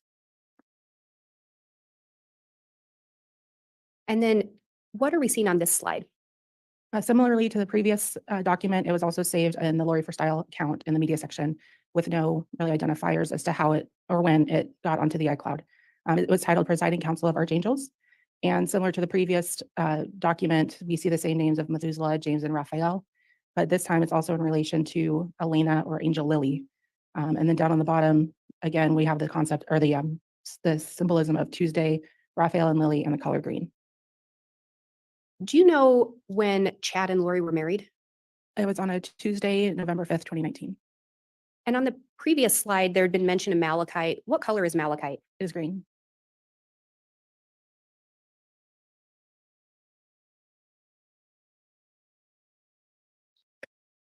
Did those names, James and Elena, appear in the iCloud account as well? Yes. Did they also appear in text messages? Yes.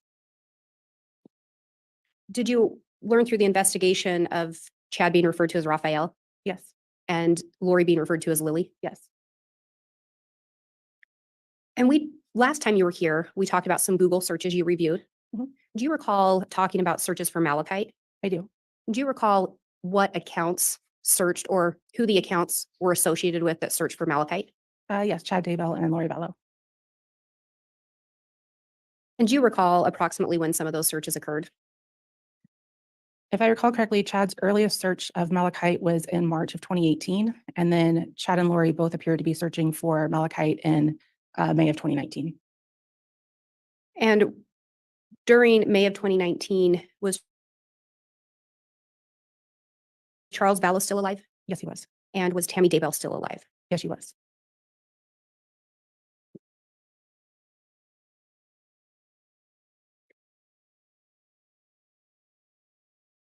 And again, do these pull out and highlight the things that caught your attention?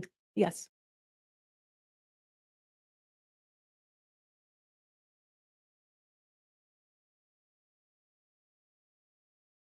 If you Google image search malachite, this is an example of one of the images I found online.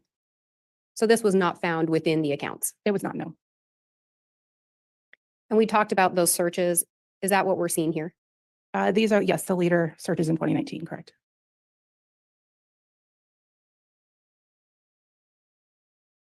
And on the far right, are those 4 different searches that were linked to the chad.daybell@gmail account? It appears to be 2 searches and then visiting 2 websites. And then closer to the image of the malachite, is that a search associated with Lolly, Time Forever? Yes. Through the investigation or your review of these documents, did you discover that there were attempts to purchase some wedding rings? Yes. Can you tell me about the first attempt? On August 14th, 2019, Lori purchased 2 glow-in-the-dark malachite inlaid titanium rings from Etsy site Serenity Rings and provided a shipping address of 5531 South 4 Peaks Place in Chandler, Arizona. Do you know who that address was associated with? With Lori Vallow.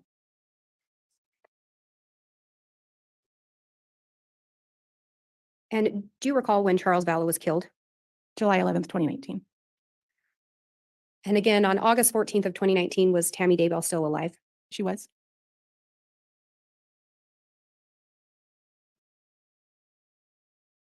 And then did you find another attempt to purchase rings? Yes, on August 25th, 2019. And what did you discover in relation to that attempt to purchase rings?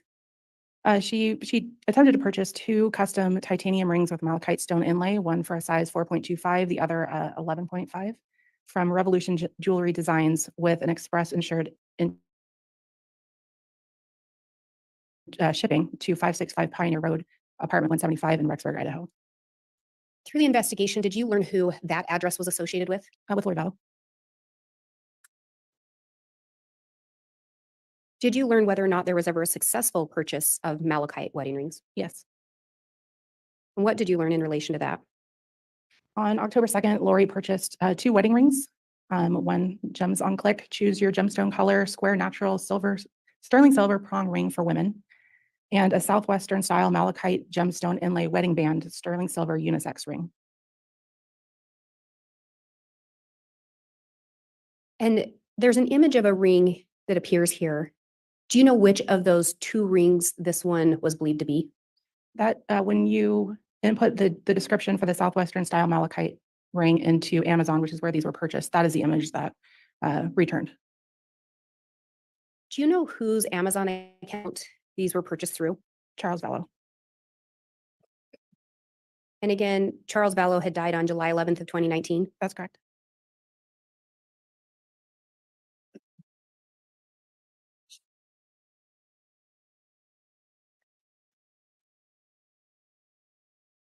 And what are we seeing on this screen?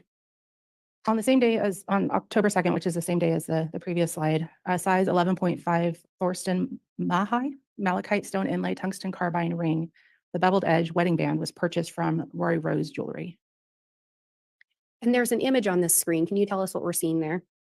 Again, if you take the Thorsten malachite stone inlay, if you take that description from the Amazon purchase and search that in Amazon, this is the image of the ring that is returned.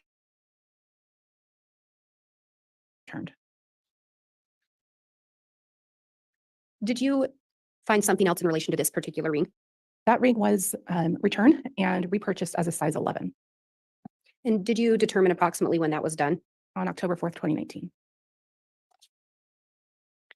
And when that was returned, was Tammy Daybell still alive? Yes, she was.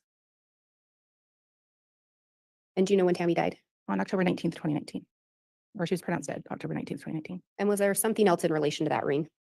It was the size 11 was returned and repurchased again as a size 10 on October 25th, 2019, and did not appear to have been returned. Was there anything that stuck out about the image of this ring to you? It appeared similar to a ring Chad was wearing in their wedding photos.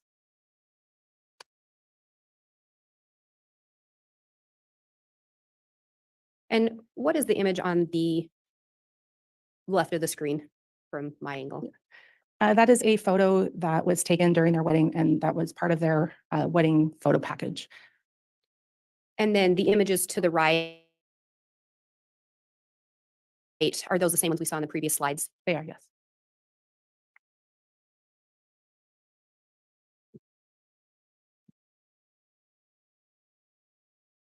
In relation to the investigation, did you also review some messages sent between devices associated with Lori and Chad? Yes. What are we seeing on this particular screen?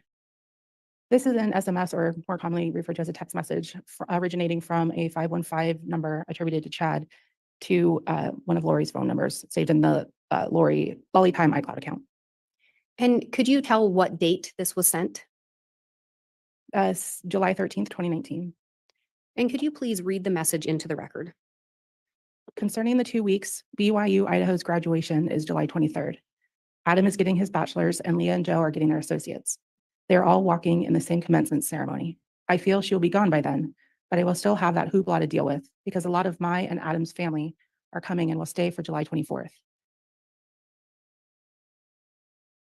So I believe that's why the Lord hinted I might not get to be with you until that is over. Please ask about that. Do you know who Adam is in relation to Chad? Adam is Chad's son-in-law. And do you know who Leah is? Chad's daughter. And what about Joe? Again, Chad's son-in-law, yes. Were there certain things about this message that stood out to you?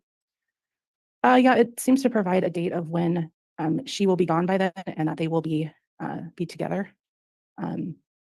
and that, family's in town and that he may not be able to get to be with her, Lori, until that is over. And when it talks about her being gone, was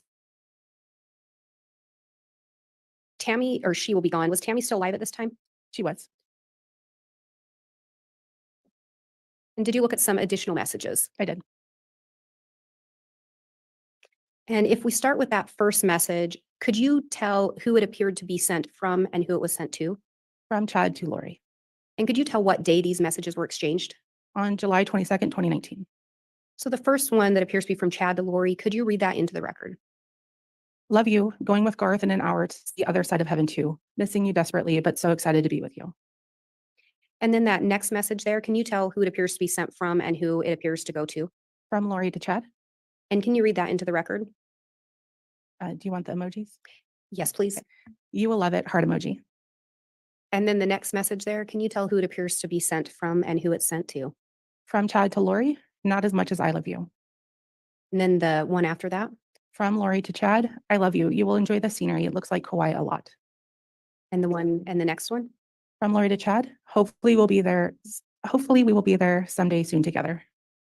And the following message? From Chad to Lori. That is a plan. And then the final message on there? Again, from Chad to Lori and my greatest desire.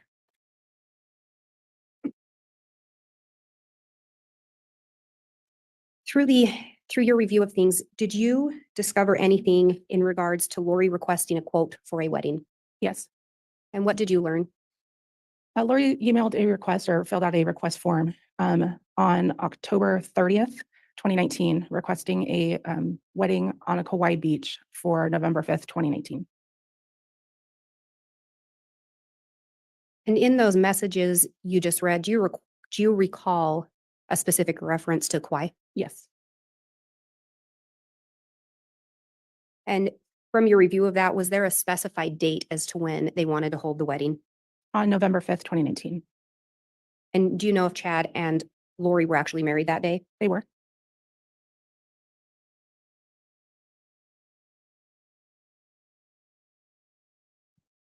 And again, what day of the week was November 5th? A Tuesday. And what kind of rings did they exchange? Malachite rings.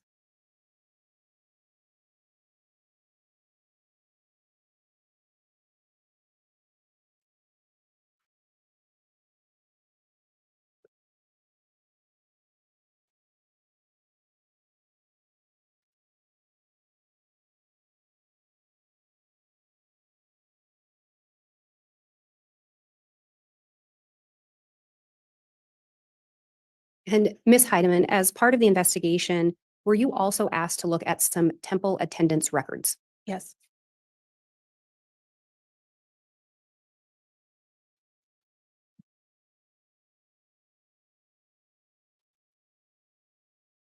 And do you know who those records were for? Chad Daybell and Lori Vallow. Your Honor, I have what's been marked as State's Exhibit 230. I have a copy for counsel, the court, and a courtesy copy for Your Honor. All right.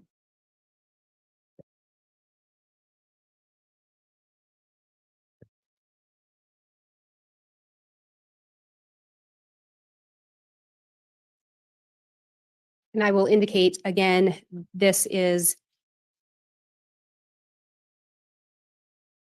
a printout of what's contained on a PowerPoint or jump drive. Or excuse me, not that one.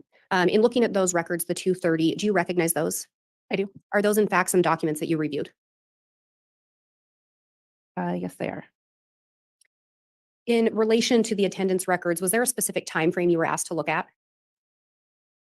I received a subpoena return, so I don't recall off the top of my head what the time frame of the subpoena was, no. And you just looked at the responsive documents in relation to the subpoena parameters? Correct, yes. Your Honor, I believe that these documents have previously been stipulated to. All right. Any objection to the admission of Exhibit 230? No, Judge. Exhibit 230 is admitted. And in your review of these, Ms. Heidemann, were you specifically looking for dates that Chad and Lori were at the temple together? Yes, And in your review of these, did you end up creating a summary exhibit? I did. And do you believe that it would aid you in your testimony today? Yes, And do you believe it would aid the jurors? Yes. Your Honor, I have what's been marked as State's Exhibit 394. Again, I have a copy for counsel, the court, and a courtesy copy for Your Honor. This is the one that is, has a jump drive as well. Very well.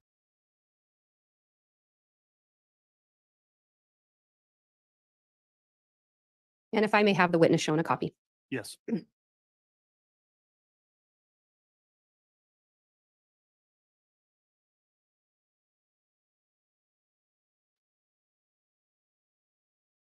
And Ms. Heidemann, does this appear to be an accurate depiction of the exhibit we were just speaking about? It does. Your Honor, I would move for admission of State's Exhibit 394. Any objection? For demonstrative purposes, Judge? Yes, I think is that correct? It's a summary exhibit. As a summary exhibit, is that Rule 1006? Yes. Okay. It can be admitted as a summary exhibit under 1006. Thank you. And Your Honor, I would ask permission to publish from the jump drive. Yes, you may.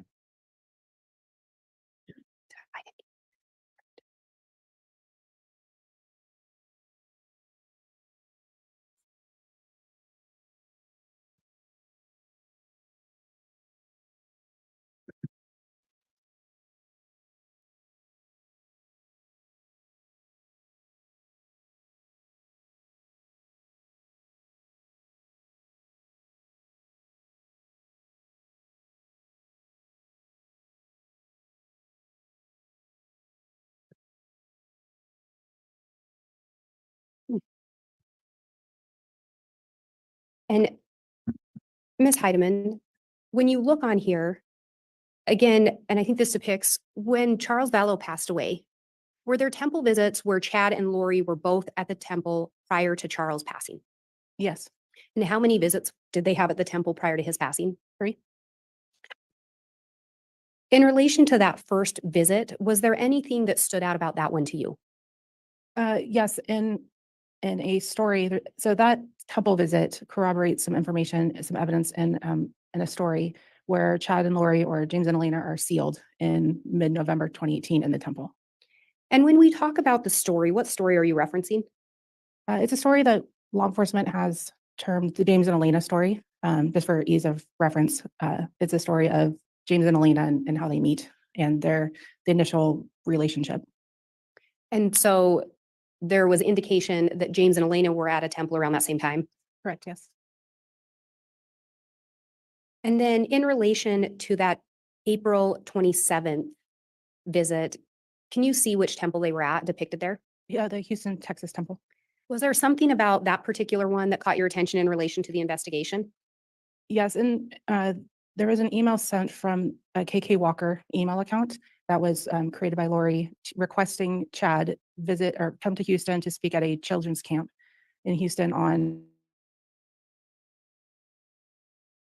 April 20th. These temple visits, do you know how the visits are logged? It's my understanding that there are access or cards that they scan that is unique to each individual, and it captures the date and time of the scannings. And you were reviewing the records of those scannings? That's correct, yes. And with these first 3, were the scans of Lori and Chad's cards relatively close together? Yes. And when I say relatively close, could you give an approximation?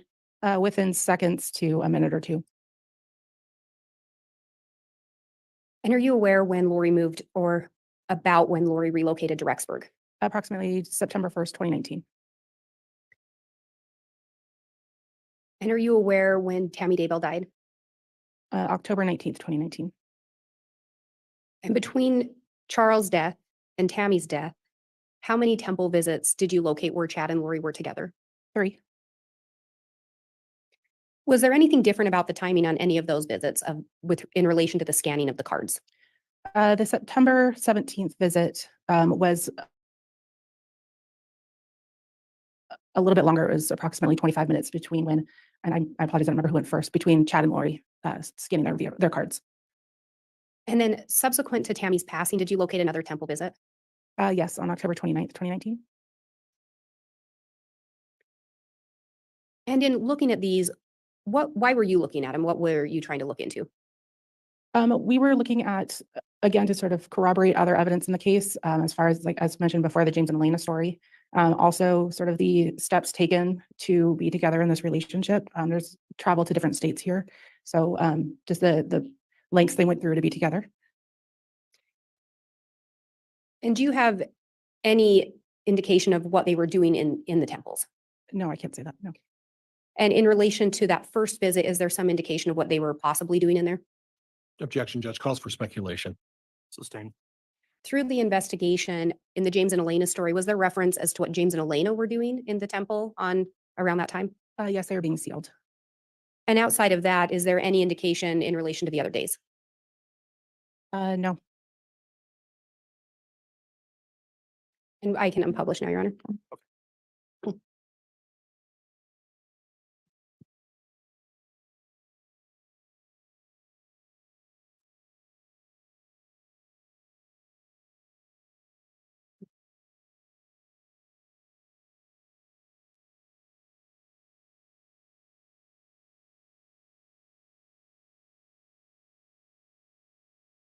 And Ms. Heidemann, we've referenced the James and Elena story. As part of your role in this investigation, were you asked to do something in relation to the James and Elena story? Yes. And what were you asked to do? I was asked to compile the James and Elena story was found in multiple places in different iCloud accounts. So I was asked to take all of that information and put it into a single story chronologically as best as we could. So that to make it for ease of reading and for reference. And can you tell me what accounts or what information you looked at specifically in compiling this story? The James and Elena story was found in text messages and emails in the Lollytime iCloud account, as well as in the notes section of the Lori for Style account. And breaking it down a little bit, in relation to the emails, were you able to determine what device or account they were sent from and to which account they were sent to? Yes, all the emails were sent to and from the Lollytime Gmail account. And in relation to the text messages or the messages, were you able to determine who or what number those were associated with as the sender? Yes, from the 515 number attributed to Chad. And who were those being sent to? They were to the Lollytime. They were saved in there. There's multiple phone numbers, but they were all attributed to Lori. And when we talk about attribution, do you recall when you were here previously testifying about attribution? Cell phone attribution, yes. And was that 515 associated with Bubby, one of the numbers you talked about that day? I did. And then turning to the notes, where were the notes located? They were saved in the Lori for Style account. In relation to the notes, was there any way to determine a date, time, any other identifiers with those? There did not appear to be any date or timestamps on those documents. And again, through the investigation, who did you learn or did you learn who James was an alias for? Chad. And what about Elena? For Lori. Did you learn of other aliases associated with Chad? Raphael. Did you learn of other aliases associated with Lori? Yes, Lily. And when we talk about Bubby, was Bubby a reference to Chad from what you could tell? Bubby was a term that I think was a term of affection that Lori used. I believe she actually referred to Alex and Colby, her son, as Bub or Bubby. So it was a term of endearment, but it's saved as Bubby is saved as the contact for the 515 number, which has been attributed to Chad. Is it fair to say in compiling this James and Elena that you went through a lot of data and information? Yes. And have you in fact compiled that story as best you could into one format? As best I could, yes.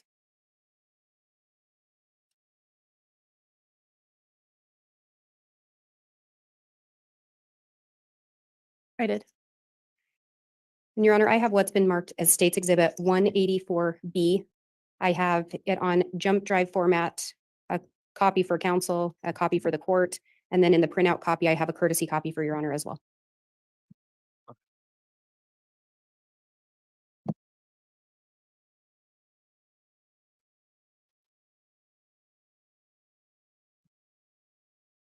And I would ask the witness be shown a copy. Very well.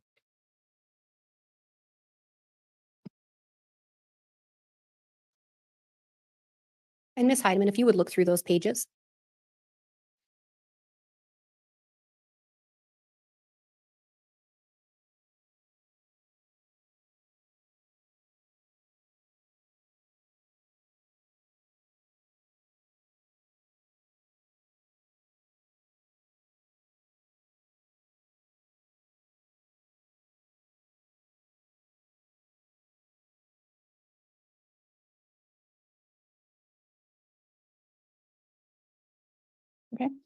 Do those appear to be an accurate depiction of the James and Elena story as you compiled it For the exhibit, yes. for the exhibit?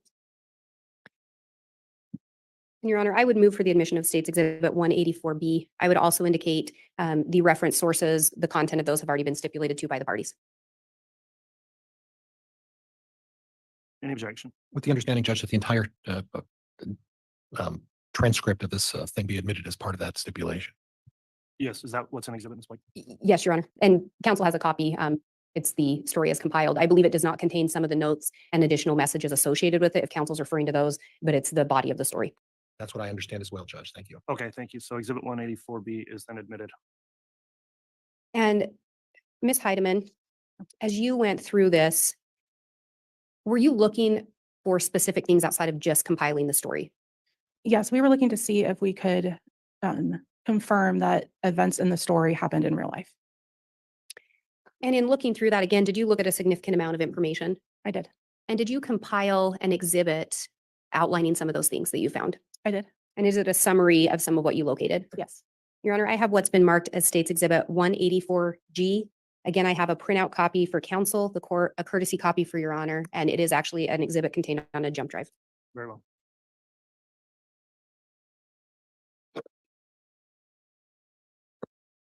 Thank you.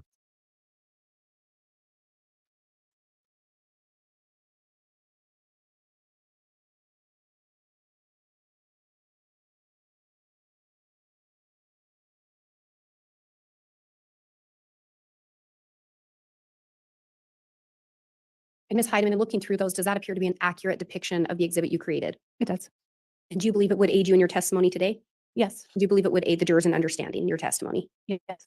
The state would move for admission of States Exhibit 184G. Any objection? No objection, Judge. All right, exhibit 184G is admitted.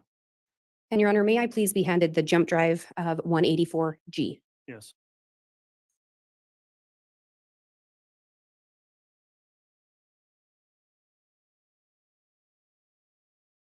And if the witness does not still have it, may I have her handed States Exhibit 184B, the printout?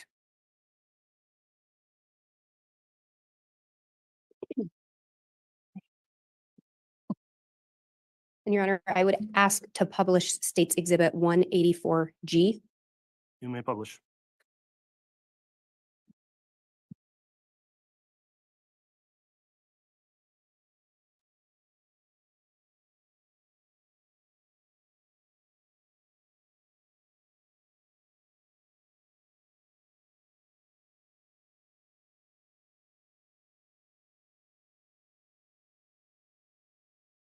And Ms. Heidemann, can I have you turn on States Exhibit 184B to the third page?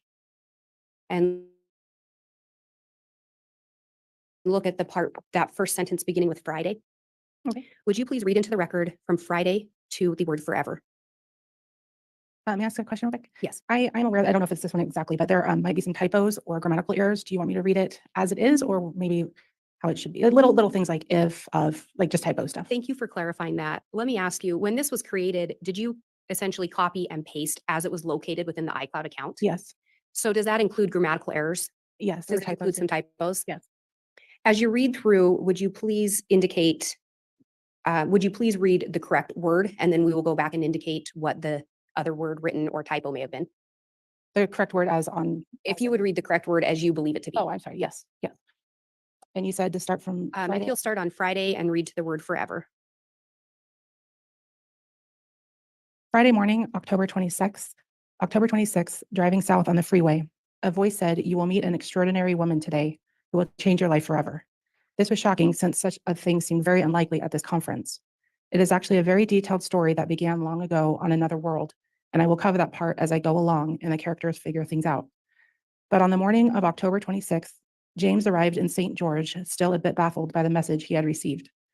He unloaded his books and set up his table, then joined the organizers for dinner in the main room.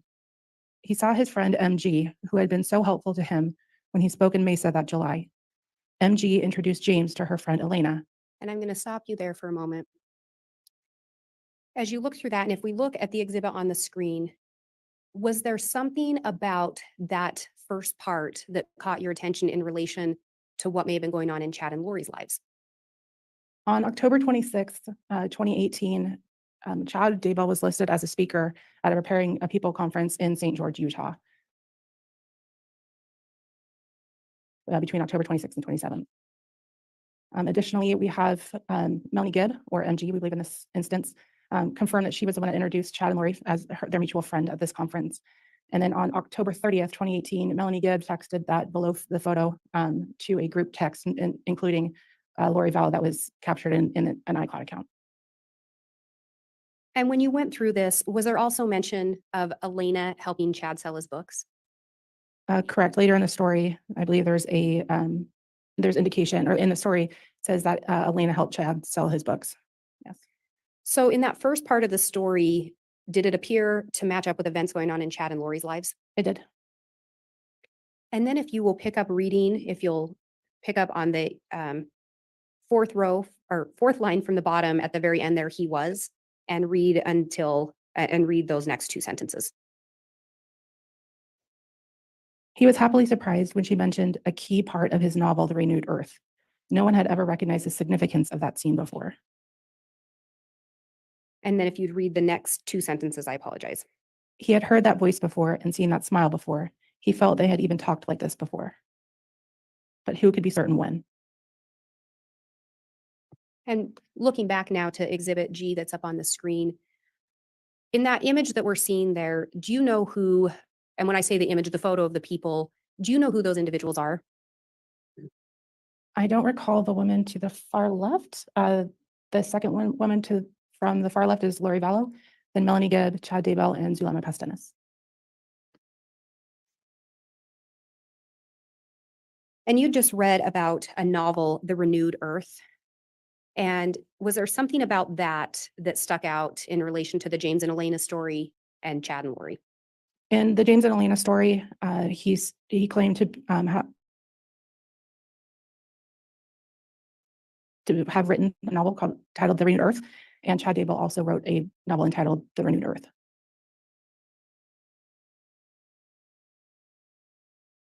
And then if you will turn to page 6 of the paper exhibit.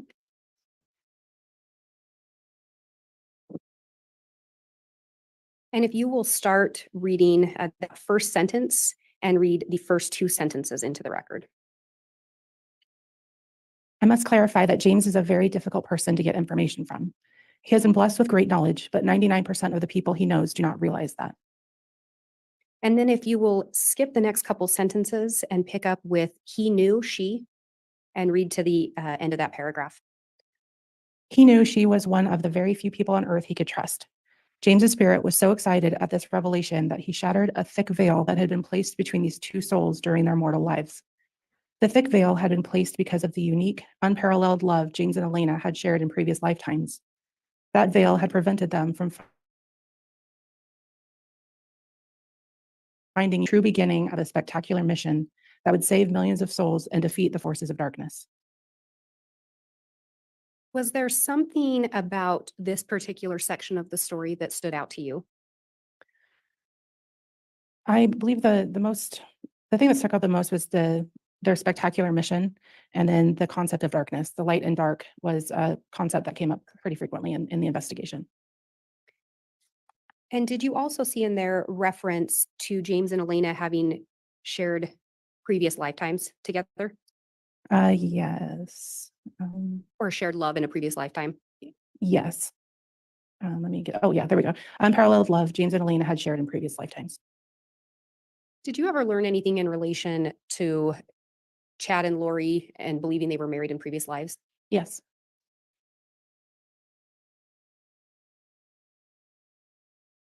And then if you'll turn to the next page, page 7, and looking at the top there, could you read from James' physical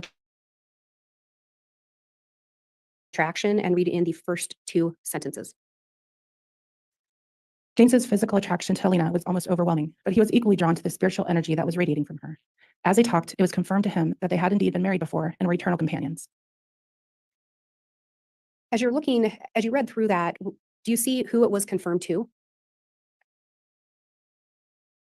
So James it's confirmed to James. And James was known to be an alias for who? For Chad. And if we turn to that next page, page 8,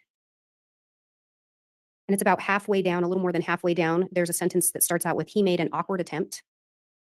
Okay. If Just you, till the end of, oh, I'm sorry. if you would read those two sentences, that and the following sentence. He made an awkward attempt that was way too brief because their friends were bringing more boxes.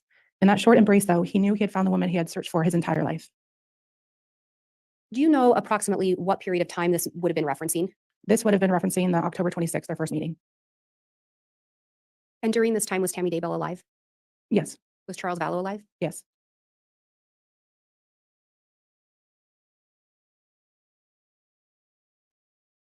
And if we now skip to page 12, and 4 lines down on page 12, starting with when he arrived home. If you could read that in the next sentence into the record. When he arrived home, he searched the internet for anything about her, but there was nothing. She was a fascinating mystery that he wanted to spend the rest of eternity with. Was there anything in relation to this that stuck out in regards to the investigation? Yes, through the review of Chad's Google searches, Chad Googled Lori the same day that he met her on October 26, 2018, this is about a day off, but it's around the same time frame. So in the story, James is searching Elena, correct? Correct. And in real life, Chad was searching Lori Vallow. Correct. And if we go to the next page, 13, and about 4 lines down, there's a sentence that starts with, "He was able to help clarify." Would you read from there to the end of that paragraph? He was able to help clarify many of the promptings and impressions she had felt in recent years. She knew she had lived on Earth before, and James was able to clarify when. They had been married before on this Earth and other times on a previous Earth. Their love truly spanned the universe and eons of time. They knew the Lord had brought them together again for a crucial mission that only they could accomplish as a united couple. During the next week, they spoke every day for at least an hour, but often longer. They hungered to know everything about each other. This was a new experience for James, to open up and share the true feelings of his heart. But he knew he could trust her completely. The bond between them was intense, and only the vast distance between them kept their passion for each other from roaring into a blazing inferno. She quickly became his best friend, or better said, 2 best friends had reunited, and their prior love was now ignited in a wonderful heavenly way. And were there certain things about this passage that caught your attention?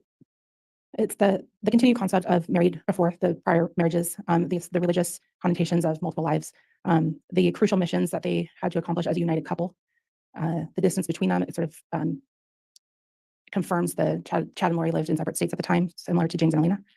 And this very quick passion and love, this is again still within days or a day or two of meeting. And at the very start of the passage you read, did you also see where he was the one able to help Judge, I'm going to clarify? object at this point. This is becoming counsel testifying during this introduction of the evidence. It's leading, I'll sustain. And can you read that first sentence again? He was able to help clarify many of the promptings and impressions she had felt in recent years. And again, James is an alias for who? For Chad. And Elena is an alias for who? For Lori. And Judge, that's been asked and answered and previously been established, and yet it's continuing. Well, the objection's overruled. It's not timely. Go ahead, Ms. Blake. Thank you. And if we then move to the next page, page 14, starting about 4 lines up with "he knew." If you would read from "he knew" to the end of that. He knew they had been married before, and they had been close friends with the Savior when he lived in Jerusalem. James had served in an important position in the Lord's church, and Elena had been his beloved spouse and best friend. That relationship was now meant to continue in this lifetime. And if you would turn to the next page and continue reading the first 3 lines. In Jerusalem, James and Elena had enjoyed tremendous intimacy. Their physical desire for each other was unmatched, and they were fortunate that they could be alone morning and night, and they seized every chance to passionately express their love to each other. And then if you skip down to the bottom, the 3rd line from the bottom, starting with "he knew they," and read through the end of that passage. He knew they were meant to be married again and complete important missions. He knew they were meant to be married again and complete important missions together before the second coming. He was ecstatic that she was receiving confirmation of these things as well.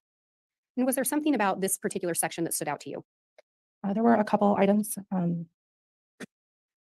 Again, the continuation of this relationship continuing through this lifetime. The statement that says they were fortunate that they could be alone morning, noon, and night and seized every chance to passionately express their love.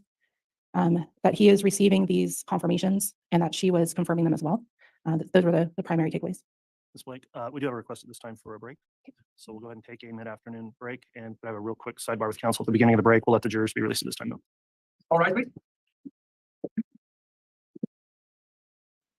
All right, we're going to scooch on through, folks. We're going to be able to end today. Wow. We've been going for a long time though, so thank you guys for hanging out with me all day and evening. But at least we are caught up on Daybell. Thank you, Your Honor. And if I may again publish State's Exhibit 184G. You may.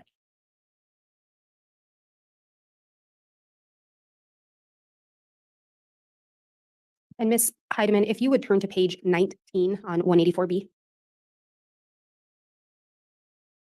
And if you go about 5 lines down, starting with "they were both," if you would read those next 2 sentences.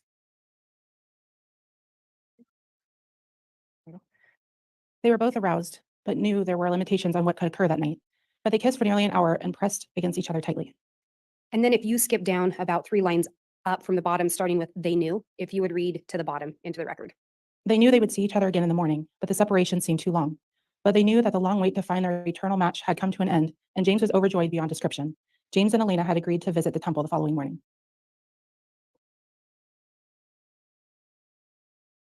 And in your review of things, were you aware if there was something that happened with Chad and Lori that would correspond with this? At the time of this James and Elena story, this would have been in parts we haven't read it was in November during a Preparing People conference, which was on November 16th, 2018. And the temple records, they visit the temple in Arizona also on November 16th, 2018. And if we look back to the exhibit that's being published, 184G, before we move on from this, when we talk about the renewed earth, were you aware whether Chad wrote books? He did, yes. And is this one of the books that he had written? Yes. And then if we turn back to Exhibit B, if you will go to page 20, and about 3 lines down, it starts with "he knew." And if you would read the next 3 sentences into the record. He knew he was in the presence of an exalted goddess who would return to Earth to perform a special mission. This mission included being with him, and they would progress together as translated beings. The full plan wasn't yet completely clear to him, but the immense power radiating from her confirmed his belief that she was among the greatest women in the universe. Was there something about that particular passage that stood out to you? We have again the special mission. It included to be with him, and they progressed together. There's also indication of a full plan, despite it wasn't completely clear to him yet, but there is reference to a plan. And then if we move to the next page, 21, and starting with the second sentence, beginning with "they had," would you read down to just before the last 2 sentences? So ending in the sentence "unified their souls." They had only known each other for 3 weeks, but 2 lonely, misunderstood souls had finally found their best friend that they could trust and confide in. They arrived at the temple, and they both felt they should do sealings together. They were soon seated in a sealing room facing each other. Elena looked so stunning as she smiled at him. She seemed calm while he felt quite nervous. Their opportunity soon came to kneel across the altar from each other, and as the sealer pronounced those sacred words, James and Elena knew they were now sealed as husband and wife for eternity. As the earthly sealing was taking place, a similar scene involving their spirits was happening on a higher plane, where they kissed and unified their souls. So in looking at that particular passage, were there some things that stood out to you? So if you put this passage in context with the temple records, then they were doing a husband and wife sealing ceremony in the temple in October 2018. And you said October. I'm sorry, November 2018. I'm sorry. So they met in October 2018? Correct. And this would have been in November 2018. And again, if we turn back to the exhibit up on the screen, Exhibit G, you had determined that there was an event going on around that same time? Correct. There was a Preparing a People conference in Mesa, Arizona, from November 16th to 17th, 2018, in which Chad Daybell was listed as a speaker. And then you just referenced the temple records, and are those shown up there under number 2? They are, yes. And if we now turn to page 23 of Exhibit B, and about 6 lines down, so a little over halfway, starting with "they helped clean," would you read the rest of that from there and the rest of the passage into the record? They helped clean up the conference, and Elena graciously allowed James to stay in the spare bedroom at her home that night. They visited with other friends until after midnight, then they all went to bed. James anxiously hoped Elena would join him in the spare room. It took a while for everyone to settle into their beds, but once the house quieted down, James opened his door slightly and saw the wondrous sight of Elena approaching the room. And what about that stood out to you, if anything? Statements from Lori's friends indicated that she allowed conference goers, some of the conference goers, to stay at her house the last night of the conference. And then if we turn to page 27,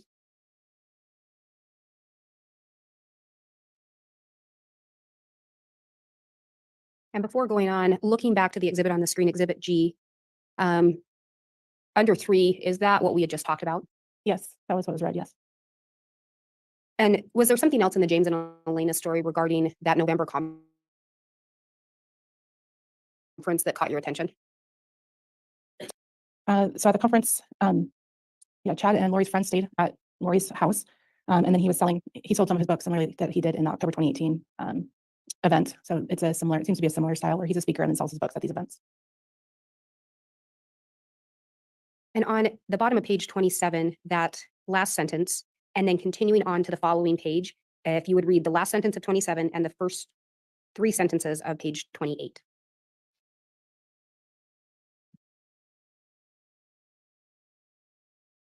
He loved her with all of his heart and soul, and he felt a part of his spirit stay permanently attached to her, never to again be separated. Elena was part of a successful podcasting team, and she invited James to record an episode and share his life story. He came into town the night before, and they met at a favorite rendezvous. The magnetic energy pulsated once again through their bodies. And through your investigation, was there a reason that this particular part stood out to you?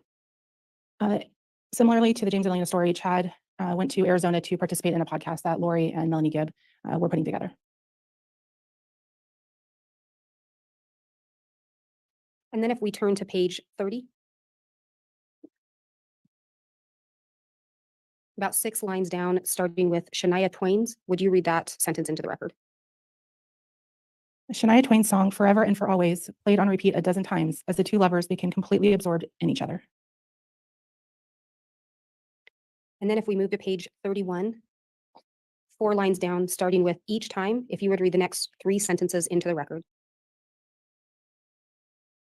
Each time they reunited, she was more beautiful and youthful. She flashed him a gorgeous smile and they embraced. They were soon on their way to the hotel where she would stay. And turning back to what's up on the screen, Exhibit G, is there something about that part of the story that stood out to you? So what's displayed on the screen is how it appears in text messages, how it was coming through. So we didn't read the whole passage into the record, but it starts with James eagerly awaited it in his hometown airport for Elena to arrive, his hometown being Rexburg, Idaho.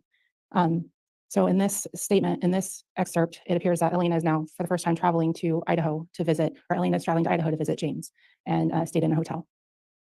And then there's some notes down at the bottom. Were there other things that indicated Lori may have been in the Idaho area? Yes. In the previous text that's numbered 1206 that just precedes the paragraph at the end, it says, I'm going to jump to Rexburg in April, and then lists, and there's the passage from the story. So if you take that Elena is traveling to Rexburg in April and compare that to Lori's travel records, there's a flight for Lori from Mesa, Arizona to Idaho Falls, Idaho on April 2nd, and then she flies home on April 4th, 2019. And during this time, was Charles still alive? He was. Was Tammy still alive? Yes. And if we turn to page 32 of Exhibit B, and on the second line beginning with but during, would you read that down to the sentence? About 6 lines of that down to where the sentence starts with the same. So ending in that sentence every way. I'm sorry, and you said start with but during? Start with but during, Sorry yes, about that, please. my last name's But during James's latest mission, his wife had died back in Jerusalem. He was unsure what was next for him. Suddenly, Jesus appeared to him as he walked along and told James that he would become the bishop of Jerusalem and that he should marry his niece, Elena. James's attitude quickly brightened. There was something very special about Elena, and he knew they would be very compatible in every way. And then if you go on to the next page 33, would you start with the Savior down to the sentence ending in instantly awakened and read that into the record? The Savior then told them there was no reason to wait, especially with James's new calling as bishop. Jesus invited them to kneel across from each other. He then sealed them together for time and eternity.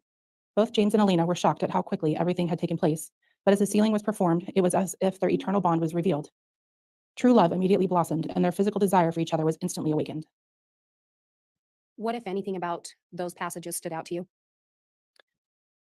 We have the sealing again.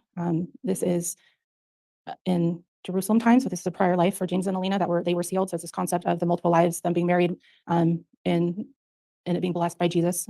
So those concepts, they were shocked at how quickly everything had taken place. And the true love, physical desire was instantly awakened. So it's the same sort of prior marriages, prior relationships. And looking back to the page 32, that very first sentence. 32? Yes, page 32, and the sentence starting with but during. Was there something about that in the story that caught your attention? So just to read the sentence again, but during James's latest mission, his wife had died back in Jerusalem, and he was unsure what was next for him. This is the only time that a wife is mentioned in the story, and James's wife had died at this in the story as well. And then if we turn back to page 33, at the very bottom, second line from the bottom, starting with then James, would you read from that through the end of that passage? Then James placed his lips on hers, and sparks flew between them. He pulled her close to him and whispered, "I love you, Elena. I always have, and I always will." And Your Honor, may we please approach? Yes.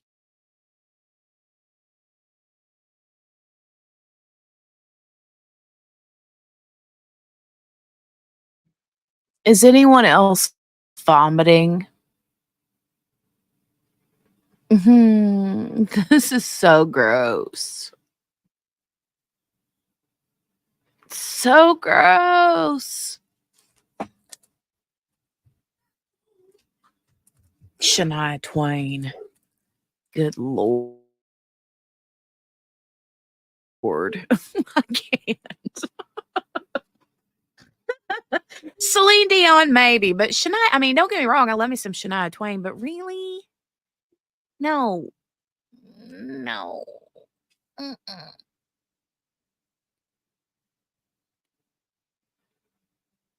Man, I feel like a woman. Dun, dun, dun, dun, dun, dun, dun. All right, thank you. For the sidebar, Ms. Blake, we discussed where we're at this time. We've got a few other administrative things we're going to need to take up this afternoon, and given the time and that we'll be continuing with this witness for some time, I'm going to go ahead and have trial wrap up for the day and the week. And so we are going to recess until Monday. We'll come back on at our standard starting time with evidence at 8:30 Monday morning. To the jurors, thank you very much for your attentiveness throughout this week. Thank you for following the court's admonition. We do have this weekend break. Please continue to follow that instruction to not discuss the case amongst yourselves or with anyone else over the weekend. Please don't do anything to research the case in any way, learn anything new about the case that hasn't been presented here in court for you. And with that admonishment in mind, we'll go ahead and conclude and allow the jurors to be released for the weekend. All right. All right, you guys, that's it. That's it. That's it. That's it. We are caught up official. It's official. We are caught all the way up. All right. All right. Whew, that was a marathon, right? Almost 9 hours on a Saturday. We never do that. We never do that, but we did it. Yes, we did. Again, thank you guys for hanging out with me on your Saturday. I appreciate it. And now that it's almost midnight Eastern Standard Time, I'm going to call it a night. I'm going to go pour me an alcoholic beverage. And going to cross stitch some more and hope that big kiddo stays well for the rest of the night. So we did do it. That's a wrap. Grossness, right, Margaret? Blech. Debbie said, yes, very much, but she did her research. Yep. All right, you guys, I'm going to call it a night. So, oh my God, Henny. 5:45 a.m. for her. You are hardcore, ma'am. You will sleep all day.